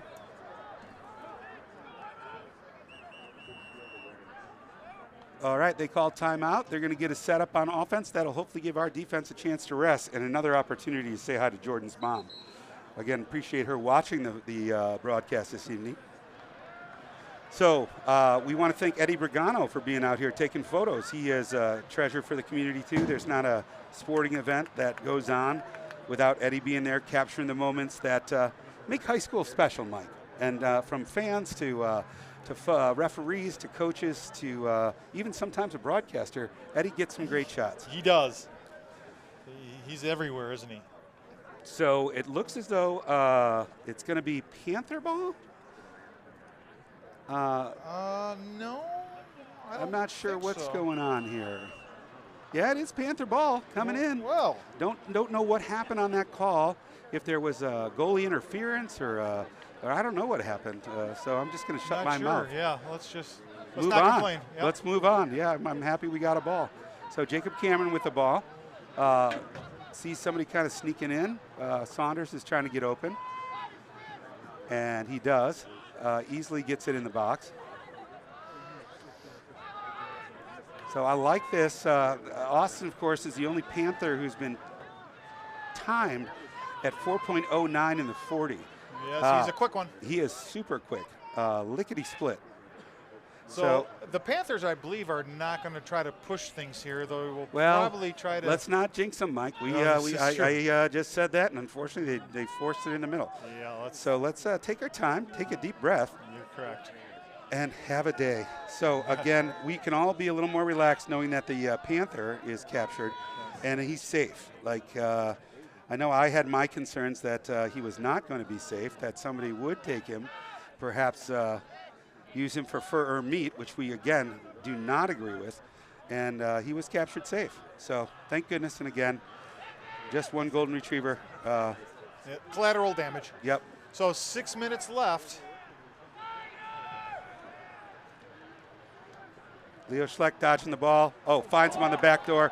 Unbelievable save by Jace Bauer. I mean, Leo Schleck put that right on Jesse Larson's stick. Yeah, that was a great feed, but the goalie is standing on his head. And that's why he's all conference, and he was all state last year. He's a great goalie. Yep. I'm very impressed by him tonight. This looks like a strong clear. I'm not sure of his plans next year, if he's going on to. I would hope he is. There's somebody that ought to pick him up if they haven't, because he's a magician back there. Yep, I would think he is. So ball's coming in, top right.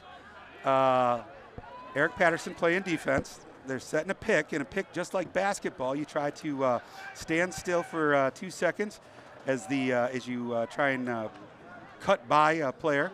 And oftentimes you see a pick lead to a goal because your defender gets caught up with your teammate.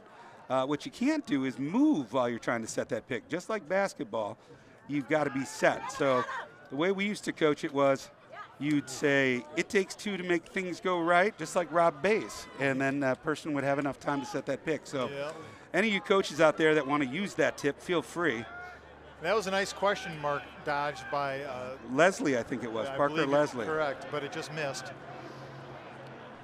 So with 4.5 minutes left. Well, this kid is full of it. Number 22 is the real deal. He looks very solid. We don't happen to have a roster tonight, do we, Mike? We don't. So I'll just call him 22. Fair enough. Yeah. I'll work with that. Eric Patterson here, again saying hi to the folks down there in Indiana, the Patterson family, Dixie and Jennifer, the whole crew. And, of course, the Saunder crew, who is down at the Indianapolis 500. Drew is just out there using some time. Yep, and he just bait him in. Well, again, that's fine. We've got 3 minutes left, 3 minutes and 41 seconds. I like the idea of having a little time taken off the clock and not feeling rushed. We're going ahead and get some breathers in here. They're doubling the ball. Whoa. That's a great idea because they saw Saunders not being covered as he was coming in. They doubled the ball early. We need to move it outside. Again, not sure if Mickelson is up to it tonight. He is not. I heard he has a migraine headache and is not able to. Oh goodness. But he'll be back for the playoffs, which is the good news. Yes. So here we go. We've got the Cardinals coming down. We've got 3 minutes left. The score is 10-6, and Pasquale is back home safe. So let's go ahead and thank some of our sponsors, Mike.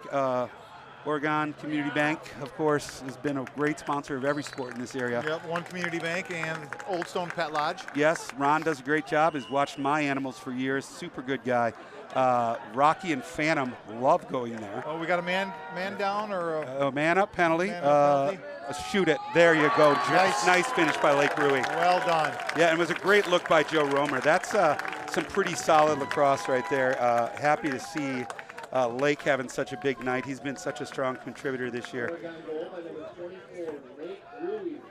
Yes, I believe that may be his third or fourth tonight. I believe that's his third. He's in the right place at the right time, Mike. He's finding the open seams in the defense and finishing. He's off to play Edgewood College next year. Yeah, and I think he's known as the opportunist. Again, we're just making a change on the attack with 2 minutes left, and it looks like they're going to change up and put Aiden Teasman in from the Stoughton program. Senior, of course. He's heading down to Dubuque to play next year. And Austin Saunders is on the wing. It looks like the penalty will be enforced. Well, that helps. So another man up for the Panthers. We'll see. We got to win the faceoff. Yep, and a great effort by Slager there. And I tell you what, Jim, he's been money tonight. He's been money all season. That kid is something special. Adam Slager and the IRS, it's automatic. Yes, that's true. He's Kodak, automatic. Yes, Kodak automatic. Boom, moves it over. Leo Schleck up top, moves it over to Slager, to Schleck, to Saunders, I believe. Nope, we'll back to Slager. Back to Kesnick. The Panthers aren't in any hurry here. Oh, look, they fed the middle, though. Oh, it was a nice feed. I'm not so sure Saunders was ready for that. I don't think he was looking because I think they felt like they were going to move it around. Oh, great steal. Go, Drew Kesnick. Pass, fake, through the crowd, and that's going to be a money shot. There you go. Boom. Drew Kesnick, great ride, great hustle, great finish. And, Jim, he's been known to pick off passes in the past. That's one of his tricks of the trade. And it appears we have some Panthers posing for the Eddie down there. And why not? Let's have a little fun, huh? We're up by 12-6. It's 2 minutes. I've seen worse. I am not celebrating true. Yet. I must say, it does make you a little nervous. It could almost turn my hair gray. It makes me feel like we're staring down a live Panther. Yes, an angered one. An angered Panther. The Panthers I'm glad to see that they're coming back, starting to play with a little more authority and a little more heart. You know what a lot of listeners don't know is Pasquale, the Black Panther, has 4 orange paws. And so it's orange and black. Just like that. I mean, again, A lot of people claim that we bleached his paws and then put food coloring on him. Not happening. That's not true. It was a thing of nature. He grew up in a forest with a lot of poppies, and it was just by natural selection that his paws became orange. We were just lucky to find him. Yes, you know? and a matter of fact, I think what I've heard is don't touch his paws. No.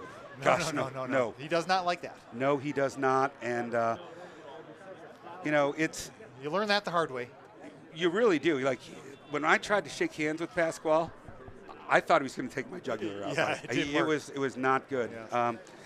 Fortunately, and I'm glad, Jim, you do the public service announcement for the young first graders and second graders, and you show them the scars. I do. Like, you never shake hands with Pasquale the Panther. You never shake hands with a Panther that you don't know. Well, that's the best part about that is giving out the Pasquale T-shirts with orange paws that say "Don't shake." Yes, I love it. I mean, the kids love it. They wear it all the time. And I do want to say a final goodbye to our former athletic director, Mike Carr. He's retired. He's moving on. But we want to thank him. He's always been a big supporter of the Oregon lacrosse program. Oh, huge. And so just wanted to thank Mike and wish him the best of luck in his next endeavor. But he did do a lot for the program. And tons. But we are looking forward to working with Brittany Spencer-Grant. Again, we would not be here without her. Again, her support. She didn't even cancel the game until it was about 4 o'clock yesterday afternoon because she was really trying to get this in. That's the kind of support you want out of an athletic director. She is 100% behind every high school sport that we have here, and we are very lucky to have her. That's correct. And I believe, did I just hear thunder? No, that may have been Pasquale growling. That could have been. It could have been because he's in his kennel now. So yes. And he's not happy about being cooped up again. As a matter of fact, I think what I'm hearing is these happy Panther fans stomping on the bleachers. It could be, or it could be, of course, the Pasquale trying to get out again. It could be. I don't want that. Look at now Drew is trying to kill the clock. And they're going to double the ball. And my concern here is you don't want any silly injuries at the end of the game. So now they're triple teaming him. And Drew's going to break that. Yep, he's just going to run around, isn't he? Yep.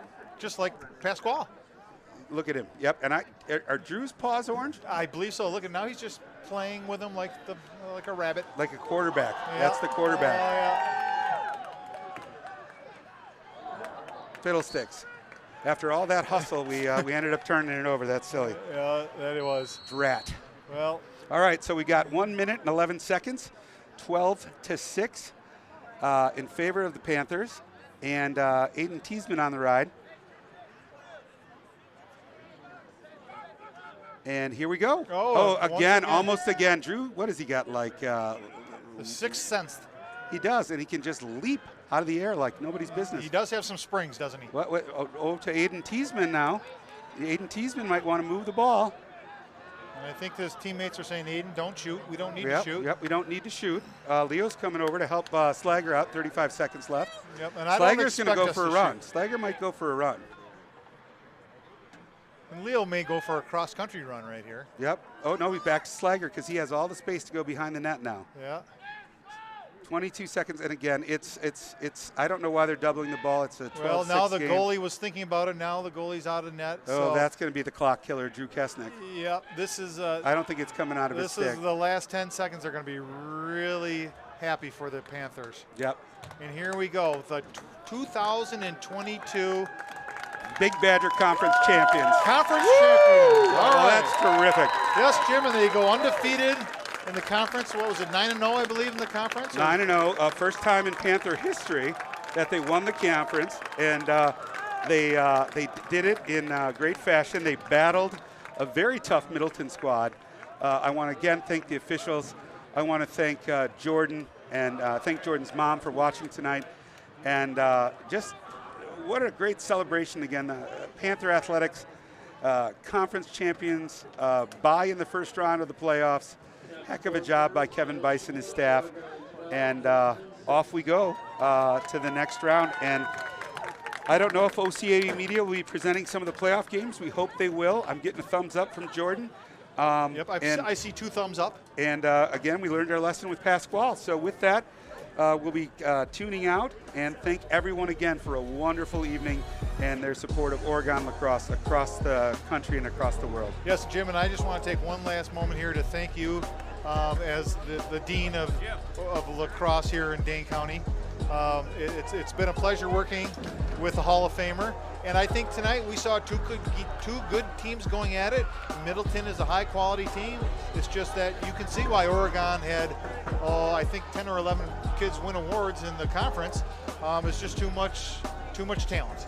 No, I think a lot of those coaches and the players should be happy on that Middleton squad. They gave a great battle, and we may or may not see them in a few weeks. So with that, we will be tuning out and look to see you on playoff game sometime next week. I believe our first game might be next Friday evening. Yeah, I believe it's a week from tonight, and I think we are taking on the winner of the Verona Wildcats, is it? And the Sauk Prairie Cardinals. So whoever makes it out of that matchup will come on to face us. So great, it's been a pleasure.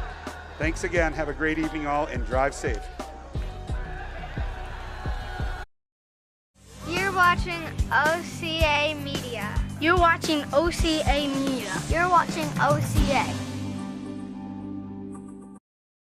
Push for a walk signal. You've all seen these things from way back when, even back when it was just a plain little button with no sound or visual effects. You may be under the impression that if you push this thing, it'll help speed up the process so you get the walk signal. And then after a couple minutes, no change, you'll think, it's a piece of crap, it doesn't actually work. If that's the case, then it doesn't work the way you think it works. Here's the reality. When you press it, then when the time comes for the traffic going your direction goes forward, aside from left turns of course, the walk signal turns on, and then you, being the walker, get the right of way, making left and right turners forbidden to cross. Whereas if you don't push the button, then when the green light going your way turns on, you don't get the walk signal. It would leave left and right turners to believe that you're not crossing the street. So if anything, it gives the same effect as turn signals. It's called communication, people. It saves lives. When one street on one intersection is typically slow, trust me, you can tap that button every second. It won't change. Also note, you should not be pushing the button while your street is crossing. Otherwise, the next time, the signal will not work. If you teach your kids how this really works, you may avoid risks of damaging the button from pushing it several times, and even losing patience very easily. A message from Watertown TV, where we connect, capture, and create. Big impact on your life, but how can it be prevented? Well, the first step is knowing if you have prediabetes, a serious medical condition that puts you at high risk for type 2 diabetes. 1 in 3 American adults has prediabetes, but more than 80% don't know they have it. The good news is, prediabetes can be reversed, and for many people, healthy changes in their daily routine can make a big difference. Take the 1-minute risk test today at doihaveprediabetes.org. You can talk to me if you're feeling sad. Thanks for hearing me out, bro. Whenever you need to talk, I'm here, okay? Oregon Community Access. Community is our middle name.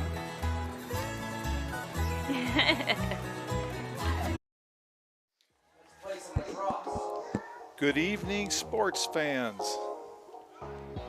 OCA Media Sports is proud to bring you this exciting Panther lacrosse match. Tonight, live from historic Breeze Stevens Field in Madison, Wisconsin, the Panthers host the Sauk Prairie Eagles. I'm Mike Kesnick, along with Jim Schlick. We'll be bringing you all the game action right here on OCA Media Sports. Lining up, the teams will be crossing across once the refs give them instruction for the game. Traditionally, you have the goalies cross, and then we will be starting the action on the field. Goalies cross, Logan Leatherberry in the net for the Oregon Panthers. They'll cross shake hands, a tradition here in lacrosse, and then we'll get off to the face-off. Two of the best face-off players in the state going at it tonight. We've got Micah Hansen from Sauk Prairie, and we also have Adam Slager, both D1 commits. Micah is going to Canisius College, and Adam Slager is off to in-state Marquette, where he'll be joining the Warriors next season.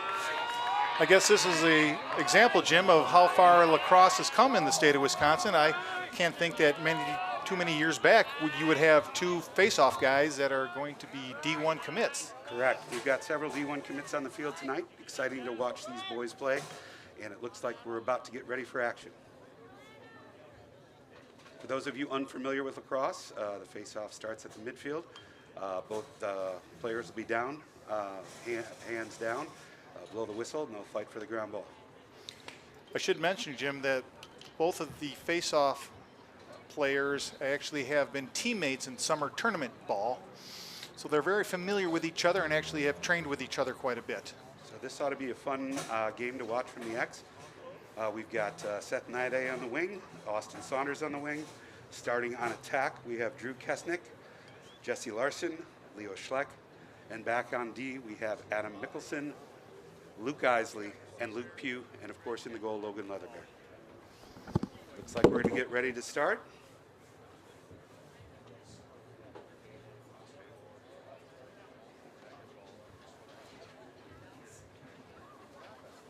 It looks like they've awarded the face-off to Sauk Prairie for some reason. Not sure what the call was there. Well, that was anticlimactic. It sure was. Ball moves down into the defensive end of Oregon. They will try to get it in the box, move it down to the attack. Attack moves it behind to X, behind the goal. Moving it around the horn. Now down to the far left. Top left. Looking for a sweep play, perhaps. Good defense there by Saunders. We've got the ball out in the back left. Side left. Still Sauk Prairie ball. Moving it across the top center. Back to top left. Eric Patterson defending on a short stick D midi. Unsung position, short stick D money, but it's really crucial to have a good one. Ball comes through the middle. Nice feed. Good recovery by Oregon. Back down to the back left. Drew Marshall with the ball currently, another college lacrosse player who's going to go play at University of Maryville Saints. Sauk's moving the ball well, even with the net. Number 9's trying to drive it in. Picked up by Oregon. Kind of ran into a steel curtain there, didn't he, Jim? Sure did. Loose ball. It's got to be coming up white, I hope. Ball still on the ground, still fighting for us. It's going to be white ball on the clear. Here we go. Ball's moved up to midfield. Heads up. Eric. Ball drops. Picked up by Leo Schleck. Need to get a touch. Leo Schleck's in the box. Moves around to the outside. Settles it down. Ball still with Schleck on the right side. Moves it up top. Oregon's going to set up their offense. Over to Adam Slager. Over to Joe Romer. Down to Jesse Larson. Panthers are moving the ball well. Ball moves to X behind the goal. Drew Kesnick with the ball. Looks like he might drive to goal. Turn, fire. Good save. Good rebound by White. Leo Schleck chases the shot. Picks up the ball. Brings it in back right. Snuffed out by the goalie, Charlie Webster. Ball now, Adam Slager makes a move. Gets ready for a shot. Shot, save. Good save. Good backup by Drew Kesnick. Ball will remain with the Oregon Panthers. Good patience, Jim, on the part of the Panthers. Drew Kesnick with the ball, bringing it in back right, moving around the net, finds Leo Schleck in the crease, slips through, ball down, ball's loose still, gonna be Panther ball. Leo Schleck brings the ball in from the down right, moves it up to Austin Saunders. He sees a lane, breaks back right, looking to move the ball, Nice sweep left, roll dodge. Shot, back up, gotta start hitting the cage. Panthers, it's the 6x6 rectangle with the orange paint. That's the goal. Let's hit it. Leo Schleck with the drive. Pulls it out. Looks for the pass up top. Over to Joe Romer. Moves it one more to Adam Slager. Adam Slager with the shot. Good save by the keeper. Nice snare. Good save by the keeper. Now Sauk's looking to clear the ball. Charlie Webster with a good snare on that. Looking to clear the ball. Still on the defensive side of Sauk. Jesse Larson on the ride. Jesse Larson on the ride. Ball still moving. Top left. Drew Kesnick's chasing down the clear. You only get a certain time to get it over midfield. I don't know if they've reached that point. Looks like a failure to clear. Good ride by that Oregon attack. Didn't get the 20 seconds, did they? Ball's coming in. Drew Kesnick. Top right. Austin Saunders with the ball in the middle. Top left. Leo Schleck. Ball at the top left, settling things down. Moving to the top center of the field. clearing out. Drew's clearing out. They're opening up that side of the field for a slash of dodge. Looks like Sauk's playing some solid defense, waiting for things to clear out. Over to Adam Slager, staying up there top left, back to the top center. Top right. Slips by him. Good check, good double, good check. Oh, looks like a push from behind. Looks like it's going to be red ball. Turnover. Drop on the ride here. Drop on the ride with White. Sauk's trying to clear the ball. Gets it up to midfield. Adam Mickelson with the snag. He's called the surgeon. The way he works that stick. Nice job. Good clear, good clear. Back up to Leo Schleck. He's in the box. Oregon's going to go ahead and set up their offense again here. Austin Saunders with the ball, looking to go right. He beat his man, get a shot, just wide. It was a nice dodge by Austin Saunders. Drew Kesnick with the backup again, bringing it in back right. Finds Adam Slager on the side. He moves back behind as well. Adam Slager's at X now. Nobody's taking him. Looks for Drew. Shot. Good save again. We're facing a brick wall in the net here tonight, Mike. Yes, it appears to be a kick save that time by the good backup goalie Charlie Webster. Looks like white ball. Still going to remain a Panther possession. Drew Kesnick brings it in from X. Yep, drive it. Good look, good cut. It's got to be White. Leo Schleck with the backup. Leo up top, center. He's got a short stick. I think this is a go. He gets by the first man, into the second man. Looks for the pass. Penalty down, penalty flag down. Perhaps an illegal body check? Or a slash. We'll wait to see what the call is, but it remains Panther possession. For those of you at home, once a penalty's called, it is not called until possession changes. Another save by Webster. Good rebound by Drew Kesnick. Good rebound. Still staying with White. Still white ball. Now they'll make the penalty call that Sauk has retained possession. So this will be a penalty, which is referred to as a man up in lacrosse, which means just like hockey, Oregon will have an additional man on the field and will do so for the next 30 seconds. I believe that was a slash. It may be a minute penalty. I've just got to double check. Yeah, I believe it's a minute. So Panthers are going to go ahead and set up their man up play here.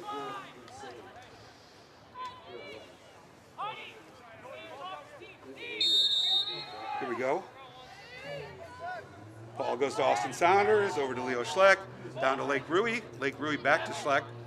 Moves it across the top, back to Saunders. Over to Drew Kesnick. Back to Adam Slager. Back to Drew. One more to Austin Saunders. Saunders brings it around the top.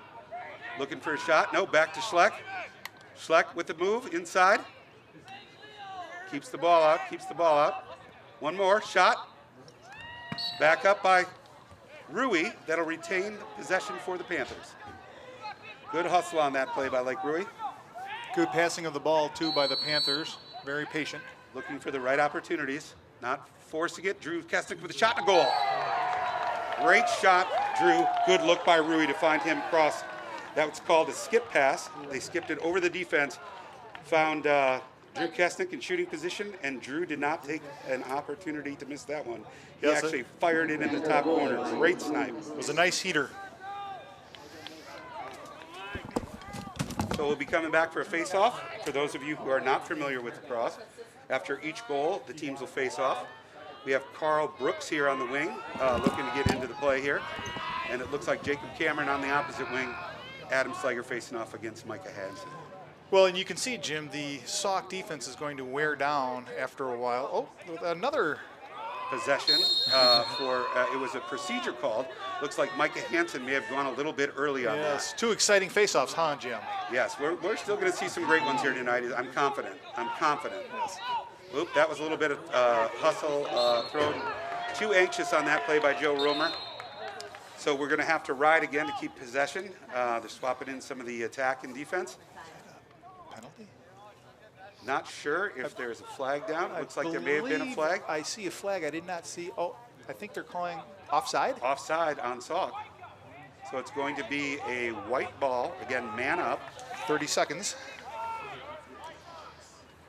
Ball's going to start on the right side of the goal with Drew Kesnick.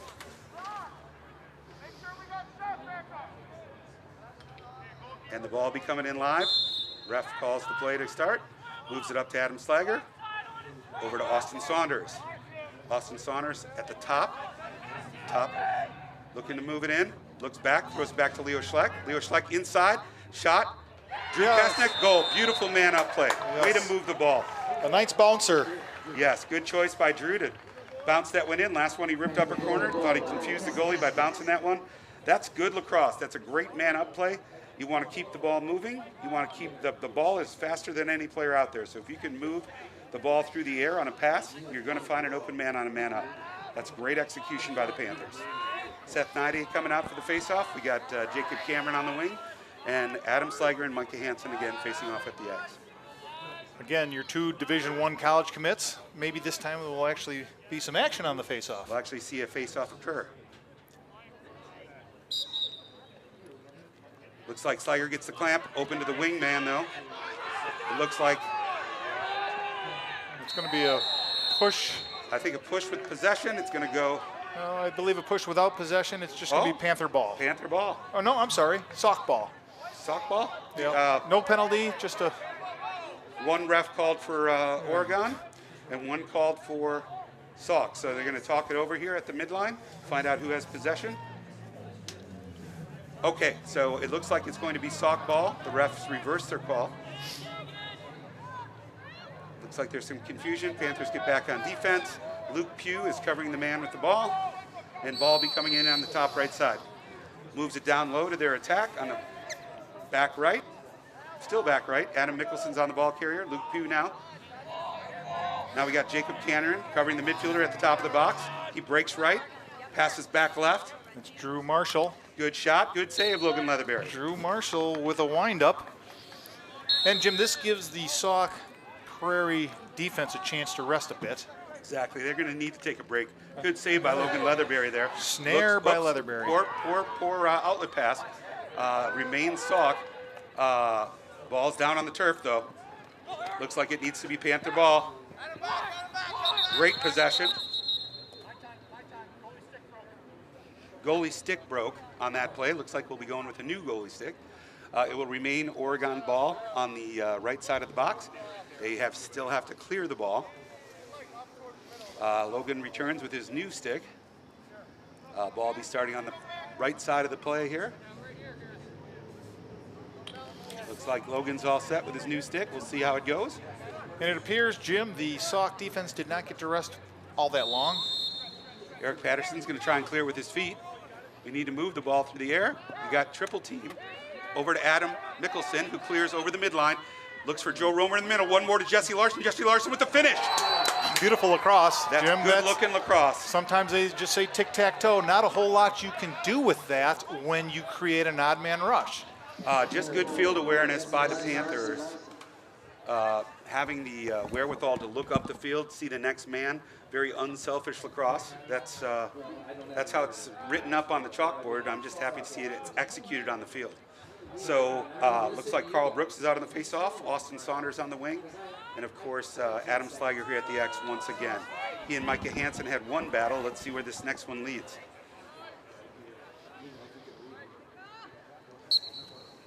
Looks like Adam got the clamp and a clean pickup. Nice face-off by Adam Slager. Panthers are going to be switching. We got to get the ball in the box still. They still need to get it in the box. Looks like Austin Saunders just got it in. He's moving to the net. Looks like a shot. Good save by the keeper. May want to settle that down next time Snuffed it so out. that we actually control our offense. Here we go. Leo Schleck with the ball at the top of the box. Right back to Joe Romer on the wing. Feeds across crease to Austin Saunders cutting through the middle. That one was broken up.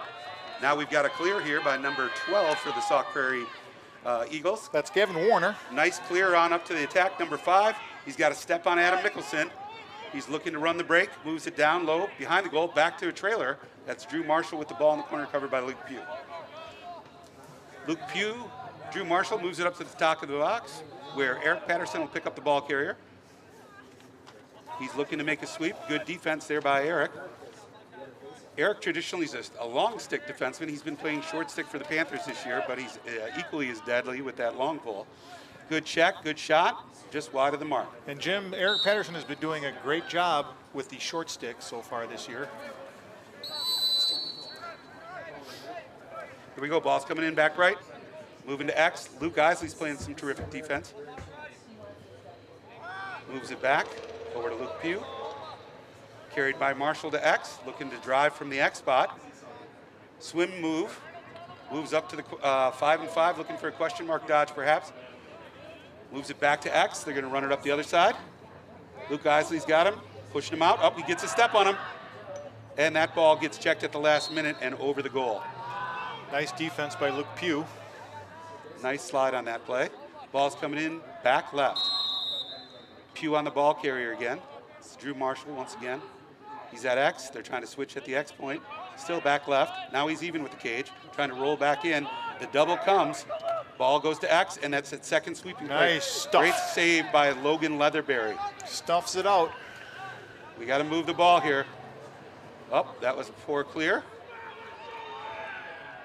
And it looks like the ref interfered with the ball there. He ended up getting in Luke Pugh's way. Unfortunately, that's going to cost the Panthers a possession. Ball moves up top, shot from way out. Misses wide of the mark. I think that was about 4 feet wide. Yeah, it was Drew Marshall with a windup. Ball's coming in back right. Sauk Prairie attack, moves it up to the midfield. Across the top of the box. Now top right. Joe Romer's shielding him to the outside. Ball's fed into center. Adam Mickelson's way out, number 5. Gonna try and dodge from out there. Adam's got him. He's got to get a lift. Great check. That's why they call him the surgeon, Jim. Yep, that looks like a great backhand check. Took the lower hand, lifted the ball, and that led to a quick Sauk turnover. Ball's now at Luke Isley, back to the goal. We're looking for a clear here. We got to move it up the field here. Taking our time here. Doesn't look like we've got to get it up and over. Look at Leo Schleck. And he finds him. Oh, he does. There he goes. Possession and in the box. There we go. He's got 1-on-0 with the good settle down. Give your chance a defense to rest. Ball's with Austin Saunders at the top of the box. We're going to get a sub. We're going to catch our breath and move the ball to X.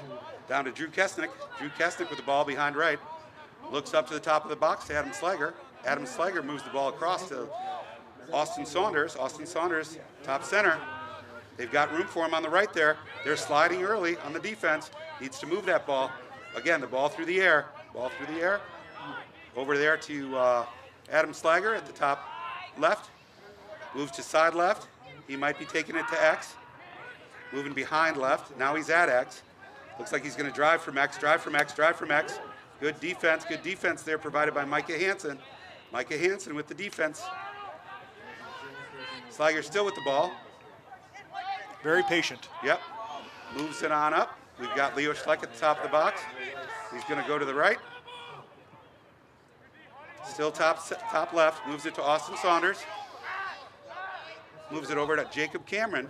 You got 3 lefties up top there. He's going to try and go on the inside, though. Good move. Oh, good attempt. Good attempt. Yes, he went low, tried to go 5-hole, it appeared. So we've got Adam Slager bringing in the ball from back right. Brings it in, carries, moves it up to Austin Saunders up top. They're going to cut through and give Austin a run, full speed. They are also teammates for Team Alpha during the summer. Good pickup by Jacob Cameron. Shot just wide of the mark.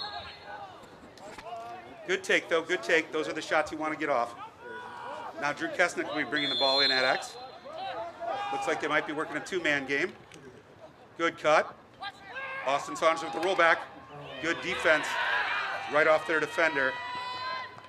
Oh, Austin went to keep it in the ball, and he ended up tossing it out of bounds on the right.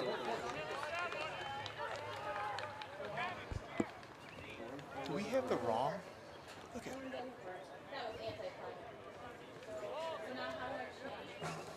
That's the end of the first quarter, Jim, with the score 3 for the Panthers, 0 for Sauk Prairie.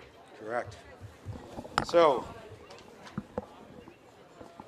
we appreciate you joining us this evening, and we also wanted to thank some of the Oregon lacrosse sponsors that have been generous with their contributions to the youth program and to the high school program in Oregon. Wanted to start with the Klondike Farms and the property law specialist, Jeff Knockreiner at Property Law Specialist, and Mueller and Graber Dental. Appreciate your support of the Oregon lacrosse program. And every year, in every sport, we also want to thank Oregon Community Bank. They've been there since the beginning of the program, and they continue to be a strong supporter. And lastly, I'd like to thank, and I personally use this vendor, Old Stone Pet Lodge. And Ron and his team do a wonderful job. So for all your pet care needs, think of Old Stone Pet Lodge. And thank you again for joining Oregon Lacrosse on this beautiful Friday night. After a day of rain, it's nice to actually have a little time without the rain and a chance to sneak this game in. I also want to welcome folks as we start the second period of play here at Breeze Stevens Field.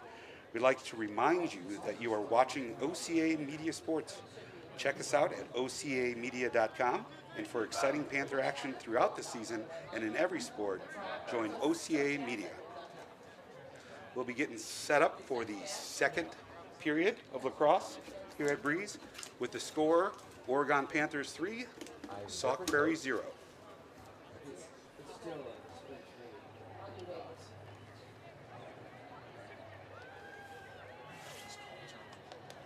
Yes.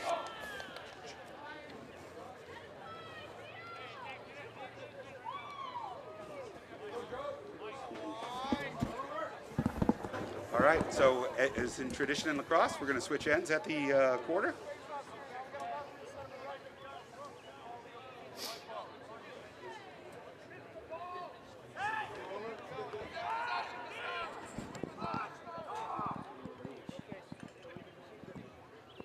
Looks like it was a procedure penalty on Sauk. They didn't have their face-off guy out there in time.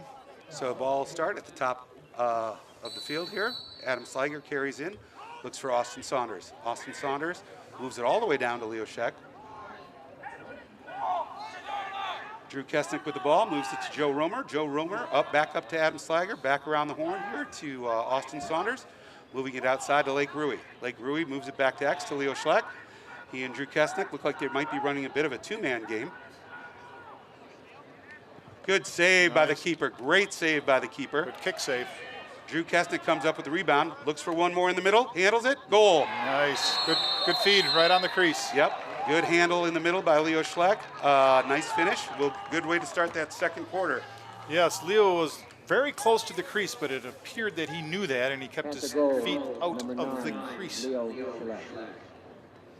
So back to the face-off X. Again, been a little disappointing with the procedure calls. Exciting to see them face off for real. We've got Joe Romer on the wing, and we've got Adam Sliger at the face-off.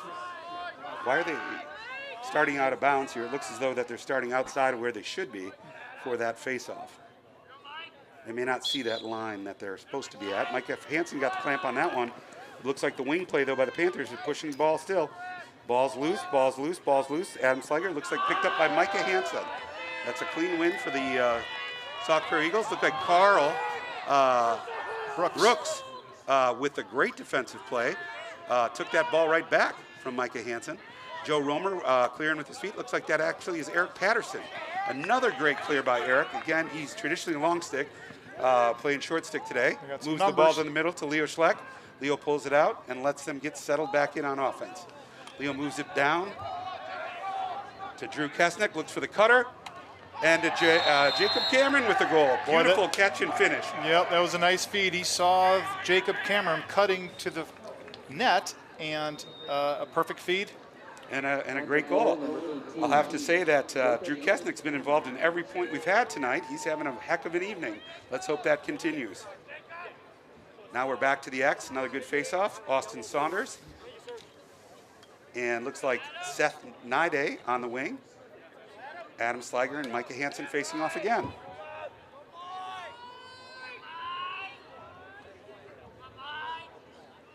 Refs seem to be discussing something.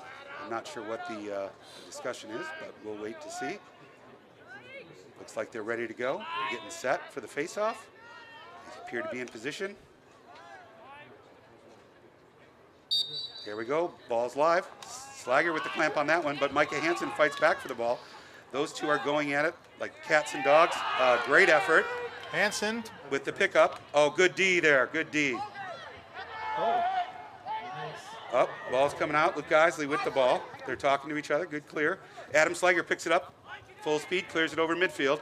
He has Seth Naday in the middle. There we go. Settles it down, pulls it out. Calmly moves it to Leo Schleck at the top of the box. Moves it one more to Lake Rui. Lake Rui moves it back behind X to Drew Kesnick. Feed through the middle. Looked like some good lacrosse, but nice save by the keeper there. Now we'll drop back and try and ride this team. Looks like they're going straight up the middle. Ball's down. Good ride, good ride. Looks like the Sauk Prairie Eagles have thrown it out of bounds. And we have a penalty flag. I believe we have a cross check on the Panthers. On which player here did we get? Let's see here. Who's going to the box? Appears to maybe Seth Naide. Yep, that was questionable. Here we go. So again, the Sauk Prairie Eagles will be man up. Ball's coming in on the top left.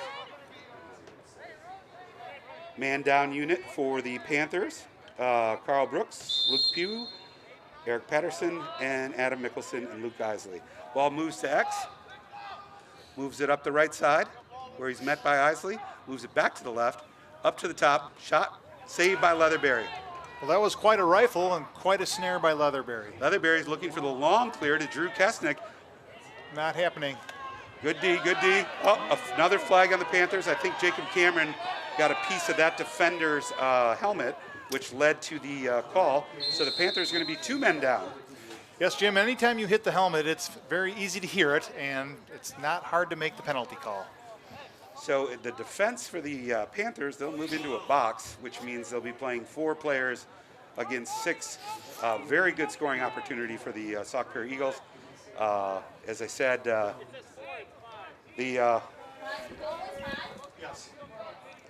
so ball's coming in on the back right. Panthers are in a box. As you can see, we have 4 long poles. That's the maximum amount you can have on the field at any given time in a lacrosse game.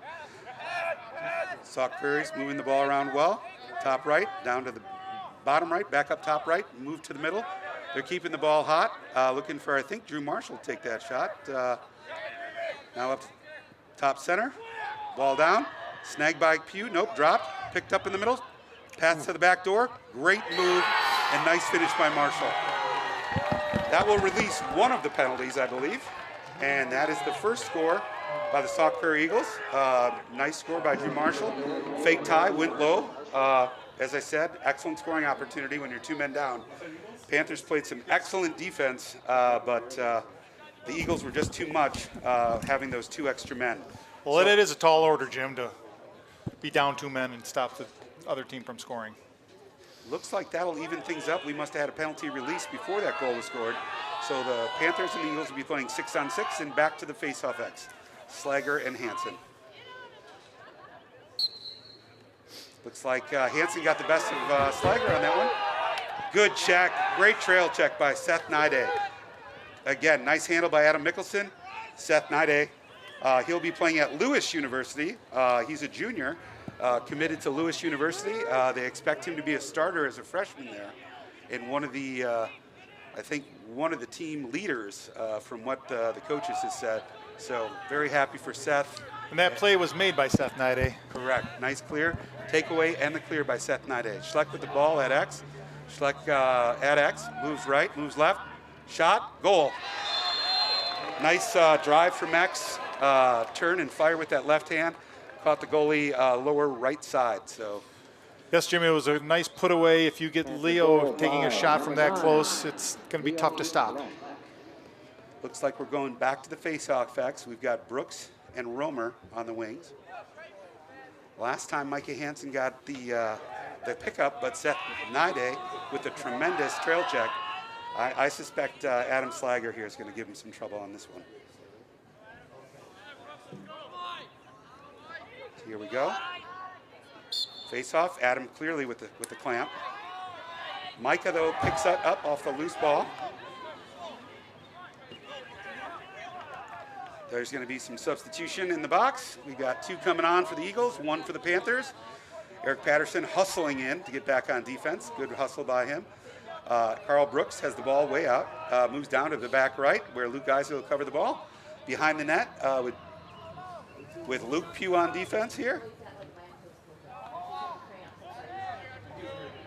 Might be Drew Marshall with the ball down there. And then Micah Hansen up top going on Joe Romer. He's going to dodge the short side of the alley. He's got Early him. slide. Good save. Great defense. Good save by the keeper. Good save. Way to get that loose ball clear to the crease. That's often a time where there's some sloppy goals scored. So Leatherbury with an excellent job sweeping that out of the crease. We got the defense. Good shot. Good save. Oh, little wide, actually. Micah Hansen tried to go to the 5-hole on that shot, Jim. Leatherbury was waiting for it. Ball's coming in at X. Adam Mickelson covering the ball. He's even with the goal, preventing that inside roll, making him move back outside. Adam staying with him, dropping it back down to the lower right, where Eric Patterson will be playing defense. Gave him the inside there. Oh, off the pipe, off the pipe. Good scoop by Joe Romer, looking for a clear. Who's his help? Rolls Cross back. field, rolls back, using his legs. He's going to get it over. Nice hustle by Joe Romer, breaking down the left side. Moves to the middle, runs the fast break, finds Drew Kesnick. One more down to Lake Rui and a goal. Nice job. That is how you run a fast break, Joe Romer. He ran it straight to the middle, made the defense commit to him, created the opening for Kesnick, and when that defender slid to Kesnick, Lake Rui was waiting on the doorstep. And once again, Jim, it's a odd man rush. When Joe Romer beats the defender, it creates an odd man rush, and Drew Kesnick could have shot, but he found Lake Rui right on the crease. Tough to stop that. Again, that was a diamond break, if anybody's wondering. They put the man top center, moved the two wings outside, and Lake Rui snuck in on the doorstep. So just beautiful execution of that break. Back to the faceoff X. Cameron on the wing. You got Seth Nide on the other wing with the ball. Great faceoff win by Adam Slager. Hansen runs through a pick. Here, Seth Nide with the shot and the goal. Seth Nide picks up the ground ball off the faceoff, sweeps to his left, moves back to the middle, and that's something you don't see every day, is a long pull scoring a goal like that. That's why he is going to Lewis University. And you can see why they want him. Yep, he's a great athlete in 3 different sports: wrestling, football, and lacrosse. And we do have a timeout on the field, so with 6:26 left in the second quarter, the score is 8-1 Panthers. We'd like to remind you that you're watching OCA Media Sports. Check us out at OCA Media for more exciting Panther action and throughout the season. I also did want to mention also that the OCA Media will be covering the Wisconsin GLL lacrosse tournament this weekend here at Breeze Stevens Field. So if you're looking for some more exciting lacrosse action, be sure to tune into the OCA Media. They'll be hosting what's called the Great Lakes League Lacrosse. Great teams from all over the Midwest will be here at the college level, from Wisconsin to others. I know that Michigan will have a team here, Ohio State, Notre Dame, Marquette. A number of great programs will be represented here. Mankato State, Winona State, just some wonderful lacrosse programs. It's amazing that all these schools now have lacrosse programs throughout the country. Yes, it is growing quite rapidly, especially here in the Midwest. Looks like we've got a flag, a legal stick. I think that belongs to Schleck.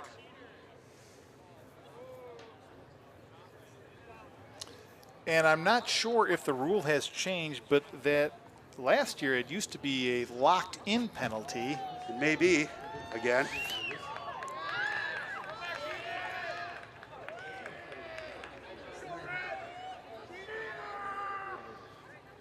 Boy, the Sauk Prairie fans seem to be interested in that one. Again, sometimes the refs make this call to even things out a little bit, but we will wait to see what the call actually is.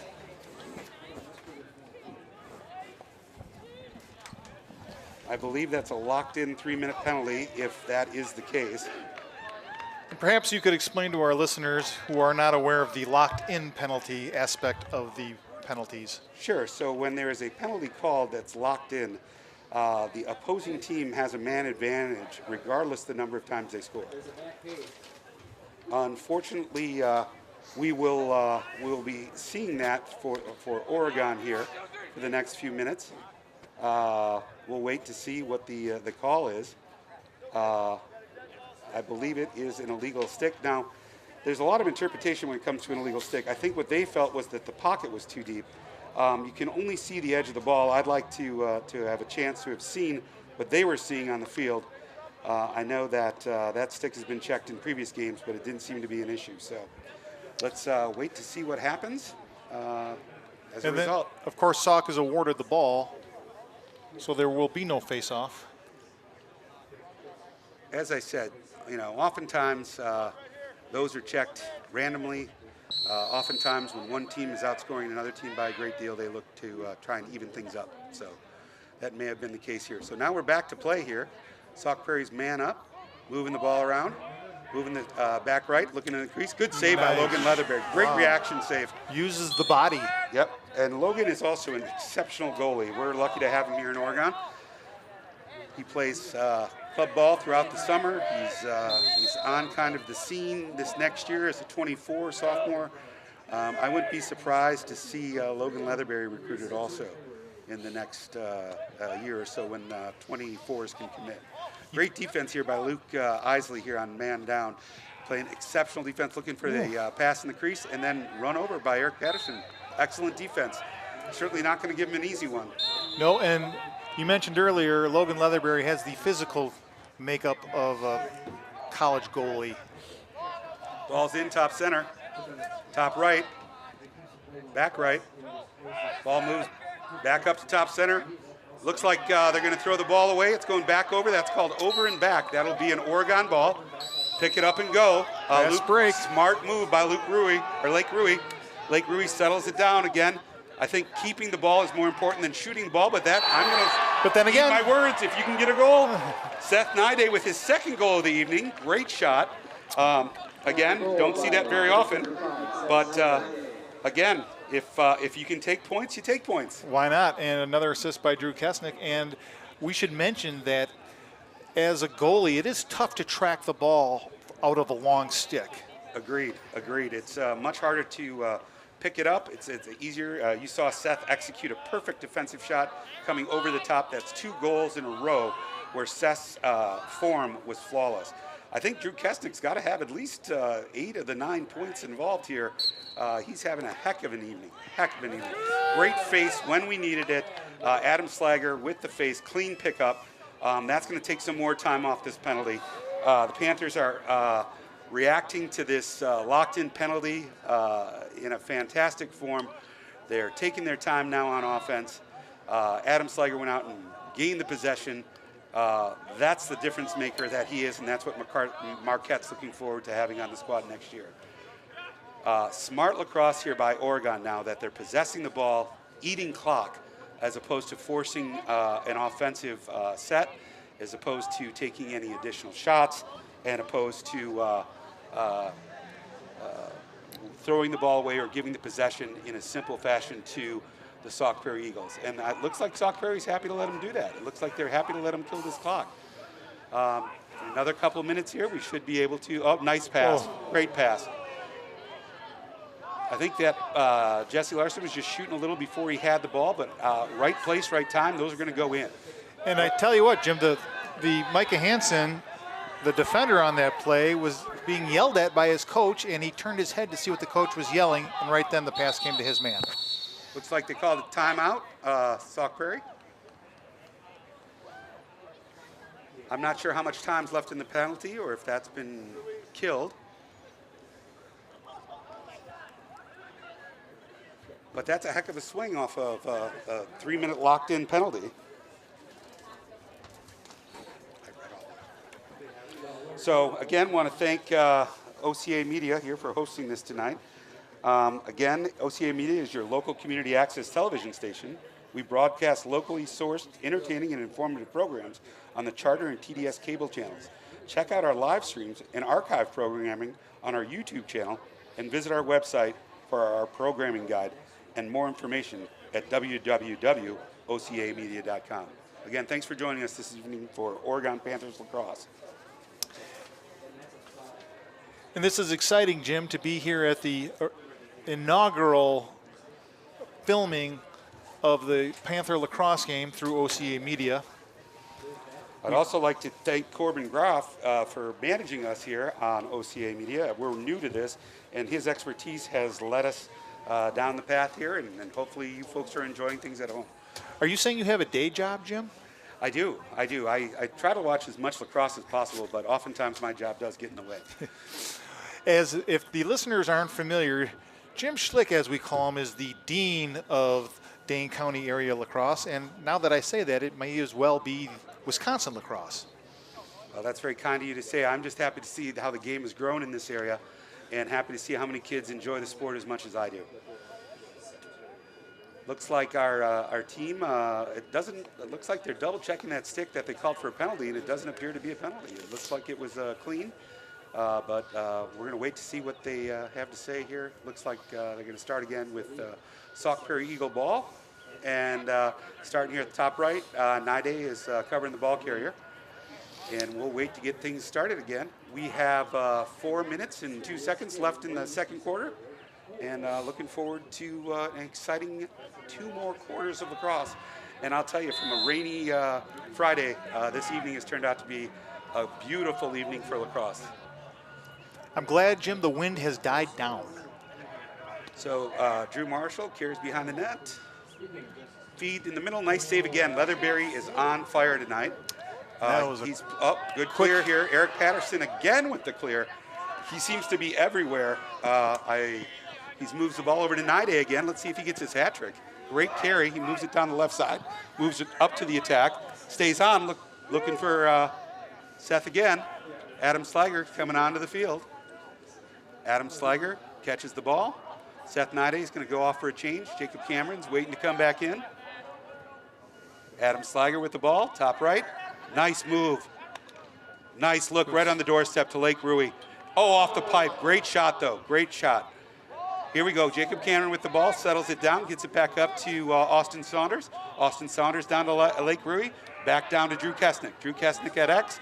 I'd like to see Drew go here. Looks like he might. He's got him. He has him. He's going to rotate one more round. Moves it up to the top right. Kesnick still with the ball, back right.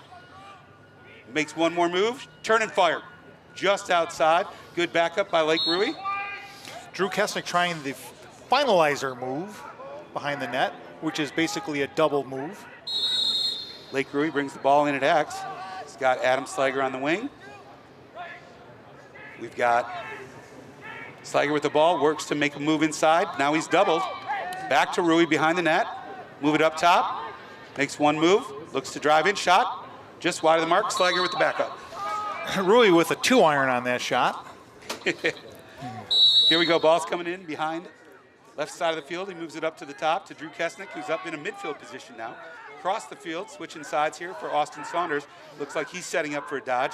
He's going to work his way left. Oh, he's got an angle. Good shot, just wide of the mark also. Here we go, Drew Kesnick's bringing the ball in. He moves back behind X. Oh, I think he's going to accelerate. He's got that burst of speed. Good shot, just missed on the inside pipe. But Lake Rui again with the follow-up. Backs it up. He takes it to goal line extended. Looks for Jesse on the cut. Picked up by the goalie. It was just intercepted by the keeper. Now we're riding again here. Good ride by Jesse Larson. A lot of hustle. A lot of hustle on the ride. Ball's coming in. Moves down to the offensive end for Sauk. Nobody has ball. We need to pick up ball.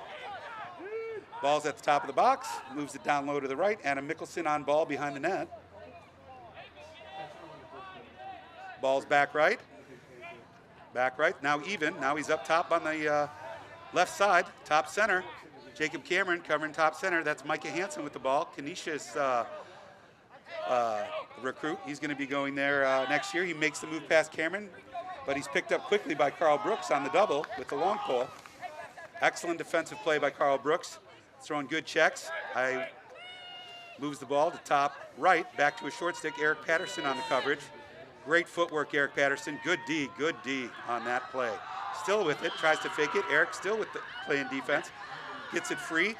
Looks like number 9 was insistent on shooting regardless of how good the defense was. Austin Phillips with the sidewinder.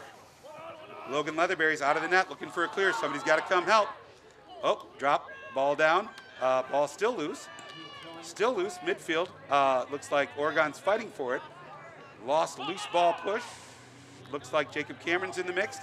Austin Saunders going for the man, picks it up. All right, failure to clear, I believe, or a timeout by Oregon. Smart call with 23 seconds left.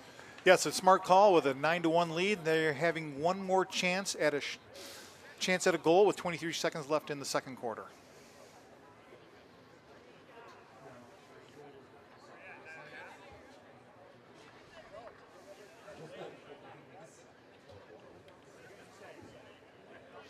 Well, Jim, I'd like to say that you can see how the game of lacrosse has evolved with the number of kids here that are going on to play college lacrosse. Again, it wasn't all that long ago, just a few years back, when you would see a Dane County area lacrosse game and you wouldn't have such numerous amounts of athletes going on to the college lacrosse game to continue their lacrosse career. And also, there's high-level lacrosse with a couple of Division I's and high-end Division II programs. You've mentioned one player's name several times tonight. Drew Kestnick is going to play Division I lacrosse at Detroit Mercy next year.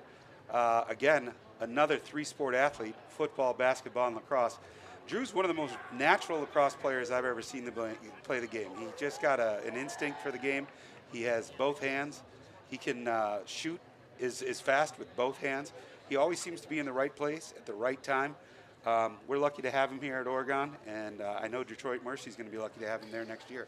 And I credit his father for all the hard work. I would agree. I mean, his father, without his tireless dedication, I don't know if Drew would be the player he is today.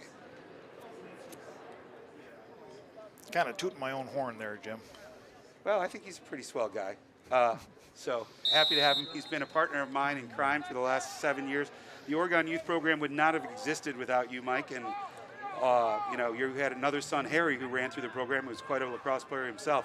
Drew, as we just mentioned him, the finalizer moves it around the cage. Loose ball on the left-hand side of the goal, still loose. Ball's up, picked up by Joe Romer, still loose. Looks like we're down to the end of the half. And that'll do it for us in the first half. Panthers 9, Sauk Prairie Eagles 1. And we'll be tuning out here for a few minutes and just letting folks head back into the intermission. I just wanted to mention, Jim, on the penalty for the illegal equipment. Again, there is it's a little bit of a gray area there. Sometimes, if it's a pocket issue, they can repair or reset the pocket, and they will let the player use the stick again. Other issues. Length, or if the head is bent or warped, yes, they oftentimes don't. It looks like the player is still using that stick. Looks like they've made an adjustment to the pocket.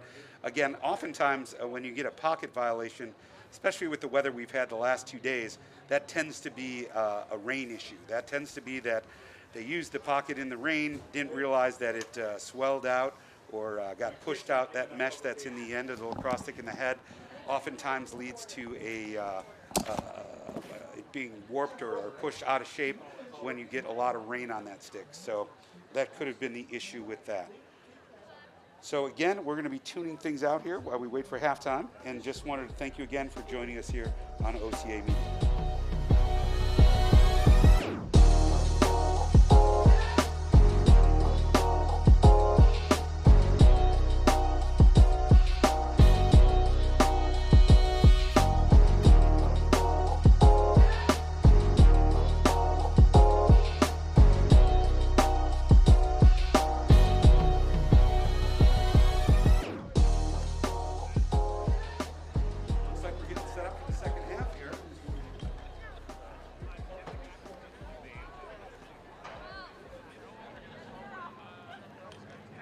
Ball's coming in now. It looks like it's going to be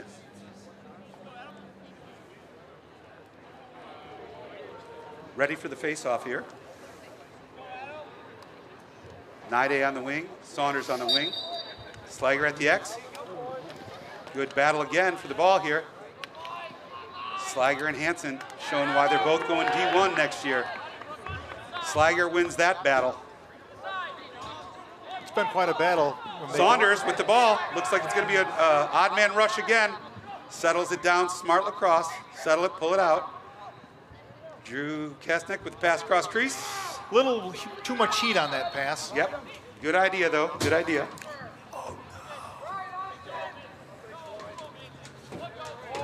Here we go. Ball's getting cleared now. Coming up the far right side. Defenseman's carrying for the Eagles. Lake Rui on the ride. Looking like he's going to ride him here, getting a little nervous. Back to the goaltender. They only have a certain amount of time to clear this ball. Still trying to find it, get it across midfield. Still haven't cleared the ball across midfield. I would say, nice check. Seth Naide with a heck of a check. Failure to clear on that ball.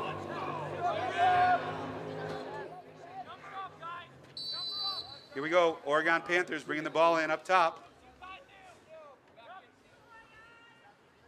Ball's down right. Back to Kesnick. He's the one with the hot hand. Keep finding him. Austin Saunders with the ball. Sweeping right. He's got his man beat. Looks to slide. Oh, good move off ball by Lake Rui. Nice handle of that pass. Looks like there's going to be a flag. Panthers get an extra position. Looks like just a ball thrown over Joe Romer's head. We're going to be coming in here on man up now, it looks like, for the Panthers. Let's see how it gets situated. Kind of what they call a buddy pass to Lake Rui. Right when he got the ball, the defender got there at the exact same time. It was good that he handled it. Looking for Schleck, I think, is the next man up on the man up. Not sure where he's at. We're starting with 5-on-5. I don't know who's coming in. That's not Leo Schleck. That's Aiden Leatherberry on the man up. Not sure where Schleck is tonight. Maybe the equipment issue. Yep, I think he was trying to get his stick put back together after that call. Panther throws it away. It's going to be rolling out of bounds, although Sauk Prairie keeps it in. They're still man down, looking to make the clear.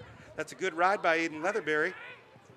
Yep, they're not letting him get that free clear. Now they're going to just heave it up the field and hope for a miracle. Oh, Luke Pugh has the ball. Up, Sauk Prairie Eagles pick it up. He's going to drive towards the goal. No stopping. I think he's got a head full of steam. Off the pipe.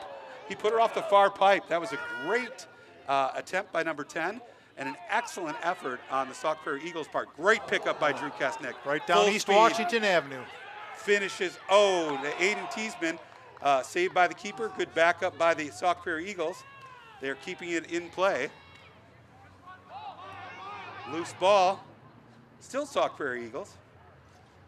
That's Micah Hansen behind the net, looking to clear with his legs. Drew Kesnick on the ride. Lake Rui with the ride. Micah Hansen with a great clear. He says none of that. He moves down, gets a possession, and it looks like that penalty's released. And we're going to have possession here by Sauk Prairie. So good job on their man down unit. Oregon with the failure to score. They move the ball across the top middle. We've got Carl Brooks on the ball, it looks like. He's been having an excellent night. Ball moves up top center. Eric Patterson on ball, another player who's had just an exceptional evening. Good footwork. Eric plays a lot of basketball. You can see it on the field, the way he moves his feet. For any of you young lacrosse players watching tonight, how do you play defense? You play with your feet. That stick's just a bonus. Move your feet. That's how you play defense in lacrosse. Great hustle by Logan Leatherberry on that missed shot. You also mentioned the athleticism. It's good to have good speed, but in lacrosse, you also need good breaks. Yes. Change of direction is very important. Here we go. Logan Leatherberry looking to clear. Finds Austin Saunders, who is also a punt returner. You want to talk about speed and athleticism. Austin Saunders is one of those players that if you blink for a moment, he's going to take advantage of it and make his way down the field. Slager with the ball, moves it out to Kesnick. Kesnick back behind the net to Teasman. Teasman's going to play lacrosse next year in Dubuque. D3 school just across the border in Iowa. And here we go again. Like I said, Austin Saunders with the move. He just leaves his player in the dust. It was a great look, excellent idea. That's like a distribution in basketball. Great effort. Again here, Drew Kesnick on the ride. Defense looking to clear it, and he's going to find Joe Romer down there. Good handle by the defender. Great handle by the defender. The ride continues, but it looks like Sauk Prairie's going to get the clear. And he's got a head full of steam. We'll see what he does when he meets Mr. Pugh here at the top of the box. That's what we want. Great check, Adam Mickelson. That's why they call him the surgeon, as you said, Mike. That is correct. He's got one of the best sticks. And you want to know how he developed that stick? He showed up and practiced every day and dropped the ball, picked it up, dropped the ball, picked it up, dropped the ball, picked it up. Great check. Great check. Doesn't look like the ref's going to agree with me. It looks like he got all stick, but I think the ref is going to be calling it Sauk Prairie's way. And Drew Marshall picking up the ball. Drew Marshall, Nide on Marshall. This will be a good matchup. He's going to try and outleg him. I don't know if that's going to be a good choice. Here we go. Ball's down on the attack, moves it down. Pugh covering the ball. They're even with the net now. Seth switches off. Seth Nide switches off to the ball carrier, number 5. He's at the top right. Seth with a good check. Strips the player. Looks like he'll be taking it away. Well done. Excellent play. Again, that's why he is Lewis's #1 defensive recruit. Here we go. Looking for the clear. Eric Patterson's jumped right away, but look at hit speed. He's moving it down the middle. Excellent clear by Patterson. Runs like an antelope, doesn't he, Jim? He does. Here we go. Ball's down to Drew. Looks like Schleck's coming on for the first time in the second half. Coming in at the midfield. Looks like we've got a short stick. Rui's pushing it. He's going to probably make a jump shot here. And that's he's stripped. That's his shot, Jim. He backs the defender down and then goes over the top. When you got size like Lake Rui, that's the reason you do it. He'll be heading on to play college lacrosse as well to Edgewood College. He just committed here last week here in Madison. A lot of folks may not know that Edgewood College, the D3 program, and they're taking a lot of local kids. I'll tell you, Adam Slager just scored a fantastic effort goal there. I think he dodged 2 or 3 folks, pulled it back to his right, and just let that cannon go. So. Yep, a sidewinder, Jim, and that, once again, if you're close. I like to see the number of Panthers scoring. That's the sign of a good team. We're not relying on one player. A lot of players are getting points. It looks as though that we're starting to work our way through the bench, which is fantastic, getting time for all our players to get a little extra lacrosse in and get ready for that long season ahead. This is only the Panthers' 4th game, currently 3-0, and it looks like they're on their way to being 4-0. Don't want to count our chickens before they hatch, as lacrosse momentum can change at any time. As an example here, Drew Marshall with the face-off win. Micah Hansen with the face-off win. They have not got it into the box yet, but it looks like they're going to meet that pretty quick here. So the Sauk Prairie Eagles back on offense. Last time they were jammed up, good strip by Seth Nide. Ball's on the far right. Eric Patterson's covering. Good feet, good bottom hand lift. Nice handle by Drew Marshall through the middle. I think he attempted an around the world shot, but Logan Leatherberry was there for the save. Logan has been everywhere tonight. Austin Saunders playing some good defense. He's not just an athlete on offense, he's one of our best defenders here with the Oregon Panther organization as well. Again, the team is coached by Kevin Bice. Head coach, Kirby Livingston, Nick Yielding, Tim Francis, Theo Lucas. We've got quite a staff here for John the Panthers. Murphy. And John Murphy, our goalie coach, who is from New Jersey. He actually played at Beloit College. He's really had an impact on our keepers and the program here in Oregon. Ball's tossed up to Schleck at the top center. It looks like he's dodging from top center, looking to make a move. Back pass over to Romer. Picked up by Rui. Rui, nice pickup. A little bit of a loose pass across the top. Picked off by the Sauk Prairie Eagles. Ride by Schleck. Oh, snagged. Drew Kesnick. Great goal. That's an individual effort. So team ride. Drew anticipated that pass back to the goalie, got himself between the ball and the keeper. Great one-handed snag and a finish up top. Drew is having one of those nights where you just can't stop him. Yep, and the play was made with the interception, the defensive play, and then again he was 5 yards in front of the goalie, and there's the put away. Yep. I'll tell you, not only has his father had an impact, but his mother, Mary Lynn Kesnick, has had a huge impact on his lacrosse play. Drew oftentimes breaks down goals, rides, attack plays with his mother. when they get home after games. And Mary Lynn probably knows this sport as well as anyone. Great pickup. Clean win. Adam Slager down the middle shot. Save. Goal. Nope, that's a goal. That's a goal. Initially, the goalie made the save, but it bounced over his leg.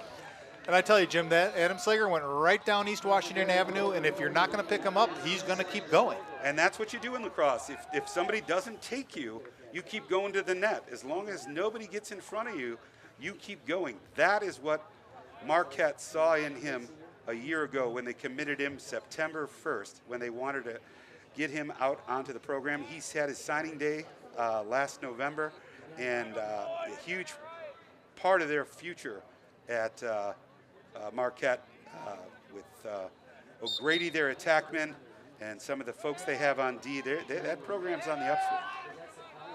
Micah Hansen with a clean win on that. I think I jinxed Adam with my praise. Shame on you. Yep. And Joe Romer is going to pick up a flag here, but I'll take that flag. It's a hustle play. Looks like they're throwing a lot of extra bodies out there. From everybody. I think the Sauk Prairie Eagles are getting a little frustrated, and Oregon's retaliating a bit. So I'm hoping that's not the case. I'd like to continue this to be a pretty clean game. And I know that a lot of these kids play together in the summer, so I know there's friends on both sides of this. That's one unique thing I think about lacrosse is that you may have rivalries during the season or of your high school season, but many of these players play together in the summer, and they really do have a great deal of camaraderie, if that's a word. There it is now. You just made it up. I like it. I think it's camaraderie. Yeah, I'm going to go with camaraderie. It's kind of like strategery. Yes. Yes. So I believe in that. I believe it was a interference call. So a man up. Looks like Seth Nide again. He has been everywhere. Here he goes. Again, look at that speed. Great effort. I think somebody just rode him out of bounds, but that was a heck of an effort. Heck of an effort on Seth's part. Did he get out, or did they call timeout? They may have called timeout. I think they did. I think that's going to remain Oregon possession. That's a heck of an effort and a great call by the coach. I believe so, Jim. And you can see Seth Nide has a protective sleeve on the right leg. I believe he injured his knee. I believe it was a knee during wrestling season. True, but it doesn't seem to have slowed him down any. I think he's recovering nicely, and if I could run that fast without a knee brace, I'd be thrilled. I believe the inside word, I can't confirm this, but I think he now has bionics in his knee. Yes, that could be the case. He sure plays like it. Either that, I heard it was titanium or perhaps even plutonium-238. Could be, but that would be a danger to the other kids on the field. Again, we can't thank you enough for being here with us. Again, OCA Media is your local community access television station. We broadcast locally sourced entertainment and informative programs throughout the year. So again, check us out at www.ocamedia.com. And for those of you who weren't listening in the first half, again, we want to thank Corbin Graff for his leadership here in the booth and his exceptional film work tonight. So we're getting back. We have 3 minutes, 11 seconds. It's been a little slow paced here, I think, in the second half. It appears that, Oregon ran away with it in the first half. They're starting to slow things down, but it looks like they're doing a great job. And we've just had an official join us by the booth. We want to thank them for doing a great job tonight. Officials in lacrosse are few and far between, so we appreciate everybody who comes out and helps us have these high school games. And I believe, if I'm seeing it right, I believe Leo Schleck has the stick he started with. So I believe it was a pocket issue that they were able to correct, unless he changed sticks. Can you tell? It looks like the same stick. It looks like they may have corrected the pocket, and I think a lot of it has to do with that rain yesterday. His pocket probably got stretched out. So great clear. Again, the human clear, Austin Saunders takes it from one box to the other. It's really a luxury to have a player like Austin Saunders on the field who can take the ball from one end to the other. Looks like Leo's waiting for the team to get set up with all 6 players. Joe Romer joins us, comes down the right side of the field, makes a move inside, still has the ball, waiting to see, move the ball across the top over to Joe Romer. Nope, Austin Saunders up top. Looks like there's going to be a sweep play. Austin one-on-one with Micah Hansen. He has a step, shot, goal. Oh, nice shot by Austin Saunders. That is a rip, upper left hand. That shows you Saunders' athleticism his speed, his strength, and his knowledge of when to let that shot go. And that's his shot, Jim, with a little bit of liquid smoke on that shot. Absolutely. Bingo. Right in the corner. Here we go. Looks like Adam Slager's coming out again for the face-off. 13-1, 2:30 left in the third. And again, thank you for joining us here at OCA Media. Looks like there'll be another face-off. These two Warriors are just battling at the X. That's a lot of face-offs for anybody to take. But this is why they're going to play D1 lacrosse. Good effort by Slager there. That's a heck of an effort on the dive. Who's on that face-off? Is that Drew Kesnick doing it all tonight? Pick up Rui? Nope. Ball down. I believe Ty Zurwick is in the game. Oh, is that Ty Zurwick, number 4? That's great to see Ty out there. Tall, lanky attackman, 6'4". He has nothing but potential right here. Lean. Speed. Jesse Larson, Aiden Teasman, Seth Nade covering the ball. Good check. You heard that stick. Good check. Great takeaway. Well done. Here we go. Drew Kesnick with the clear. You want to talk about a human clear? Here it goes. He's got numbers. He sees Jesse in the middle, finds Teasman on the outside. Shot save. Fiddlesticks. Looks like we're going to be turning the ball. Nope. Great hustle by Jesse Larson and Teasman battling for the ball. Needs to look up. Needs to get that head up. Move the ball up top. There we go to Joe Romer. Over to Drew Kesnick. Now playing midfield. I like to see this. A short stick versus Drew Kesnick. Nice move. Another nice move. Gets him through traffic. Pass. Good idea. Look to Joe Romer on the pass. Still loose. Picked up by the Sauk Prairie Eagles on a clear. Looks like his own player can't get out of the way. That's a nice pass, nice catch. Joe Romer again at the line playing some defense. So we got Drew Kesnick, Leo Schleck, 2 attackmen out playing midfield defense. And we've got Joe Romer as the third. Generally we like to have a 4th pole out there. And generally we don't like to get our attackmen caught on D. But it's good practice for everybody. Leo Schleck shows that he's going to double, but comes back. And this could be perhaps, Jim, a factor in Drew Kesnick next year at Detroit Mercy will be most likely a midfielder. Oftentimes you see that as players move from high school to college lacrosse. Some of those shifty attackmen end up getting an opportunity to play midi where they can get some more one-on-one opportunities. So especially against a short stick. There's a cutter. Looks like he figured it out. Good shot, great save. Again, Leatherberry is there. He tracked that ball well. Yep, and it looks like ball's coming in.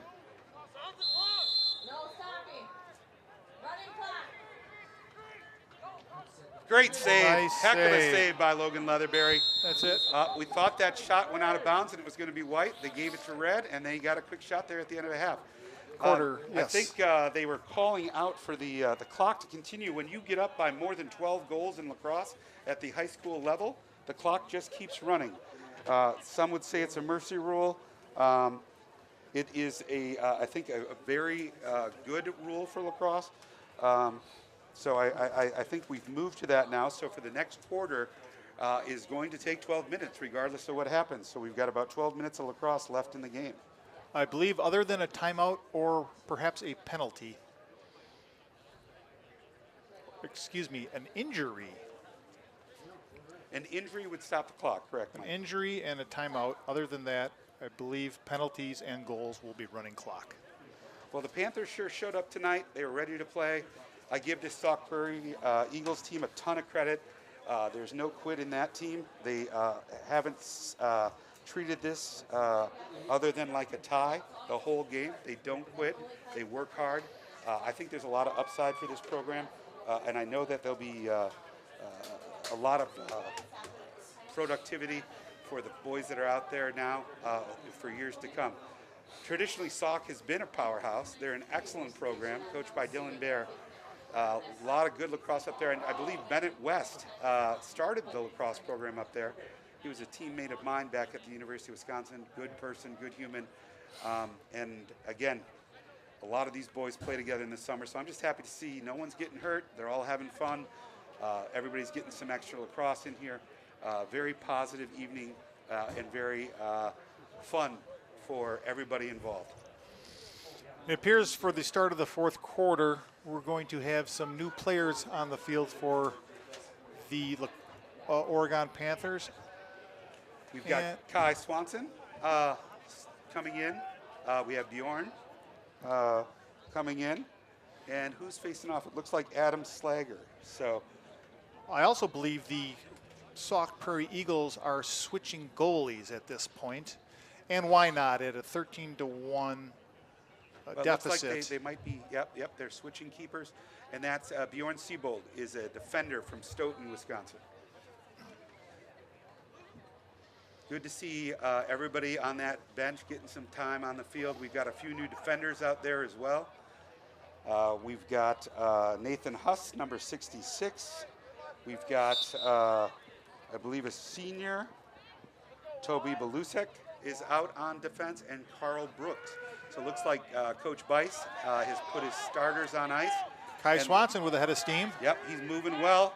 Smart lacrosse, settled it down. Aiden Leatherberry out there, calming things down.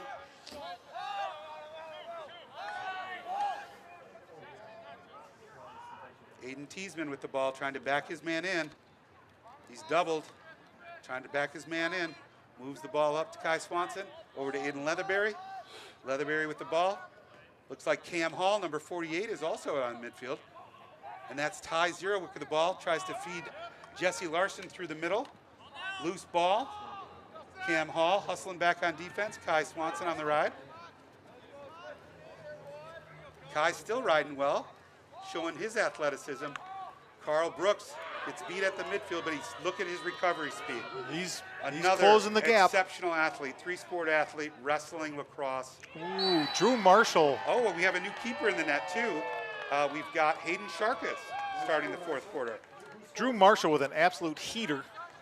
And I think that's the first shot Sharkus saw, and it was not a slow one. It was a fast shot. Yep, and Drew Marshall put a little flame on that shot. That's why he's going to play for the Saints. That's correct. That's what they recruited him for, that hammer. So ball's coming back in. Slager's still taking the face-off duties.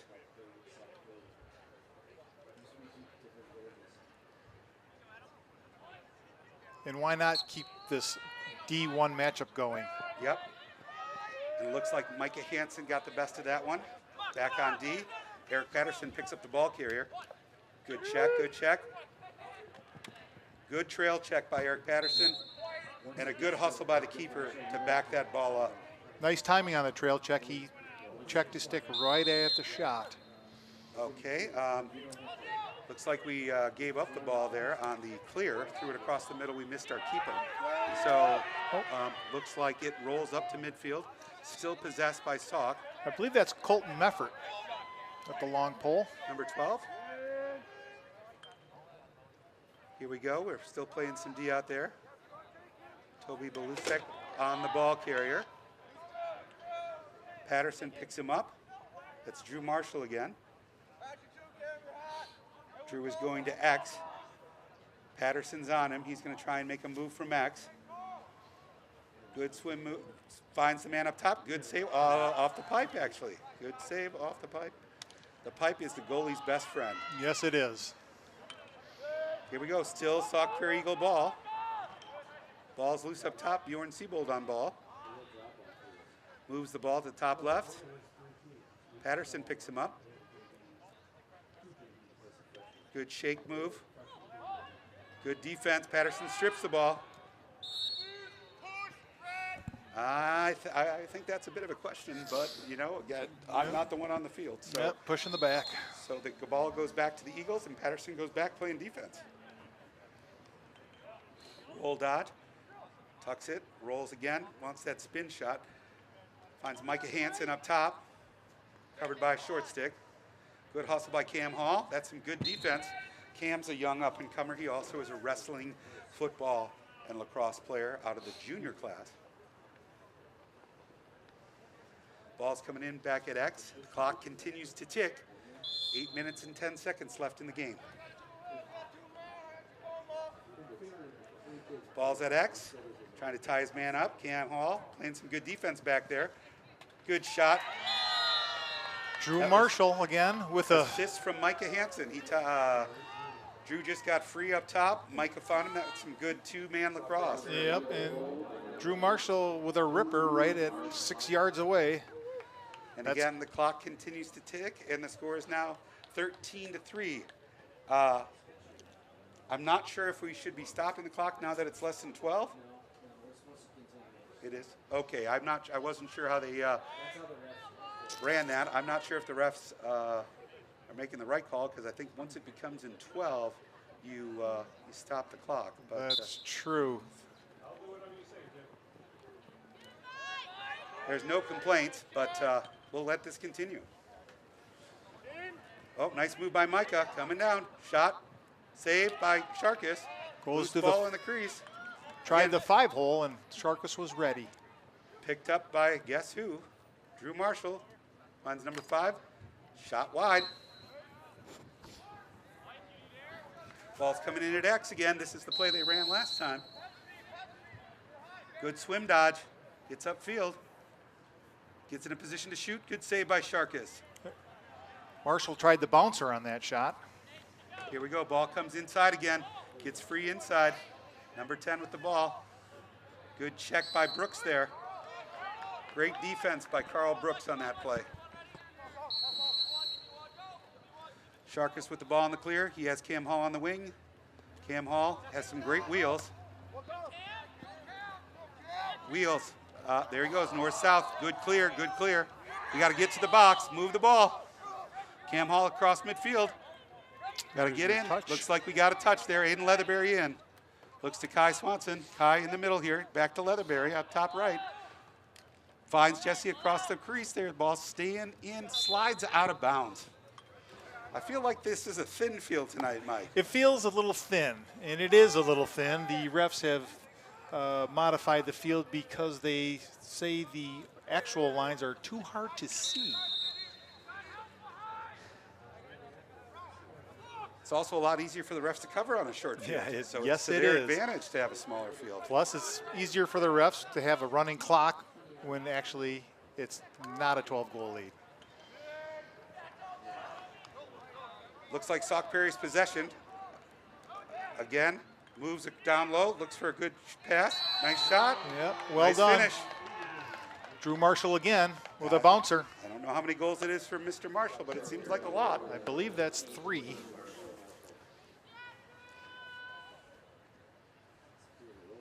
See what Bice here does with his bench. Looks like Preston Collins is coming into the game. He had his first goal last night in the JV affair against Wanakee. Nice.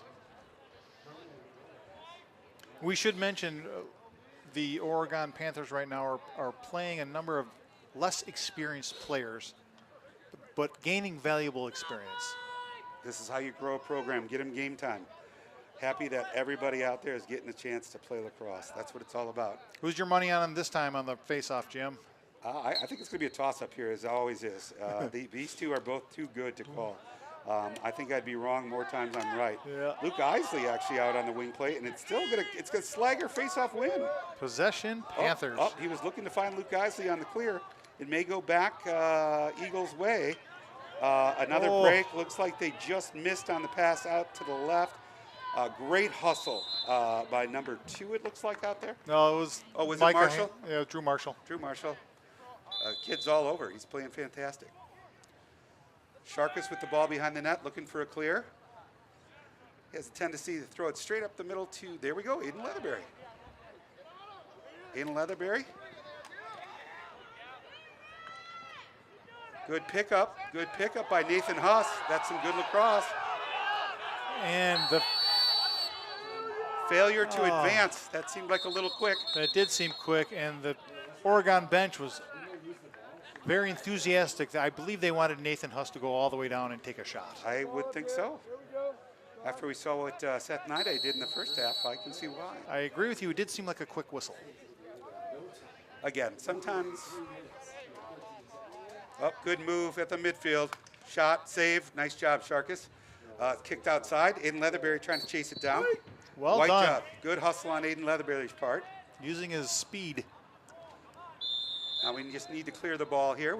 Goes over to Sharkus once again. Adam Mickelson is on the field with a short stick. Nice. Look at this kid is versatile. I love watching him play. I wouldn't be surprised to see him go. He should turn the corner there. Great job. There he goes. Use it. Oh, good look. He was leveled at the midfield, but pops back up. Seems like a high hit, but not in the eyes of the I think referees. with 2 minutes left, they're kind of letting him play. Yep. I will say that Adam Mickelson is going to be continuing his lacrosse career at the University of Wisconsin next year, playing for legendary coach Hal Rosenberg, who's been coaching that program for the last 50 years.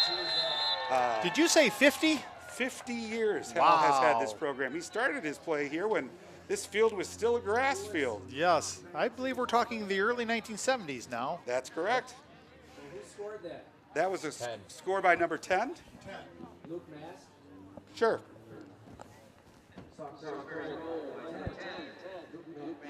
So we got a minute 55 left. Clock continues to run. Score is now 13-5. It's not as close as it sounds. I think the Oregon Panthers have taken most of their starters out, and they're just running through this fourth quarter. I will tell you, though, that I love this energy from the Sauk Prairie Eagle team, that they just keep fighting. Just no quit in them. Right, they're not going to give up. They are not. I love to see that. I believe this is Colton Mefford on the ball, covering Eric Patterson. Those are summer teammates. They played for the legendary program Dane County Coyotes, which is no longer in existence, but that team won several summer championships. Moving the ball around, Preston Collins over to Austin Saunders. Austin Saunders with the ball up top. We got Eric Patterson down on the offensive end. Moves it down to X, just missed, a little low on the pass. We're down to our final minute of play. And again, we want to thank you all for joining us here at OCA Media this evening. And we're looking forward to being back here against I believe, I'm not sure. See here who our next game is against here. I just need to take a quick look. I believe it's perhaps, nope, I don't see it on here. It might be the Spash group. Nice save. Yeah, Spash is out of Stevens Point. So we're, again, moving the ball well. Eric Patterson with the clear. Out. He's done he got a little bit of a slash there, but no call again. Heck of a job tonight with Eric Patterson. Eric Patterson has had a great evening. I hope to see a goal here. I believe he wants to score. And he does. That is just one heck of an individual effort. That was a great individual effort by Patterson. Nice to see those defenders get a chance to score goals. And if anybody deserves a goal like that this year, it's Eric Patterson. That kid puts the hours in, never misses a practice, never misses a workout, and he plays throughout the year. Looks like the teams are not even going to face off again. And you can see, Jim, the enthusiasm and the excitement on the Panthers bench when Patterson scored that goal. So here's the final. Oregon Panthers 14, Sauk Prairie Eagles 5. And again, we want to thank you and thank OCA Media for hosting this event. And a final thank you to Corbin Graff for the great film work tonight and his exceptional expertise working the sound, working the camera, just getting us set up for a successful evening. We couldn't have done it without him, and we couldn't have done it without OCA Media.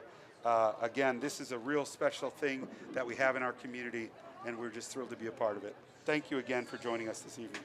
And you've done an excellent job yourself, Jim. I'm surprised you have a day job. I would have thought you would get paid thousands and thousands of dollars for this. Well, I'll tell you, when I work with a professional like you, Mike, it makes it easy for me to do my job. So thank you for the evening, and thank you for all your insights. Well, thank you.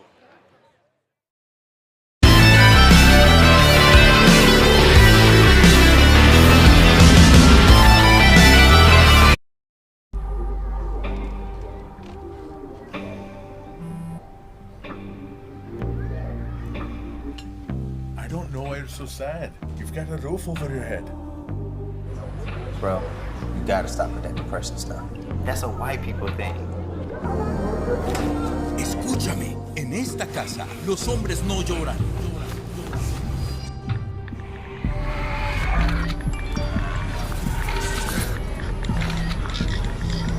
You alright? It just feels like it's coming from everywhere. Do you want to talk about it? Thanks for hearing me out, bro. Appreciate it. You can talk to me if you're feeling sad.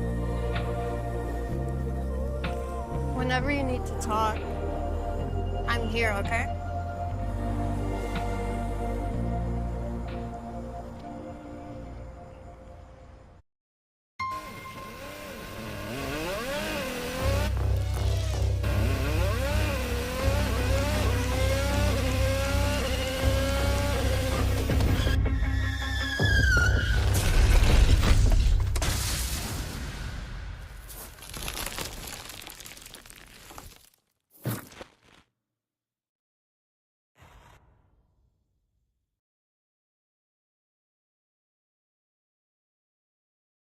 you want to meet a family with a transgender kid? Here we are. Max loves to do backflips. Max loves to play his ukulele. Max loves to just be a kid and just be himself. When I found out I was pregnant, all I really wanted was a happy, healthy, whole child. And that's what I got. I think it's really important for people to know that trans kids don't have a political agenda. They are just kids. Like any parent, we love our kids unconditionally, and we will never stop fighting for them. Stand with us. Protect our families. When it comes to making plans, you are the best. The same way you plan each detail for those moments, start planning to protect you and your loved ones from a natural disaster. Protecting your family is the best plan you can make. If you're buzzed and doing this to make yourself feel okay to drive, you're not okay to drive.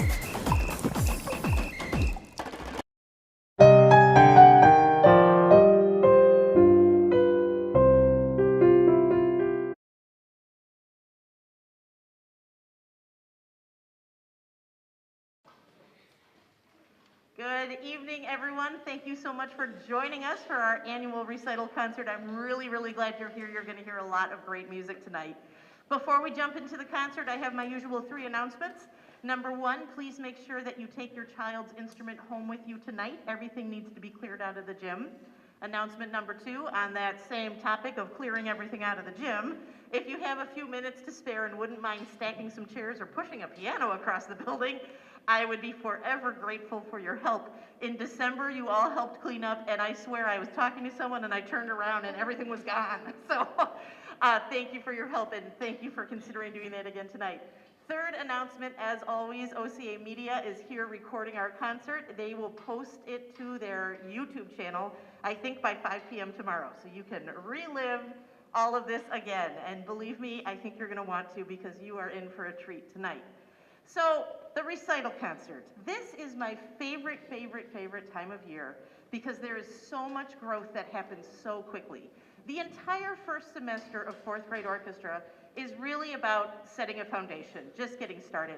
Playing any musical instrument is a giant undertaking, but a string instrument in particular is very physically complex. We've got these 2 arms twisted around in these weird ways. The 2 hands have completely different jobs. And every single time you draw the bow, you are crossing the midline.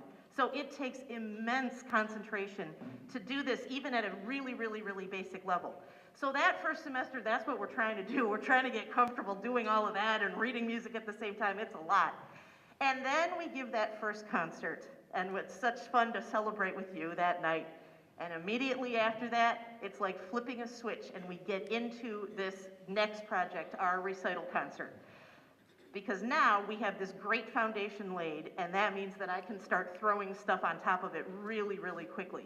And that's what I do. For about the last 10 weeks, every time the kids have come in for a small group, they've gotten a new piece of music. Not a long piece of music, and something they probably recognize, a classic like Ode to Joy or Twinkle Twinkle, something that you're going to hear tonight, great music that has stood the test of time by lasting for centuries. But each of these pieces of music is very specifically chosen because it teaches a new skill on the instrument. It teaches a new knowledge outcome like key signatures or time signatures. And it has really interesting potential for extra musical objectives. And we don't talk about that a lot in concerts because you're here to hear the kids play. But if you're wondering, like, what sort of stuff, like extra musical stuff, do you do with Ode to Joy? Well, I put it in your program for you. Page 2, I gave you a list of some of my teaching objectives as I teach each of these pieces. So we have all kinds of interesting conversations and creations and things going on all the time. It's not just learning how to play the pieces. But of course you're here tonight to hear the pieces, so we will get right to that. Every week as the kids get a new piece from me, they get enough instruction to know how to start working on the piece. And they take it home and they start working on it. These are not easy things that they can play right away. This is kind of long-term stuff. But they go home with that first piece, which is Twinkle Twinkle Little Star, and the next week they come back and I throw a totally different piece at them, and then I say, and by the way, I'm going to hear each of you play Twinkle Twinkle Little Star. And the next week I throw a new piece, and then by the way, today I'm going to hear you play Twinkle Twinkle Little Star and Ode to Joy. And so they start to build up this repertoire and start to get really good at these pieces. And a few weeks into the process, they choose which pieces they would like to focus on, and they really go in with laser focus. They play them for me every week. They get feedback every week, and kids who really take it to heart and go home and practice that piece with that piece of advice, their playing just blossoms. And I hope that you have heard this over the weeks, that, you know, it sounded pretty good, and it sounded, yeah, it was better. And then all of a sudden one day, like, it just sounded beautiful, because that's what happens at this time of year. It's really, really wonderful. So I'm going to tune one more instrument, and then we're going to start our concert. We are starting with a round, Scotland's Burning. Talk about pieces that have stood the test of time. This was first notated back in the 1500s. It's a great piece. Kids always love this one. I'm going to split them into 3 groups, and we're going to play this round for you to get started. And then we'll get into the recital pieces, the pieces that they chose to study. After each of those pieces, I'll have them stand to be acknowledged, but we're just going to just blaze through the whole program. And then I'm going to talk to you one more time before our grand finale, the fiddle tune. But I hope you enjoy Scotland's Burning, and then all the wonderful, wonderful playing that you're going to hear after all the work these 10 weeks. Enjoy.